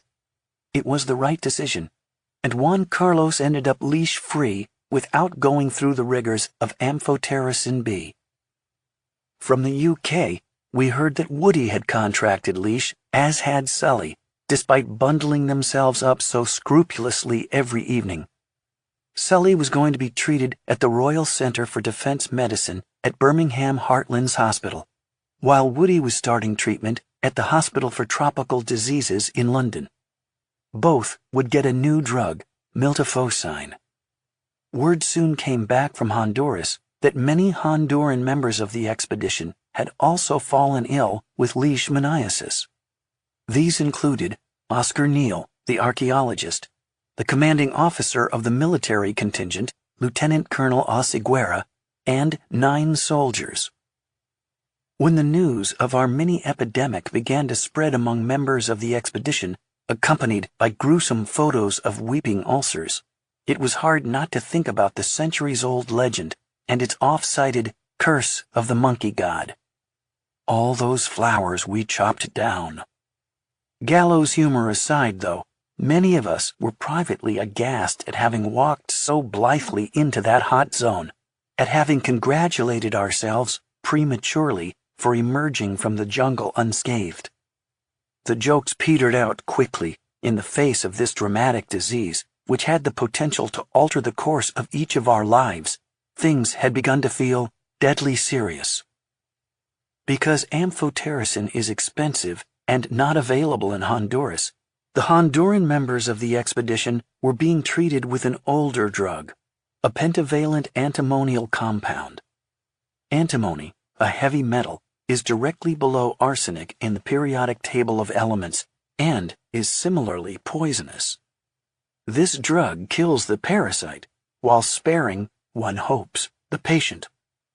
As bad as Ampho B is, this one is worse.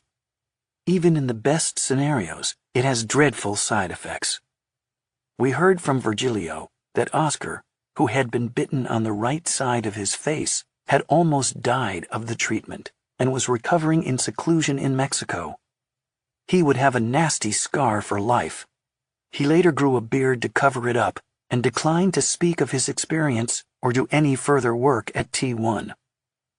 After Dave was diagnosed with mucosal leash, I finally understood that I had to stop procrastinating and get treated. As bad as the treatment sounded, I wasn't willing to take a chance with the disease itself or with my face. So, finally at the end of May, I called the NIH and set up an appointment for early June to get a biopsy and diagnosis.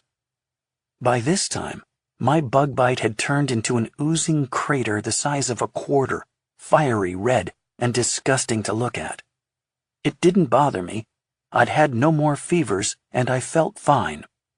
Dr. Nash said he doubted my fevers had been caused by the leash anyway. They were, he thought, coincidental viral infections, perhaps opportunistic because my immune system had been shaken up by leash, which hijacks white blood cells. As my date approached, I heard that Dave's treatment with liposomal amphotericin had gone very badly. He had suffered serious kidney damage, and Dr. Nash had halted it after only 2 infusions. He remained hospitalized at the NIH under observation while the doctors debated what to do next. Chapter 24. My head felt like it was in flames. The National Institutes of Health occupies a verdant campus of several hundred acres in Bethesda, Maryland. I arrived alone on June 1st, a gorgeous summer day, the smell of freshly cut grass drifting in the air, bird song pouring from the trees. Sandals and jeans seemed to outnumber lab coats, and the place had the relaxed air of a college. As I walked up the drive toward the clinical center complex, I could hear from far away a lone bugler playing taps. I entered the center, and after wandering around more lost than I'd ever been in the jungle, I managed to find the patient processing area. There I signed paperwork agreeing to be studied, and a kindly nurse took 13 vials of my blood. I met Dr. Ted Nash and my second doctor, Elise O'Connell, and was reassured by their warmth and professionalism. In the dermatology lab, a photographer arrived with a Canon digital camera.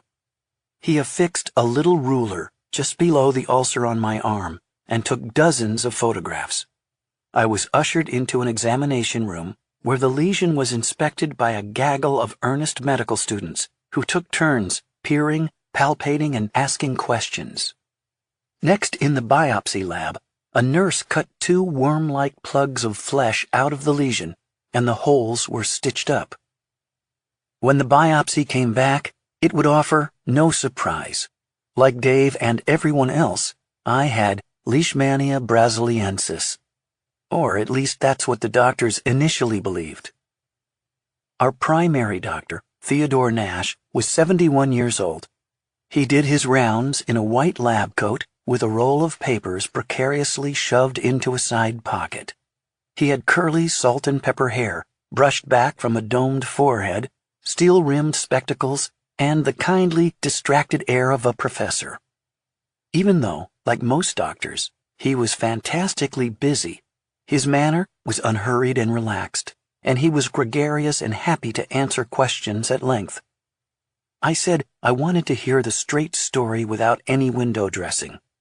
He said that was how he preferred to work with all his patients. He was refreshingly, even alarmingly, direct. The National Institutes of Health has been conducting clinical studies on leishmaniasis since the early 1970s, treating recent immigrants and people who had picked up the disease while traveling. Many of the patients were Peace Corps volunteers. Dr. Nash participated in the treatment of most of them. He had written the upgraded leishmaniasis treatment protocol for the NIH in 2001, and it is still in use today. He shifted treatment away from the antimonial drug, which he thought was too toxic, to amphotericin and other drugs, depending on the parasite species and the geographic variety. Nash knew as much about leash treatment as any doctor in the United States. This is not a simple disease, and treatment is more an art than a science. The clinical data isn't deep enough to give doctors a precise formula, and there are too many forms of leash and many unknowns. Dr. Nash had spent almost his entire medical career in the parasitology section of the NIH, 45 years, going back, he said, to the time when parasitology was the backwater of science. No one was interested, and no one would work with you. Because most people who get parasites are poor, and because infectious disease medicine is not usually fee-based, parasitology is one of the lower-paying of all the medical specialties. To go into the field, you have to truly care about helping people. Your extremely expensive 10-year medical education gives you the privilege of working long hours for modest pay among the poorest and most vulnerable people in the world, encountering a staggering amount of misery and death. Your reward is to relieve a small bit of that suffering. It takes a rare kind of human being to become a parasitologist. Nash's early research focused on schistosomiasis and then giardia, a common worldwide waterborne parasite. Today, the main focus of his work is a parasitic disease called neurocysticercosis, in which the brain is invaded by tapeworm larvae that originate in undercooked pork. The larvae circulate in the bloodstream, and some get stuck in the tiny vessels in the brain, where they form cysts, leaving the brain peppered with grape-sized, fluid-filled holes. The brain becomes inflamed, and the victim suffers seizures, hallucinations, memory failure, and death. Neurocysticercosis affects millions of people and is the world's leading cause of acquired epileptic seizures. If only we had the smallest fraction of the money that is devoted to malaria, he declared to me in anguish, we could do so much to stop this disease. In our first meeting, Nash sat me down and explained why he thought our team had become infected, how leishmaniasis works, what its life cycle is, and what I had to expect from treatment. The disease requires two animals, a reservoir host, an infected mammal whose blood is teeming with the parasite, and a vector, which is the female sandfly. When the sandfly bites a host and sucks its blood, it also draws in parasites. Those parasites proliferate in the sandfly's gut until it bites another host. The parasites are then injected into the new host, where they complete their life cycle. Each host animal lives out its life as a typhoid Mary, infecting the sandflies that drink its blood. The parasite, while it can devastate a human being, generally does not cost the host animal very much, although some host mammals get lesions on their noses. A good guest does not burn down the house he's staying in. Leishmania wants its host animal to live long and prosper, spreading as much disease as possible. In the isolated valley of T1, far removed from human habitation, sandflies, and an as yet unknown mammalian host, it could be mice, rats, capybaras, tapirs, peccaries, or even monkeys, had been locked in a cycle of infection and reinfection going on for centuries. And then, said Nash, you intruded. You were a mistake. By invading the valley, We were like clueless civilians wandering onto a battlefield and getting shot to pieces in the crossfire. When an infected sandfly bites a person, the fly unleashes hundreds to thousands of parasites into the person's tissue. These tiny single-celled animals have flagella so they can swim around. They are small. It would take about 30 to span a human hair, but they are positively gargantuan compared to bacteria and viruses that cause disease. Almost 1 billion cold viruses, for example, could be packed into a single leishmania parasite. Because it is a complex, single-celled animal, its methods are more subtle and devious than a virus or bacterium. When a sandfly injects leishmania, the human body, sensing the intrusion, sends an army of white blood cells to hunt down, swallow, and destroy the parasites. White blood cells, which come in many types, usually deal with bacteria and other foreign bodies by engulfing and digesting them. Unfortunately, this is exactly what the leishmania parasite wants: to be swallowed. Once inside the white blood cell, the parasite drops its flagellum, becomes egg-shaped, and starts to multiply. Soon the white blood cell is bulging with parasites like an overstuffed beanbag, and it bursts, releasing the parasites into the victim's tissues. More white blood cells rush to attack and engulf the loose parasites, and they are in turn hijacked into producing more parasites. The ulcer that forms around the infected area isn't caused by the parasite per se, but by the body's immune system attacking it. The inflammation, not the parasite, is what eats away the person's skin, and, in the mucosal form, destroys the face. The immune system goes nuts trying to get rid of the parasite that is blowing up its white blood cells, and this fight trashes the battlefield, inflaming and killing the tissues in the bite area. As the parasite slowly spreads, the lesion expands, destroying the skin and leaving a crater exposing the raw flesh below. The ulcer is usually painless. Nobody knows why, unless it occurs over joints when the pain can be intense. Most deaths from mucosal leash occur from infections invading the body through this unprotected doorway. Nash then talked about the drug that I would be taking, amphotericin. He said it was the gold standard, the drug of choice for this kind of leash. While miltefosine was a newer drug and could be taken in pill form, he didn't want to use it. And besides, there was none available. There had been too few clinical trials to make him comfortable with it, and in one trial in Colombia, it seemed to be ineffective against L. brasilianus. He also said you never really knew what kind of side effects might pop up until at least 10,000 people had taken a drug, and miltefosine had not reached that benchmark. He had had long experience with amphotericin B, and it produced an approximately 85% cure rate, which was about as good as it gets in any drug treatment. The drug works by binding to the parasite's cell membrane and tearing open a tiny hole in it, causing the organism to leak and die. Nash told me what I might experience in taking the drug. He didn't sugarcoat his comments. The side effects of liposomal amphotericin, he said, can be dramatic and are almost too numerous to mention. There are acute reactions that occur instantly upon receiving the drug, and there are dangerous long-term side effects that occur days later. Many of these side effects are complex and poorly understood.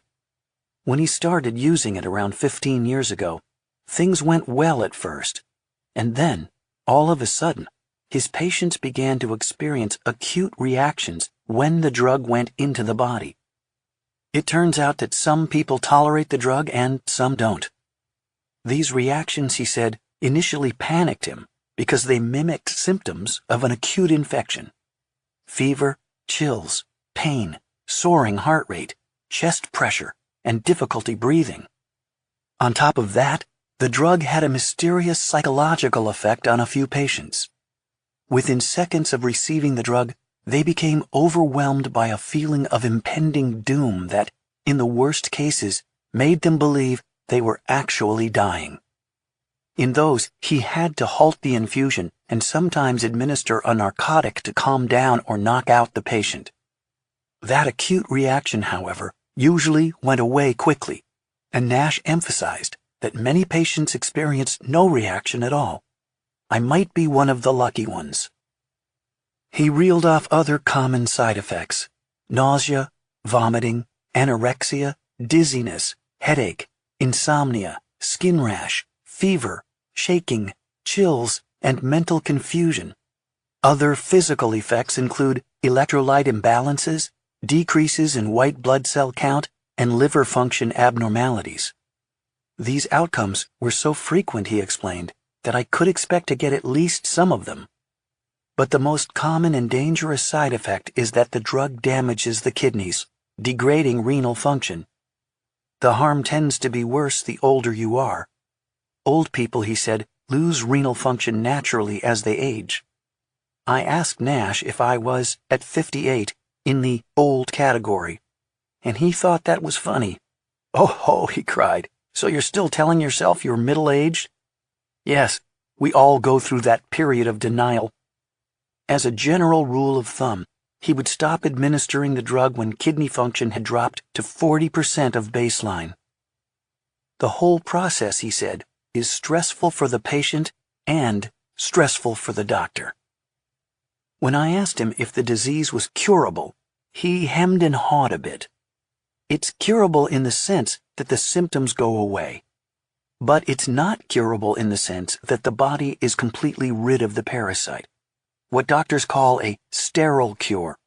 Like chickenpox, which can come back years later as shingles, the parasite hides in the body.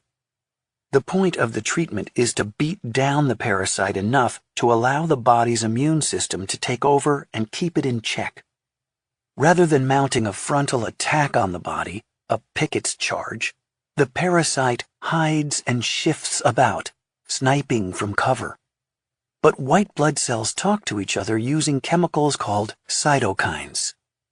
The cytokines tweak how white blood cells respond to a leishmania attack, eventually training them to mount a better defense. But the mucosal and visceral forms of the disease can come roaring back if your immune system goes downhill.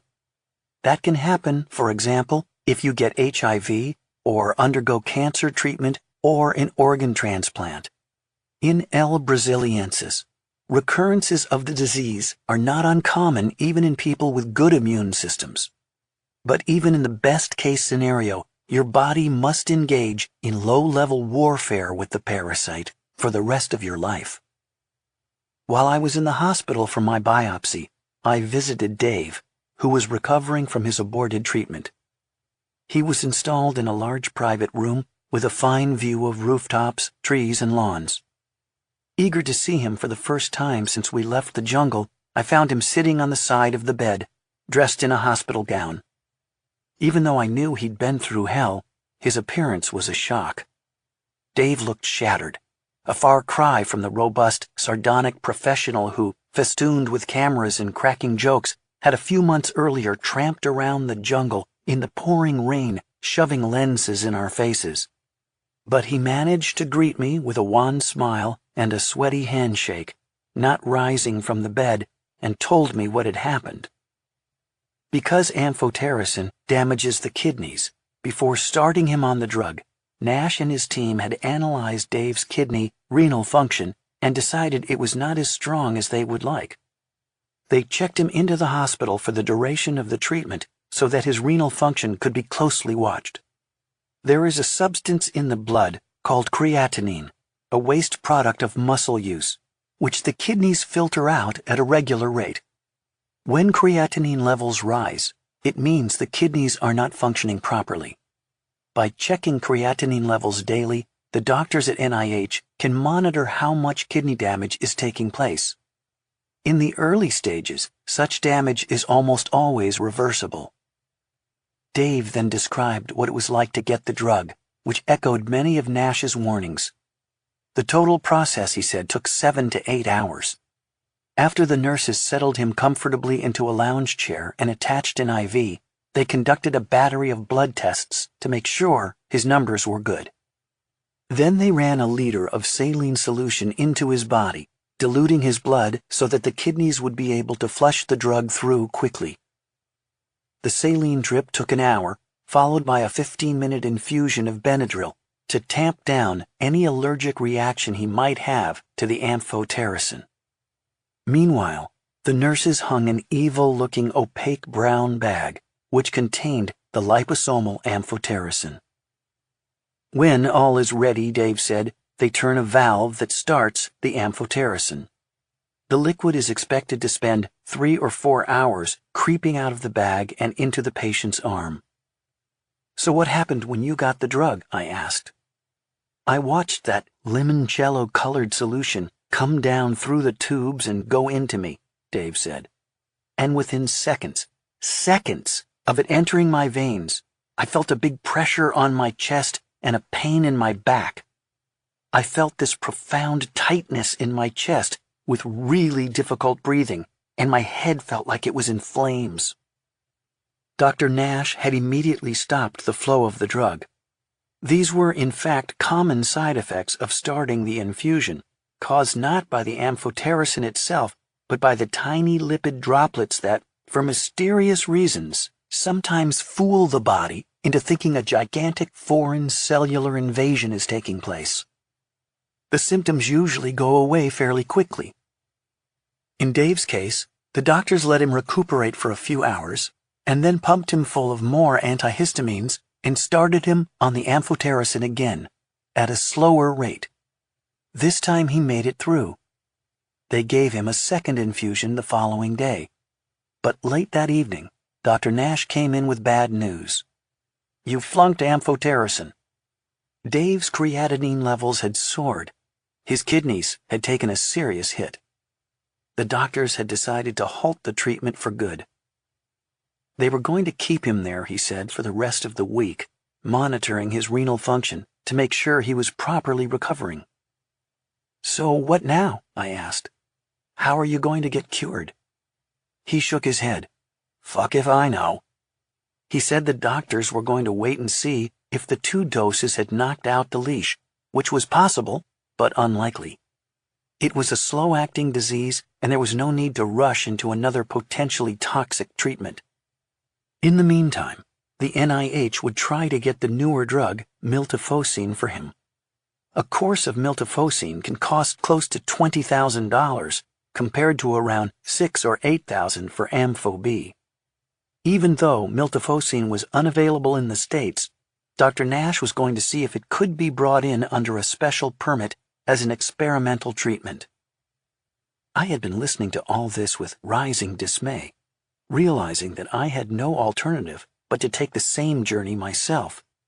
My own treatment was scheduled for the end of the month.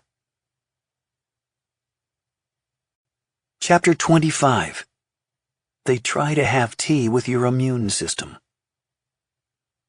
On June 22nd, I returned to the National Institutes of Health.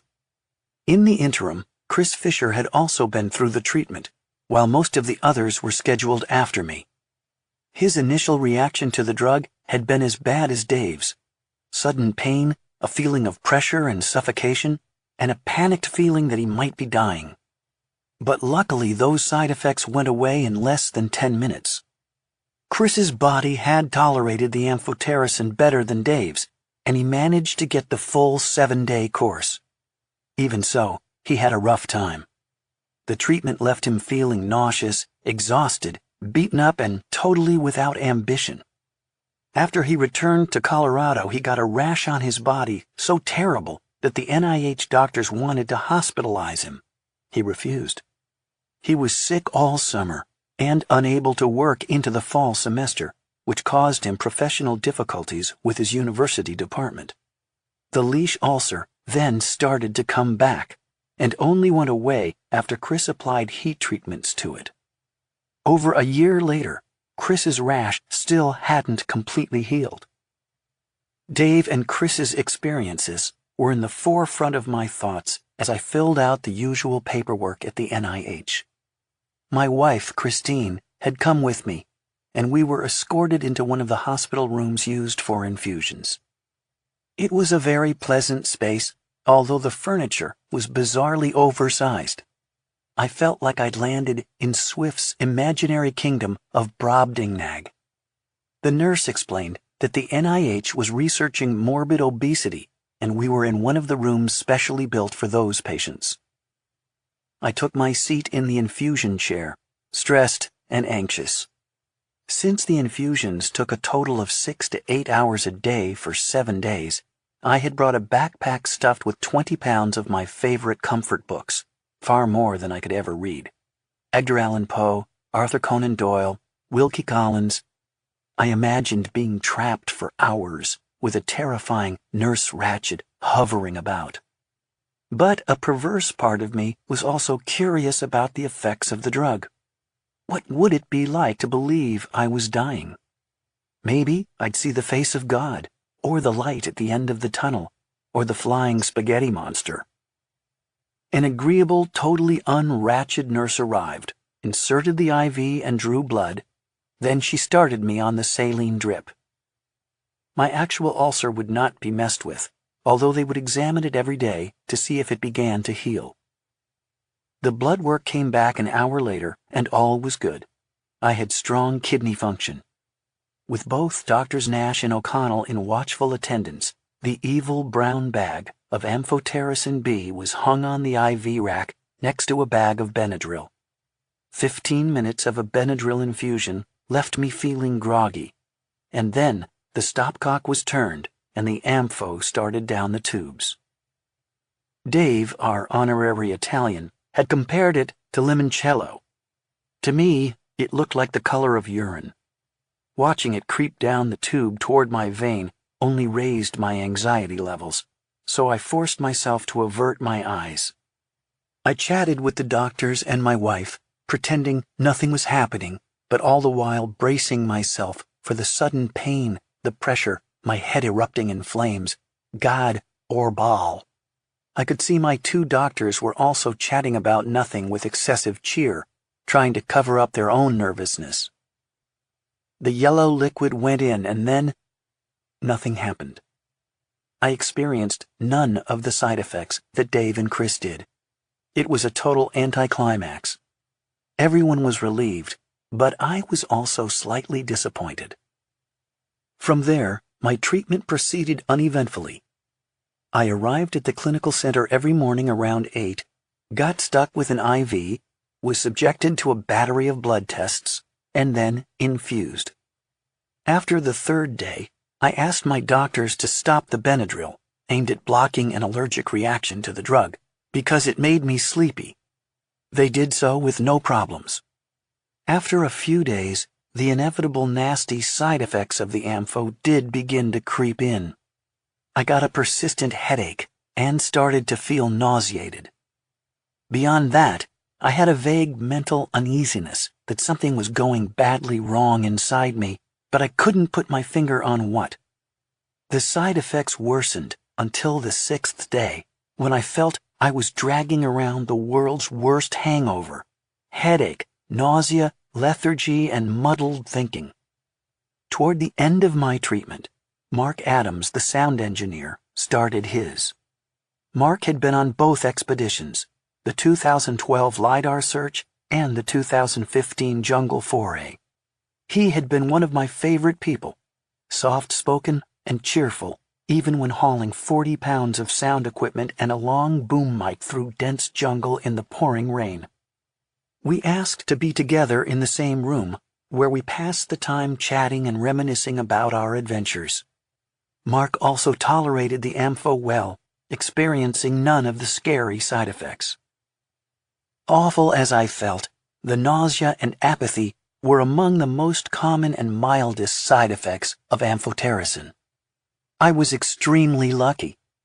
My doctors gave me anti-nausea drugs, ibuprofen, and a vile-tasting drink to restore my electrolyte balance.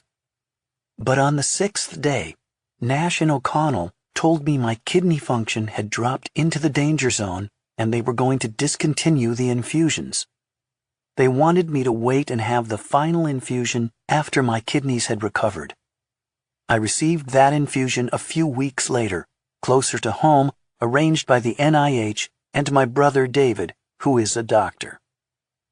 The hangover went away after about a week of the initial round, and in the following months the lesion dried up, flattened out, and turned into a shiny scar.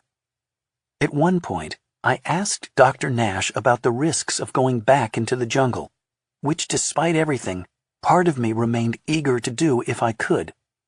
He said the research indicated that 75 to 85% of people who got leash were thereafter immune.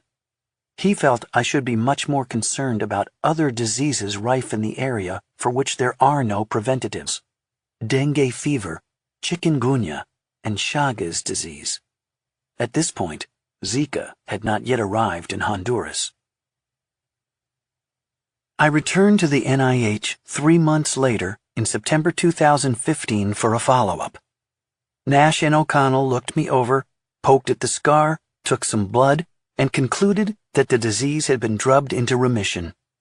I was cured, at least as far as was possible.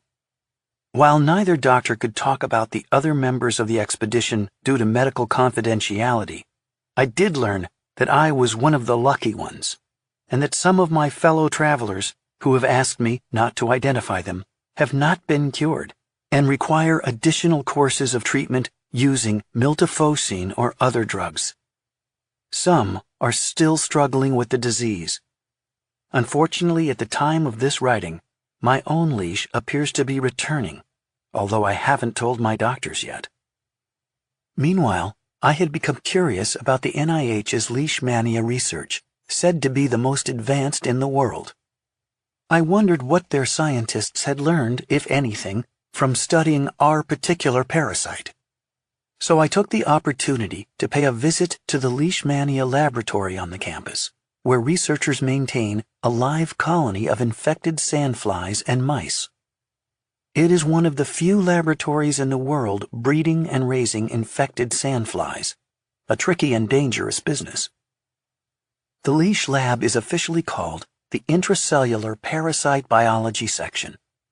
It keeps a biological archive of live leishmania parasites of many different strains and species, some going back decades. The parasites are cultivated from biopsied tissue samples taken from people like me. These bits of tissue are placed on a blood agar plate where the parasites are teased into multiplying. Then they are transferred into bottles filled with a liquid nourishing medium and stored at 77 degrees, the body temperature of the sandfly. In the bottles, the parasites go about their business, fooled into thinking they are swimming around inside the gut of a host fly. The sandfly has a much lower body temperature than human beings. Cutaneous and mucosal leash parasites do not like the higher heat of the human body. That is why they normally remain on the skin or seek out the mouth and nasal membranes, where the body temperature is a few degrees lower. This is not true of visceral leash, which tolerates heat and goes deep into the body.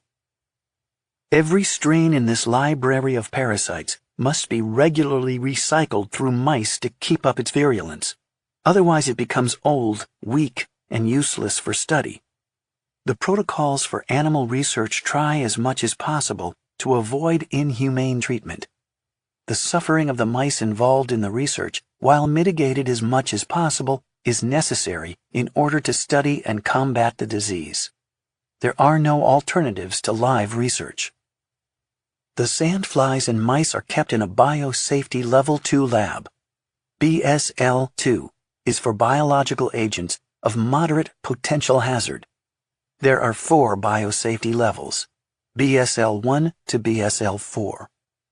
I arrived at the lab during mealtime for the sandflies. A lab assistant brought me into the BSL-2 lab, which was a small room with a sealed door, a biohazard warning sign pasted on it. Below the symbol, taped to the door, was a soiled piece of paper with a giant picture of a sandfly, and the name Phil's Fly Farm written underneath. Phil, I learned, was a scientist long gone who had helped develop the sandfly feeding techniques. No biohazard suit was necessary. I entered with some trepidation, glancing around nervously for loose flies, but they were safely shut away in stainless steel climate-controlled lockers. However, outside the lockers, a clear plastic box sat on a lab table, and inside was an off-putting sight. 2 anesthetized mice lying belly up, paws in the air, twitching. They were completely covered with feeding sandflies, whose tiny guts were expanding into bright red berries of blood. I shuddered thinking of lying in my own tent, belly up and asleep, while the sandflies sucked my blood. These particular sandflies had not yet been infected with leash. Once infected, they are handled more cautiously, not only because they can transmit disease, but because they have become more valuable to science. Later, these sandflies would be infected artificially, a complicated process. A delicate hand-blown tiny glass bottle has a piece of raw chicken skin stretched over it like a drumhead. This skin is moistened with mouse blood to fool the flies into thinking it is mammalian skin. The liquid inside the bottle is also mouse blood, seeded with the parasite. The sandfly jabs its proboscis through the chicken skin into the bottle and sucks up the blood and parasites. Once a sandfly is infected, the lab workers must then coax it into biting a live mouse to transfer the infection. The target mouse is put in a tight plexiglass box, and its ear is held in a clamp attached to a small vial containing the infected flies.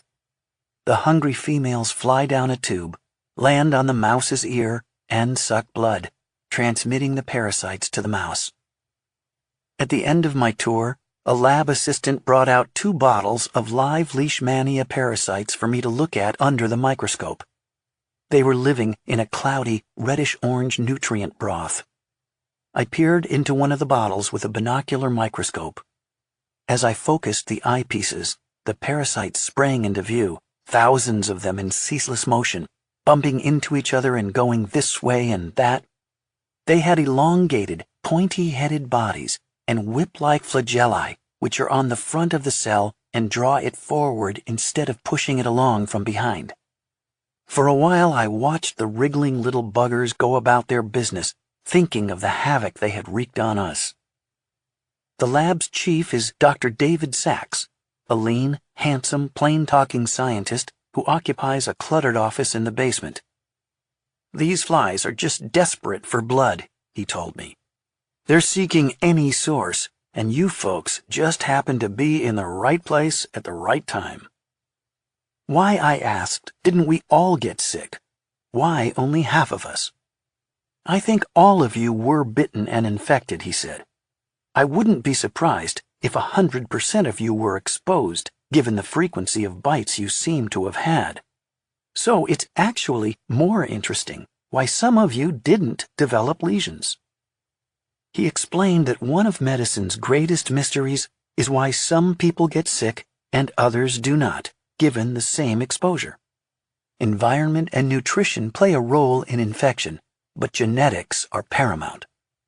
This is the very question at the heart of why so many New World people died of Old World disease.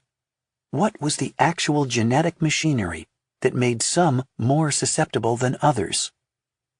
With gene sequencing, Sachs said, we finally have the tools to figure out why some people are more vulnerable than others. Scientists are sequencing people's entire genomes and comparing them one against the other to see what genetic differences pop out between those who, exposed to an infection, got sick and those who didn't. We finally have the ability to understand the biology behind the great die-off and how such pandemics might be prevented in the future, but the research is still in its infancy. During our exchange, when I made an offhand comment about how disgusting the flies were, he chided me. "Of course, we don't think they are disgusting at all. We love our flies." The Leash Lab, Sachs said, has been working for years on charting every stage in the life cycle of leishmania. looking for chinks in its armor that could be exploited by a vaccine. It's harder to design a vaccine against a protozoan than against a simpler virus or bacterium. In fact, not one major parasitic disease has a reliable vaccine yet. Leash is very sophisticated in how it infects the body. It is, as one parasitologist said, the royalty of the disease world. Instead of wreaking carnage like many viral and bacterial diseases, and thus triggering a massive immune response, the parasites try to have tea with your immune system. Sachs and his team have identified the essential proteins the parasite uses during its life cycle inside the sandfly, and they've created mutant forms of those proteins that might block development. But figuring out how to exploit those vulnerabilities is hard, and getting from there to a vaccine is even harder. As is often true, the biggest hurdle is money. Vaccines cost hundreds of millions of dollars to develop, test, and bring to market. Human trials involve thousands of subjects. It's difficult to get companies to partner in trials, Sachs told me. They don't see any market in it because the people who have leishmaniasis have no money. Over the past decade, the World Health Organization sponsored a series of clinical trials to test a simple leash vaccine in which parasites were heat-killed and injected into people. Doctors hoped the dead parasites would prime the immune system to attack live parasites when they arrived. The trials failed, but it is unclear why. Other possible vaccines are in the early stages of testing. One of the biggest discoveries Sachs and his team made was that the leash parasites have sex inside the sandfly. Previously, it was thought the parasite could only reproduce by division, clonal reproduction. By having sex, they can recombine their genes. This gives them a way to hybridize and adapt. It explains why there are dozens of leash species and why, even within a species, there are so many different strains. The ability to have sex gives leishmania a tremendous evolutionary advantage. It is the main reason it has thrived and spread for 100 million years, infecting dinosaurs and people, becoming one of the most successful diseases, from its own point of view, in the world. With leishmaniasis so prevalent in the valley of T1, I wondered how ancient people might have coped with the disease. Could they have controlled it by clearing vegetation or killing the animals that acted as hosts? I posed the questions to Sachs. He pointed out it would have been difficult for the people of T1 to identify the sandfly as the vector, and certainly impossible for them to know a host animal was necessary. Assailed daily by biting insects, they probably would not have made the link between a sandfly bite and a lesion that developed weeks later. The link between mosquitoes and malaria, for example, wasn't made until 1897. Previously, malaria was thought to be caused by the bad air of nighttime, which is what malaria means in Italian. Nor could leishmaniasis have been a reason for the abandonment of T1. Since the disease in pre-Columbian times was too widespread, there was nowhere the people of T1 could escape to. They would have lived with the disease just as hundreds of millions do today.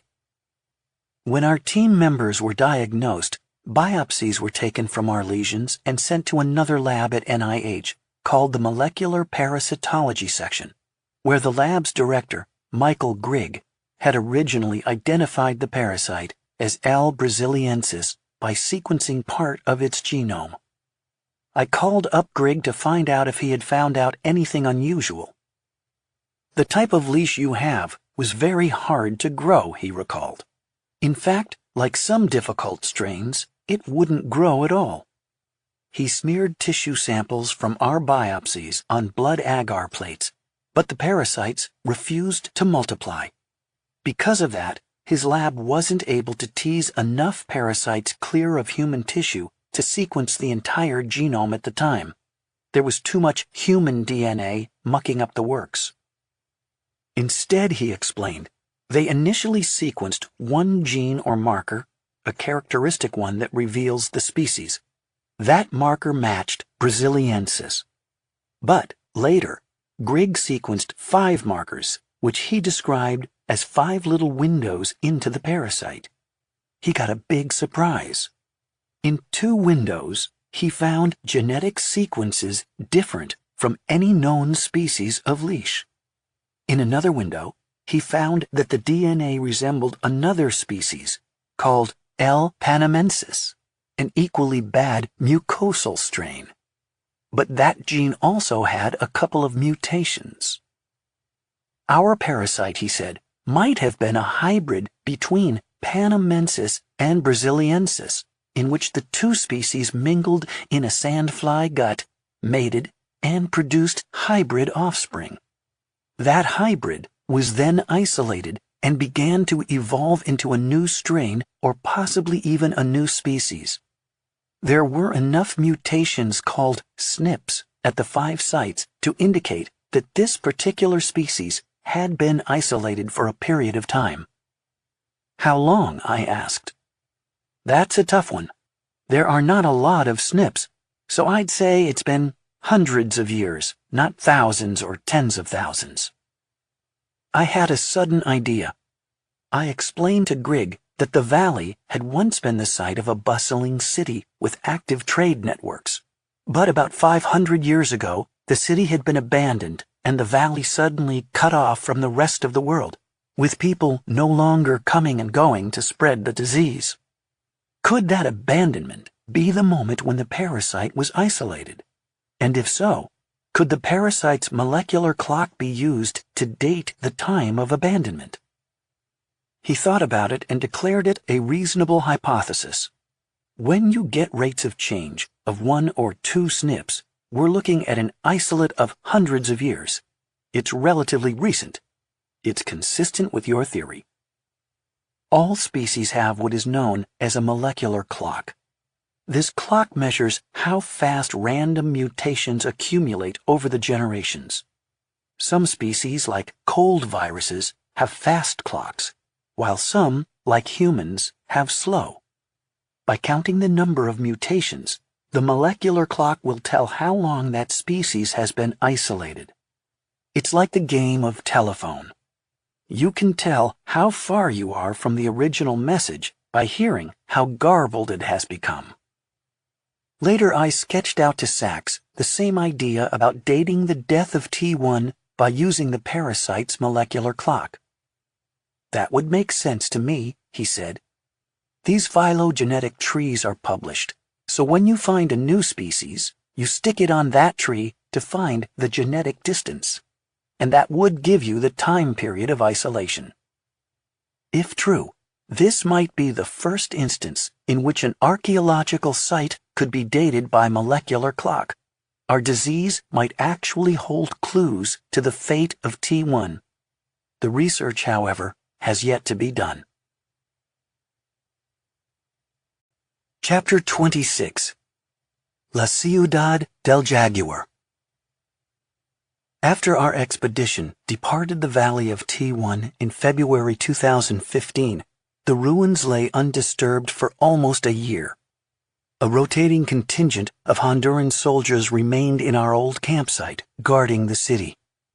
Within weeks, soldiers began coming down with leishmaniasis, something that the Honduran military had not experienced elsewhere in the country. The military considered pulling them out, but in the end, it dealt with the problem by rotating the soldiers frequently in hopes that would reduce exposure. The soldiers cleared the brush and vegetation in the camp area, leaving only the trees in an effort to reduce the habitat for sandflies.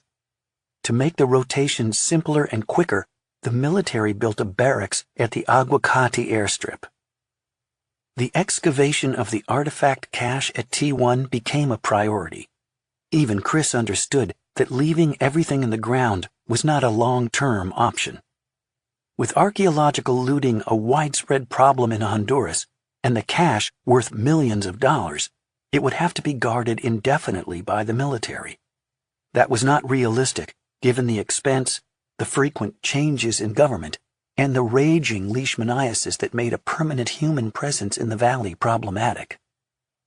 At the same time he fought his grueling battle with leash, Chris prepared a plan of work and began assembling an expert team of archaeologists and technicians to excavate the cache. The idea wasn't to remove the entire offering, but only to take out artifacts that were sticking out of the ground and in danger of being disturbed. He planned to leave the rest of the site covered and hidden so the material remaining underground would be safe.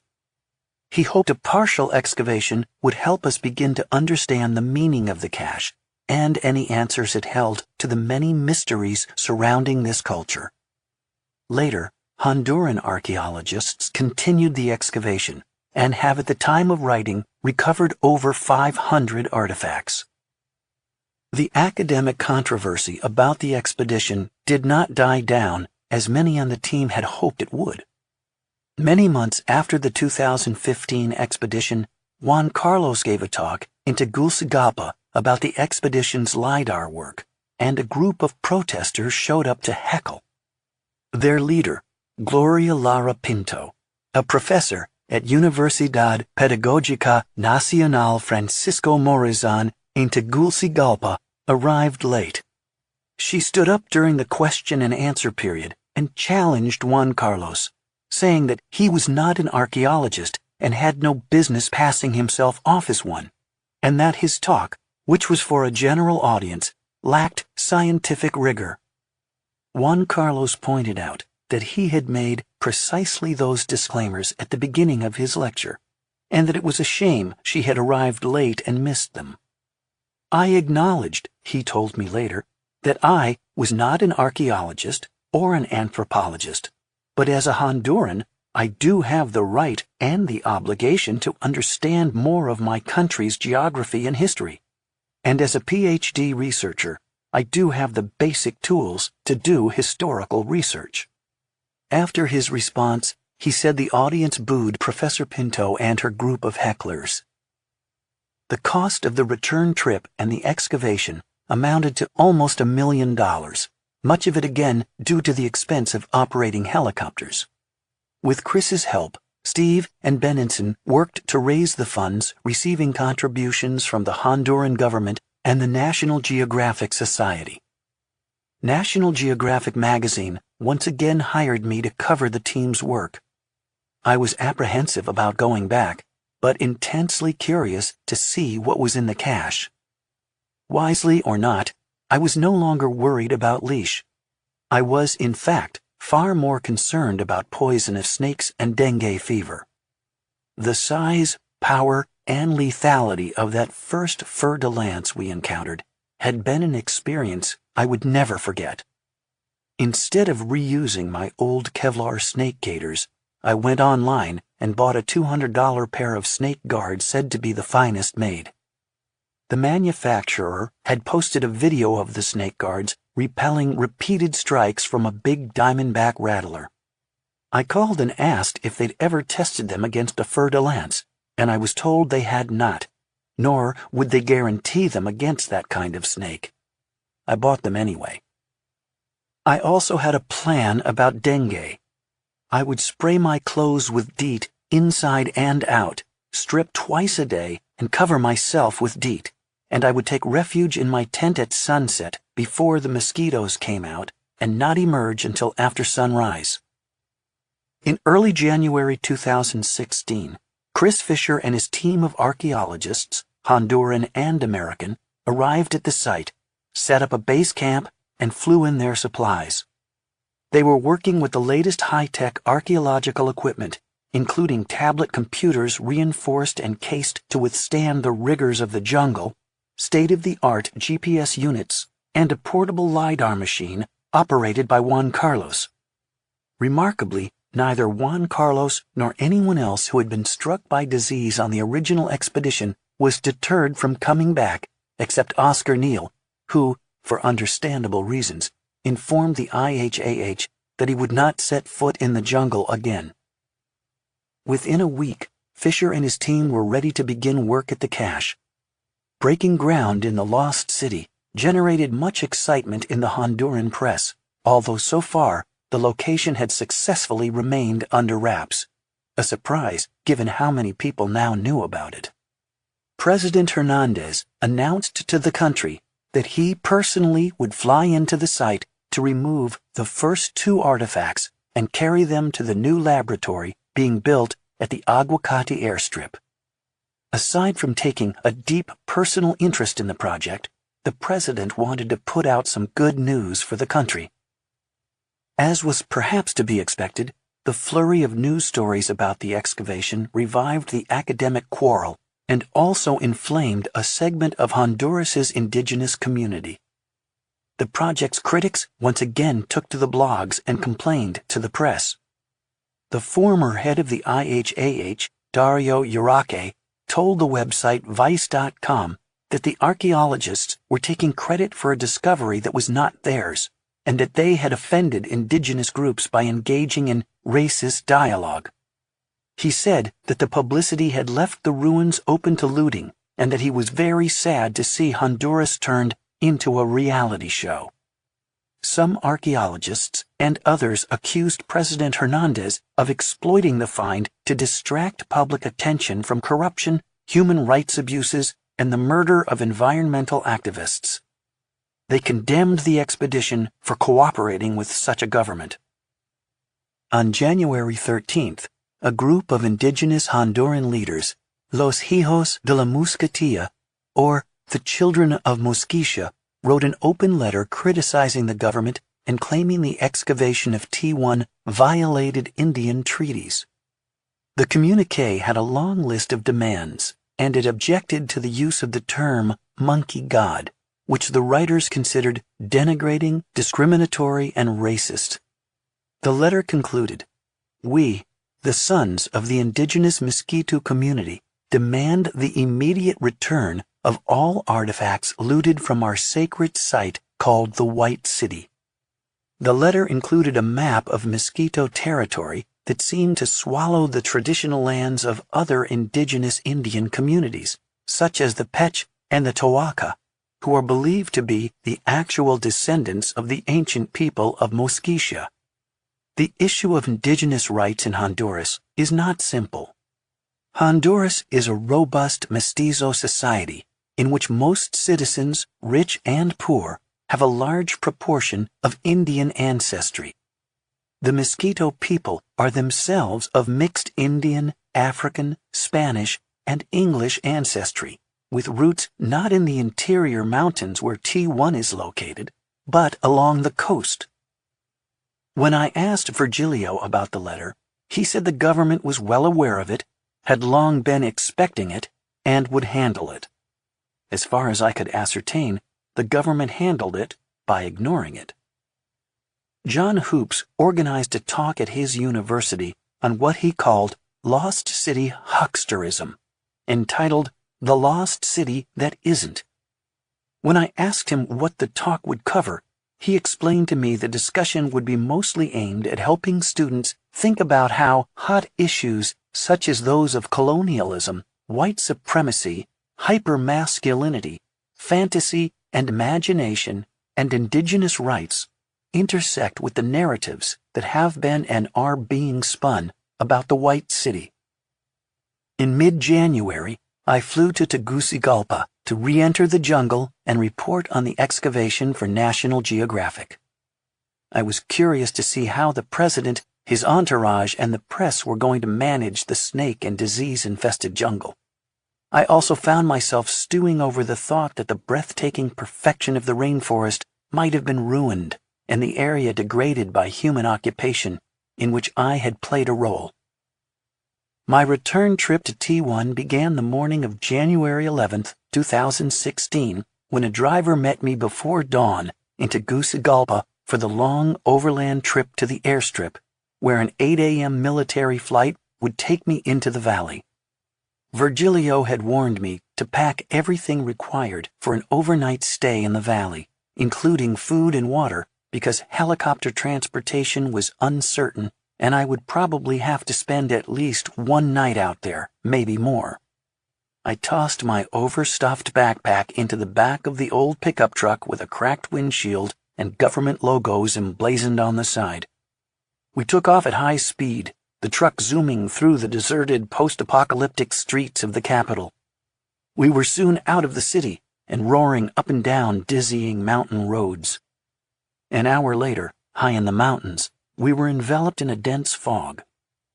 The yellow lights of the oncoming cars and trucks loomed ominously, flaring up like fireworks, and then thundered past, the taillights winking out in the inky dark.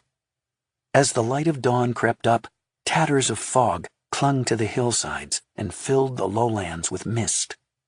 The Honduran interior is spectacularly beautiful and rugged, one mountain chain after the other, separated by deep green valleys.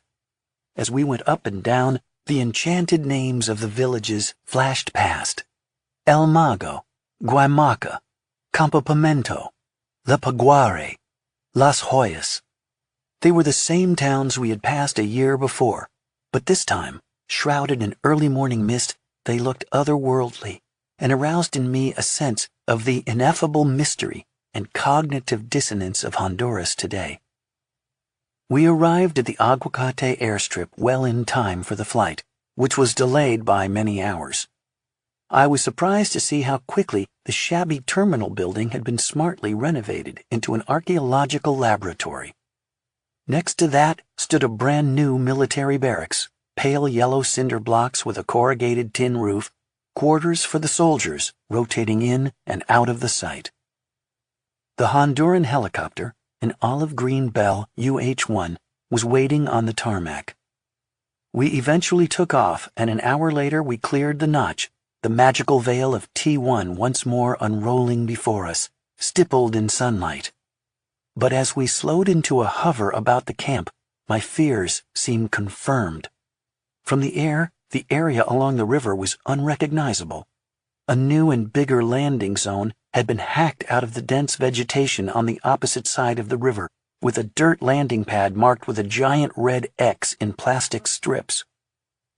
We landed and I hopped out with my backpack, the chopper soon thundering back into the sky. Everything was different. I picked my way across withered heaps of macheted vegetation and crossed the river on a set of single logs laid in a zigzag fashion. A massive flood had scoured the valley after the 2015 expedition, washing away the old landing zone and turning it into a rocky island in the middle of the river. The flood had also changed the river's course, carving a new channel closer to the embankment that led up to the camp. Luckily, the archaeological site, situated on the high terraces above the floodplain, had not been affected. When I climbed the embankment, I was again shocked at the change to our former campsite. All the ground vegetation and small trees had been chopped down and cleared, leaving just the larger trees. It was sunny, open, hot, and trampled. The ineffable mystery of being immersed in the living, breathing rainforest was gone. The area felt shrunken and bedraggled. A year of continuous occupation had taken its toll. No longer were there individual tents and hammocks tucked here and there among the great gloomy trees, each camp hidden in its own glade. Instead, a tent city had been erected. The encampment of the Honduran soldiers stood naked and exposed in the hot sun, a series of green canvas huts and blue tarps erected on wooden poles, wreathed in the smoke of a cooking fire. It was safer from snakes, but far less beautiful. Walkways of cut bamboo and wooden pallets were laid over the muddy ground, and a generator blatted away. I felt distressed, even as I understood these were unavoidable changes, the inevitable result of our expedition's exploration of the valley. Even the sounds of the jungle were different. The cries and calls were more distant, the wildlife having retreated into the forest.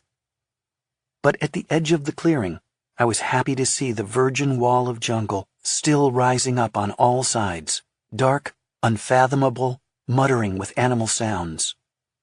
Our camp was still but a tiny puncture wound in the great wilderness. As I entered the camp, I greeted Spud, who was in the kitchen area making coffee. He was the logistics manager of this expedition, as Woody and Sully were off on other projects. Major improvements had been made. The sea of sucking mud that had almost drowned us last time was now being dealt with by elevated pathways and decking made of wooden pallets topped with heavy rubber matting. I tried to pitch my tent as far away from the tent city as possible, but as I scouted out an area at the edge of the clearing, a polite young soldier on patrol stopped me and ushered me back with gestures. "No, no, senor," he said. "Serpientes para allá. Snakes over there." Disgruntled, I set up my tent in an open spot in the midst of the tent city. I crawled inside, stripped, and smeared myself with 100% DEET for the second time that day. I sprayed my clothes and put them back on, the choking stench of bug spray filling the inside of the tent. I then grabbed my notebook and camera and hiked up to the lost city. A good trail had been cleared to it.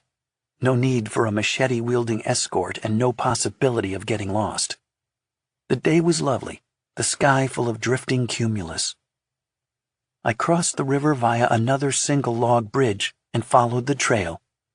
When I came to the steep slope below the pyramid, I found a gang of soldiers cutting a staircase in the earth, which they were shoring up with stakes and logs for the president's visit.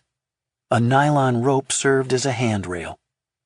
As I climbed the stairs and reached the base of the pyramid, the trail narrowed, and once again I was back in mostly intact jungle, thankful to see it the same, except for a sign that said in Spanish, "No smoking from here on." The site of the cache was mostly unchanged. Only a minimal amount of clearing had been done, just enough to give Anna, Chris, and the other archaeologists elbow room. Chris had taken the greatest care to keep it as undisturbed as possible. I greeted Chris and Anna, who were working on a single square meter of ground which held the artifacts the president would remove the next day. Anna was carefully brushing earth off a spectacular ritual vessel carved with vulture heads. I met the new archaeologists working on the site, both Honduran and North American.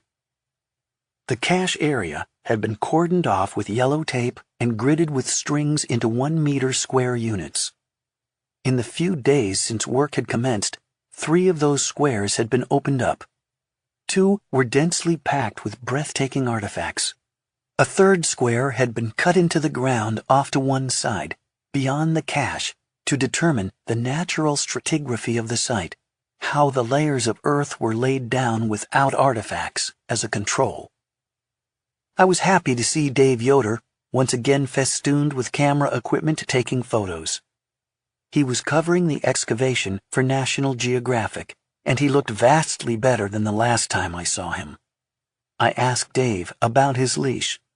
The good news was that even with only 2 infusions, his disease had healed quickly and there had been no need for additional treatment. But his recovery from the drug ordeal had been agonizing. "I felt exhausted and tired for months afterward," he told me. "I'm not sure I've really recovered yet, to be honest." How did he feel about going back to the jungle? Was he worried about his safety? "I'm a photographer," he said with a snort. "I don't come to places like this to be safe." And he wasn't safe.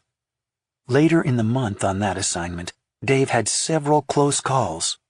One night, on his way to the latrine, he ran into what he described as a totally pissed-off 4-foot coral snake crawling down a bamboo stalk. It reached the ground and headed straight into camp, even as Dave tried flashing it with his headlamp and stomping on the ground to scare it off. The Honduran soldiers ran a snake patrol at night, and they arrived just in time to chop the snake up with a machete. I felt bad about it, but it's the middle of the night, you can't transport it, what do? He added dryly. At least it saved the lives of countless rodents. Later that month, Dave and Spud, along with several of the archaeologists, were almost killed in a helicopter accident. They were flying out of the valley in the same chopper that had flown me in, an old Bell Huey gunship that had seen action in Vietnam and still had .50 caliber machine gun door mounts. The door was open, a common practice, so Dave could shoot pictures unimpeded. But when Dave finished photographing and someone went to slide the door shut, it was sucked clear off the side of the helicopter. On its tumbling fall to the jungle, it gouged holes in the fuselage and barely missed the tail rotor and stabilizing fins. If it had nicked either, there would have been 8 body bags coming out of T1. Chris had been fanatical about trying to minimize the risk to his team, and he was extremely upset when he heard about the close call.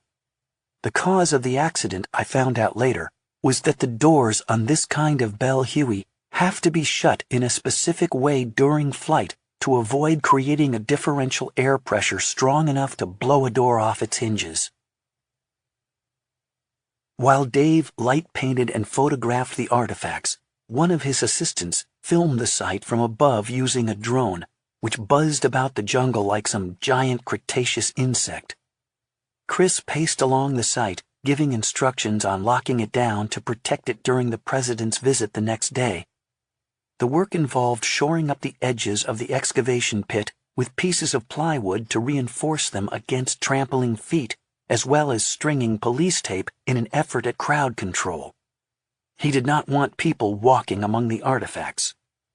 Chris had carefully choreographed the visit and had a clipboard with a list of the select few who would be allowed inside the yellow tape for the photo op. He was not in a good mood. He had not been happy to learn that a curious soldier the previous month had innocently dug up a couple of artifacts, including the famous jaguar head, to see what they looked like underneath. No looting, however, had taken place, contrary to Sully's prediction. A perfectionist obsessed with his work, he did not welcome the potential threat to the integrity of the site, even by the president of the country. On top of that, he was worried about his looming deadline. It was now clear to him that it would be impossible to finish excavating, stabilizing, and conserving the artifacts by February 1st, when his grant ran out and he had to return to the States to resume teaching. The cash was huge, much bigger than could be seen on the surface. On a professional level, he, Chris Fisher, was also distressed by a lack of support from his university. His participation in the identification and excavation of T1 had garnered significant media attention for Colorado State, with Chris being featured in both the New Yorker and National Geographic and highlighted in the CSU Alumni magazine. His work at Ongamuka was also well known and respected. For the 2015 expedition, the university required Chris to buy out one of his classes. That is, he had to come up with the money himself to hire an adjunct to teach his classes while he was away in Honduras, with the other class being taught on an accelerated schedule. Steve Elkins had given the university an $8,000 gift out of his own pocket to help make it possible.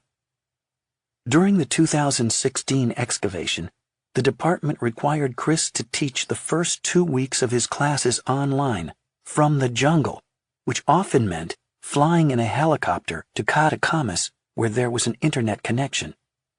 The department chair asked him to confine his field research from then on to the summer months, when there are no classes.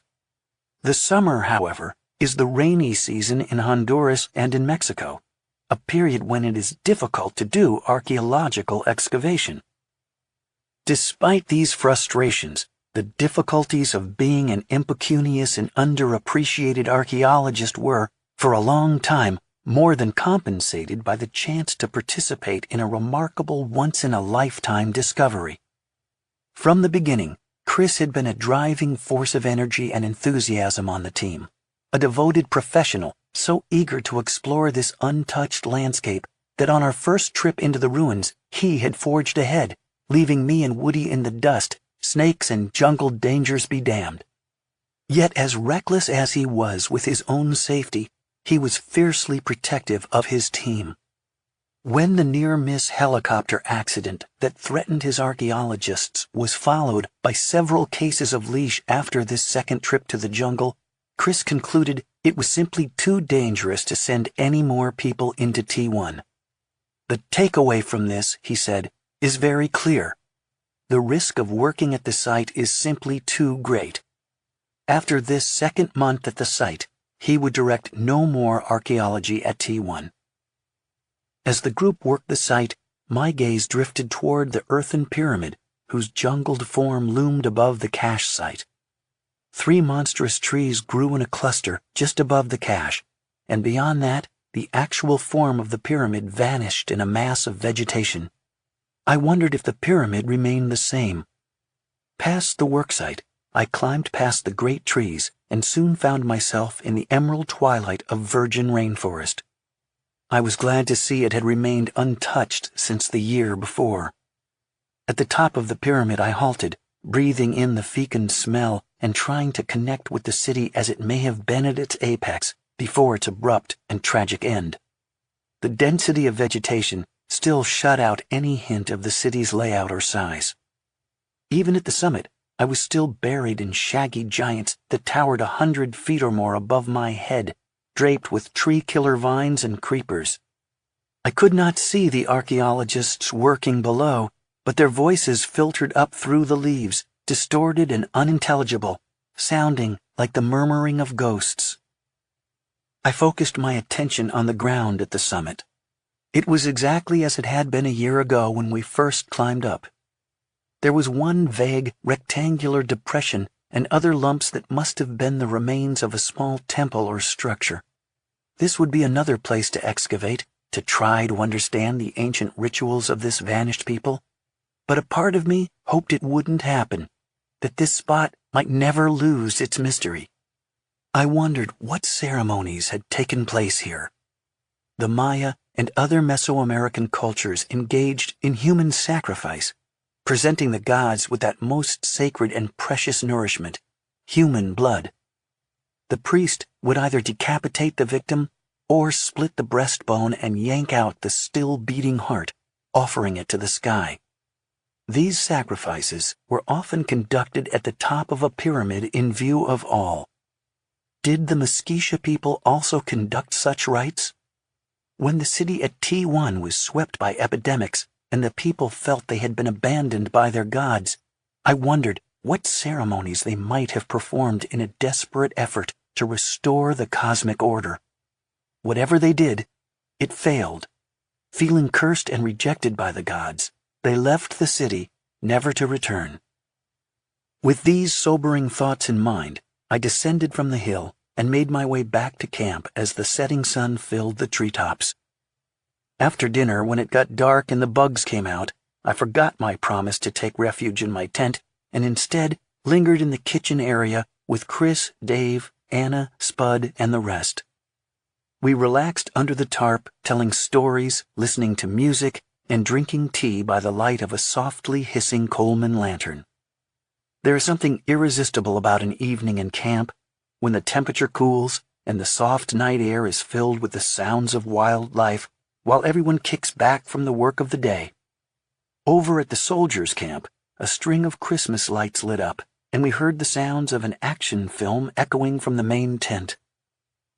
The next morning, I was glad to hear the familiar roar of the howler monkeys at dawn, although they had by now retreated across the river. The morning mist filled the air. The soldiers were back at work, excited and nervous, putting the finishing touches on the staircase for the president's visit later that morning. Their boots were polished, weapons cleaned and oiled, uniforms as neat as possible in the steamy jungle environment. The mist broke around mid-morning, and a brief rain fell in the weak sunlight. Then the sound of helicopters filled the air, distant at first, getting louder. 3 landed in quick succession, disgorging press and Honduran officials, and Steve Elkins. The brass included the commanding general of the Honduran Army, the Minister of Defense, Ramon Espinosa, the Minister of Science and Technology, and Virgilio. Out of the 3rd helicopter, emblazoned with Honduran flags, stepped the president of the country, Juan Orlando Hernandez, accompanied by the American ambassador, James Nealon. Chris Fisher greeted President Hernandez on the landing pad with an urgent gift, a brand new pair of snake gaiters to put on before he went any further. We stood by while the president cheerfully wrapped them around his calves, chatting in English with Steve, Chris, and the ambassador. Dressed in a guayabera shirt and a Panama hat, Hernandez was not a tall man. He had a friendly, boyish face and carried himself without any of the stiffness or pomp one might expect from the country's leader. Instead, I had noticed that when people entered the T1 Valley, a place so completely cut off from the world, distinctions and hierarchical divisions seemed to fall away. I found myself, for example, rolling up my sleeve and comparing my leash Maniasis' scars with those of Lieutenant Colonel Oseguera. I followed as the president and his entourage began the hike up to the site, toiling up the earthen staircase and piling into the cache area, hemmed in by jungle. Chris's police tape was soon ignored, and everyone crowded into the excavated area, tromping about and posing for photographs. I could see Chris trying to maintain his cool, a nervous smile plastered on his face. The president was energized. This was more than an official duty. The first object to be removed, the stone vessel with the vulture heads, had been left in situ, on a pedestal of earth, exactly as it had been set in place as an offering 500 years before. The president knelt next to it, along with Chris Fisher, Steve, Ramon Espinoza, and Virgilio. Steve placed his hand on the jar and said a few words. It's been a long 23 years for this moment, finally. And it will probably be another 200 years to find what's here. Chris and President Hernandez then grasped the lugs on the massive vessel as the cameras flashed, dislodged it from its bed of centuries, and lifted it from the shallow hole. While the artifacts were being packed for their trip out, I interviewed Hernandez, who spoke with enthusiasm about the discovery and what it would mean for Honduras. As a child, he had heard legends of Ciudad Blanca and had been moved by the news in 2012 when he was president of the Honduran Congress that our shot-in-the-dark LiDAR survey of Mosquitia had turned up not one, but 2 lost cities. This is an archaeological and historic event, he said. This culture is fascinating, but we've got a lot to learn, and it's going to take some time. He added proudly, "We are happy to share this knowledge with the world." I thought about Juan Carlos's observation that Hondurans lacked a strong national identity and a sense of their own history. Perhaps we all shared a hope that this discovery might change that. When the artifact was packed and ready, the archaeologists and soldiers carried it down the narrow jungle trail, a person at each corner, mimicking the litter technique used by Howard Carter at King Tut's tomb. The 2 artifacts, the jar and the were jaguar matati, were stored aboard a helicopter. Though I had anticipated a slightly longer stay, as I watched these activities, I was suddenly told my ticket out of the jungle was the 3rd helicopter, departing within the minute. Once again I had to seize my pack and scramble out of T1 in a hurry, with little time to wax sentimental. Soon we were aloft, sweeping above the treetops, heading for Catacamas. It would be my last visit to the valley. When we arrived at the airstrip, everything was set up for an important national ceremony. A tent was pitched behind the lab with chairs, loudspeakers, widescreen televisions, and food. The informality of the jungle vanished in a sea of military officers, dignitaries, ministers, and press. With pomp and fanfare, the crates were taken out of the helicopters and carried down the tarmac, parade style, between lines of Honduran press and distinguished guests.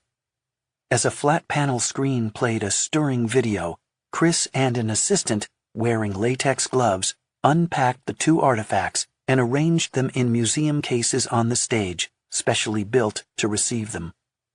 The were jaguar matati sat on one side and the vulture jar on the other.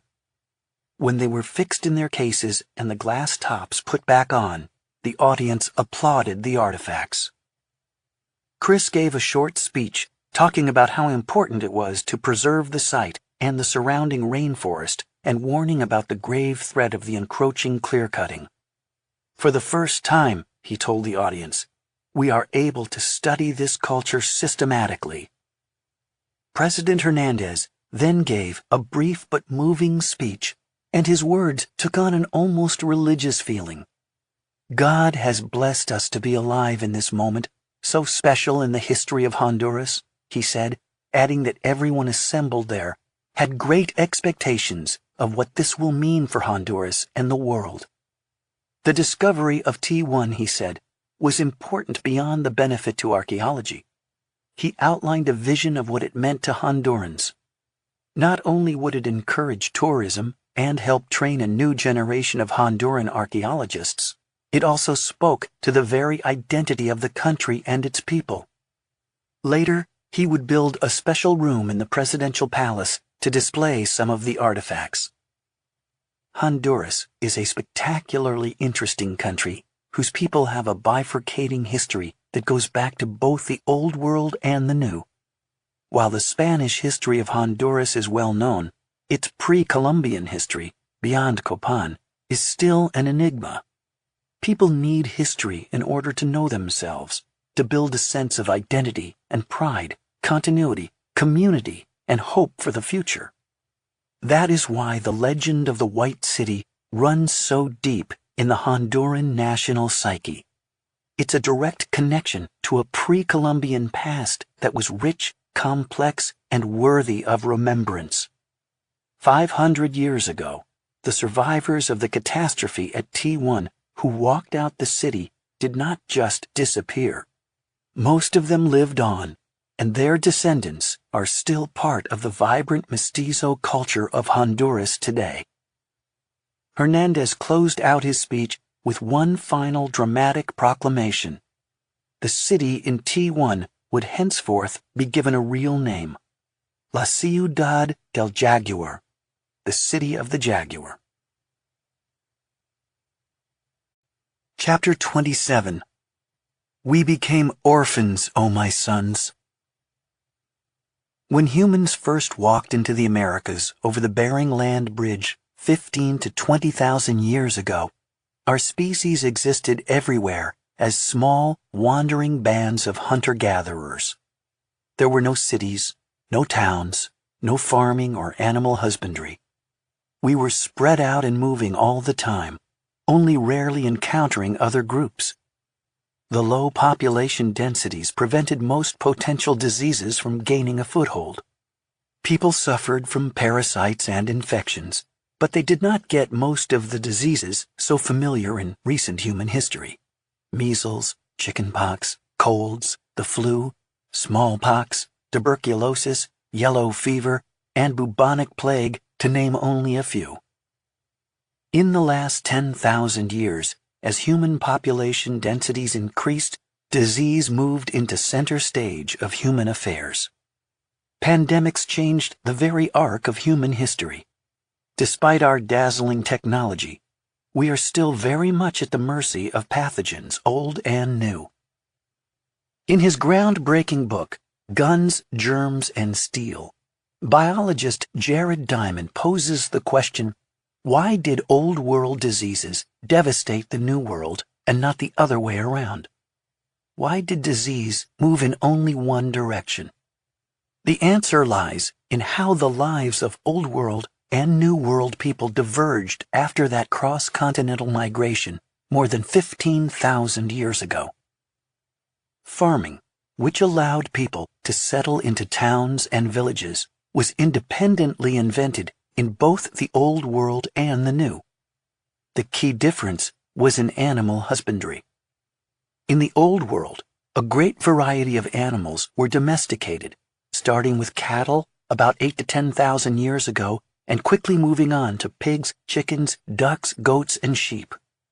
New World farmers domesticated animals as well, notably llamas, guinea pigs, dogs, and turkeys.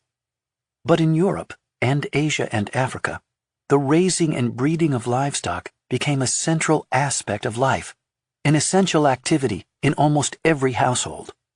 For thousands of years, Europeans lived in close quarters with their livestock and were continuously exposed to their microbes and diseases. In the New World, Perhaps because they had more space and fewer domesticated animals, people did not live cheek by fowl with their animals.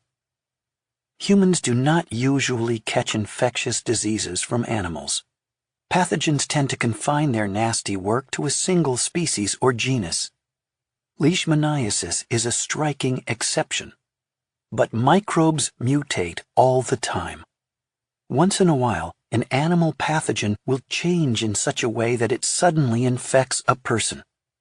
When people in the Near East first domesticated cattle from a type of wild ox called an aurochs, a mutation in the cowpox virus allowed it to jump into humans, and smallpox was born. Rinderpest in cattle migrated to people and became measles. Tuberculosis probably originated in cattle, influenza in birds and pigs, whooping cough in pigs or dogs, and malaria in chickens and ducks. The same process goes on today.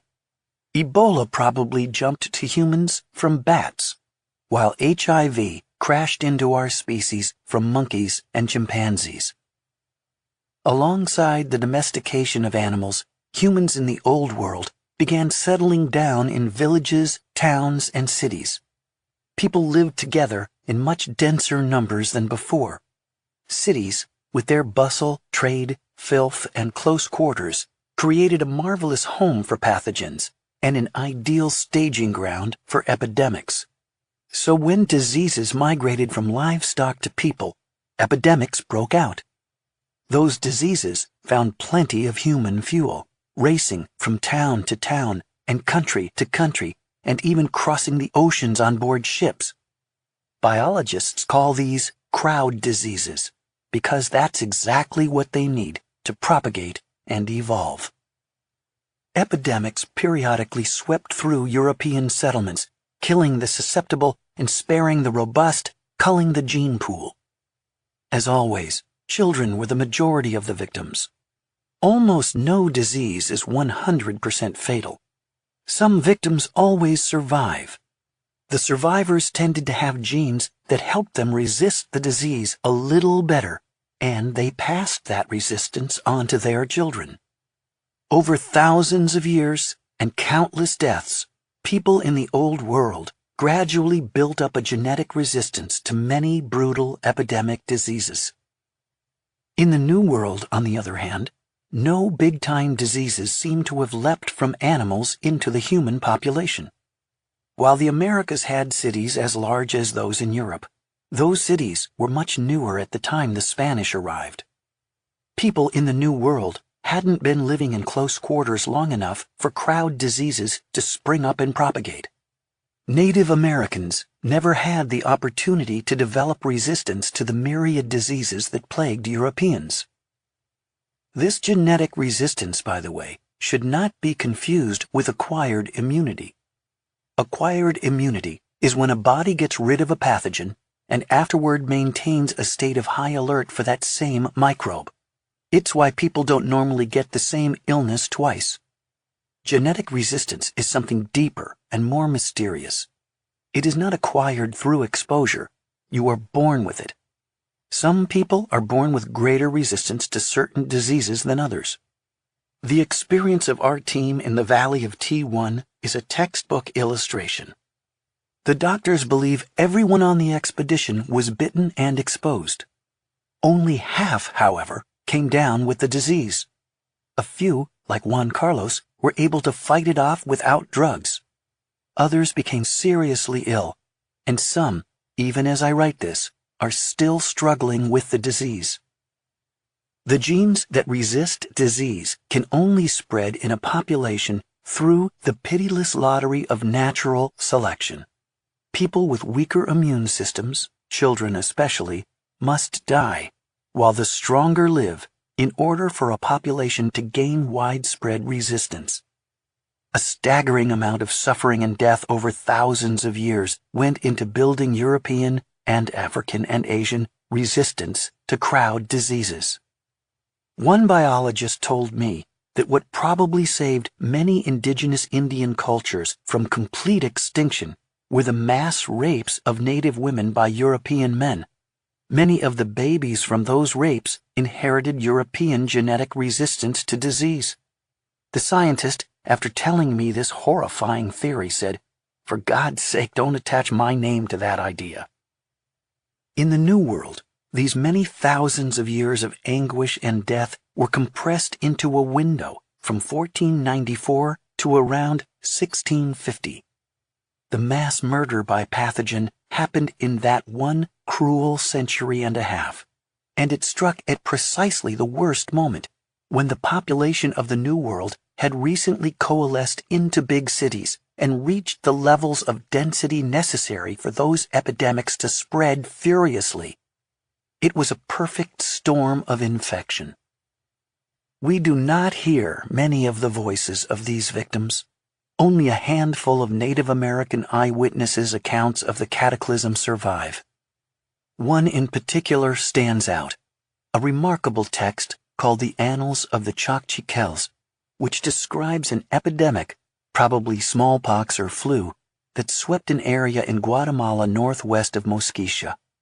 This extraordinary manuscript, discovered in a remote convent in 1844, was written in a Mayan language called Chocchiquel by an Indian named Francisco Hernandez Arana Shahila.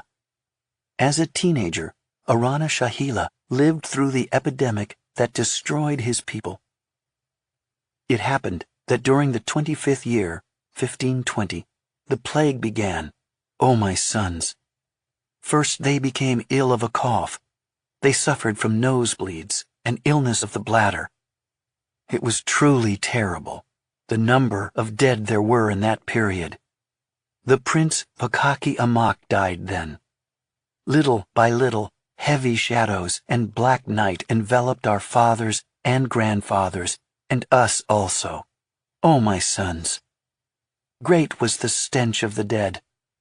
After our fathers and grandfathers succumbed, half of the people fled to the fields.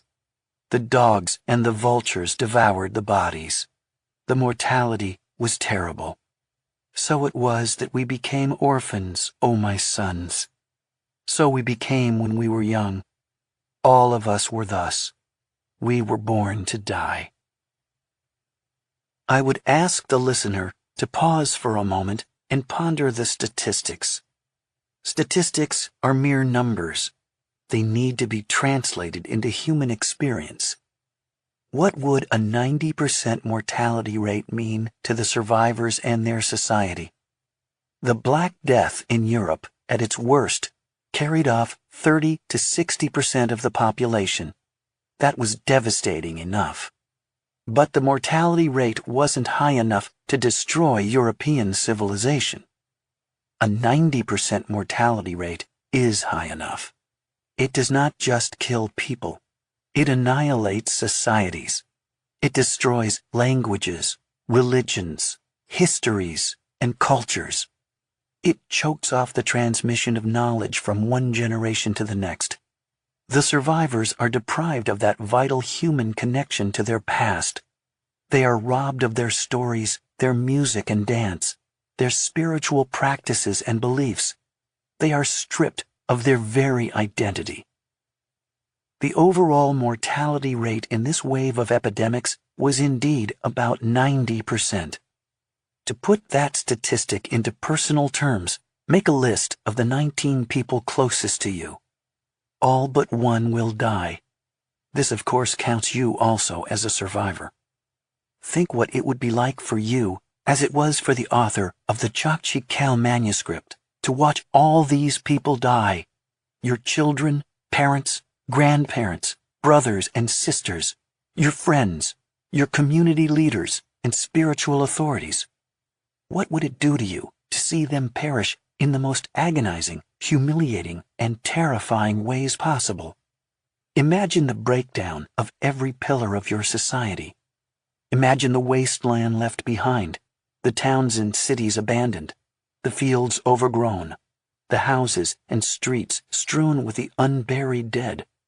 Imagine the wealth rendered worthless, the stench, the flies, the scavenging animals, the loneliness and silence. Enlarge this scenario beyond towns and cities. Enlarge it beyond kingdoms and civilizations. Enlarge it beyond even continents, until it embraces half the planet. This inferno of contagion destroyed thousands of societies and millions of people, from Alaska to Tierra del Fuego, from California to New England, from the Amazon rainforest to the tundra of Hudson Bay. It is what destroyed T1, the city of the jaguar, and the ancient people of Mosquitia. This is the sort of thing that writers of post-apocalyptic fiction put themselves to imagining, the stuff of our greatest news cycle nightmares. But this very real Armageddon lies beyond reach of the darkest Hollywood movie fantasies. It was the greatest catastrophe ever to befall the human species. Should 16th and 17th century Europeans be blamed? If one can blame the dead at all, they are answerable.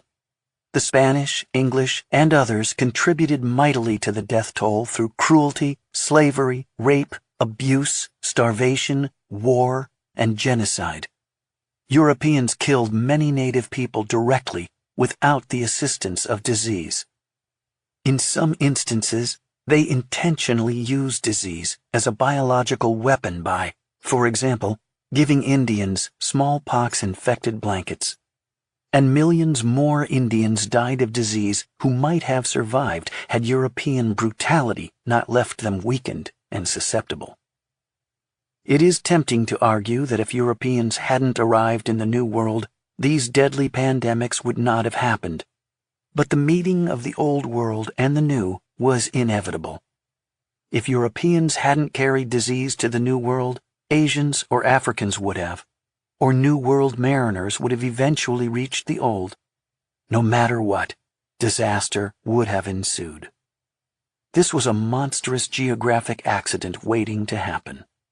This was a time bomb that had been ticking for 15,000 years, counting down to that fateful moment when a ship with sick passengers finally set sail to cross the wide ocean.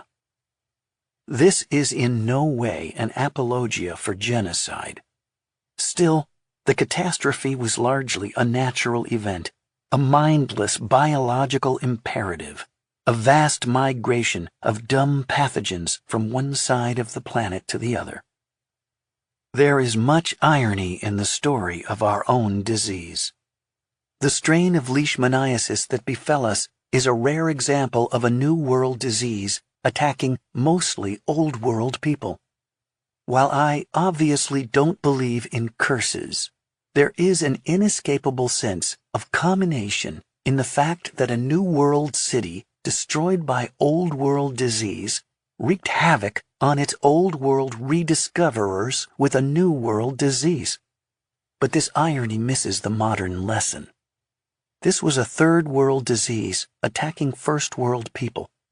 The world is now divided into Third and First, not Old and New. Pathogens once confined to the Third World are now making deadly inroads into the First. This is the future trajectory of disease on planet Earth. Pathogens have no boundaries. They are the ultimate travelers. They go wherever there's human fuel. We First Worlders have become far too complacent in the idea that disease, especially NTDs, can be quarantined to the Third World, and that we can live safely in our communities, supposedly gated against pathogens, ignoring the suffering of the poor in faraway lands. The HIV medical crisis has already pushed leishmaniasis into new areas of the globe, especially Southern Europe. HIV vastly increases the destructive power of leash and vice versa. A leishmania HIV co-infection is a terrible combination, considered to be a new disease all of its own, almost impossible to treat and usually fatal. HIV and leishmania become locked in a vicious cycle of mutual reinforcement. If a person with leishmaniasis gets HIV, the leash accelerates the onset of full-blown AIDS while blocking the effectiveness of anti-HIV drugs. The reverse is also true.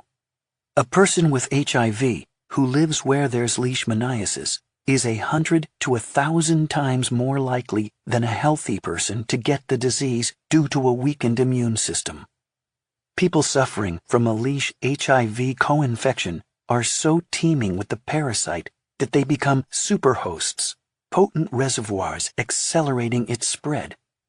And a visceral leash, like HIV, has been shown to be transmitted by dirty needles among IV drug users. 2 studies in the late 90s found leash parasites on some 50% of dirty needles discarded by drug users in Madrid at 2 different locations several years apart. 68% of all visceral leishmaniasis cases in Spain were among IV drug users. Leishmaniasis is a disease that thrives among the detritus of human misery and neglect. Ramshackle housing, rats, overcrowded slums, garbage dumps, open sewers, feral dogs, malnutrition, addiction, lack of health care, poverty, war, and terrorism. Cutaneous leash is now running rampant in the areas of Iraq and Syria controlled by ISIS. So much so that families there are choosing to intentionally inoculate their young girls with leishmaniasis on a covered part of their body so that they will not get it on their faces where it will leave a scar. This type of leash is a mild variety that usually goes away on its own, leaving the person immune. Since 1993, the leishmania parasite has been spreading, not just because of HIV co-infection, but also as people move from rural areas into cities. It is attacking people who venture into the rainforest for projects such as dam and road building, logging, and drug smuggling, as well as adventure tourism, photography, journalism, and archaeology. Strange tales abound. Almost everyone on a Costa Rican jungle yoga adventure was struck down by leash. A survival show contestant lost part of his ear to leash. A team of filmmakers shooting an adventure tourist video were stricken with leash. Leash is now spreading in the United States. Over the course of the entire 20th century, only 29 cases of leash were reported in the United States, all of which occurred in Texas, close to the Mexican border. But in 2004, a young man from a small town in southeastern Oklahoma, 10 miles from the Arkansas border, visited his doctor complaining of a sore on his face that wouldn't heal. The doctor cut it off and sent it to a pathologist in Oklahoma City who was stymied by what it might be and stored the frozen tissue. A year later, this same pathologist, by sheer chance, got another tissue sample from another patient living in the same small town. The pathologist immediately called the Oklahoma State Department of Health and reached Dr. Christy Bradley, the state epidemiologist. She and her staff ordered the 2 tissue samples sent to the Centers for Disease Control in Atlanta. The diagnosis came back cutaneous leishmaniasis of a mild type that can usually be cured by surgically removing the ulcer. Both patients were, in fact, cured this way. At the time that Dr. Bradley was investigating the disease in Oklahoma, an outbreak of cutaneous leishmaniasis occurred in northeastern Texas and in a string of suburbs in the Dallas-Fort Worth metro area. The dozen or so victims included a little girl who had lesions on her face, and in one case, a cat and a human in the same household got the disease. Doctors in the health departments of Texas and Oklahoma joined forces to track the source. They were especially worried because none of the victims had traveled. They had gotten the disease in their own backyards. Dr. Bradley led the investigation of the 2 cases in Oklahoma. She assembled a team that included an entomologist and a biologist. When the team visited the patients and surveyed their properties, they noted burrows of wood rats and populations of sandflies, which they concluded must have been the host and vector. The investigators trapped a number of rats and sandflies and tested them for leash. None had the disease. But by this time, the mini outbreak had died down. I called Bradley and asked if the leash had really died out or if it was still around. I'm sure it hasn't gone away, she said. It's smoldering somewhere out there, quietly cycling in nature, waiting for the right combination of circumstances to break out again. When she and her team mapped leash cases in the United States over time, they revealed an inexorable spread northeastward across Texas and Oklahoma, aiming for other states in a northeasterly direction. Why? Her answer was immediate. Climate change. As the United States becomes warmer, she said, the ranges of the sandfly and the wood rat are both creeping northward, the leash parasite tagging along. The sandfly genus known to spread this kind of leash has now been found in the United States 500 miles northwest and 200 miles northeast of its previously established range. A recent study modeled the possible expansion of leishmaniasis across the United States over the next 65 years.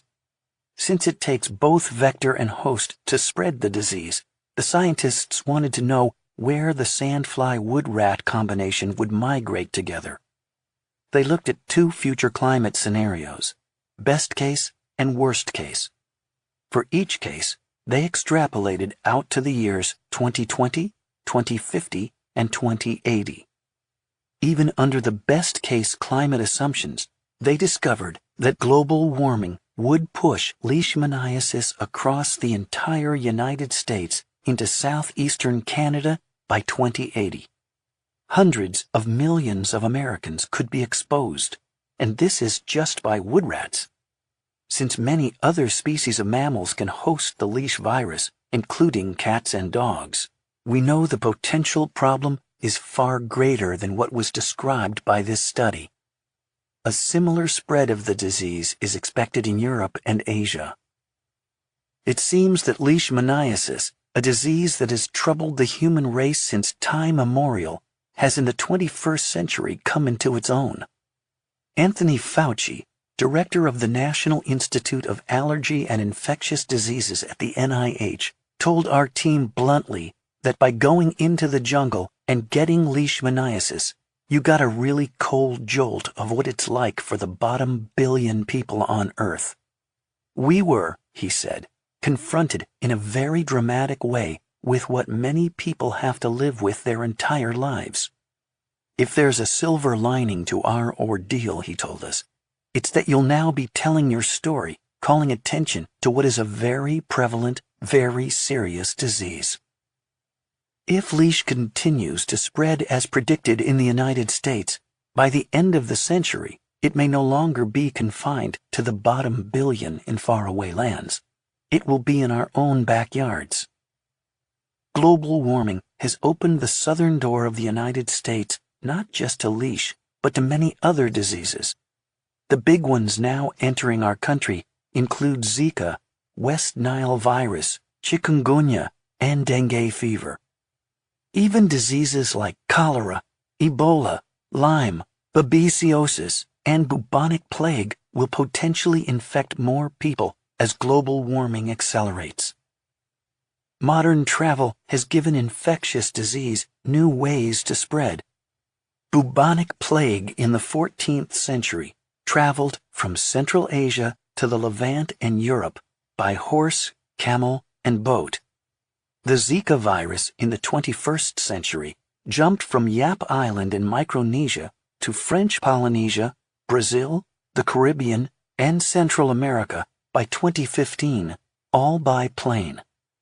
In the summer of 2016, Zika arrived in Miami, again on an airplane. The 2009 outbreak of deadly H1N1 swine flu in Mexico hitched rides on planes to strike as far away as Japan, New Zealand, Egypt, Canada, and Iceland. As Richard Preston noted in his terrifying book, The Hot Zone, a hot virus from the rainforest lives within a 24-hour plane flight from every city on Earth. The world's last great pandemic was the Spanish flu outbreak in 1918 that killed 100 million people. about 5% of the world's population. If a pandemic like that were to happen again now, it would spread faster and might be impossible to contain. According to the Bill and Melinda Gates Foundation, in such a pandemic, the death toll could reach 360 million, even with the full deployment of vaccines and powerful modern drugs. The Gates Foundation estimated that the pandemic would also devastate the world financially, precipitating a $3 trillion economic collapse. This is not scaremongering. Most epidemiologists believe such a pandemic will eventually happen. Archaeology contains many cautionary tales for us to ponder in the 21st century, not just about disease, but also about human success and failure. It teaches us lessons in environmental degradation, income inequality, war, violence, class division, exploitation, social upheaval, and religious fanaticism. But archaeology also teaches us how cultures have thrived and endured, overcoming the challenges of the environment and the darker side of human nature. It shows us how people adapted, lived their lives, and found fulfillment and meaning under fantastically diverse conditions. It tracks both the failures and the successes. It tells us how cultures faced difficulty and challenge, sometimes in successful ways, and sometimes in ways that, while successful at first, sowed the seeds of eventual collapse.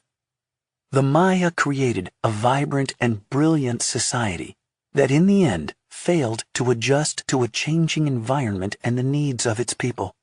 So did the Roman Empire and the ancient Khmer, to pluck civilizations randomly out of the hat. But the people of the city of the Jaguar did adapt to the challenges of the rainforest, and they continued to thrive in one of the harshest environments on the planet, transforming it into a beautiful garden until their abrupt demise. I can recall the very moment when we stumbled over the cache and I first saw that jaguar head coming out of the ground. Gleaming with rain, it rose up snarling, as if struggling to escape the earth. It was an image that spoke directly to me across the centuries, forging an immediate, emotive connection to these vanished people. What had been theoretical for me became real. This spirited image had been created by people who were confident, accomplished, and formidable. Standing in the gloom among the ancient mounds, I could almost feel the presence of the invisible dead. At its zenith, the people of the city of T1, the city of the Jaguar, must have felt nearly invulnerable in their valley redoubt ringed by mountains. What power could overthrow their mighty gods and potent rituals? But the unseen invader ghosted in and visited upon them a destruction that was as impossible to resist as it was to predict. Sometimes a society can see its end approaching from afar and still not be able to adapt, like the Maya. At other times, the curtain drops without warning and the show is over. No civilization has survived forever. All move toward dissolution, one after the other, like waves of the sea falling upon the shore.